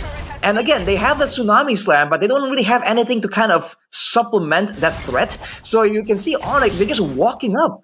Ludpi, Keyboy, they don't mind taking that Tsunami Slam because they know they can at least get a couple of spells off before they get taken out. Oh, Kyrie, Doc? Oh man, he gets picked off by Kai.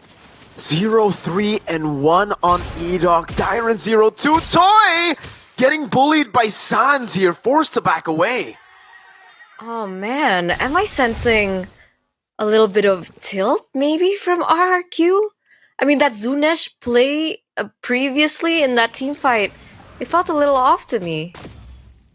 I think since Onyx has escaped with their lives barely multiple times, Zunesh felt pressured there to kind of add on a bit of damage, one more shuriken cast, right?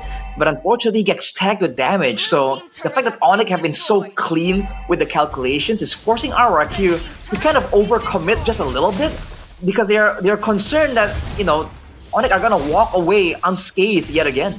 Okay, but at least we do see that Zunesh gets a trade in the tower up top. So something is anything at this point in time with this 5,000 gold lead now for Onyx.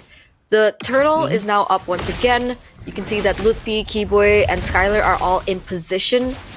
A little bit of zoning coming from Keyboy, opening up the map. Edok, will he be able to make this play happen? I don't think so. I think at this point, even if it makes a play, it becomes good for Onyx. You look for anyone to pick off, and AOG comes your way. If you go Gata Kacha, you're gonna lose out. Tyrant chains CC with the Mountain Shocker! Keyboy in the backline for the taunt, gets 3 members! No, just 2! Tsunami Slam brings him back, but Keyboy just AOG's out of there. And it's Onyx with yet another win, as Toy will get the turret up top. Rins actually secures the purple buff, so it's a bit of recovery for RRQ. Still not ideal though, Zunesh falling ever so slowly behind. And you can see it again, Onyx, they're not concerned about the big ultimates, the pick-up threat from RRQ at all. So it's allowing them to pay and do stuff like this. Lutfi again with a dark wave on 2, right into the Mountain Shocker for Kai. Sans is flying by with the signature recalls, and Zunesh can't even land the quad shadow on him. The layering of skills has just been so expensive for Onyx, and it really reflects their synergy and their chemistry that they have in the game. Skylar now is a little bit alone, isolated here. Edok and Zunesh are there, but Lutfi, Keyboy, and Sans very quick, perhaps looking for something. They don't want to overcommit just yet. They know the position from Dyron. Dyron knows that they're there as well. So just really backing away here for RRQ. Skylar just completed the Enchanted Talisman as well. So not really for Starlium, not really having as much burst, but he has spam ability and cooldown on his side. Considering how ahead they are, that's gonna allow him to stay on the map indefinitely, right? With the extra mana regeneration. So even more tempo for Onyx, and that's even seen from the itemization. RRQ have to find a way to, I don't know, catch Onyx making a mistake. It's looking difficult right now, but Sans and Skylar both have Purifies, so either can't really even make the game-winning play. Oh man. Difficult, what? Further airstrike over to Dyron again. Zunesh, by the way, tried to get the red tree in, but lost out. So he can't even contest for this. Not like there was a chance anyways, but yeah, to add, salt to the wound, it's free, and Onyx don't even need a red tree. They don't. Oh, they even waited for their SOD. They were clean with it. They're so calculated. With a lead as big as this, you'd expect them to just go in, lose all that calculation, but they know from their own mistakes at MSC 2025. If you guys remember, the OHEB steal came through almost because Onyx rushed it and didn't calculate for a possible steal. And so they don't make that same mistake. Skylar also very quick. Oh, Zunesh, this is 1v1. Oh, man. No quad to the left. Edok goes in. Skylar to be caught in a tough spot. Still able to escape. Has him on force. No, he doesn't actually. Tyron with all in. Gets onto Skylar. No way. Skylar's still surviving in a way. Tyron gets the shutdown. And it's a breath of fresh air for RRQ. A bit of hope given to the kingdom. That's a collective effort though, in order to take one man down. Now with the Lord, Onyx can still do a 5v5 for the Lord as a 5th member. Whoa. RQ? Whoa. Tsunami Slam over, he gets stunned up, the Lord won't be able to go for the charge. Actually, it will. Let's see, a splash of the Holy Shield. It gets the turret. A shot in at least. And Onyx are forced back. Alright, you see the angle there. RRQ need to overwhelm the backline, take him out. But remember, Kyrie and Skylar are both on late game carries, technically both marksmen well, I mean, both gold, they can function as marksman, gold laner, DPS in the late game. So RRQ, if they focus too much on Skylar, Kyrie is gonna take the game and run with it. And Sans already with the lightning truncheon, without a tankier member in the front, that's a lot of burst damage all the way to the backline. And I think that's maybe why Skylar was able to afford the Enchanted Talisman early, right? I think the burst damage, Sans was already leading so much, was enough. At this point, Skylar also already has the Holy Crystal, so that base magic power that he already has should be there. But Toy, on the other hand, also has the Swift Trinity. So in this particular situation, is it advantageous for Toy or better for Skylar? If a fight breaks out, I think Skylar has a much better time just staying in the fight, because all he has to do is watch out for Edok and Dyron, and those are both very telegraphed engage tools, right? The Slam Pass, the Tsunami Slam as well. Whereas for Toy, he's gonna try and fight in range of the Dark Wave, and Lutpi has been on point with it. So because of the short range, he's always susceptible to a lot more danger compared to Skylar. I guess it depends again, right? If that's the case. Because if, let's say, Toy comes into the team fight a little later, as soon as these resources have been depleted, then I think there is a world where we do see RRQ being able to win a team fight. Okay. I think it is possible, but again, at this point, Onyx are just playing so calculated, even when they have this lead. So they need to wait for some kind of overextension, some kind of mistake. And this is bad because RRQ, they're a proactive kind of team. They want to make the plays happen.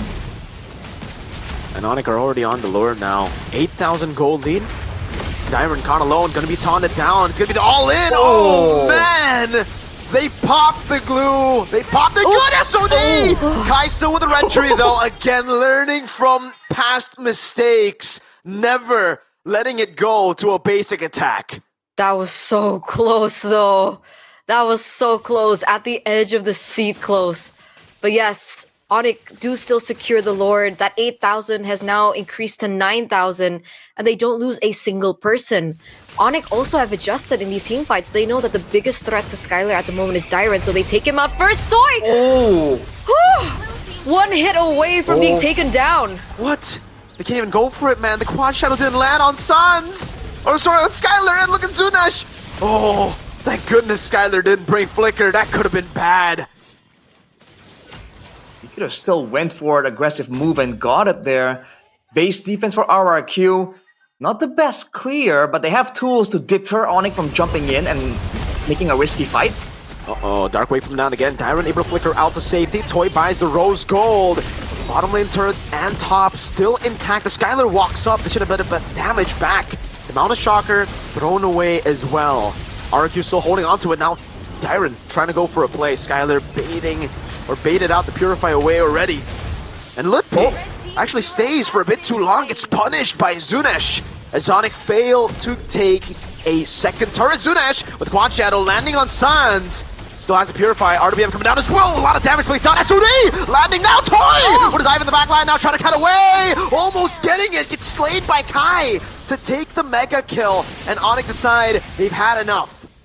2-for-2 trade. Toy gets taken down, but not before he was able to get that shutdown onto Sans. So that was huge. Inhibitor turrets on the side lanes are also still intact. So considering the 9,000 gold lead that we're seeing from the Sky Kings, I would say it's not as bad for RRQ. And it started here. If you take a look at the replay by the official tournament smartphone, the Samsung Galaxy series, with Lutpi overextending, and then Sans caught lacking a little bit. Great shutdown. And Toy immediately jumps on the chance. It doesn't even matter if he trades his life for it. And with that gold, hopefully RRQ can try and find something here. 9k gold lead still though. And again, unless RRQ shut down multiple of the carries in the backline, with 9k gold of an advantage, Skylar and Kyrie, and even Sans to a degree, can carry a team fight. Lantern for Skylar. As we get into the later portions of the game though, this gold lead will really start to get relevant. It's all about how they get the far lane control. And fortunately for RRQ, they still have a shot because there's no base turret taken down on the side, which means they can constantly still play with the far lane, but They've got to deal with it constantly still. It's very low, the base turrets in the side lanes. Keyboy could very easily, if it's poked down a bit more, walk up and get the hit to take it down. And it's actually Keyboy who's sent to deal with it because he has an AOG. On the other side, though, RRQ, they do have a Moskov. They can play that split push angle. Look at Keyboy, though. Wait. Oh, he got the taunt! No way! Feather Airstrike almost catching Toy. And they baited out the Rose Gold. A flicker out from Toy with just the Feathered Airstrike. Now the Mountain Shocker coming down. Oh, look at me! Gets the passive in on Sunesh! The AOG lands on Edok. Keyboy gonna be taken down here. Oh, still able to survive for a bit longer. Ends up being mounted down. Toy, no flicker in. Sans the walk up gets the kill. The RWM failing to get another as Kai walks up, getting pinned down, has the mortality. Lutpi over to Dyron. Tries his best to survive, flickers in, but gets torn down by Skylar on the Harith. And now, it's just Rins and Edok, the duo from Aceh. Can they do it? Kai pops it around the shocker, Skylar walks up, Edok looks for the Tsunami Slam, gets purified out of it, and won't be able to do it. No minions though! That's an Immortality pop, Lutpi taken down as well. Kai walking away as Rins looks for the attack again. Onyx forced to back, Rins and Edok able to defend. Almost an end angle there for the Sky Kings, 2-0ing RRQ. But the fact of the matter is, without the minions, they were unable to look for it. Kyrie's caught a little bit low, so it looks like Skylar is the one to be sent in. That's an SOD landing. Do they gonna go for a Zunesh steal? Oh, Toy has already used the SOD. The Feather Airstrike is baited out. Zunesh is looking for the play. The RWM comes down. They're going to force it now. Zunesh wins it. Pops in the shadow kill, but doesn't have the quad shadow, so he's as good as dead. But he's done the deed, the job for RRQ. No way. The clutch play from Zunesh there. Onyx even stopped hitting the Lord. Wanted to deny it for sure away from the potential 50-50, but Zunesh and Rins together got enough damage, got it away. But look at Sans now, still so deep behind enemy lines. RRQ won't be able to push or get any objectives, but they have bought precious time here if they really want to try and go for the geekable angle. Remember, it was almost a 10,000 gold lead for Onyx.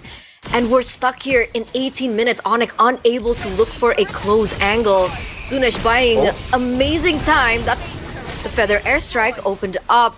The tower finally does go down, but it's on the same side to the next time that Lord is going to be spawning. And plus, exactly, Toy gets a tower in the bottom side of the map. He's doing work, man. A whole lot of work. It really comes down to Toy if they want to win this game, and Toy has been quite phenomenal, having to force Onyx to make creative flanks to actually deal with him.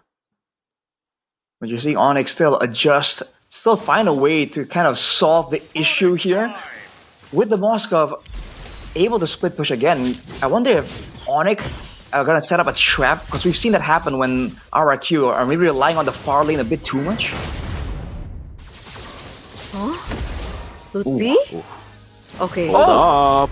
Good flicker from Rins. Great reaction. Pops it out of him. Looks for an engage, but Sans takes him out. Oh no! A bit too aggressive on the RWM. Skylar looking for the damage against Zunesh. The Wishing Lantern on him. The AOG locks Edok down for the taunt as well. He gets out with the flicker though, however, and it ends up being 1-4-0. And thankfully for RRQ, there's no Lord to capitalize on. Yeah, not just yet. You can see that Sans also picks up the Holy Crystal there, so they're going a lot more aggro than they already are, more damage for Sans. So Rins really has to be careful. Otherwise, something similar might happen. It looks like Onyx are still on it. Looking for a trade there in the bottom side of the map. They're pushing in. Do they want to commit to this push? Oh, way too aggressive, but the Feather Airstrike does a lot of damage to the back. An Immortality by Edok, but the Mountain Shocker with the Synchro Fission is too much for them to deal with. Dyron shot down by Kai, who gets a double on RWM a bit too early, out of bounds. Now a taunt over, buys the Immortality in time. His Immortality pop. Toy trying his best to turn things around, but look at Skylar and Sans. An Immortality buy for Sans. Skylar tagging it up, almost the kill onto the fountain, and Skylar gets the job done. Onyx, despite a shaky late game, will celebrate on the corpses of RRQ Hoshi. Look at the celebration coming in the gaming house. Kyrie and his expressions. 37 times these two teams have met. But this time, Onyx will one-up the Kings of Kings, leading 19-18 victories against RRQ. And we wouldn't have it any other way. Action-packed, dominated by Onyx. Still uncontested, number 1 on the standings at MPL ID Season 16. Man, that was a rough game, and RRQ made it seem possible. For a second there, you could believe that the comeback was starting, but Onyx immediately put them in their place, man. What a great game from both teams, honestly. Unfortunately, it's a sweep 2-0, but you're seeing great stuff here from both teams, man. The foresight, the strategies, even the way they were going for these team fights. These are just great Mobile Legends. Why am I being Kingdom? Because you're a Kingdom. You're a Kingdom, man. Oh man, Arashi, how does it feel right producer. now, man? I wish that RRQ could do a bit more, right? Make it a 2-1, made a comeback there. But all things considered, like if I was in their shoes in game number 2, I was done by minute 10, dude. The fact that they were able to stretch it out, they were able to get the shutdown on Sans. Oh man, there were some moments there where you can kind of appreciate. Okay, not happy about it, but it is what it is, right? It is what it is. Man, I mean, Rashi, there's tissue right there, Rashi. Turtle's giving you tissue. I gotta say though, Kai is a savage for pulling. I forgot what this pose was, but we have to do it now for Kai, guys. We have to do it. We have to do the celebration, like this, and then that's like a Filipino meme. Hey, you gotta do it right. What is that? What's wrong with Arashi, do it, Arashi, do it, Arashi. There you go. Good zoom in. Good We gotta do it for Kai. We gotta do it for Kai. Do it. That's an L, right? She's not sending. I gotta do it too. Arashi, can do it. Like this. Do it. Yeah. Nice. Okay, chat just told me the name of it. I forgot about it. It's the Alden Richards pose. So. Alden Richards? Alden Richards, yeah. More context, maybe? No. He did it in a photo shoot, and it okay, became a meme, dude. Like a massive meme. Everybody's doing it. Even Onyx Philippines, so it's okay. Yeah. The whole chat's doing this now. How? They're putting the emojis, man. Oh. Is that how it works? Right, Interesting. That's how it works. Oh boy. Oh man, I'm a little bit sad. Dyron coming back for the Royal Derby, that was so hype, but 2-0 on it, guys. Rashi, what's up with RQ? I mean, I think this was expected though, right? No, Rashi? Yes, Kingdom, trust the process, but this matchup in particular, I think we kind of knew Onyx, right? I think we know like the odds are still very much in favor of Onyx. Like realistically speaking here, right? With some of the changes, with the experiments they're doing with the roster as well. Okay, all right.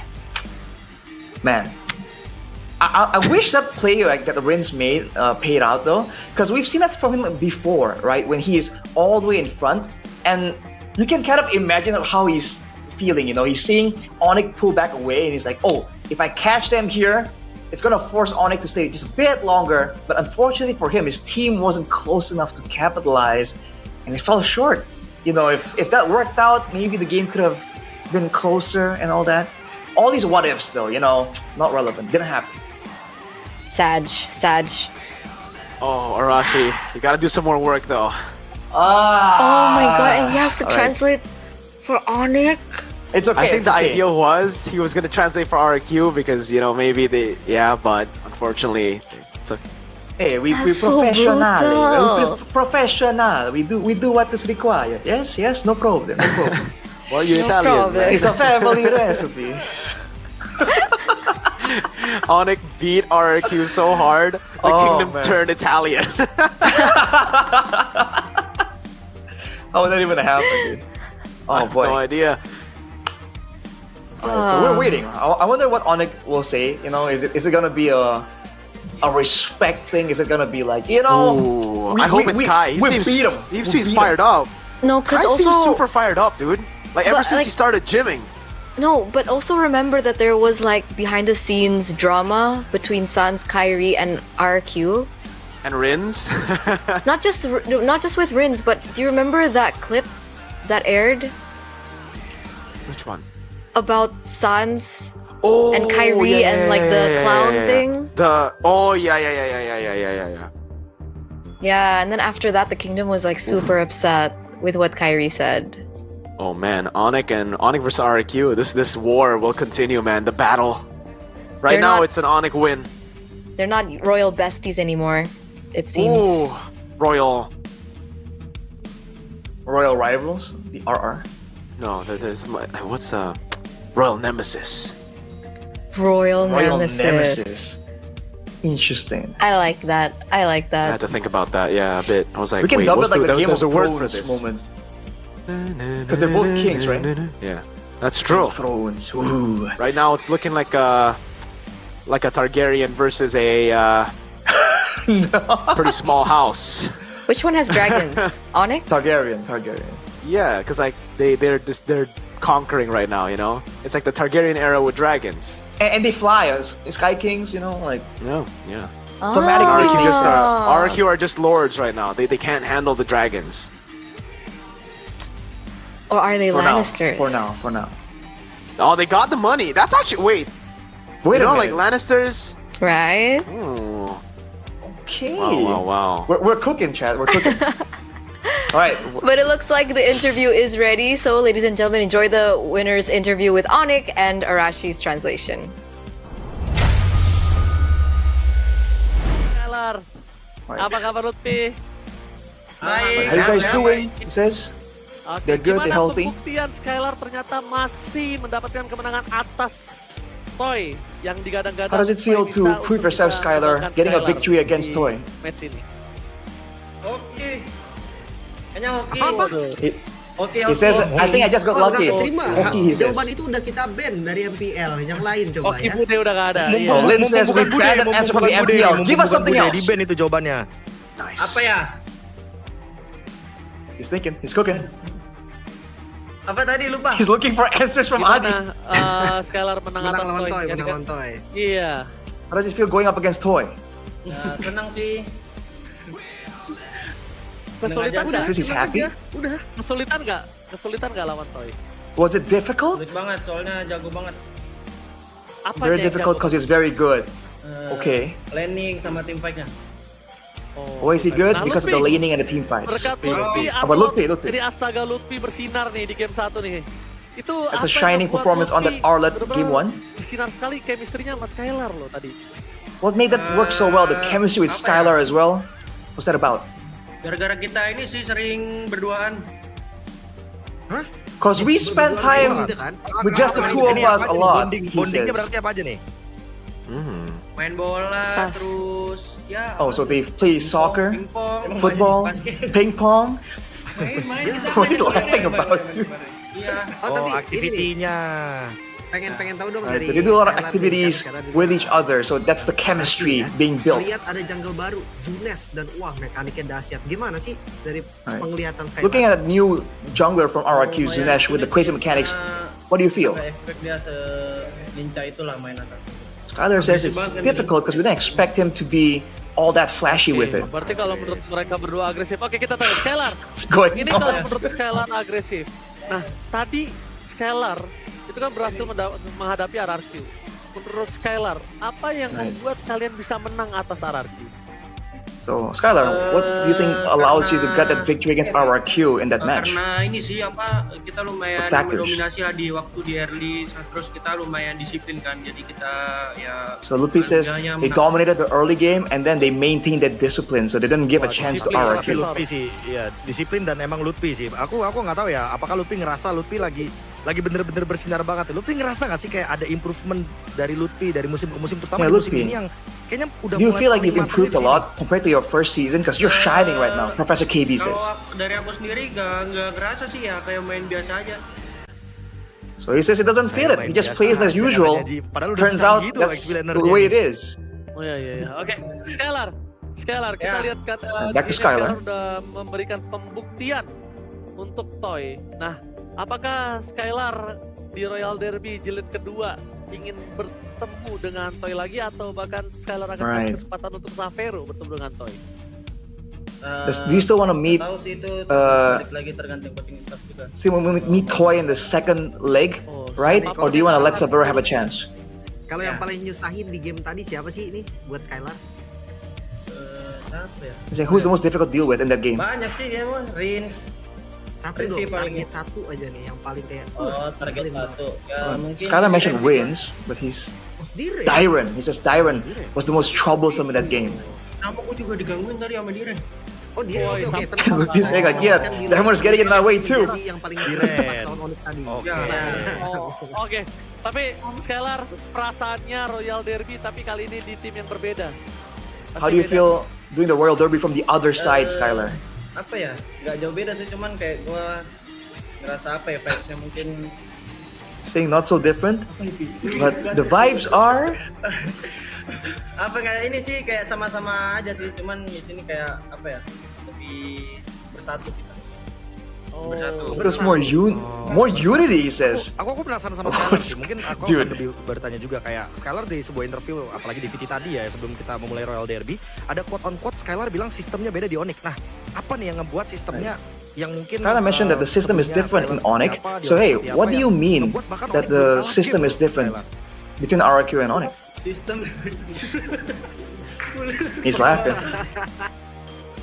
Boy.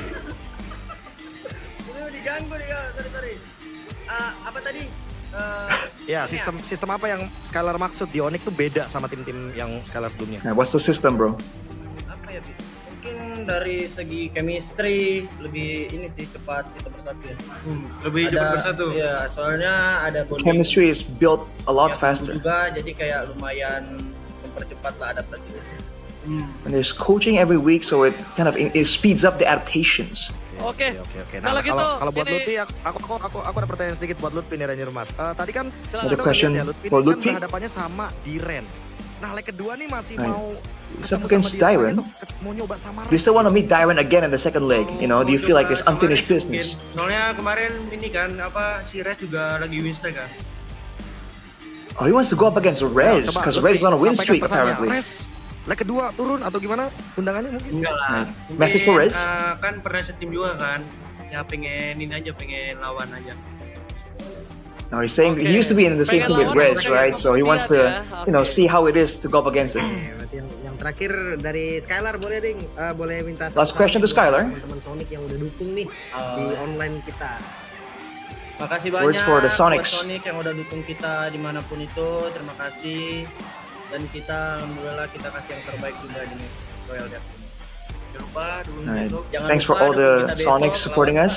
Alter Ego. We give the best in this World Derby. Don't forget to support us tomorrow as well against Alter Ego. Semoga hasil baik selalu untuk Sonic ya. biar kita bisa interview. That's it. Bye-bye. Sukses selalu. Bye.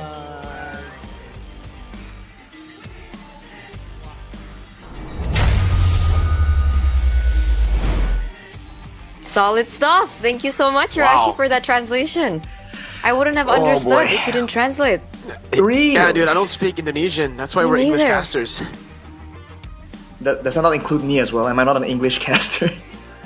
Clearly not. You were translating like a G. Good stuff. You're an English translator. You're not an English caster, Rush. Oh, I'm gonna switch careers soon enough. That's a good. I mean, I'm glad to see Skylar happy though, right? He seems to be enjoying his time in Onyx. So Yeah. I guess, good for him. Good for him. He was laughing You a sound lot. You sound like a kind of salty ex here, Rashi. But it's okay. It's okay. Have a good just life, a bit. Skylar. Have a good life. Take care. Oh, man. But we do have to crown our MVP or our player of the match for the Royal Derby here. Leg number 1 presented to you by the official tournament smartphone Samsung Galaxy S25 series. It's Sans on the Farsa. Game 1, it was crazy stuff from the Jushin. Really helped facilitate the Arlet from Lutpi to get that MVP as well. Game number 2, nothing short of aggressive, nothing short of impactful on the Farsa too.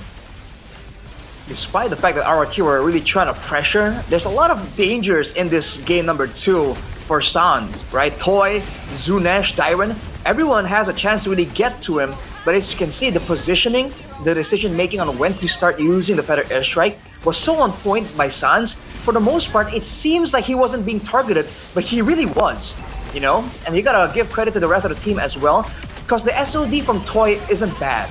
He's not a player that's known to really miss on a lot of those SODs, but in this game, Onyx did a great job, predicting it, being aware of it, so you didn't see a lot of chances for Toy to get to the backline, and we know how it is when a late game Moskov arrives right behind you. This moment right here was great from RRQ. In the midst of a huge deficit, they were able to get a Lord still, but afterwards, this was the moment I was talking about, man. Rince tried to kind of keep Onyx around for just a bit longer, force them to overstay, but unfortunately, didn't quite work out. The Feather Airstrike deleted them in 2 bolts, basically.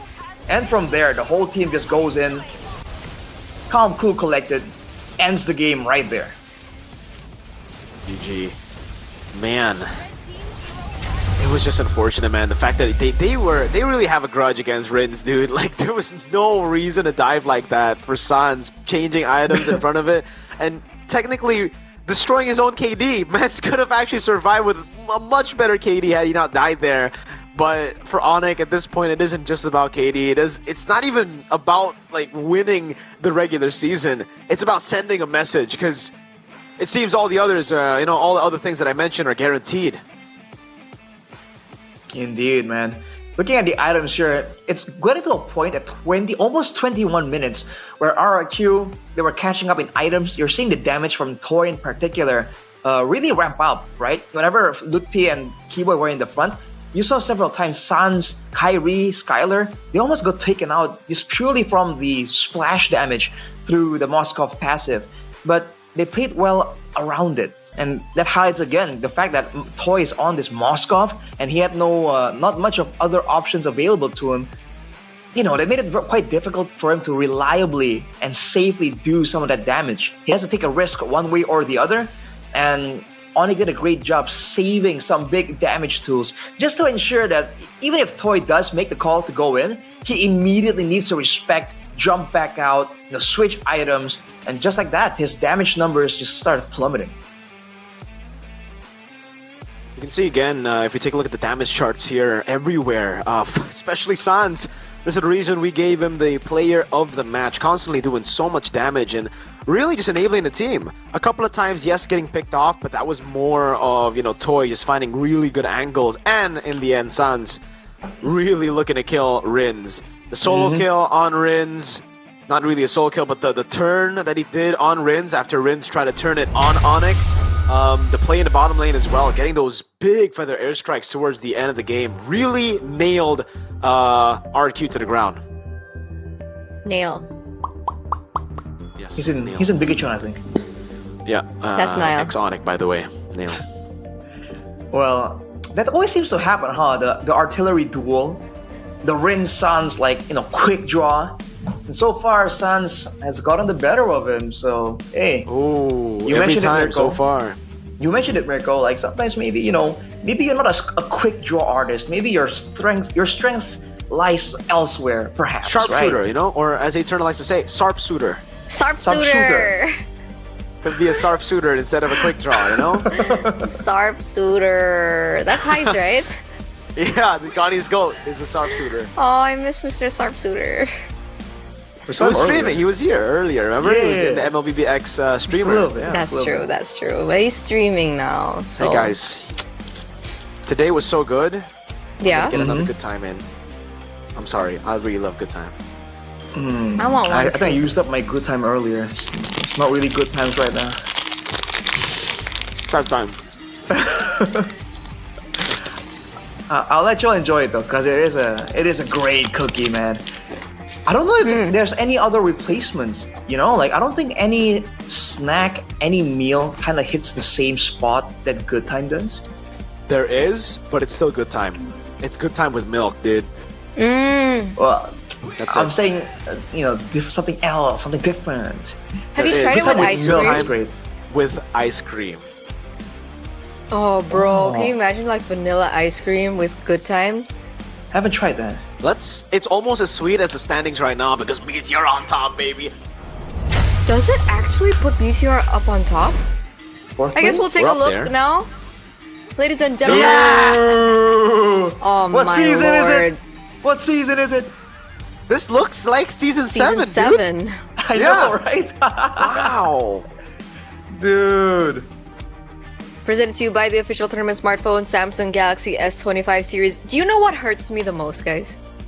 TLID being on So- ninth place. Team Liquid. Not just that, but I was watching yesterday, right? Yeah. And I was looking at the comments, and people were saying TLID back to Aura Fire form. Oh. And I was like, that is so mean, but true. Oh man. Hey man, I know Mr. Daniel can feel it too, you know. I'm so sorry for those jokes, Mr. Daniel, but it's kind of true right now, you know. They got to turn the franchise around. It's pretty bad right now. 0-4. Oh boy. And they've had interesting moves themselves as well. So I think the fans overall are just curious what's gonna happen. But if you're curious about what's gonna happen tomorrow, Oh, Tomorrow's schedule, match 1, Dewa versus BTR, followed by Alter Ego Onyx, and last but not least, TLID versus Navi. This is like Navi versus the new Navi. Oh, You know what I'm saying? Hey. Aura was the real original Navi, alright? They That's did it true. before Navi did it. Come on, you can't be like that. Okay. now we kind of followed in their footsteps, if anything. So You want to know something cool? Season 7, when Aura Fire went 0-14, the next season, they made it to playoffs. So Navi went 0-16 last season. Who knows?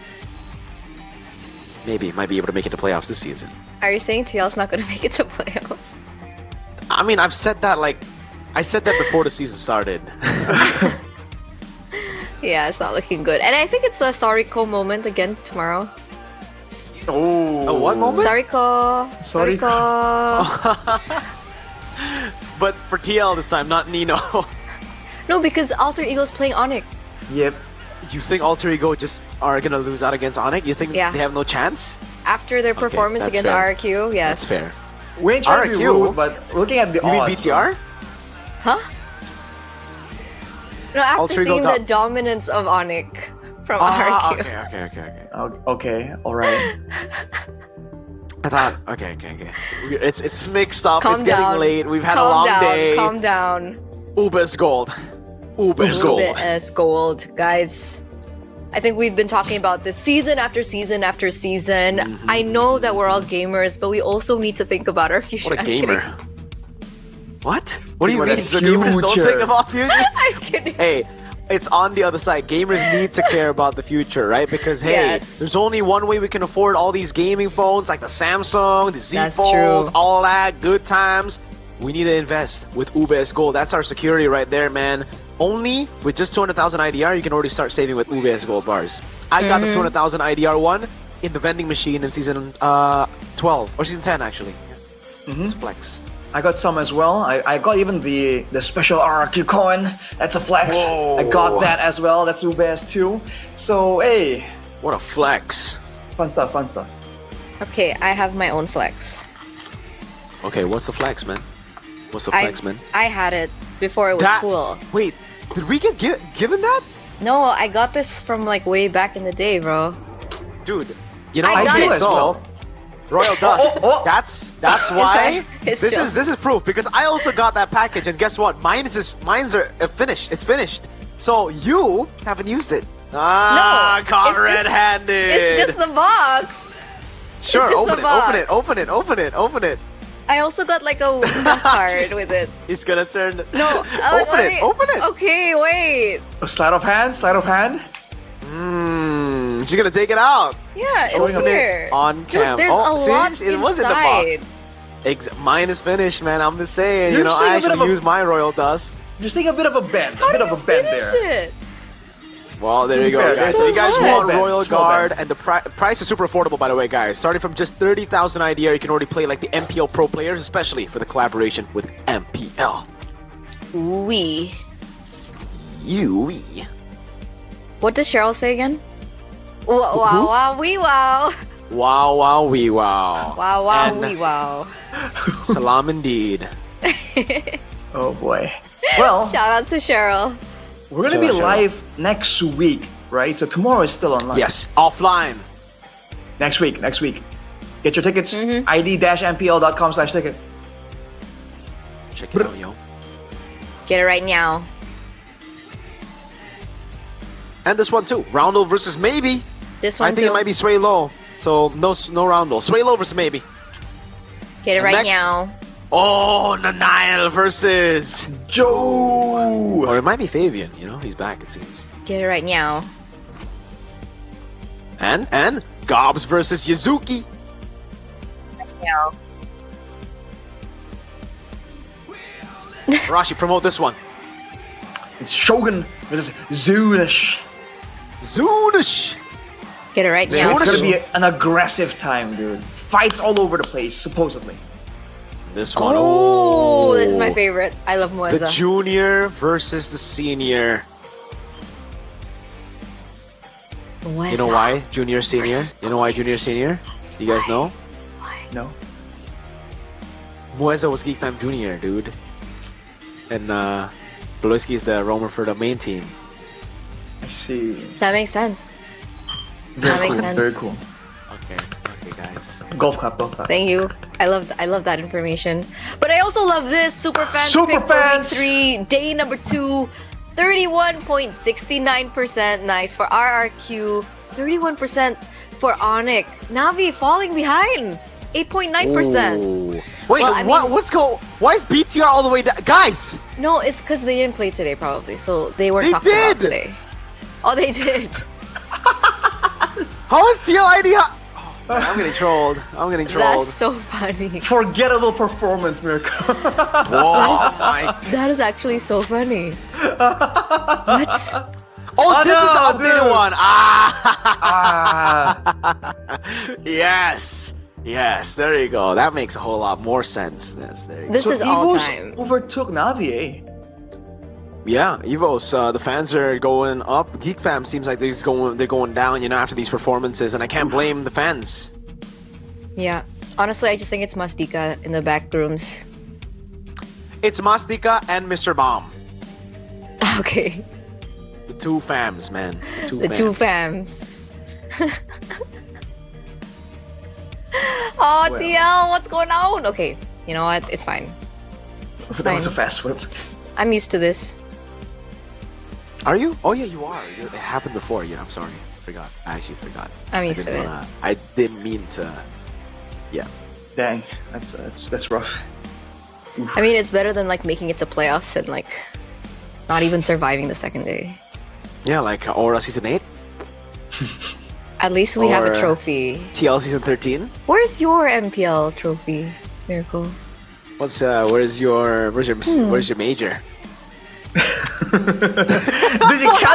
you can't keep using the major card, dude. What the heck? Where's your third Bro. place at? Oh man, actually Team Liquid are second place in EWC, so I can't even do that. All right, never mind. I'm gonna take that back. You know, GG. Oh, what a fun day. Not for Anything- Arashi. He's Huh? pretty sad. I'm leaving soon. I mean, you're still number 4. 4 That's pretty good. on the BTR standings. overtook us. So it's not too bad, right? No, certainly. No. Of course not. Well, anyway, that's the end for day number 2, ladies and gentlemen, boys and girls. We do still have one more day to close out the week, more. so We're going to see how it all pans out because we want to say thank you once again to our sponsors. MPL ID Season 16 is powered by Moonton, supported by PBESI, presented to you by the official tournament smartphone Samsung Galaxy, our official e-wallet GoPay, our official coffee Good Day. Our partners in esports, we have Simpati, Dunia Games, GamesMax, Good Time, our advertisers, Kacang Sukro and Yoritos. Of course, thank you so much once again to our suppliers, Head & Shoulders, UBS Gold, Royal Guard, as well as Imaginary. Once again, thank you as well to those of you guys back at home for tuning in to MPL ID. It's been me, Eterna Arashi, as well as Mirko, signing out for today. And we'll see you tomorrow for more MPL ID Season 16 Day 3, Week 3 action. Rash!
Dan terus berlari, terus ke arah puncak tertinggi. Ku takkan berhenti, hanya sampai di sini. Kemenangan abadi menanti. You know we won't miss if we unite our focus. And if you haven't noticed, we all live. Nyalakan apimu, hadapi semua tantangan. Hadap semua serangan, jatuh bukan halangan. Bakar semangatmu, janganlah engkau menyerah. Kita akan buat sejarah. We all this, we won't miss. We all this, we won't miss. Saatnya beraksi, jalani